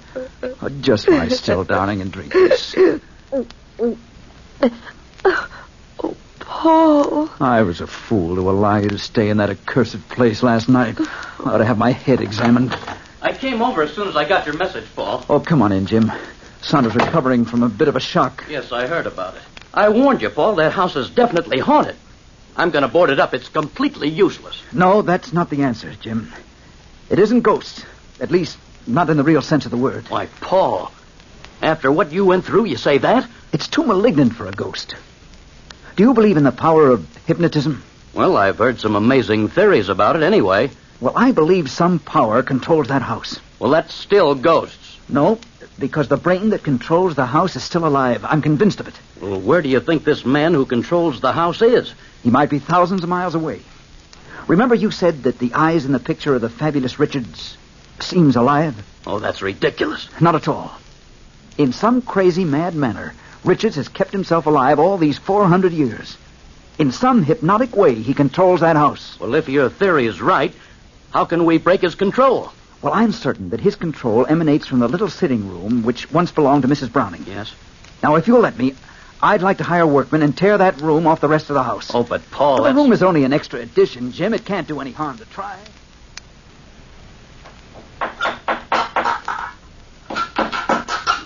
Okay, pull up more of that flooring. Did you hurt yourself climbing that petition, Sandra? No. Oh, imagine a secret room down here, Paul, right beneath the sitting room. You see, Jim, Paul was right. Why, it's like finding a box with a false bottom. That's all for now, boys. Careful of your head, Sandra. This room isn't very big. But it's as cold storage. Well, now you know how a hunk of beef feels in an icebox. That's gay. A musty old room. Bed and 4 walls. And 2 drawers built into the wall over there. All modern conveniences. Try to open them. They look rusty. Just pull. All right. There. The drawer's open. Oh, nothing but a lot of musty old clothes. Listen, Paul. Nothing unusual, Jim. Just the same footfalls we've been hearing all along. I'm beginning to become quite fond of them. Look, here. Why, it's a miniature painting. Yes, a painting of Mr. Richards. Look at it. The same face as that painting in my house. Look at the eyes in the miniature. Paul, they're alive. Great heavens. They're moving. You better put that portrait down, Paul. Yes, they are alive. Living matter in a painting. Oh, Paul, it's getting colder in here all the time. I feel faint, and as if something unearthly's moving around. Open the next drawer, Paul. Hurry, I don't like this growing cold at all. It won't budge. The blasted thing. Oh, there it is. Why, Paul, there's a thin china saucer full of crystal liquid with a compass floating on it. That's a strange thing. There's an inscription written in the drawer. What's it say? As this compass moves, so my will dominates everything within these 4 walls. Everything dead or alive. Accursed be the house, and restless the dwellers therein. What's it mean? This is the brain, Sandra. Oh. Richards controls this instrument through hypnotism. He can control a piece of paper or a chair or even the souls of the dead. Then this house is haunted. Yes, haunted by a malicious, malignant will. It keeps a man's spirit roving restlessly after death. Paul, look in that corner. Mr. Richards, you are alive. Yes, alive, quite alive, because I've will to live. Very clever deduction, Mr. Whitney. Deduction? Yes, I heard your keen analysis of my activities. You are a hypnotist, then? I have been powerful for 400 years. Your blind stumbling onto my secret will not stop me now. I can will anything. I will the specters of the past to re-enter this room. In heaven's name, man, stop this. Oh, that black shadow. It's here with us, closing in. Yes, closing in. All those who have died in this house are my slaves, as you will be my slaves in a very few brief seconds. You are not the brain controlling this house. You gave that power to this compass. You transferred your power to this moving needle. Am I right, Mr. Richards? Put that compass down! Oh, no, I'll destroy it, Mr. Richards! No, you're completely powerless to harm us. Watch out, Paul. This partition's going to crumble. Paul! Sandra!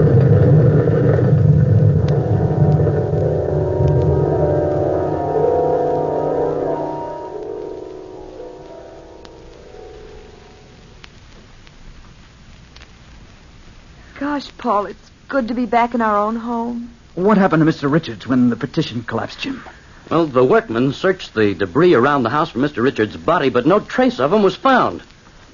I'm afraid that he escaped. Oh, no. You mean he's still alive and free, Jim? Yes, indeed. That's just what I mean. Well, he won't be for long, Sandra. People everywhere will be warned, and every corner of this earth will be looking for him. Even his will can't defy the world, Sandra. No one man can ever fight the world.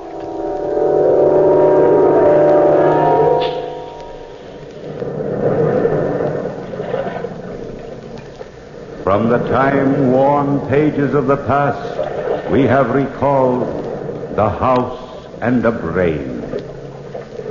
Bellkeeper, toll the bell.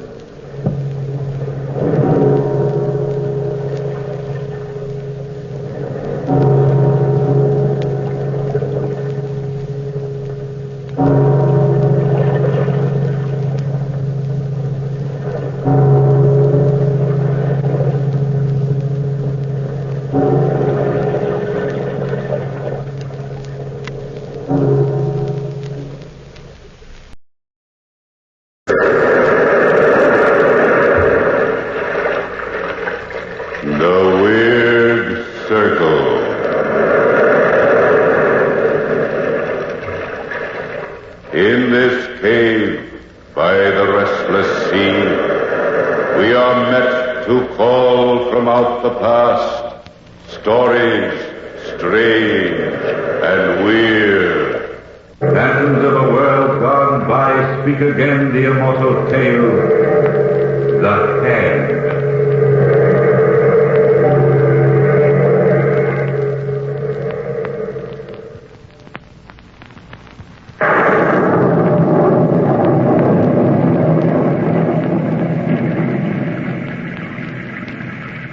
It was raining. The date was August 31st, as I remember. And I had just heard that Sir John Rowell and his daughter had leased a villa here at Wanley-Pin for the winter. I hadn't seen Sir John since I had been in London 4 years ago. Naturally, I was anxious to see my father's old friend. I walked across the sands in the pouring rain to the lonely house on the cliff which he had leased.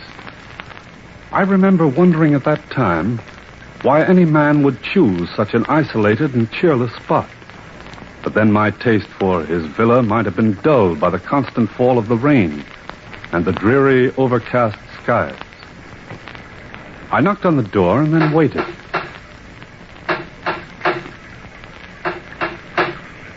It seems I waited some time before his Arabian servant... Yes? Is Sir John Rowell in? Who is calling, please? Mr. Lansing from London. Mr. Dennis Lansing II. Come in, please. Oh, thank you. I don't see why you have to rent this place for the entire year, Father. It's depressing. Please to be seated, sir. I announce you. Thank you. Well, perhaps I have reasons of my own, Phyllis. Oh, I don't doubt it. But there would have been a million places in England which would have served your purpose just as well, I'm sure.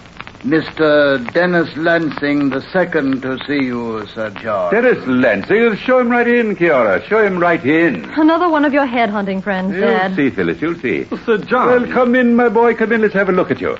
Well, you've grown up since I last saw you. Oh, the inevitable result of years, sir. Well, I'd like you to meet my daughter, Lady Phyllis. Oh, how do you do? Hello. Well, do I look like a headhunter? Not in the least. Phyllis, stop flirting with the young man. Go upstairs and change for dinner. Even in this villa, you can't expect to come to the table in that dress. Oh, Father, really, the first time I've had a chance to be amused, I'm sent out of the room. We'll have plenty of chance to talk to Dennis later on. Oh, you'll stay to dinner, won't you, sir? I'd be delighted. I'll see you then, Mr. Lansing. Yes, indeed. Well, what are you doing in this part of France? Is your father with you? Well, the family's in England. I'm vacationing here for 2 weeks in a pension near the casino. Pension? Why don't you with us? Well, really, Sir John, I wouldn't think of... Why wouldn't you? I insist on it. Yes, I insist on it. Kiora. Yes, sir. Yes, I'd like you to pick up Mr. Lansing's luggage after dinner. Yes, sir. And at whose pension are you staying? Madame Corvey's. Madame Corvey's, oh. And Kiora. Yes, sir. Prepare the left wing for Mr. Lansing tonight. He'll be staying with us. Yes, sir. We'll do it, sir. Well, how's the hunting going, Sir John? Famously. Phyllis and I just came back from India, as a matter of fact. Tell me, Dennis, have you ever seen any of my trophies? Oh, no, I haven't, sir, but I've heard my father talk about them. Well, you've a great treat in store for you. I fixed up the back room in this villa as a trophy closet. Would you like to see it? Yes, as a matter of fact, I would very much. Well, come along, then. We'll have just time enough before dinner.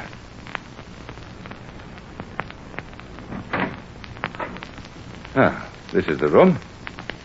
Well, let me light a candle first. There. That'll do it. Yes, you have quite a collection here. Nice-looking lion's head in the corner, eh? Oh, that's a beauty. Yes, I got that elk in the north last winter. What a tremendous spread of antlers. Yes. You know, Dennis, it took only one shot to pin it down. Oh, fancy shooting, Sir John. Yes, record shooting under the circumstances. And what's under this cover? No. Don't look there, Dennis. Oh, what? What in heaven's name? Why, it's a human hand. I haven't restricted my zeal for hunting to the animal kingdom, as you no doubt realize. Yes, so I see. Oh, it's horrible looking. You should have seen the man it belonged to. Well, I didn't mean to pry, sir. I realize that, Dennis, but no harm's done. You would have seen it sooner or later. It belonged to an enemy of mine. A man I met on one of my many travels. But how did you get the hand, sir? Are you sure you're interested, Dennis? Well, yes. That is, if you feel like telling me about it. I don't mind. His name is Magord, the head of a fanatical cult. My wife met him on one of our journeys. He fascinated her. He talked her into killing herself in order to destroy her earthly body and liberate her soul. My father once told me something of all this. Yes. It was quite a scandal in London at the time. She wrapped herself in old oil rags. He gave her the flame in order to set those rags on fire. I hadn't realized that she died, suffering horribly, while he chanted black magic over her burning flesh. My daughter Phyllis was only 10 then. Well, didn't they jail this man Magord? They couldn't find him. He left the country. But I found him. I hunted the four corners of the earth for him. Just as I've hunted for wild beasts. And when you found him? I staked him to the wet earth and cut off his hand. And left him there? Yes. To die. Why have you got the hand chained to the wall? You probably won't believe me. But that hand is alive. Oh, nonsense, Sir Nonsense? John. It's not nonsense at all, Dennis.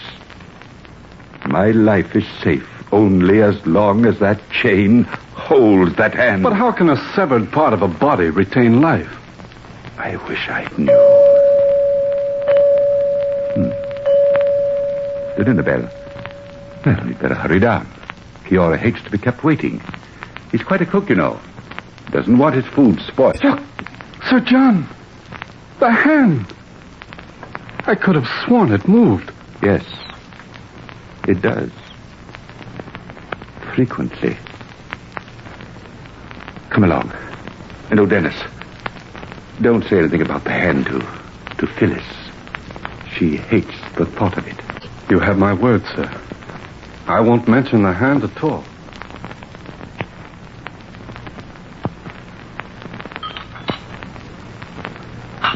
Well, Dennis, what do you think of Kiora's cooking? If this is any sample, Sir John, your man Kiora is the best cook in France. Oh, you haven't tasted anything yet, Dennis.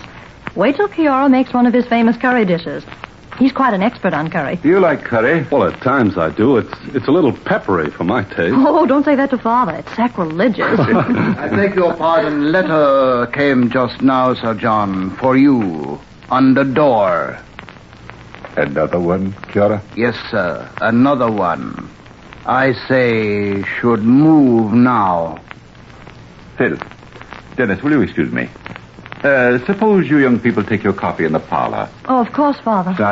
I will join you later. Kiora. Yes, Sir John. What time was this letter delivered? Oh, here, let me carry your coffee tray for you. Oh, thank you. Now, how does it happen we've never met in London, Phyllis? Well, the last time I was in London, I was just coming out of pigtails. Oh, I would have liked you in pigtails. You're nice. Tell me more. No, honestly, here, sit down on the window seat and I'll tell you more. I love to sit on this seat and plaster my nose against the window when it's raining. Oh, I like rainy weather. Oh, so do I. Do you? Amazing. We like the same thing. You know, people who like the same thing ought to get married. Oh, silly. Oh, didn't I tell you? I'm going to marry you. You're awfully sure of yourself. Well, I once swore that the first woman who called me a headhunter would be my wife. You are nice. You said that before. If you're going to be my wife, you'll have to broaden the scope of your conversation. You beast! Dennis, it's Father. Oh, what is it? I know you live, but you're chained to the wall. And you won't break loose. Never, never, never! You won't break loose, you Let go of her, that dreadful hand. No. Quickly, Dennis, to the trophy room back here. No. Well, what's happening? You'll see. This way to the left. I'm right behind you, dear. Oh, Father, stop it, darling. You'll only make yourself ill. Beast! Open that door, Dennis, quickly. We've got to get him out of that room. I'll strike you again and again and again. Father! Hold him, Dennis. Sir John! Sir John! Let me go, Dennis. Look at it, Dennis. Look at the hand now. Look at it. It's moving. The fingers are grasping the air. It wants to grasp my throat. Oh, no, Father. Please come away from this room. Please, Come Father, along, please. come along now, Sir John. Come along. Help me with him, Dennis. He's fainting. Oh, Father. Phyllis. Oh, there. That's better. We'll have to carry him ourselves. There now, Sir John. Sir John. It's no use, Dennis. Every time Father goes into the trophy room, this happens. Every time he sees that hand, he has an actual physical fight with it. A fight with the hand? I've wanted him to get rid of that thing millions of times. He makes himself ill over it. It'll destroy him this way. Here, let me carry him to the living room. Can you manage? Yes, I can manage. I think we ought to call a doctor for him, Phyllis. He's in a self-hypnotized coma. Dr. Flaubert. He lives about a half mile down the road to the left. Good. Here now, Sir John. Lie down here. Oh, I won't be long, Phyllis. Just let your father rest here on this sofa. There, he'll probably sleep until I get back. Dennis. Yes? Don't stay away too long, Dennis. I'm frightened of being alone in this house. Which way do I turn to go to the doctor's? Well, after you leave this house, turn to the left and walk straight down the road. Oh, about a quarter of a mile. It's not far. Oh, hurry, Dennis, please. I will. I'll be back shortly. Phyllis. The hand. Oh, please, Father, you mustn't think about it. The chain on the hand is unlocked. Unlocked? Oh, what's the difference? A hand can't run away, Father. Please, Phyllis, please.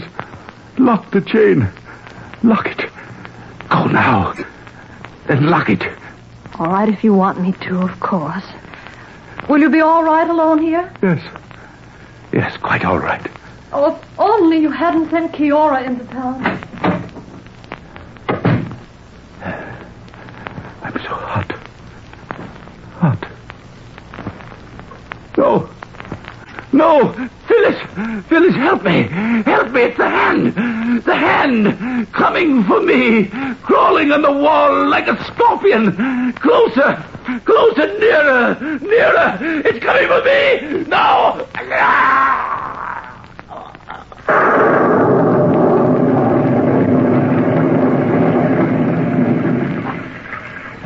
Whoa. Whoa. Oh, here we are, Dr. Flaubert. The rest is dark. I thought Lord Raoul was waiting for us in the living room. Well, I thought so, too. It is a wet night. Wet night. Whoa. Whoa. This way, Doctor. Come along. You know, that's funny. There's no light. I left a light on in the parlor.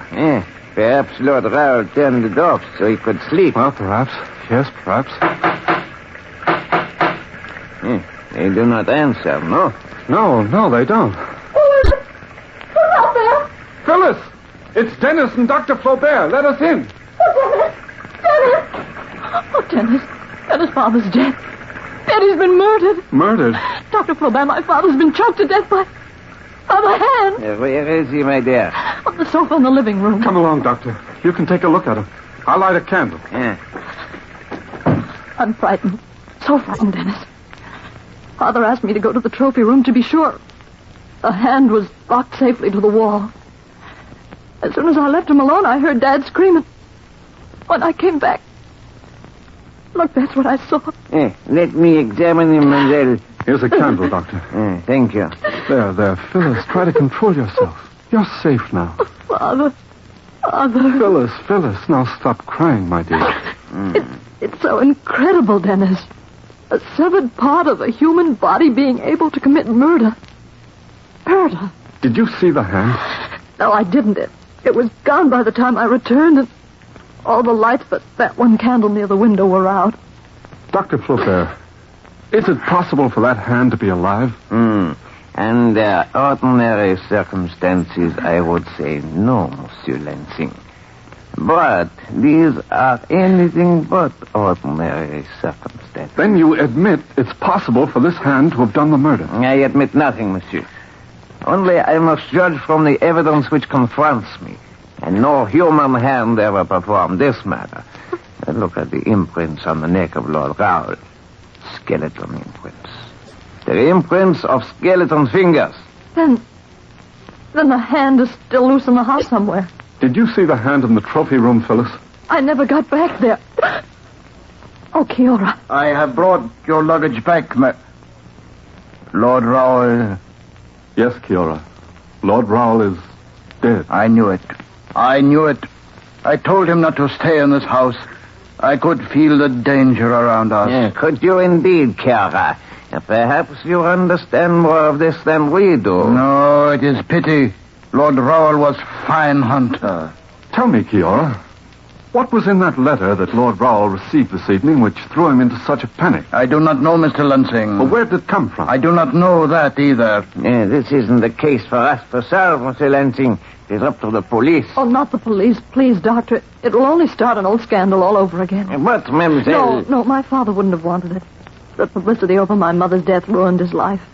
He wouldn't want the old scandal repeated. It doesn't necessarily have to be in the papers, Phyllis. Dennis, my father wouldn't want it. But as long as his death is a mystery, your life is in danger. There's no mystery about it. My father was murdered by the hand. He always knew he'd die that way, always. The hand will remain in this house. I'm going as far away as I possibly can. The Lady Phyllis is right, Monsieur Flaubert. How can you be so sure it will not follow her? I know more of East Indian magic than you do, Doctor. East Indian magic or not, as a doctor in charge of this case, I will have to report Lord Raoul's death to the authorities to make arrangements for his funeral. My father's body will be taken to England. Kiora knows exactly what to do. Nevertheless, I must make the report of his death. It is customary procedure here in France. An investigation will certainly follow in the morning. You make trouble for all of us, Dr. Flaubert. Yes, especially for you, Kiora. Bonsoir. Good evening, Doctor. Thank you. I do not think it is wise to stay in this house tonight, Lady Phyllis. Kiora's right, Phyllis. You can return with me to Madame Corvey's. And leave Father here alone like this? But there's nothing more you can do for him, Phyllis. If black magic does exist, I can at least watch over him tonight. But, Lady Phyllis... No, Kiora. I'm going to stay right here. If you both want to leave, you can. I won't leave you, Phyllis. If you want to stand watch, I'll stand with you. I make some coffee, Lady Phyllis, yes? Oh, yes, Kiora, if you please. Then I return to town and make arrangements for our immediate return to England. I don't know what I'd do without you, Kiora. Maybe Kiora fix it so we leave before authorities come, yes? If you can, Kiora, I'd be so very grateful.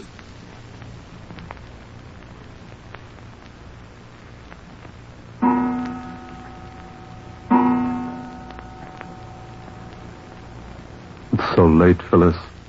Why don't you try and sleep a while, dear? I'll stay awake and watch. Oh, if only I could sleep. Well, I can put out the candle in the window. If the room's dark, you'll find sleeping easier. No, Dennis. Or whatever you say. I wonder what's keeping Kiora so long. I don't know. I hope he's not in trouble. He's been gone over 3 hours. He won't be back till morning. Are you comfortable? Yes, as comfortable as I... Listen. Do you hear something strange? No. Listen carefully. It sounds like mice in the corner.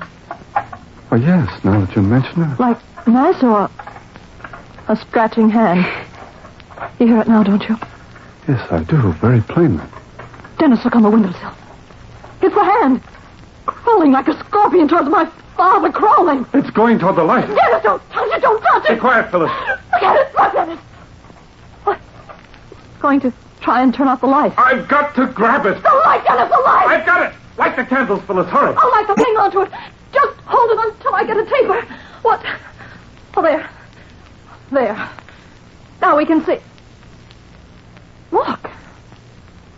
Look at it. Yes, just what I thought. A skeleton hand completely without life attached to a stick. You mean then somebody... Yes, somebody stole the hand, attached it to a stick, and is trying to frighten us. But why, Dennis, and who murdered Father? That's something we'll find out rather soon. Help, Mr. Lansing! Help! It's Kiora outside, calling for help quickly, Dennis. Out the front door. Mr. Lansing! Mr. Lansing! Help me with this man! Stay back, Phyllis. Hold on, Kiora. Let me go! Got him! You hold it! I've got him.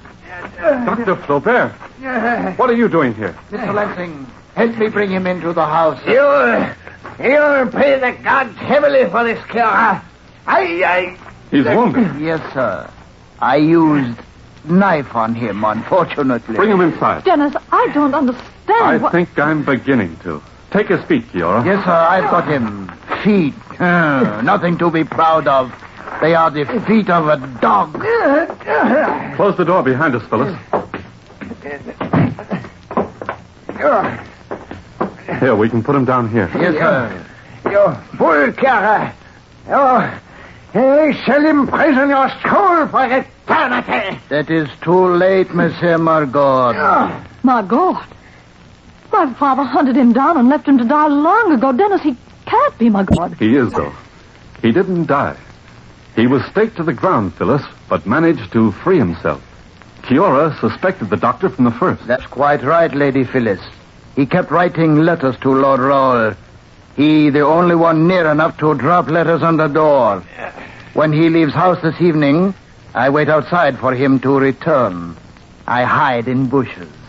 I see him and skeleton hand outside window. Then I see light go out inside. Then I grabbed him. And a good thing you did, too. Yes, good. Or you'd all be dead. Dead. Paying for the crime of cutting off my hand. My hand! My hand was cut off, and I was left to die. But, Kiora, Dennis, he has a hand. Yes, Lady Phyllis. Artificial one. Made of wax. I shall get even with you two.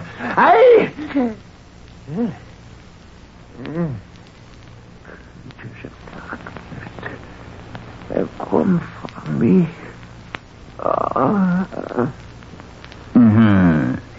He will pay in another world for the crime he committed tonight. I go get the police, Lady Phyllis, yes? Yes, Kiora, if you will. I still don't understand how Kiora knew that Dr. Flaubert was really my gourd. The East Indian has a strange but almost infallible second sense. Yes, I'm afraid they have, Dennis. A very strange second sense. Phyllis and I waited in front of the fireplace for 2 hours. And finally, Kiora and the authorities arrived. I told them the entire story, as incredible as it sounded, and was granted permission to return Lord Rowell's body to England. Dennis, can we really go back to England now? I'll be so glad to get home. Oh, so will I, dear. Though I'm not quite sure what my family will say about my traveling back in the company of a strange man. Oh, stuffy, are they? A little bit. Well, they won't have to worry. We're going to be married just as soon as I have you safely home again. Oh, Dennis, my dear. My darling. Pardon, you may need good housekeeper. Cook, Mr. Lansing. Kiora make very good Indian curry. Good, Kiora. You're hired. I can see right now, Phyllis, I'll be eating Indian curry for the rest of my life.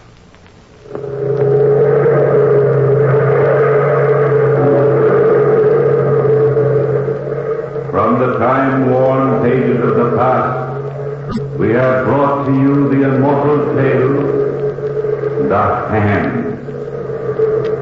Bellkeeper, toll the bell.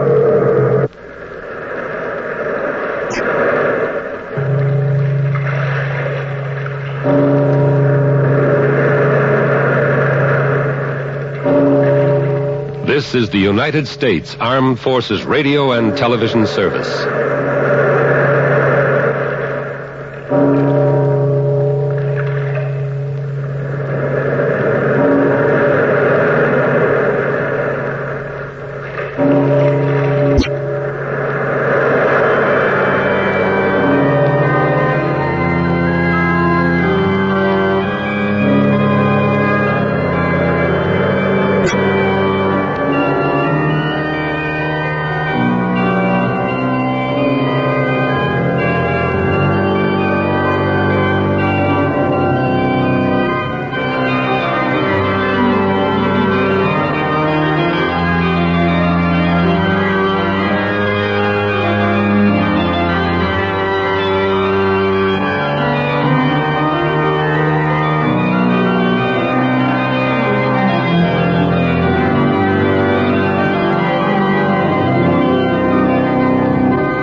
Of the eerie, weird, blood-chilling tales told by old Nancy, the witch of Salem, and Satan, her wise black cat.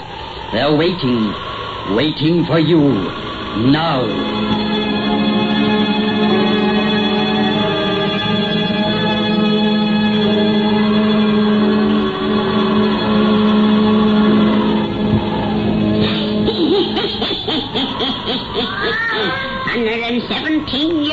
I be today. Yes, sir. 117-year-old. Well, Satan, I reckon me and you should start celebrating by giving folks a regular old thriller, eh? Satan, you said it. We knows a lot of things no one suspects we do. And if everyone'll douse their lights, we'll tell a few things we knows about Ireland. Where the fair is. That's right, Satan.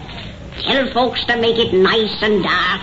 Our cheerful little bedtime stories is best heard in gloom and shadow. Now, draw her up to the fire and gaze into the embers. Gaze into 'em deep And soon you'll see a moonlit patch of woods in County Clare. Soon you'll hear a boy and girl a-talking. And there begins our story of the troth of death. The troth of death. Let me hold you in my arms again and taste once more your lovely lips. Nora, Alana, pity me. Oh, when you talk like that, you know I always let you have your way. Oh, Makushla. Oh, I love you, Bartley. Love you so. No more now. Let me go. No. Oh, please. It isn't married we should be to carry on like this. Married we shall be soon. Oh, yeah, not yet. When will you be after telling your father of us, Bartley, and asking his consent? Why, whenever you wish it, sure. Do you put it off because of fear your father will object? And how could he object to you? Oh, he's a rich, proud man, and you're his only son who's been sent to city schools.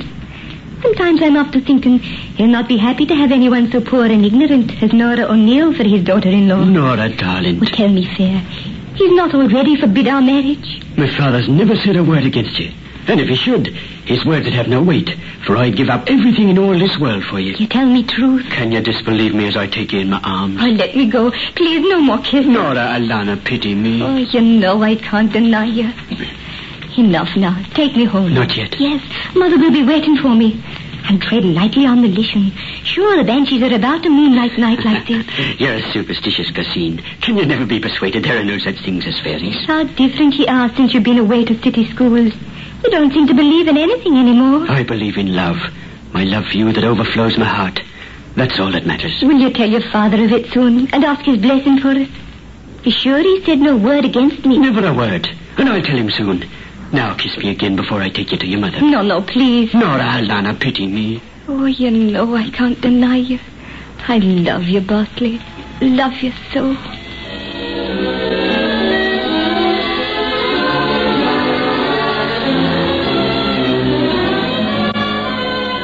Ah, crickets. So it is back in this house you are, you creatures. I hope this time you'll come for luck. 'Twas after your last Killasey that the banshee wailed for Seamus, my man, who now lies in his grave. Would it be this time a useless old woman like myself you're after cursing? Shouldn't you wish no evil on a sweet Ghassine like me daughter Nora? Now he is bread and salt for ye, his doings. Stay in this house and welcome.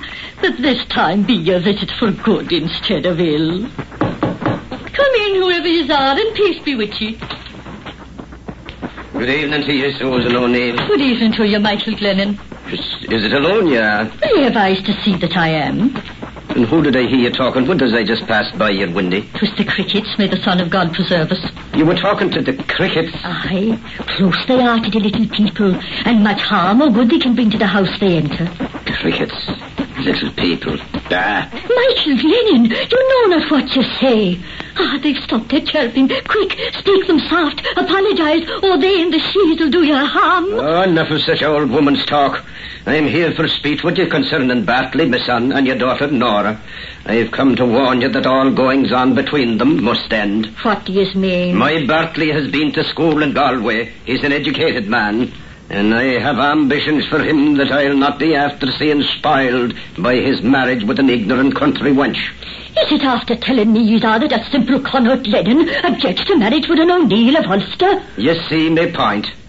The O'Neills are no longer kings in Ireland, whilst this Glennon myself owns the richest farm in County Clare.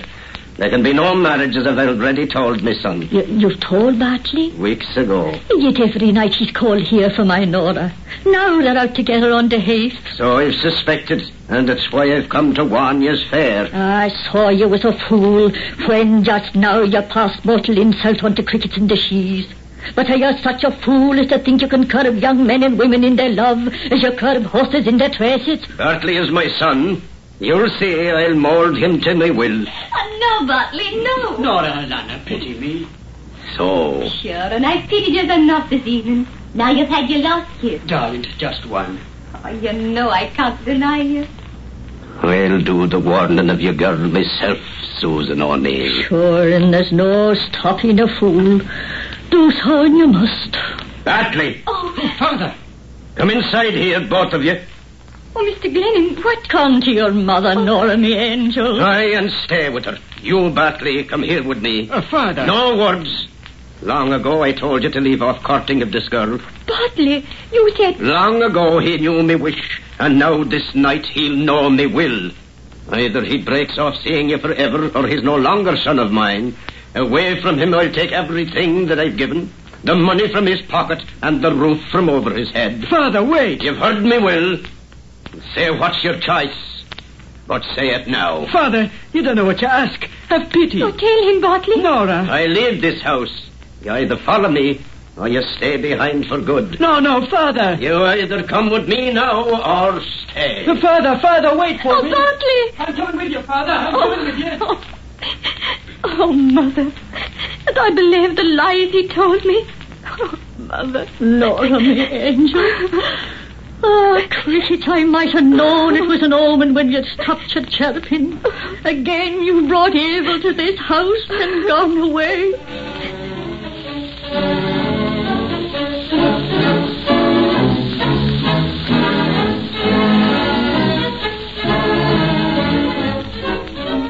Oh, Nora, you must believe me. I swear to you, I knew not what I did last night. You talked to me of marriage, knowing all the time it was against your father's wish. Then you followed him and his mind, after I'd given you my heart. But I didn't stay. I'm here again with you at that same trysting place. Yes, in secret. Oh, Bartley. I'll marry you, darling, as I said. Father, money, nothing matters beside my love for you. You must believe me. You must take me to your heart again. Oh, Nora, Lana, pity me. Oh, I want to believe it's truth you speak. But you failed me once. I'll never fail you more. Oh, Bartley, make me sure. Sure? And how will I prove it? Would you have me gather the stars from the sky and lay them at your feet? Shall I steal the moonlight from the waters for you? Anything I'll do to gain your love again. Will you plight with me the troth of death? The troth of death? Yes. Will you climb to the top of the fairy spink with me and swear our marriage with the locks of hair and the wedding ring from the hand of a corpse? I have no ring from the hand of a corpse. I have here the one my father wore. I took it from his finger as he lay in death. Oh, it is a fearful oath, the troth of death. You fear to take it. You do not love me. I swear I love you. Oh, lie to me no more. Go, get you gone. No, I must kiss you again. I must hold you in my arms. Oh, let me go. Now go and leave me. I want to see you nevermore. I'll do anything you wish to win you back. Come, we'll climb the fairy spink. With you, I'll plight the troth of death. Give me a hand and start to climb. But mind the rocks and brambles. Like me, they're all eager to caress your soft white beauty. Hey, be quick. Let's reach the top. You're not going to plight the troth, disbelieving what you swear. You've said the little people are but foolish women's tales. You believe in them. That's all that matters. What will be the anger of the fairies if you plight the troth in jest? And terrible their vengeance. I'm not afraid. Sure, I'd brave all hell itself for you tonight. Let's quickly say the truth, for I'm hungry for your lips. Here. We're at the summit. Tread softly here, for the sheaves are all about. Oh, you look as if you really see the little people. I do. In the scapular I wear is the dust of a four-leaf shamrock Mother gave me. With a charm like that, you can see them plain as day. Good evening, little people. I wish you joy and health. You're always kind to lovers. So hear our troth tonight. Oh, you seem so sure they're here. Right.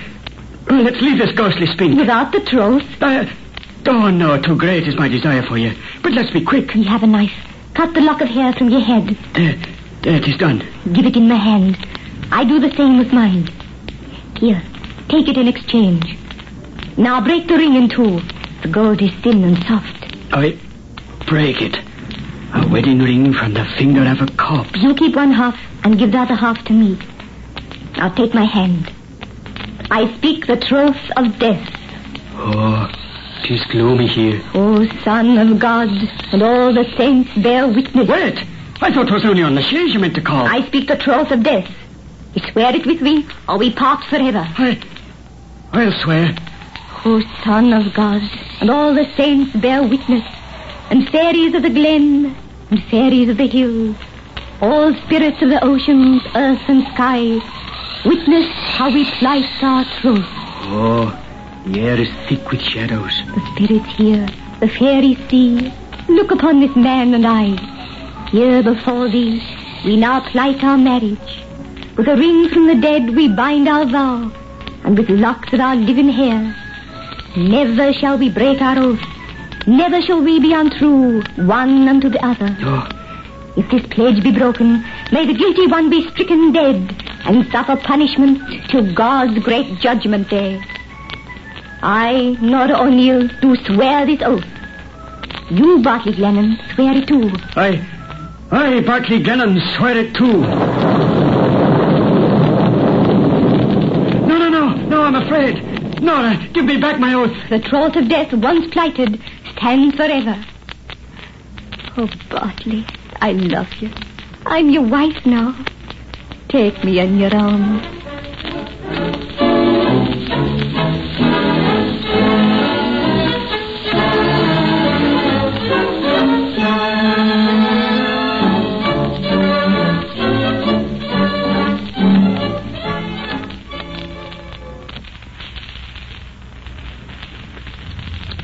Sharp, ye creatures.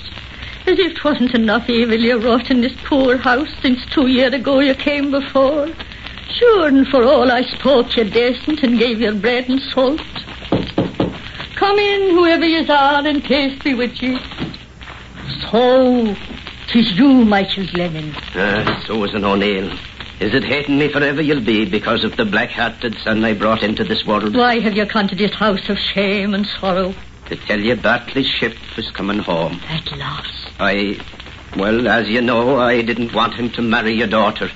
But I'm asking you to believe that when I sent him away 2 years ago for a voyage round the world, I didn't know the harm his lying tongue had wrought.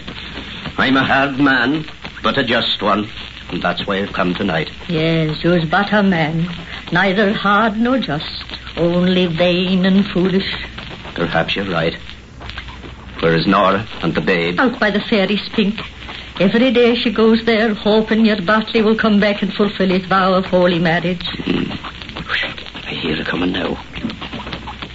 Mr. Glennon. Oh, peace be with you, Nora. Is it you've come to say you've heard from Bartley? Yes, his ship is coming home. Oh, praise the saints. My prayers are answered. Did you hear that, little Seamus, my babe? Your father's coming home. Nora, if you'd but accept a little money from me... Money? Tyrone O'Neill, get you from this house. Sure I didn't mean... There's the door. Get out. I'm sorry.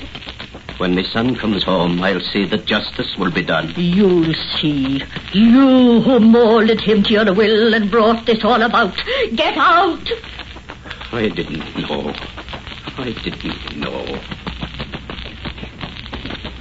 Oh, Mother, I'm so happy. At last he's coming home to keep the truth. Yes, he's coming home. Ah, Crishichadunas, Chelaping now, for good or ill.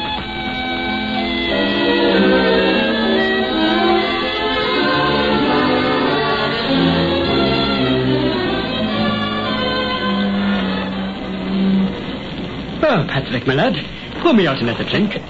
Faith, this ship rolls, so it is hard to make the liquor find the glass. I've done it. Here. And now, Bartley, tell us some more about how you win the girl. Oh, it is a talent I have in a system. Of course, first you gotta tell the vain gossoon she's the most beautiful creature on all God's green earth. Then, if she remains cold or afraid of herself, I appeal not only to her female conceit, but also to her sympathy.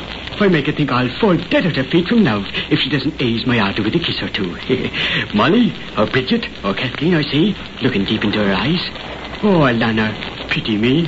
And it works, my lads. It works. It's blimey is that. How can they help but fall? All sail! All hands aloft!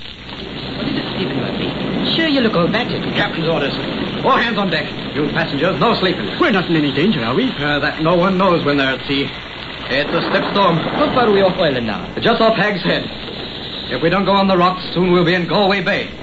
You two passengers are lucky. You can stay dry here below. But it's back on deck for me again. Oh, sure. It's as if the devil was at sea tonight. Or as if the shays were reaching out for this ship and me. What's the matter with you, Bartley? For the last 2 days you've been talking of the little people. For the last 2 days we've been approaching home.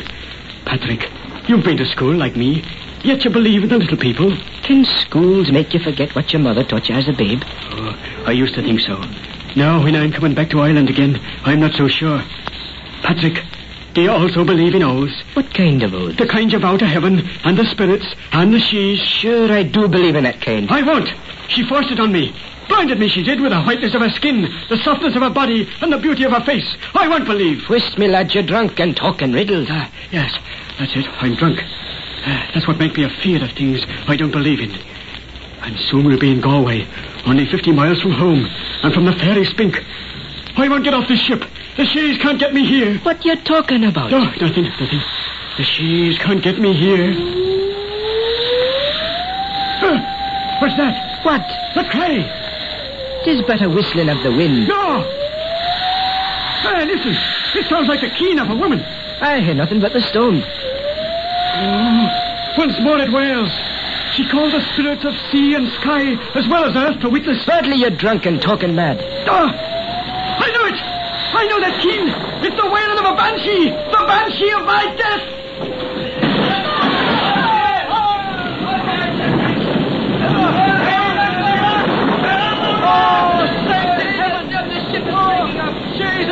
Let me live. Let me marry her and keep my vow. Don't punish me till God's great judgment day. The ship is sinking. I'm lost, forever lost. For Nora, Helena, pity me.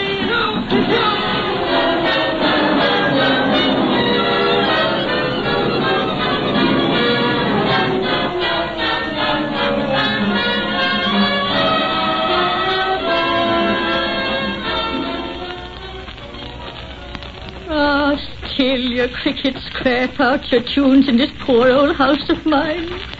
Here again I give you bread and salt so you know that we wish you well. Can you tell what song they play tonight, Mother?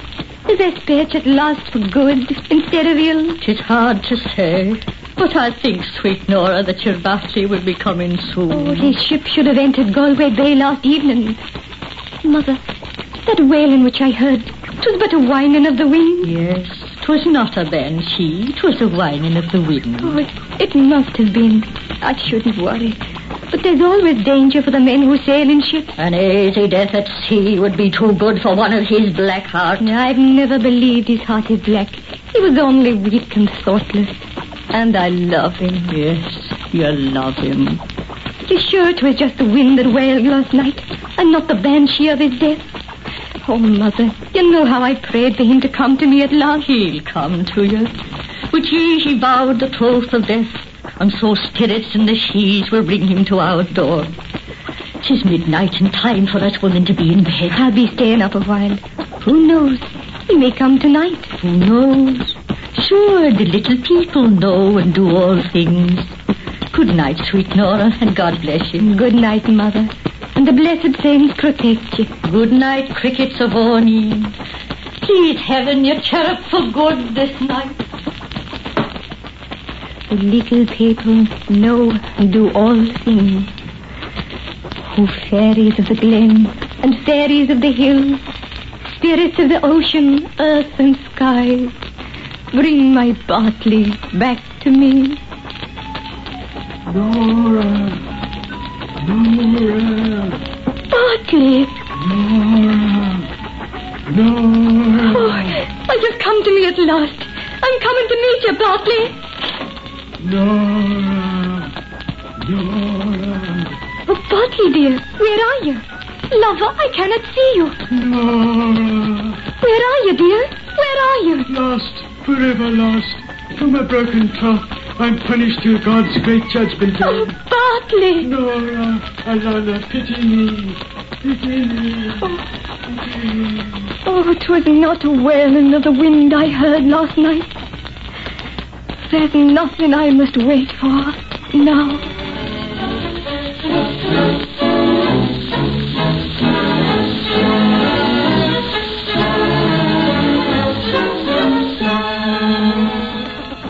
Ah, crickets, again you brought the banshee wailing by this house. For there's been a keening for me girlie Nora, and her babe sleeps beside her in the churchyard's blessed grounds. Will it now be this useless old woman you're after cursing, crickets? Sure, and it's all right. When yous get it over with, this hearth'll be yours alone. Come in, whoever yous are, and peace be with you. Good evening to you, Michael Glennon. Good evening to you, Susan O'Neill. Do you mind if I sit down in your chimney corner? Sit yourself, and welcome. The wakes are past. The keening's over. My son is dead. And my daughter. She couldn't live without him. And the babe, our grandchild, too. Our grandchild. Just a man I was, you once said, neither had nor just, only vain and foolish. Yes, just a man, so a fool.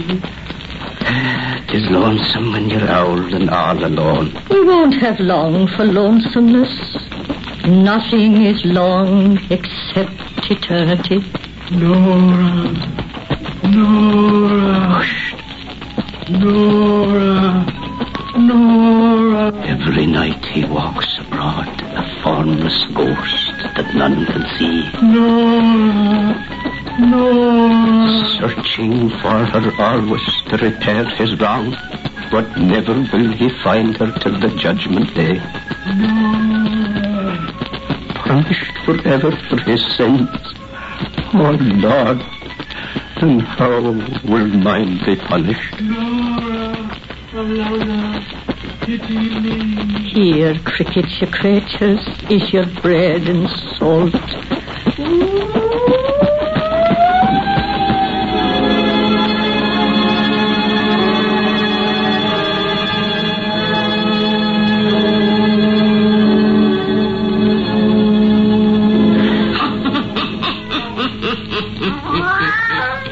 That's the end of that, Satan.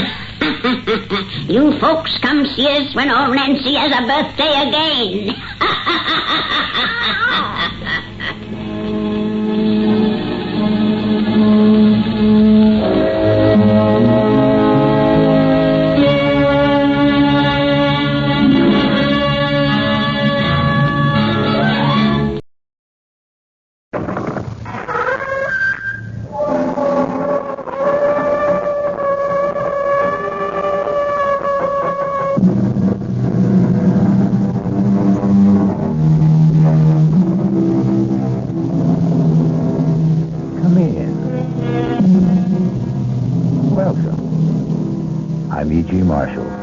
Welcome to the sound of suspense, to the fear you can hear.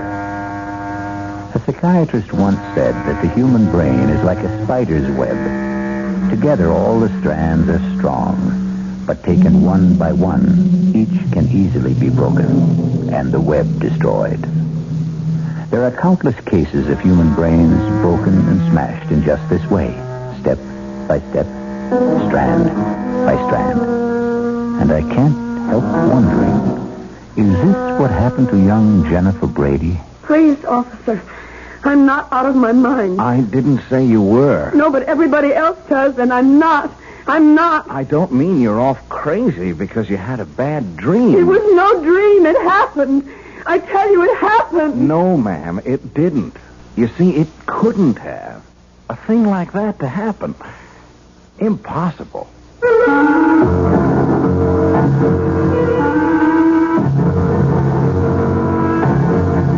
Our mystery drama, Honeymoon with Death, was written especially for the Radio Mystery Theater by George Lothar and stars Lois Nettleton. It is sponsored in part by Anheuser-Busch Incorporated, brewers of Budweiser, and by the Kellogg Company, makers of Kellogg's Special K cereal.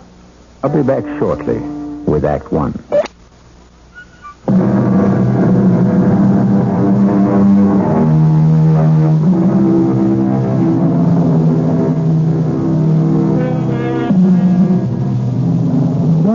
Jennifer Brady thinks she's going out of her mind.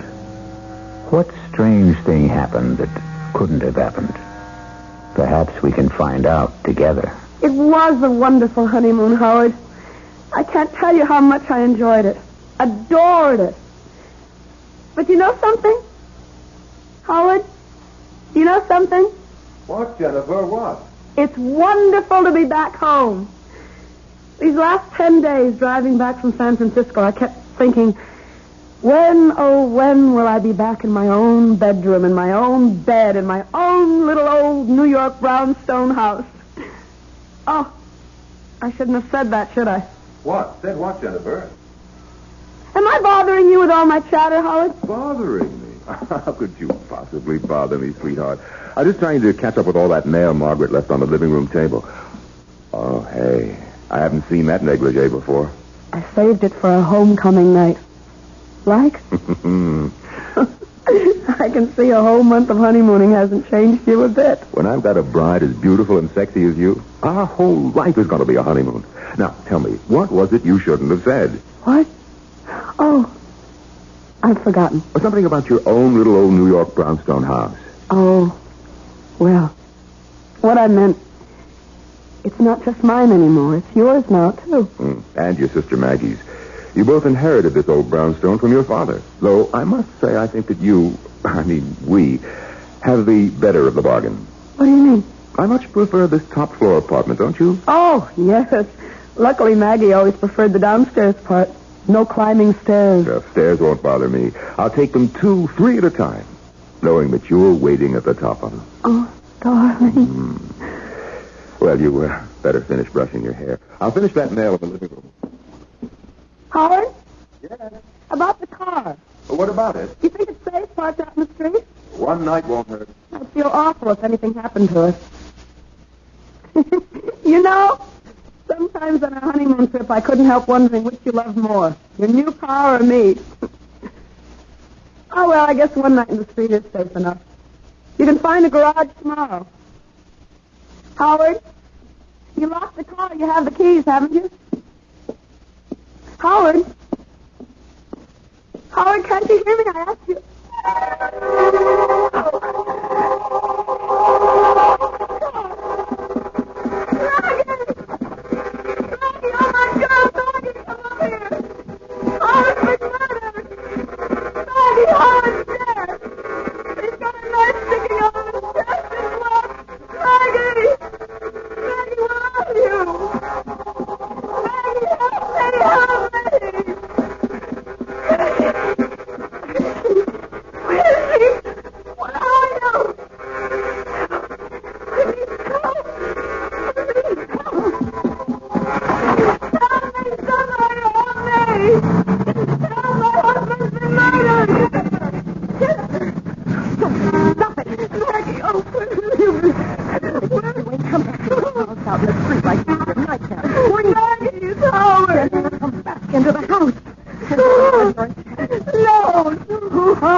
And try to hold on. I'll phone Dr. Sullivan. Maggie! Howard is dead. He's up there in our apartment. Dead. Jennifer, please, now try to control yourself. There's no one named Howard here. What do you mean? No one named Howard? You know Howard Lansing, my husband, the man I've been on a honeymoon with for a whole month and home just a few hours ago. Stop looking at me like that. All right. Now look, Jennifer, I'll tell you what I'm going to do. I'll go upstairs, and I'll see if anybody's there. Howard's there. All right. If this Howard is there, and if he's dead, then I'll phone the police. All right? Yes. But if he isn't, then I'm going to phone Dr. Sullivan and have him come right over. Is that agreed? What's that? It's just the front door bell. Oh, yes, officer? Officer Helmets, ma'am. Ed Helmets. Anything wrong? No. What do you mean, no? My husband's been murdered. He's upstairs dead, a knife in his chest. Jennifer, please. Officer, there is no one upstairs, dead or alive. Well, then what was all the screaming about? I'm walking the beat just up at the corner, and I hear all this screaming. It's nothing. Believe me, it's nothing. Officer, will you do me a favor? Oh, sure, if I can. Would you go upstairs, please, and see for yourself? Officer, my sister is a highly emotional woman. Please? Would you please? Sure. Make you feel any better? Sure. Oh, Jen, what am I going to do with you? You know what Dr. Sullivan said. Dr. Sullivan? He said if you had another one of these attacks, you were going to have to be... I am not having an attack. I am as sane as you are. Don't look at me like that, Maggie. I am. Well, officer. Well, there's nobody up there, ma'am. Nobody. But there is somebody. My husband, Howard. He's sitting in a chair with a knife in his chest, blood all over. No, ma'am. But that's impossible. Impossible, I tell you. It's impossible. I couldn't. Maybe you want to see for yourself, huh? I'll go up with you. Officer, thank you very much, but there's no need. I do want to see for myself, will you? Sure. I'll come with you. Well, no, on second thought, what's the use? I mean, I'm really very tired of this sort of thing. What sort of thing? Never mind, officer. Just, you go ahead. Now, is this the room where you, thought that, Huh? I can't believe it. It's impossible. You can see for yourself. 5 minutes ago. 5 minutes ago, I tell you. In this chair. He was sitting back in this chair, and there was a knife sticking out of his chest. The mail was scattered all over the floor. Mail? We'd just come back from our honeymoon. We'd only been in the house a few hours, and Maggie had left all the mail that had collected for a month on the table, on this table. Well, you can see, ma'am, no mail. And blood. There was blood on the carpet, some of the mail. Well, no mail, no blood. You don't mind me saying so. I think you... Well, maybe you had a dream, a nightmare, huh? Please. I'm not out of my mind. I didn't say you were. No, but everybody else does, and I'm not. I'm not. It don't mean you're off your out of your mind because you had a bad dream. It was no dream. It happened. I tell you, it happened. Howard was here in the living room reading the mail. I was talking to him from the bedroom. I had just taken a bath, and I was brushing my hair. Wait. I know. I hadn't emptied the tub. The water's still there. It must be. I'll show you. I don't understand this. Tub's bone dry, ma'am. Hasn't been used. Now, not tonight, anyway. His clothes. Howard's clothes. He'd empty his suitcases and put his clothes in the closet. Here's his suitcases, too. Just ladies' clothes. Yours, ma'am? Yes. Now, hey. Look, don't cry. Hey, look, this dream you had. It was no dream. Okay. So maybe you imagined... I didn't imagine anything. Do you imagine a husband? You imagine a month-long honeymoon? You imagine a man in a chair with a knife in his chest? Oh, I got to admit, you'd have to have a darn strong imagination. But they tell me that's what artists got. Artist? Oh, you are an artist, aren't you? That painting there on the easel? Oh, that's just a hobby. I haven't touched that since I left for my honeymoon. No? What do you mean? How long does it take paint to dry? Oh, a day, thereabouts. Well, this paint's still wet. Plenty wet. Look at my finger. Oh, now, don't start crying again. A woman crying, it makes me feel awful. I'm sorry. Look, whether you dreamed it or imagined it... I didn't. Yeah. I didn't. Oh, yeah, well... I know I've had spells. Spells? What kind of spells? Oh, I've always been high-strung, nervous, you know. No, I don't know if I know. I mean, me, well, I'm the other way. I haven't got a nerve in my whole body. I envy you. You've never been to a psychiatrist. A shrink? No, me. You ask me, anybody who goes to a shrink ought to have his head examined. That's a joke. You get it? Yes. Well, then laugh a little bit. Come on, do you good. I can't. No, of course you can't. I'm sorry. I should have known better than to even try and make a joke. You go to a psychiatrist, huh? Yes. regularly. Sometimes. What time? Oh, when I sort of get all keyed up and start having crying spells and feeling so sad I could die. Well, what's to feel sad about? Chick like, excuse me, a pretty girl like you with everything in life to live for. What's to be sad? I don't know. Some people feel sad for no reason at all.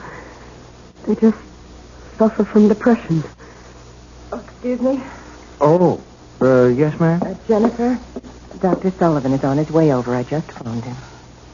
All right. And, officer, thank you very much for trying to help. Oh, not at all, ma'am. Not at all. Glad to do what I could. I'll show you out. Oh, that's okay. No. All right, I'll come with you. I'll be just a minute, Jen.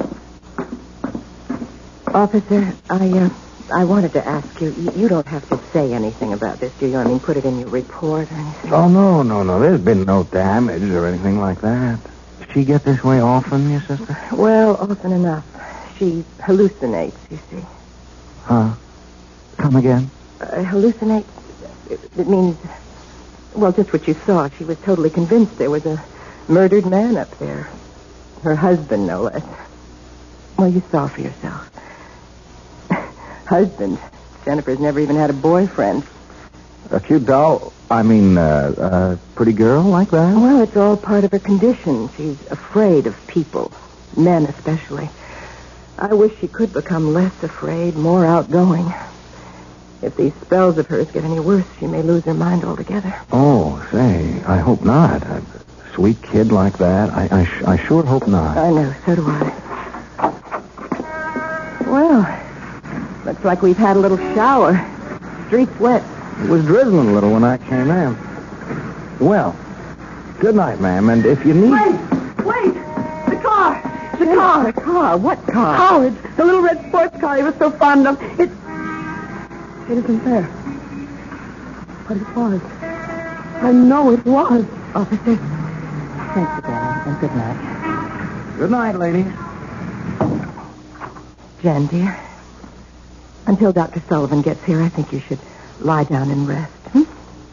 I don't want to lie down. Well, then just stretch out on the couch and I'll make some tea for us. Oh, it's probably Dr. Sullivan now. Oh, yes? Excuse me, ma'am. I just wanted to get something straight. Yes. Your sister, did she say... Oh, ma'am. Yes, officer. Did you say that car was a little sports car? Yes.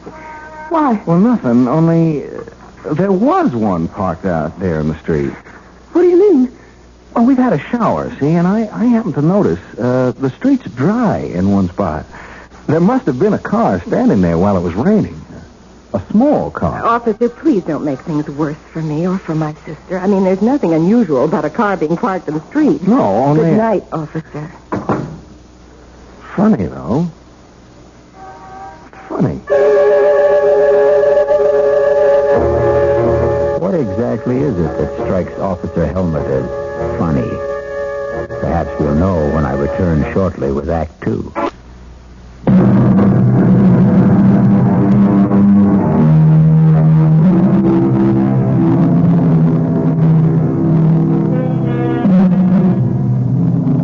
Has a horrible murder been done? Or is Jennifer Brady losing her mind? Did she find the body of her husband, Howard Lansing, seated in the living room with a knife in his chest? Or did she imagine the frightful scene? Is she married? Was there a honeymoon? Oh, here's young patrolman Ed Helmut at the front door of the brownstone house where Jennifer and her sister Maggie live. And it's the following morning.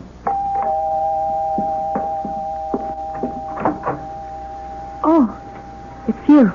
Yeah. Well, won't you come in? Thanks.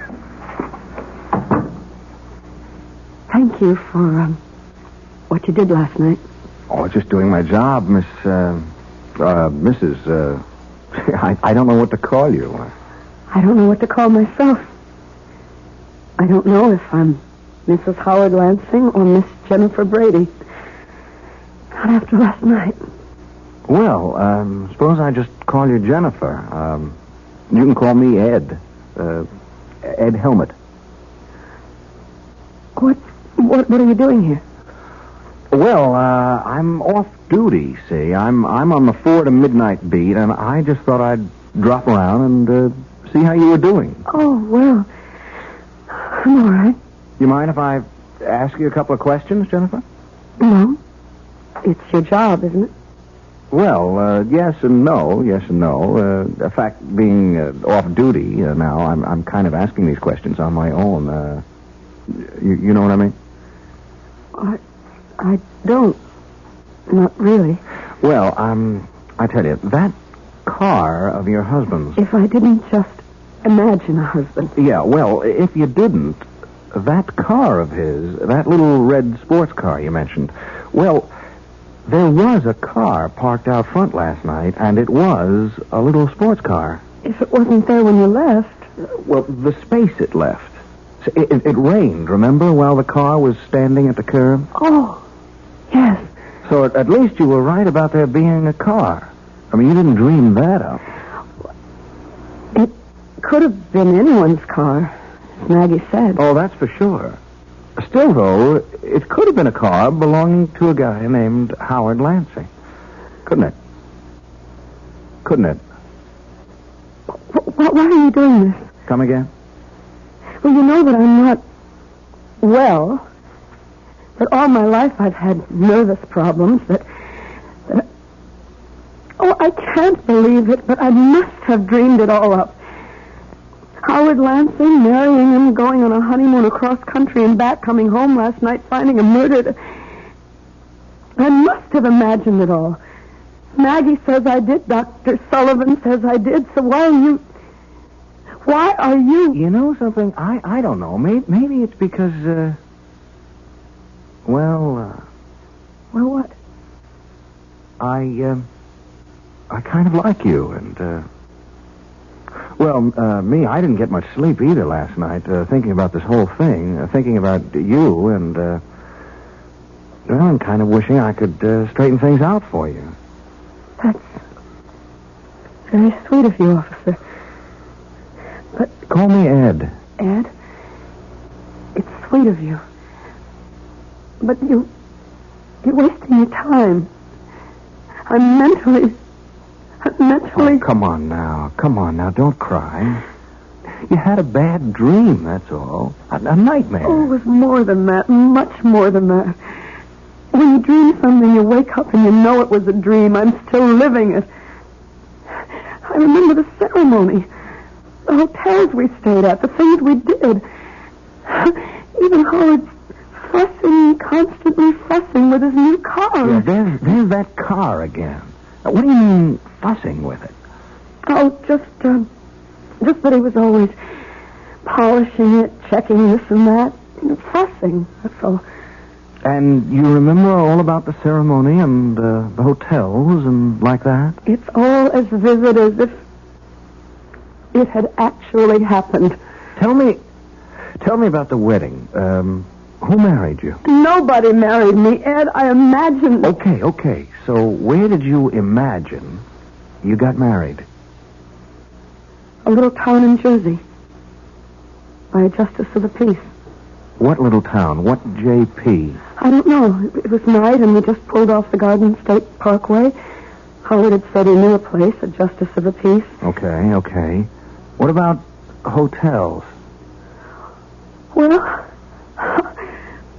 I remember we stayed at the Ambassador in Chicago and the Statler in St. Louis, the Beverly in Los Angeles, and... Oh, that you, Maggie? Yes, Jen. Sonny calls. Well, Hello, Miss Brady.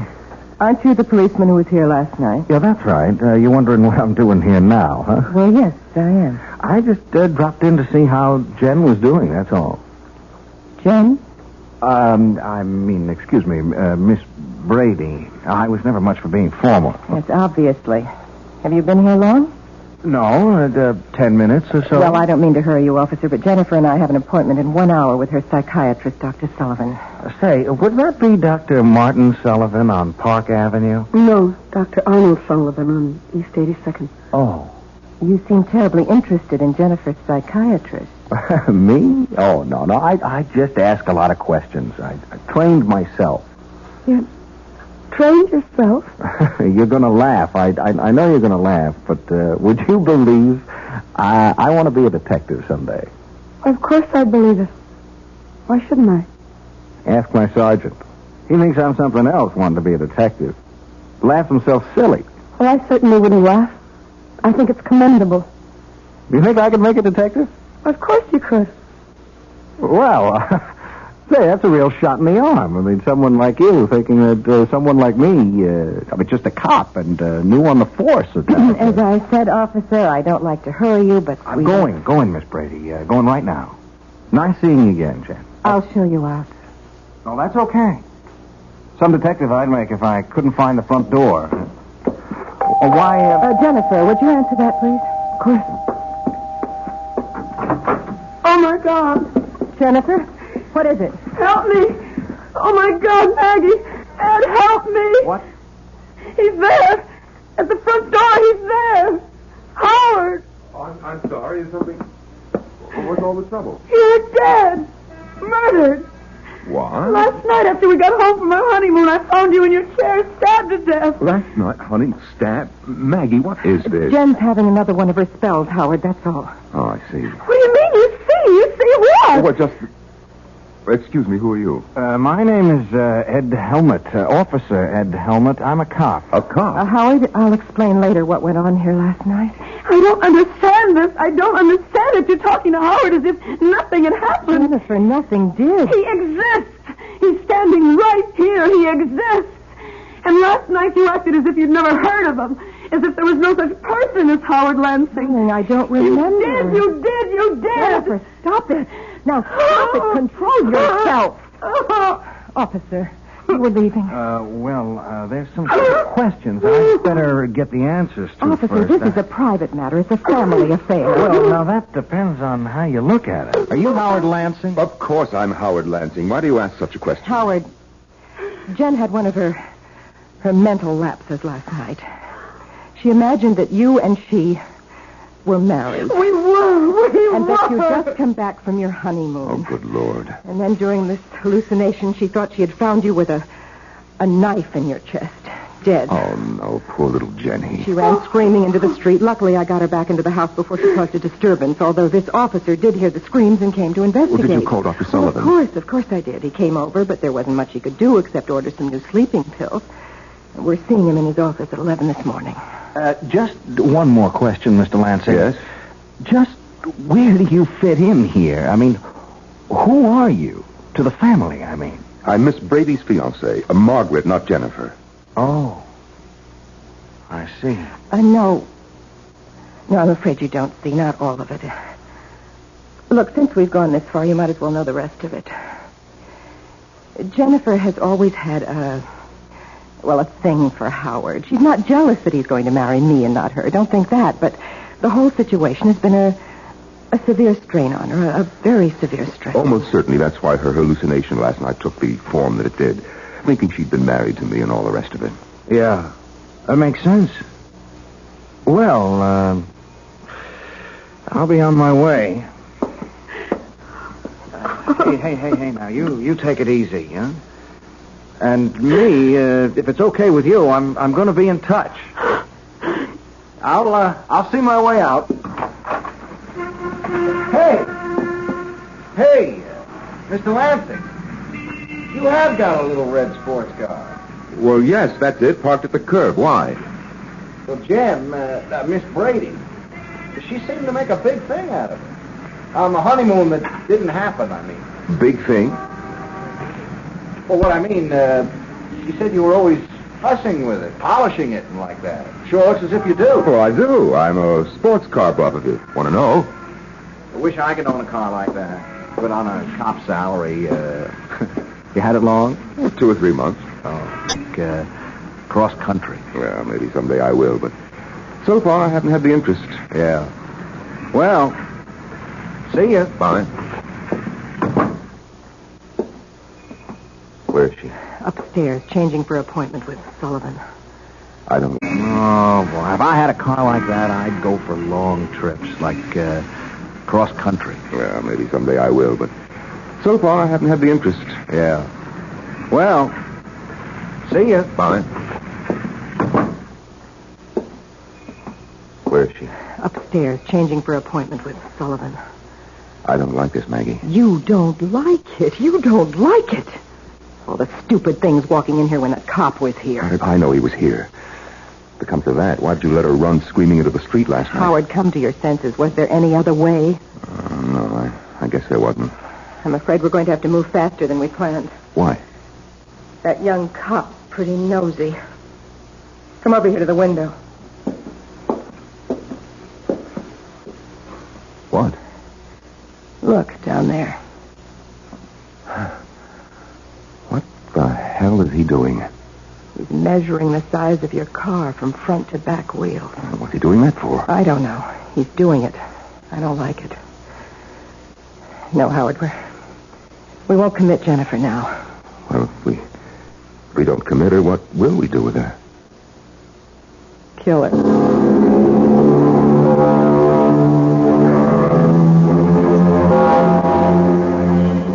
Clearly, Maggie and Howard faked his murder. But how could they have managed it? And how will they kill Jennifer? We'll return shortly with Act 3.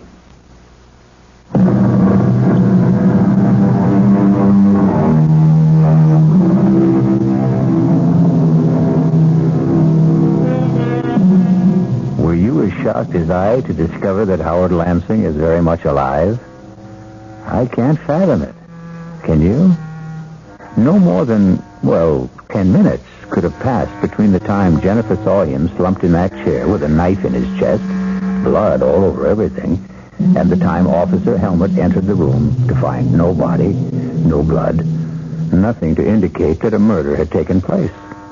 It would have been impossible for Howard Lansing and Margaret Brady to restore perfect order to that room in so short a time. Even to Howard's clothes and luggage no longer in the closet. A bone-dry bathtub, and the rest of it. Got me puzzled. Well, we'll soon have the answer as we rejoin Maggie and Howard. Kill her. There's nothing else we can do. Oh, we can do what we planned originally. Commit her. It won't work. Not now. Why not? Your answer is right out there in the street. The cop was just finished measuring your car. Now, what's he doing? Quite obviously getting into your car. I think I better get out there and see what he's up to. I was just about to suggest it, Howard. Officer, what are you doing in my car? Oh, say, Mr. Lansing. Say, I hope you don't mind. Like I told you, I want to own a little sports car like this myself someday, and, I just couldn't help sitting behind the wheel. Say, I hope you don't mind. As a matter of fact, I do mind. Oh. Well, say, please excuse me. I just kind of flip over a car like this, that's all. Is that why you were measuring the wheelbase? Measuring?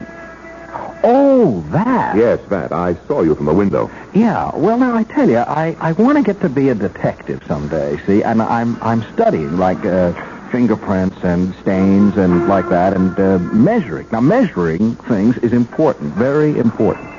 You'd be surprised how important measuring things is. So I take every opportunity to measure things. Yes. Well... Like last night. Were you here last night? No, I was not here last night. Funny. What's funny? Well, last night, Jennifer, Miss Brady, she said a car, in fact, your car, was parked outside here.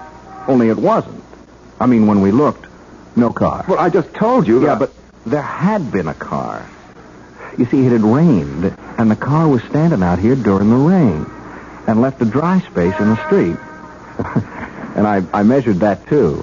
Couldn't help myself. It's become a habit, you know? Well, I fail to see what this has to do with Identical. Same wheelbase. That car and this one. Look, there are probably thousands of sports cars in New York. I'm not saying it was the same car. Oh, no, nothing like that. I'm only saying the wheelbase was the same. Very interesting, I'm sure. But if you don't mind now, Just leaving when you came out. I apologize if I upset you getting in behind the wheel without permission. That's all right. Yeah. Well, goodbye. Oh, by the way. Now what? You got $11,200 43 9/10 miles on the speedometer. 1,000 or so more than you said you had. I just thought you'd like to know. Thank you. I'm deeply grateful for that information.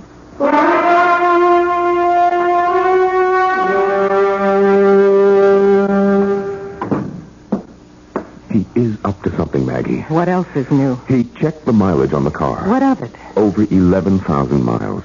I could easily have driven from here to L.A. and back, which I did. Mileage shows only how far a car went, not where. I'm not worried about your car. I'm worried about him nosing around. The quicker we kill Jennifer, the better. Now, look, I didn't bargain for anything like murder. Neither did I, but that's the way it is. How will you do it? How will we do it? Sleeping pills. An overdose. That's the simplest. When? Oh, tonight. Why wait? Oh, Jennifer. Oh, ready for our appointment with Dr. Sullivan, I see. Yes, I'll just get my coat. Howard? Yes, Jennifer. I'm sorry if I've caused you any trouble. Oh, now. I'm losing my mind, Howard. I must be. Marrying you, our honeymoon trip across country, returning last night, finding you dead. It was all so real. So real. And yet it wasn't. It never happened. Oh, Howard, I just can't go on like this much longer. You won't, Jennifer. Believe me, you won't.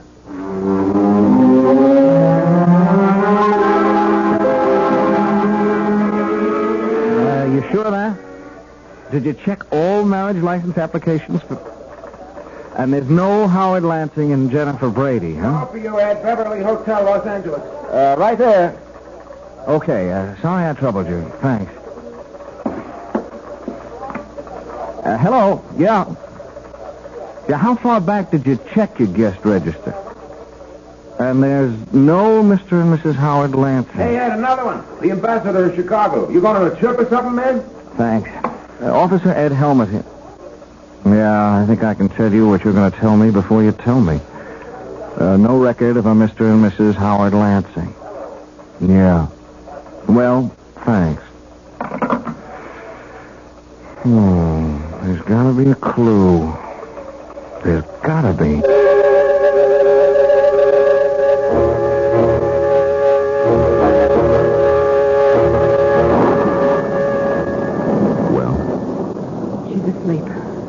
How many pills did you give her? Enough. What's the matter, Howard?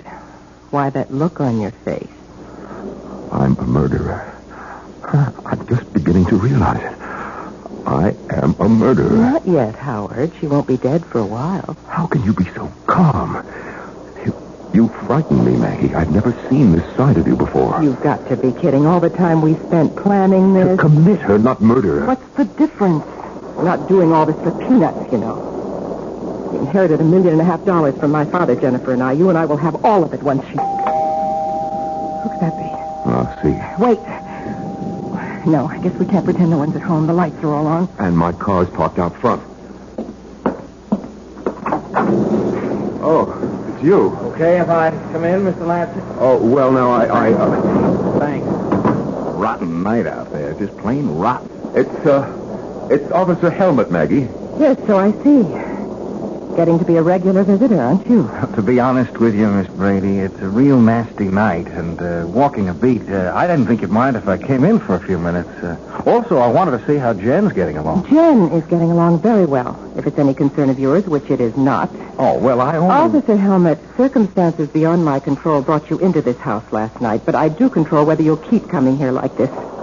Please leave. Oh, well, now, wait a minute, Miss Brady. I like your sister, and I have reason to think she likes me. Now, wait a second. Just wait a second. I also think she needs somebody like me, somebody to lean on, to protect her. And further than that, I'm here on official business. Official business? I'm placing you both under arrest on a charge of...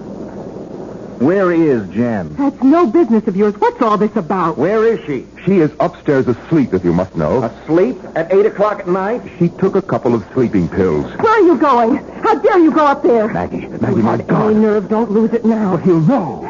He'll know she took an overdose. That's all he will know. He will know that we gave it to her. He's arresting us. For what? On what charge? Whatever it is, he'll never make it stick. We've covered our tracks too well for the law to... He's carrying her down. It's all right, baby. It's going to be all right. Operator, this is Officer Ed Helmet. I want an ambulance sent to 127 Brockhurst, and fast. An ambulance? Why an ambulance? An overdose of sleeping pills.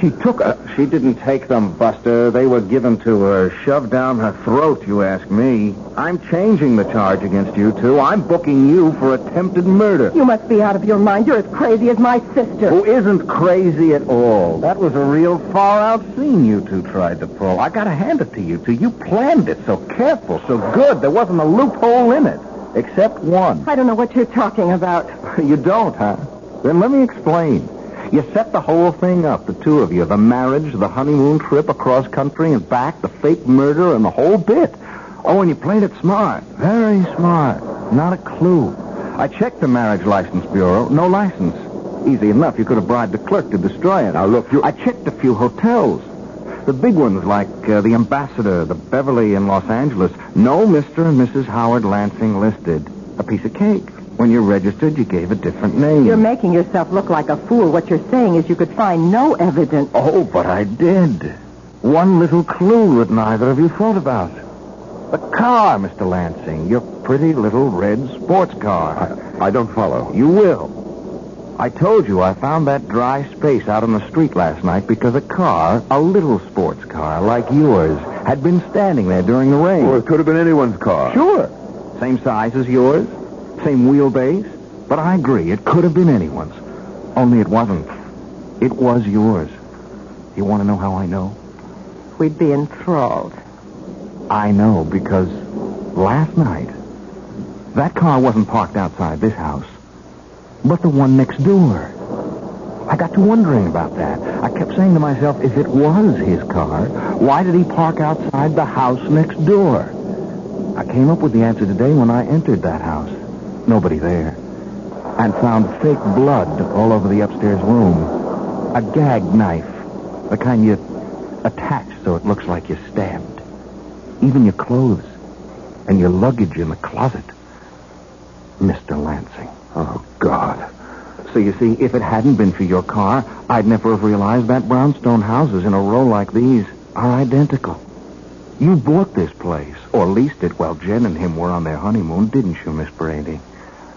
Last night, when Jen went screaming into the street, you deliberately let her run into the street so you could bring her back to the house next door. This house.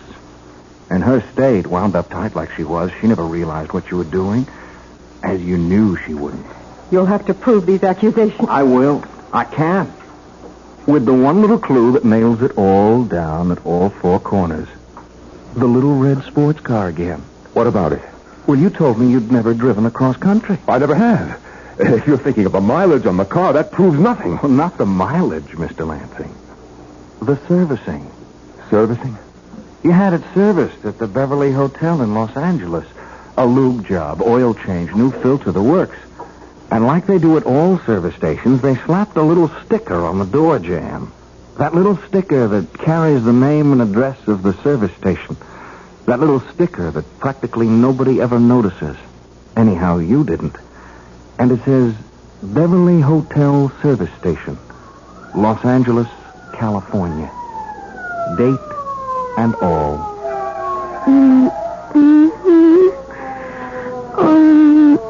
Easy, Jen.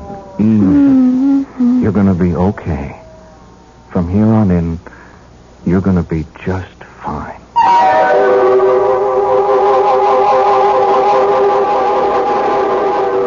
Must have been a costly business, buying or leasing that identical brownstone house and furnishing it exactly like the one next door. But then, Maggie had all the money in the world, or thought she did.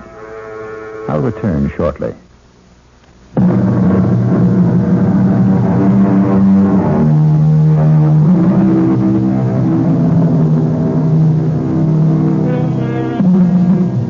Yes, like a spider's web, So strong and yet so weak, the human brain can be broken. But happily, again, like the spider's web, it can be repaired, as good as new. Our cast included Lois Nettleton, Tony Roberts, Terry Keane, and Norman Rose. The entire production was under the direction of Hyman Brown. Now, a preview of our next tale. Mr. Peterson, if I were you, I'd forget everything that happened tonight. Is that a threat? No, a warning. That's all I've been getting around here, warnings. Well, for your own good, take them seriously. And if I don't? You'll regret it for the rest of your life, which may not be a long one. You still insist that you're not threatening me? I'm only trying to help you. Really? And why should you do that? Why? I don't know why. Maybe it's because the last guy tried to help me. What last guy? I didn't listen to him. The last guy? What do you mean? Nothing. Forget it. You know, with you and your wife, it seems, everything turns out to be nothing and forget. I don't think it matters now. I have an idea it's already too late for you. This is E.G. Marshall inviting you to return to our Mystery Theater for another adventure in the macabre. Until next time, pleasant dreams.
Mystery is my hobby.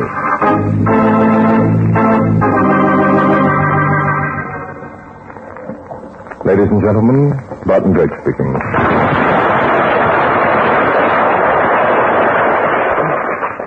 For tonight's drama, I've selected case history number 116 from my book, Mystery is My Hobby. I call it Death is a Twin.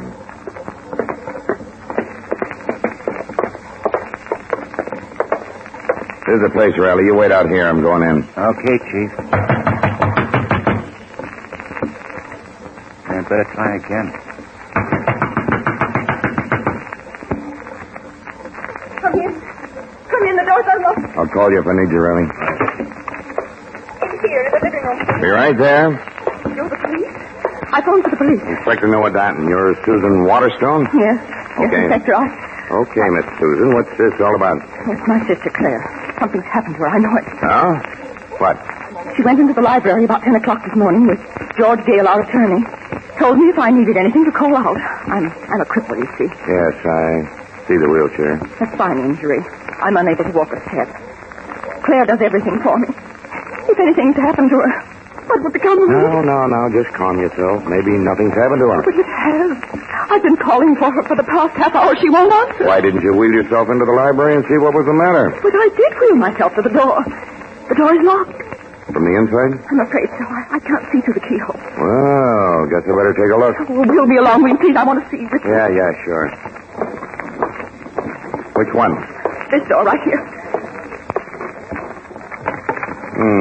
Locked all right. Yep, keys in the lock on the inside. It's Wonderstone. Anything the matter? Oh, something's happened. I know it.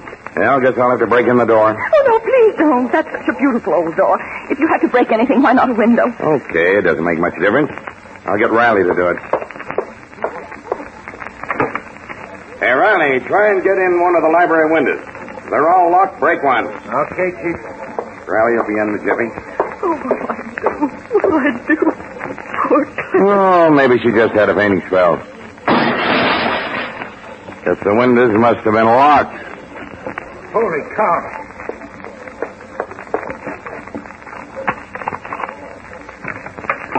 Gee, boss. She's dead. Claire dead. Oh, no. No! Oh, no!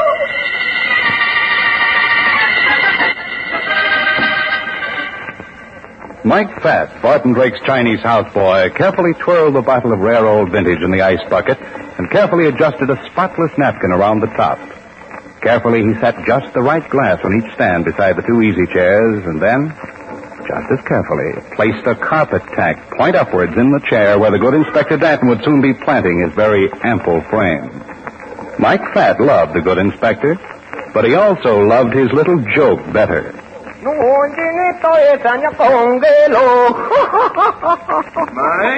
you up for something? Oh, no. Just putting out very cooling refreshment. All right, but you sound rather suspicious. Hope you have dinner ready. Inspector's always hungry, you know. Oh, yes, Mr. Drake. Dinner ready? Good. Yeah. Oh, Inspector here now, I think. I go. I'll be out in a minute. Well, evening, Mike. Thousand welcome, Mr. Inspector, to the abode of Mr. Drake, also of humble Mike Fatt.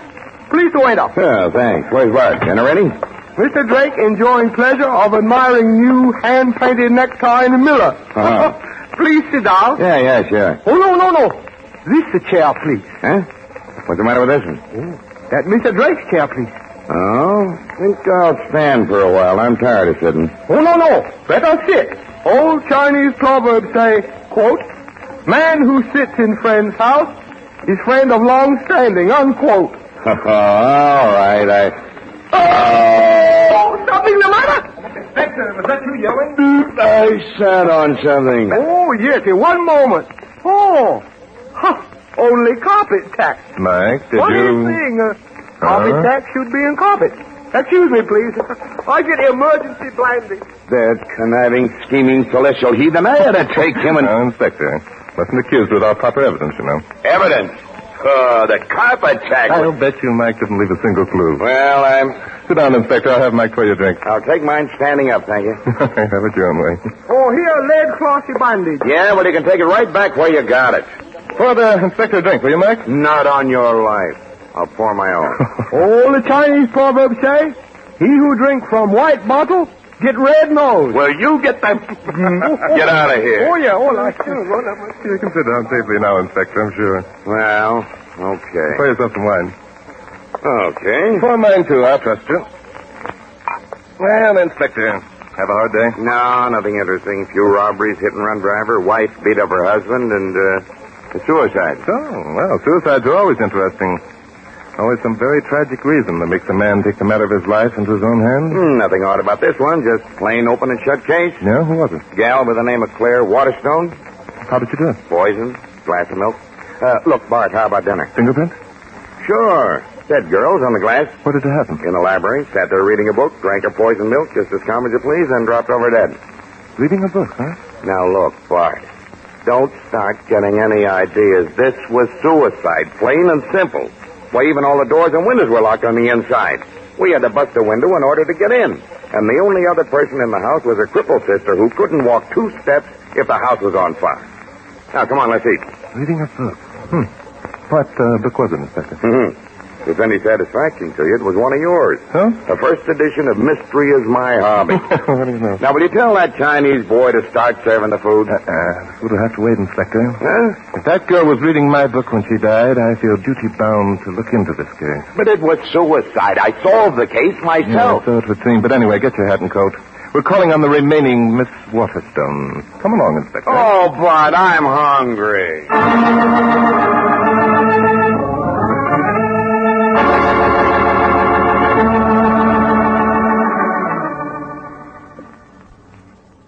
And now, back to Glenn Langan for the second act of... Mystery is My Hobby.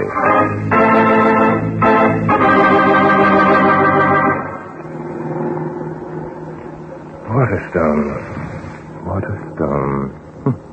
Now, that name strikes a familiar note somewhere, Inspector. Sure, you remember old man Waterstone who made a killing during the First World War? All kinds of publicity. War, profiteer, and all that stuff. Oh, yes. Yeah, the newspapers made it so unpleasant for him that he retired and has been living on his millions ever since. Then he's still alive? Nah, he kicked off about 5 years ago. What about his money? Left in trust equally to his 2 daughters, Susan, the crippled girl, and Miss Claire, the one who committed suicide. The mother died when the twins were born. Twins? Sure, Susan and Claire. They were twins. Oh, I see. We'll pull in here. This is the place. It seems there's another visitor. Huh? That chap's just going in the door. Do you know who he is, Inspector? No, can't say I do. Well, we'll soon be finding out.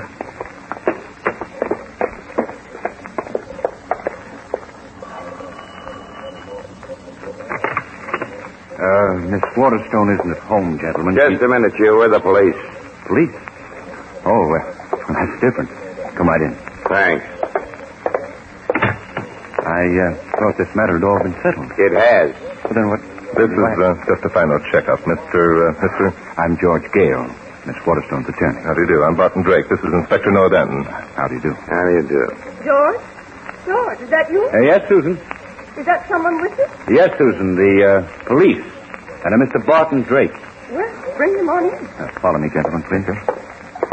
Miss Susan is confined to a wheelchair, you know, Mr. Drake. Yes, I've been told. I didn't expect you back, Inspector. I thought this matter was all settled when they took my poor sister's body away. It is settled. It's just that Bart here... Miss Waterstone, I'm Barton Drake. I knew of your father. Oh? Barton Drake, the writer? Yes. Susan is very fond of your books, Mr. Drake. So? Yes, indeed. Being confined as I am, I find reading a great relaxation, and I'm particularly fond of mystery stories. I'm very flattered, Miss Waterstone. Would you gentlemen care to join me in a cup of tea? I have some here, all nice and hot. I would. I'm hungry. Miss Waterstone, I'd like to ask you a few questions, if you don't mind. I know this must be a very painful subject to you, but... Well, it's all right, Mr. Drake. I'm only too glad to have someone to talk to. Thank you. Now, Miss Waterstone, do you know of any possible reason why your sister Claire should commit suicide? Why, I can give you a very good reason. Yes, Mr. Gale? Claire lost all her money. Oh? All that money her father left her? Yes. Claire was a spendthrift. She ran with a fast crowd, Mr. Drake.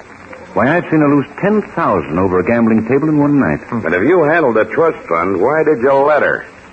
The terms of the will allowed me to make a cash settlement when she was 25. I advised her against it, of course, but... And she lost it all, eh? Yes, she did. She couldn't take it, I guess, so she took the easy way out. But you still have your share of the money, Miss Waterstone? Oh, yes. I'm able to live very well on the interest of my investments.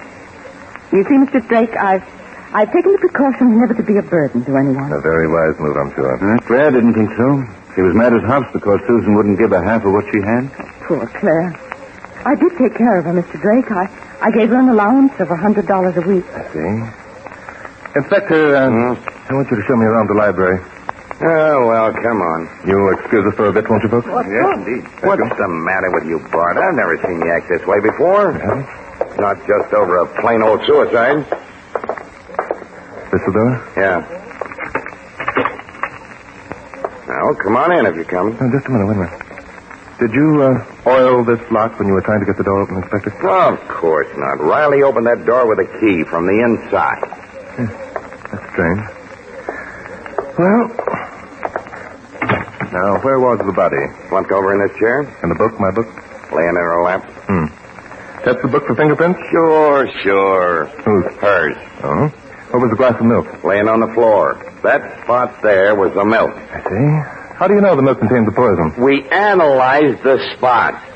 Now, are you satisfied? What's that broken window? Where Riley came in. Barn, I told you all about this before. Now, what are you trying to... Look at her. Oh. They both must have liked mysteries. You know, here's a book of mine I'd forgotten I'd ever written. Well, I wish you'd go home and write another. I'm hungry. I want to eat. Very well, Inspector. Let's go. You mean back to your house and good old Mike Fat's dinner? No, Inspector. Down to the morgue.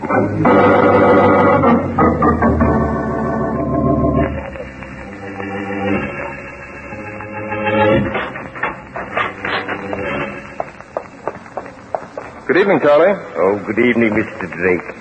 You come down to take a look at my customers. We came down to look at a stiff. Yes, of course. Come right in, gentlemen. How are you this evening, Inspector? I'm starving to death. Good. I had a cadaver that came in this morning starved to death, rather thin. Now, what can I show you? I've got all types. Look, we aren't down here to pick out Miss Corpse of 1947. Oh, we'd like to look at Miss Claire Waterstone, Charlie. Claire Waterstone? Yes, if you please. Oh, yes. I'll see if she's in. Thank you. Yes, here she is. Someone to see you, my dear. Beautiful girl. Of course, Charlie, of course. You're sure this is the right one? Yes, indeed. I have her case history right here. Got it tied to her big toe. Claire Waterstone, poison, suicide. Yes, she's the right one, all right. Well, what are you waiting for, Charlie? Just looking at her face. Awful sad. Well, there you are. By Judge, Inspector, what a remarkable resemblance. Why not? They were identical twins. Yes, this must account for it. Well, that's enough. I've seen all I care to. My pleasure. Come on, Inspector, let's go. You mean at last we're going to eat? Well, maybe. If Miss Susan will make you a cup of tea.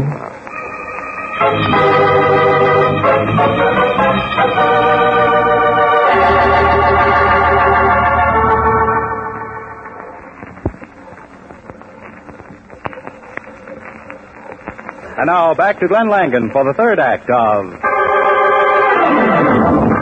Mystery is My Hobby.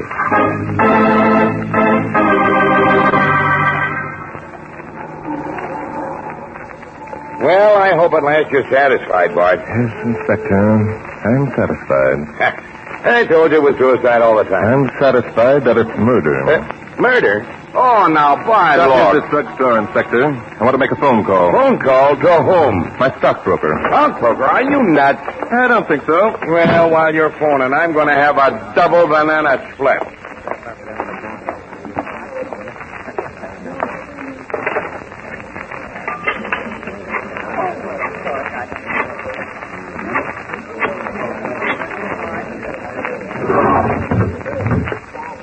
Hello, Al? Barton Drake. Listen, Al. You know a chap by the name of George Gale? Yes, that's the one, a lawyer.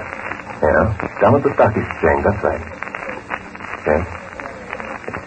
Quite a heavy loser, huh? Thanks, Al. That's just what I wanted to know. Yeah, sure. Meet me for lunch tomorrow. All right, bye. And vanilla. And plenty of nuts, Bart. Are you through already? Yes, Inspector, come along. We've got work to do. But I just ordered it. No, what's the use? I'm coming. Suicide. Moor. Murder. Stockbroker. I give up. You want to solve this case, don't you, Inspector? I've already solved it. All I want to do is eat. Back to the Waterstones, Inspector. Oh, now, look, Bart, I don't mind going along with the gang, but this time you're going just a little bit too far. You think so, Inspector? You're darn right. This is nothing but an ordinary police job, just plain suicide. That's the way it's marked up on the books down at headquarters, and that's the way it's going to stay. Oh, Inspector, I'm afraid you're in for a big surprise. But it couldn't be anything else. It couldn't be murder. Look, be reasonable, will you? Why couldn't it be murder? Because nobody could walk into that library, give Miss Claire a glass of poisoned milk, and then walk out and leave all the windows and doors locked on the inside. That's why. Claire just had to lock that door herself. Well, it's been done before. If you read my book on the case of... And besides that, there weren't anybody else's fingerprints on that glass but Claire. Of course there weren't, Inspector. You wouldn't expect there would be, would you? Oh, no.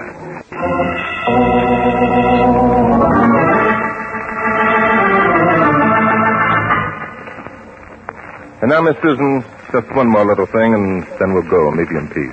Of course, Mr. Drake. What is it? Susan, it seems to me they've been poking around quite enough. Oh, never mind, George. I'm sure Mr. Drake knows what he's doing. Thank you very much. I'd like to look at your sister's room, if you don't mind. Oh, certainly. Right down the hall. The last door on the left. Thanks. Coming, Inspector? Yeah. If you don't mind, I won't go with you. My wheelchair. Of course. I think this is it. Yeah. Kind of dark and gloomy. Yes, isn't it? Now, let's see. What are you looking for? Well, just things. Not much in here. She wasn't very fancy. No. A little bottle of perfume. Let's look in the closet. Huh? Not much of a wardrobe. Well, you got to remember, Claire lost all her money. Probably sold all her fur coats and stuff. Kind of heavy for dressing gowns and robes. And pretty nice slippers. Probably stuff she had left over from the good old days. Seen enough? Oh, yes, in here. While we're at it, we might as well take a look at Susan's room. Okay, anything to get you out of here so I can eat. Must have shared the bathroom. Yeah. Well, this girl Susan has the best room. She says she has. Very nice. Want to look in the closet, Bob? No, you look. What I'm trying to find will more likely be in a dresser drawer. Yeah, she's got plenty of clothes. Evening gowns, 4 dresses, 3 fur coats, and about 50 pair of shoes. Yes, so I suppose. She has all the money, remember? Isn't that what you said, Inspector? Yeah, I sure did. Inspector, here it is. Here, what is? The key to the whole crime. It's nothing but a knitting needle. Yes, that's right, Inspector. What do you suppose that string is doing tied to the end of it? Is that the way you knit? Is that...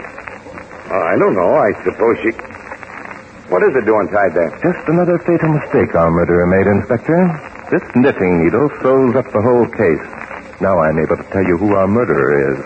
And who was murdered. But we know who was committed suicide.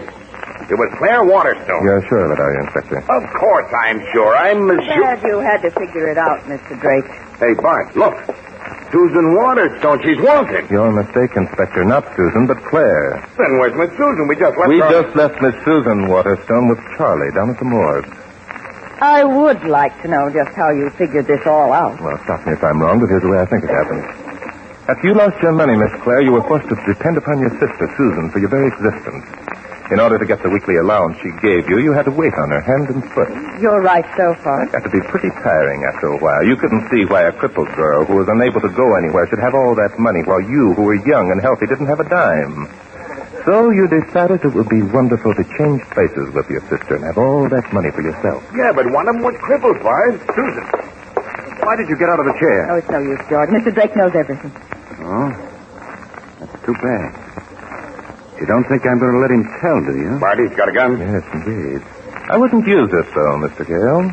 No, I don't think I will. After all, Claire is the murderer. No, George. You are the murderer. What?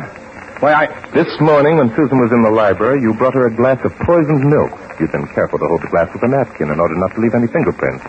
Susan drank the milk, or at least part of it. And the poison worked immediately. But I thought that... Then, George, you took her out of the wheelchair and dumped her body in an easy chair and placed an open book in her lap, a book that she'd been reading at the time. That was another mistake. People who commit suicide never do it while they're reading books, George. Very clever, aren't you? Not so clever, George. This case was very simple. Then you wheeled out the wheelchair and carefully oiled the lock in the library door. You took this knitting needle, in which you had attached this string. You put the needle through the handle of the key, stretched the string to the floor and under the door so that the end was on the other side, the outside. Then you carefully closed the door, pulled on the string, the needle turned the key and locked the door and then fell to the floor. It was a simple matter to give the string a yank and pull the needle under the door. And you hid it in Miss Claire's dresser drawer. And you had done the supposedly impossible. Locked the door on the inside. How did you guess that? I didn't have to guess. I'd written up a case just like this one. It was in the book Susan Waterstone was reading, and which, by the way, you also must have read. Well, that's about all. Except that you then forced Miss Claire to assume her sister's identity, didn't you? I hate to do this. It's either you or me. You ready, Inspector? Don't try it. I'm going to shoot you first, Mr. Drake, and then I... I got it. Inspector, I felt the wind of that one. I'd save those tears, my dear. You'll need them for your sister's funeral.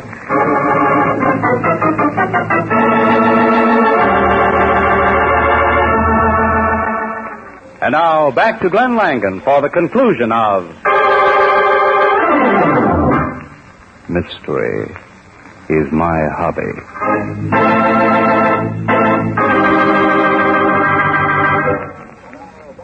Oh, Mr. Inspector, you would like a maybe so have a little wine? Okay, Mike. But no more tricks. Oh, no trick. No, sir. Dinner ready pretty soon, Mike? I'm starving. Yes, sir. Few minutes, sir. Good. You know, Bart, I can't get over the way that Claire grabbed that gun. I suppose that she was in with George Gale all the time. Yes, she was, Inspector. However, embezzlement and murder are two different things. Clara wouldn't go for murder. Yeah, but how about Susan's murder? Claire really thought that it was suicide, the same as you did. Yep. George sure had me fooled. I don't know how you ever figured out that Claire wasn't Susan. Oh, no, Inspector, I'm surprised at you. That girl at the morgue, didn't you notice her legs? Sure. She had two, just like everybody else. No, not like everybody else, Inspector. Hers were thin, very thin. Not at all the legs of the girl who used them to walk on. And then, of course, the clues in the bedrooms were unmistakable. Did you honestly believe that Susan, being confined to her wheelchair, would use evening gowns, sport clothes, fur coats, and 50 pair of shoes? Well, I don't know. How did you know that George killed her instead of Claire? Well, primarily because of my call to my broker. He said that George Gale had been gambling on the stock exchange with much more money than he could possibly possess. Only, Inspector, it was Susan's money instead of Claire's. Hers was already gone, remember? Gentlemen, dinner is served. At last we eat. Just a minute, Inspector. Barton Drake speaking. Yes? Yes. Oh, yes, indeed. What? We'll be right over. Come on, Inspector, get your hat. But, Bart, dinner's ready. I haven't eaten. Later, Inspector. You can eat later. Right now, we're going to investigate a very mysterious murder. But, Bart, with me, eating is a very serious business. I know, Inspector, but with me, mystery is my hobby.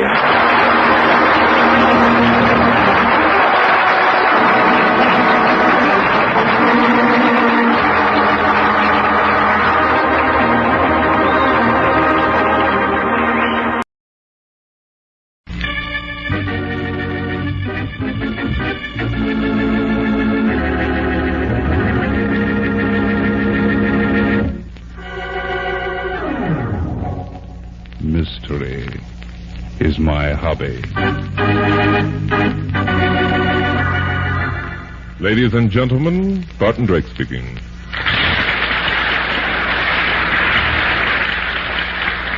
For this week's drama, I select a case history number 127 from my book, Mystery is My Hobby. I call it Death is a Grain of Sand.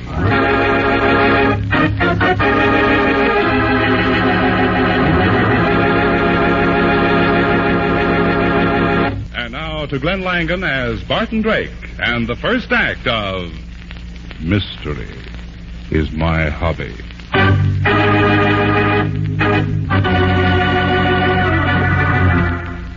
Why the good inspector had to drag me to the theater tonight of all nights is quite beyond me. I could much more profitably have been finishing the first chapter of my latest book or calling upon a very desirable young lady I know. Of course, mystery is my hobby, but that doesn't include magicians, charlatans, and mind readers. And that's just what this Raja Vidrami is, I'll bet you. Even if he is billed as the greatest wizard of modern times. Well, this ought to be a good show, Bart. Inspector, you're getting childish. Certainly you don't believe in this stuff. Of course not. I'm here on business. Oh, you want to learn some card tricks? Oh, look, Bart, you know the department frowns on these kind of things. We got laws about fortune tellers. I'm here to see that this guy doesn't pull any monkey business, that's all.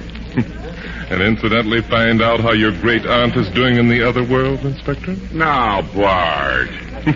Anyhow, they usually have some mighty pretty girls in these kind of shows. That's right. In tights. Now, be quiet. Here comes the man. Good evening, ladies and gentlemen. To some of you, it may indeed seem strange that I appear before you in this unusual capacity, but I assure you I am the same Dr. Tree who was your professor of psychology at the university. Hey, it sounds as if the guy might be all right, Bart. Why, Inspector? A professor wouldn't give up a good job to handle a fake, would he? Maybe not. I am convinced that the Raja HONEYMOON Vidrami has developed the ability to control his mind, as well as the minds of others, to an extent never before known to science. That is why I left the university a year ago, to enjoy the company of this great man. I therefore take great pleasure in introducing to you Raja Vidrami. Greetings, ladies and gentlemen. I am Raja Vidrani. During the evening, I shall attempt many experiments. However, the greatest one of all will require the whole evening. I shall therefore begin it now. Loretta, if you please. You will become rigid, Loretta. Dr. T, you and I will bind her hands to her side. We will place the rigid body upon this bed of sharpened spikes. Strike them, Dr. T. I wish the spectators to know that they are real. Yes, Raja. We now place this sheet over Miss Loretta. Now, Dr. Tree, you will cover her completely with sand to a depth of at least 2 feet. Ladies and gentlemen, you shall see at the end of this performance that despite a complete lack of air, when we uncover her, she will still be alive.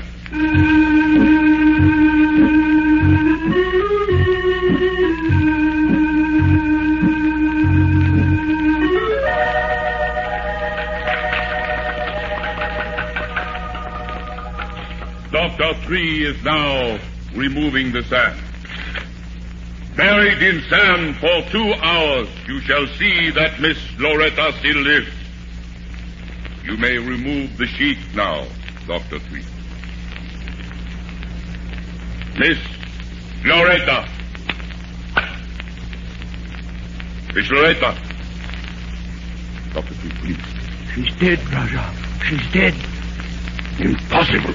Loretta's been shot. Ladies and gentlemen, a terrible tragedy has occurred. The girl we buried alive in the sand is dead. Not by suffocation. She's been shot.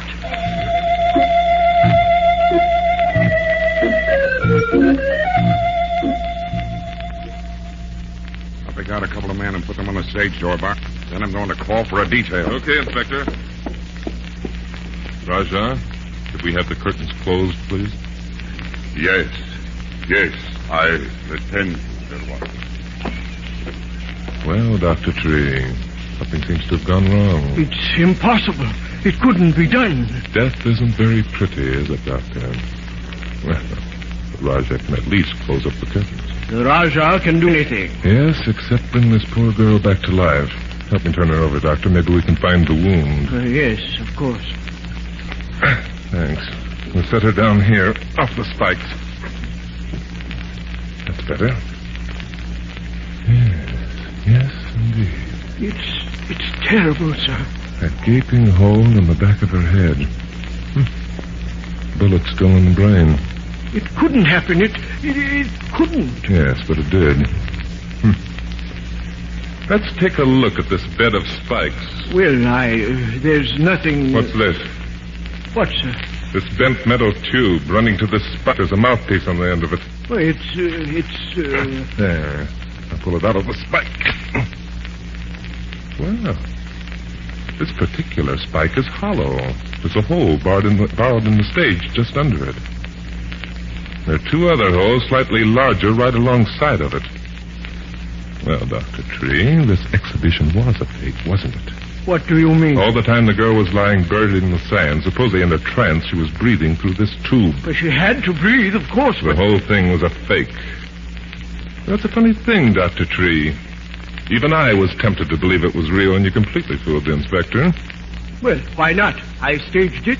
So far, I've been able to fool all the great authorities. Well, never mind.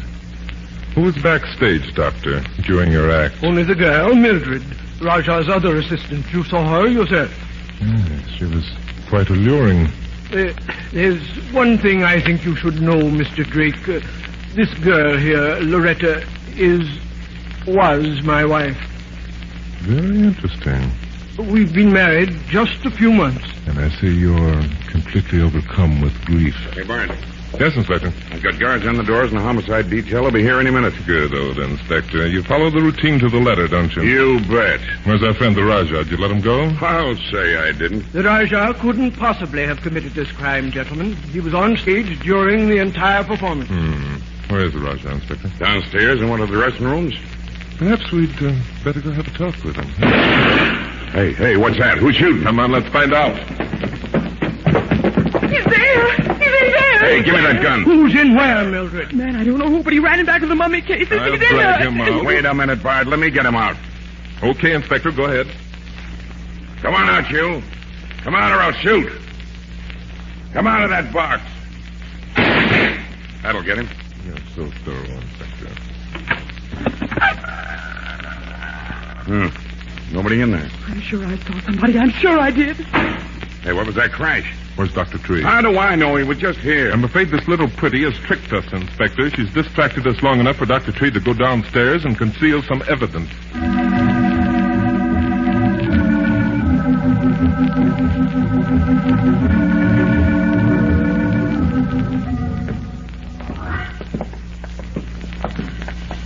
Well, Dr. Tree, coming up again? I was down here looking for evidence. Uh-huh. And why did you expect to find some evidence down here? It's obvious, isn't it? Loretta was killed while she was lying on her back, buried in the sand. She was hit in the back of the head. This is the only place the shot could have come from. What evidence did you find, Dr. Tree? None whatsoever. I even moved our wardrobe trunks. What was that crash we heard? One of the trunks, it got away from me as I tipped it. Dr. Tree, there's something that's bothering me considerably. Yes, Mr. Drake? Your emotions. You seem to be holding them singularly in check for a man who's just seen his bride lying in front of him, dead. Thank you, Mr. Drake. I have learned a great deal from Rajah. Yes. Sublimity of the mind. Well, Inspector, as long as we've come this far, we might as well go down and take a look for ourselves. But I assure you there's nothing to be found. Come on. This is it, gentlemen. We are now directly beneath the stage. I see. Are these the wardrobe trunks you were moving, Doctor? Yes. What's this little tin pail? One of the props, I believe, Mildred. Yeah, the Rajah makes roses grow out of them. This one's been smashed. I'm afraid the trunk fell on it. I see that some of your sand has leaked through onto the floor from above. Possibly. There are several holes in the stage. Hey, Bart, come over here. Yes, Inspector? Here's where the murder was committed. Yeah? How? See one of these holes here in the ceiling? See, this one has powder marks. Somebody poked a gun through this hole and pulled the trigger. I wonder who. Mildred, that's who.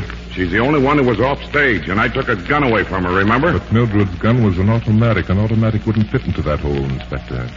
Yeah, that's right. Okay, so it wasn't Mildred, but somebody did.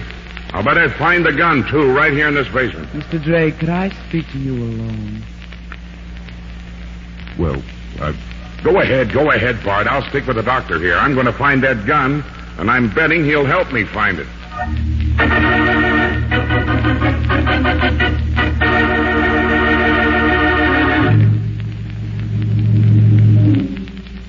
Bart.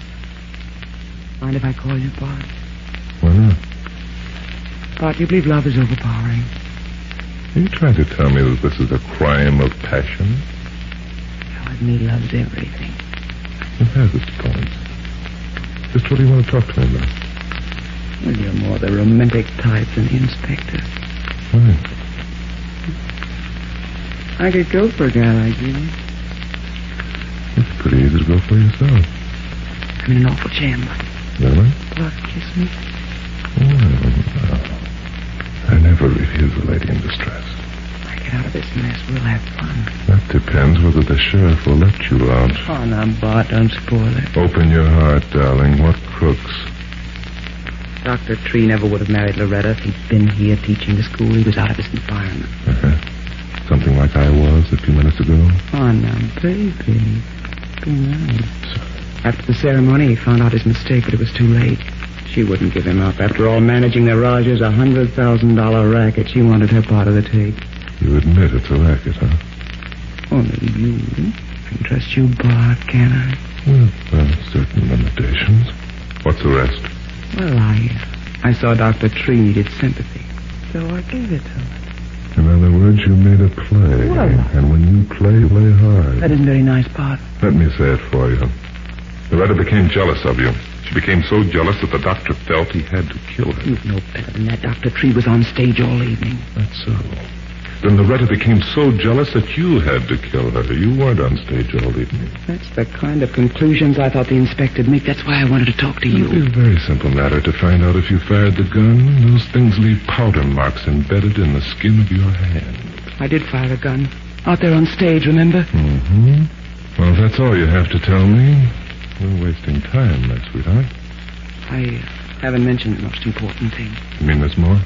I was bad once. I rode a guy for his dough. Loretta's with me. She held it over my head.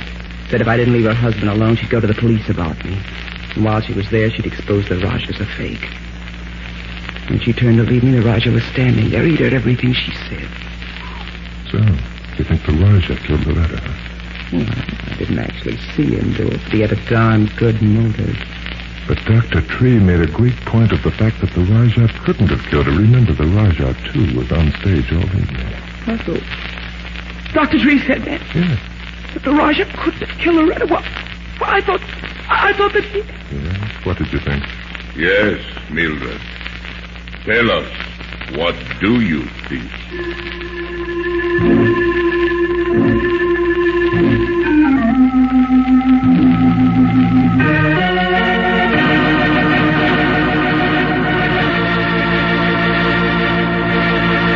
And now back to Glenn Langan as Barton Drake and the second act of Mystery is my hobby.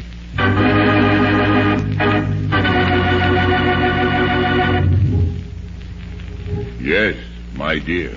Tell us, what do you think? Well, Mildred? Raja, I didn't know you were there. Your words accuse me of murder. I didn't mean to accuse you. I simply meant you could have killed her. It's true. It would have been possible. I know something of firearms. Even better still, I know ways of controlling the human mind so that a person will destroy himself. I would have a care, Mildred. I know, Raja, I know. But I did not kill Loretta. Did you know that Loretta had threatened to expose your claims to abnormal mental power as false, Raja? I did. It was as though a great tree had fallen across my body, crushing out my spirit.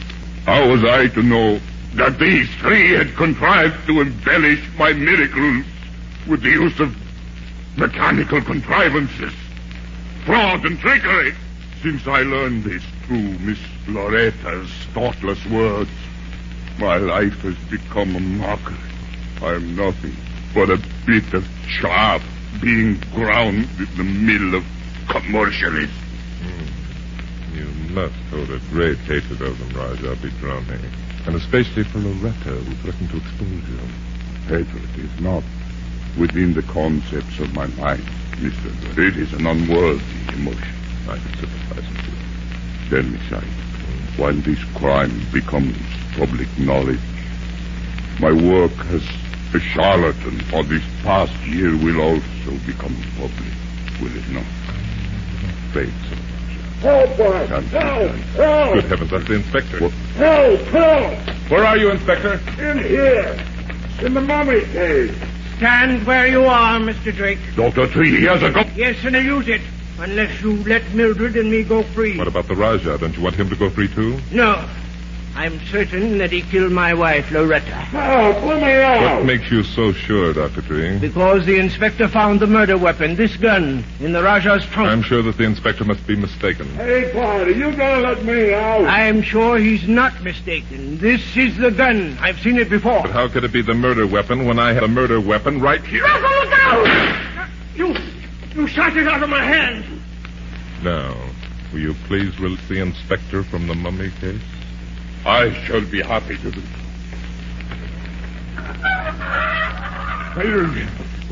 Where is he? I'll send him up for life, interfering with an officer in the line of duty. Now, don't feel too bad, Inspector. I've heard of Egyptians who stayed in those things for thousands of years. The dirty, luggy pretended he was trying to help us. I dropped the gun and he shoved me inside that thing and slammed it shut. Oh, Bart, when the boys hear about this... No, don't worry, Inspector. I won't tell. I think I'll just work the doctor over for luck. Just a minute, Inspector. Let's get one crime solved before we come involved in another. Now, the way I see it, Dr. Tree here and the beautiful Mildred are in love, age notwithstanding. Each seems to be afraid that the other did the killing, and each is trying to protect the other. I can get results quicker with the heel of my hand. I'll make the doctor confess, but quick. I'll save you the trouble, Inspector. If you all come out onto the stage, I believe I can now reconstruct the crime.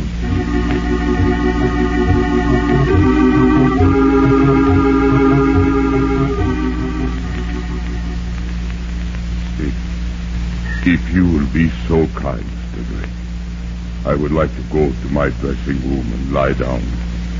I'm overcome with shame. Oh, no, you don't. You'll stay here. I'd prefer it, Raja. As you wish. Although my shame is punishment almost too great to bear. If I committed a crime, it was in all innocence. I was gullible. These are the tricksters who blaspheme my work. Yes. We'll take care of that in a minute, Raja. First, I want you to notice these 3 holes here in the floor. One was for the tube that Loretta breathed through. One was used to push the barrel of the revolver upward. It's just tight enough to hold it firmly. But there's still another hole. Yeah. What was that for? The little tin pail, Inspector, that we found downstairs. It was tied to the trigger of the gun directly under this 3rd hole. So when the sand was shoveled in over the girl, some of it ran through the hole and into the pail. When the bucket gained sufficient weight, naturally, it pulled the trigger of the gun. Well, I'll be darned. Why didn't I think of that? You will when you tell it to the boys. Incredible. What I want to know is why we didn't hear the gun go off. Oh, Inspector, how could you? The gun was under the stage. It was also covered by Loretta's body and over 2 feet of sand. A perfect setup. Even the murderer couldn't be exactly sure when it was going to go off. Yeah, but why wouldn't it still be sticking there in the hole? The murderer poked it out himself after the sand had been removed, Inspector. But it would have been on the floor downstairs. Any one of the 3 could have retrieved it from there, Inspector. Mildred wasn't on the stage all the time. The Rajah went down to rest, and Dr. Tree went looking for evidence. Yeah. I think we'd better run all 3 of them in. Oh, look, the Rajah... Hey, no, you don't. No, you don't. Give me that knife. You're too late, Inspector. I go where spirits are kind, where there is no fraud or deception. Roger. That's my son. You're dying. You know that, don't you? Yes. This is as I wish it. What about the murder, Rajah? Tell us. A human can only stand so much sight. I worked for greatness, then found that true greatness was not for me. That is tragedy into itself. Tell us. Please tell us about Loretta. Loretta. As Allah will. Hey, he's dead. Yes, he's dead. Well, I guess that just about closes the case. Yes, Dr. Tree, it just about does.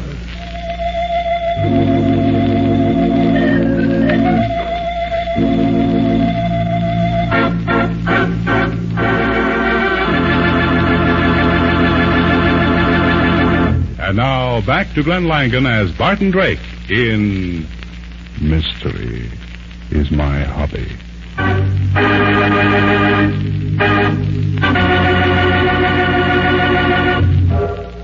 You know, Inspector, the Rajah was a good and sincere man. He had a lot of talent, if he hadn't tried to exploit it. What kind of talent? Extrasensory perception, for one thing. What's that? Give it. I don't believe it, whatever it is.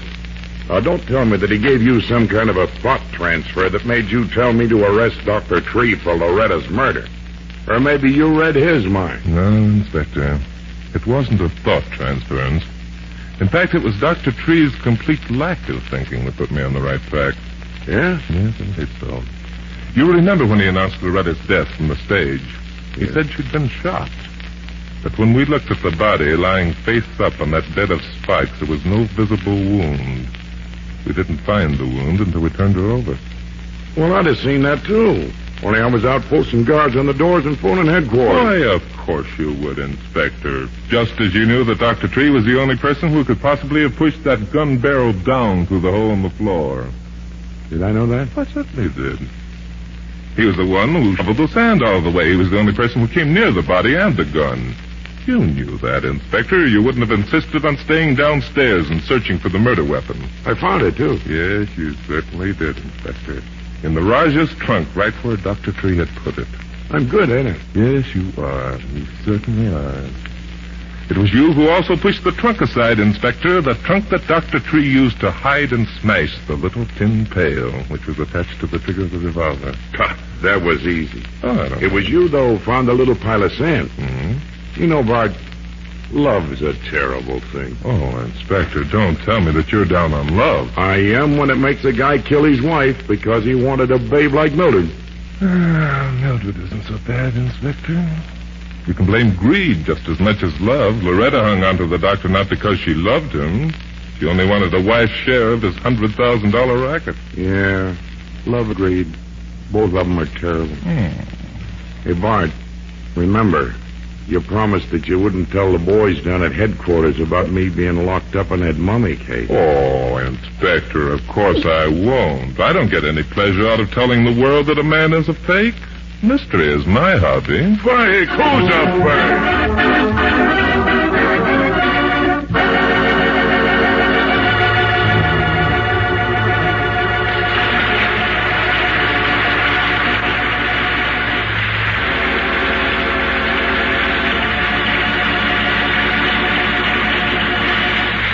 Glenn Langan will return in just a moment. Mystery is My Hobby is written by Fred Howard and directed by Dave Titus.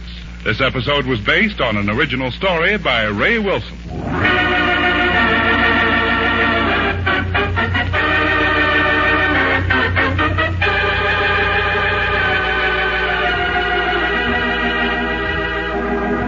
Our original music was composed and played by Len Salvo.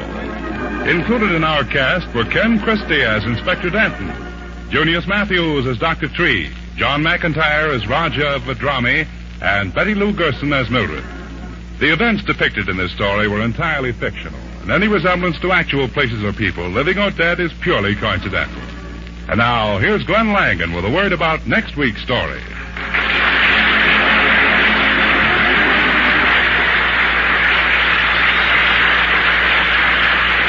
Thank you, Bruce Buell, and thank you, ladies and gentlemen, for being with us. Next week, plan to be with us when I bring you case history number 128. It's a story of murder and a famous necklace. I call it Death is a Jewel. Until then, this is Glenn Langan saying adios.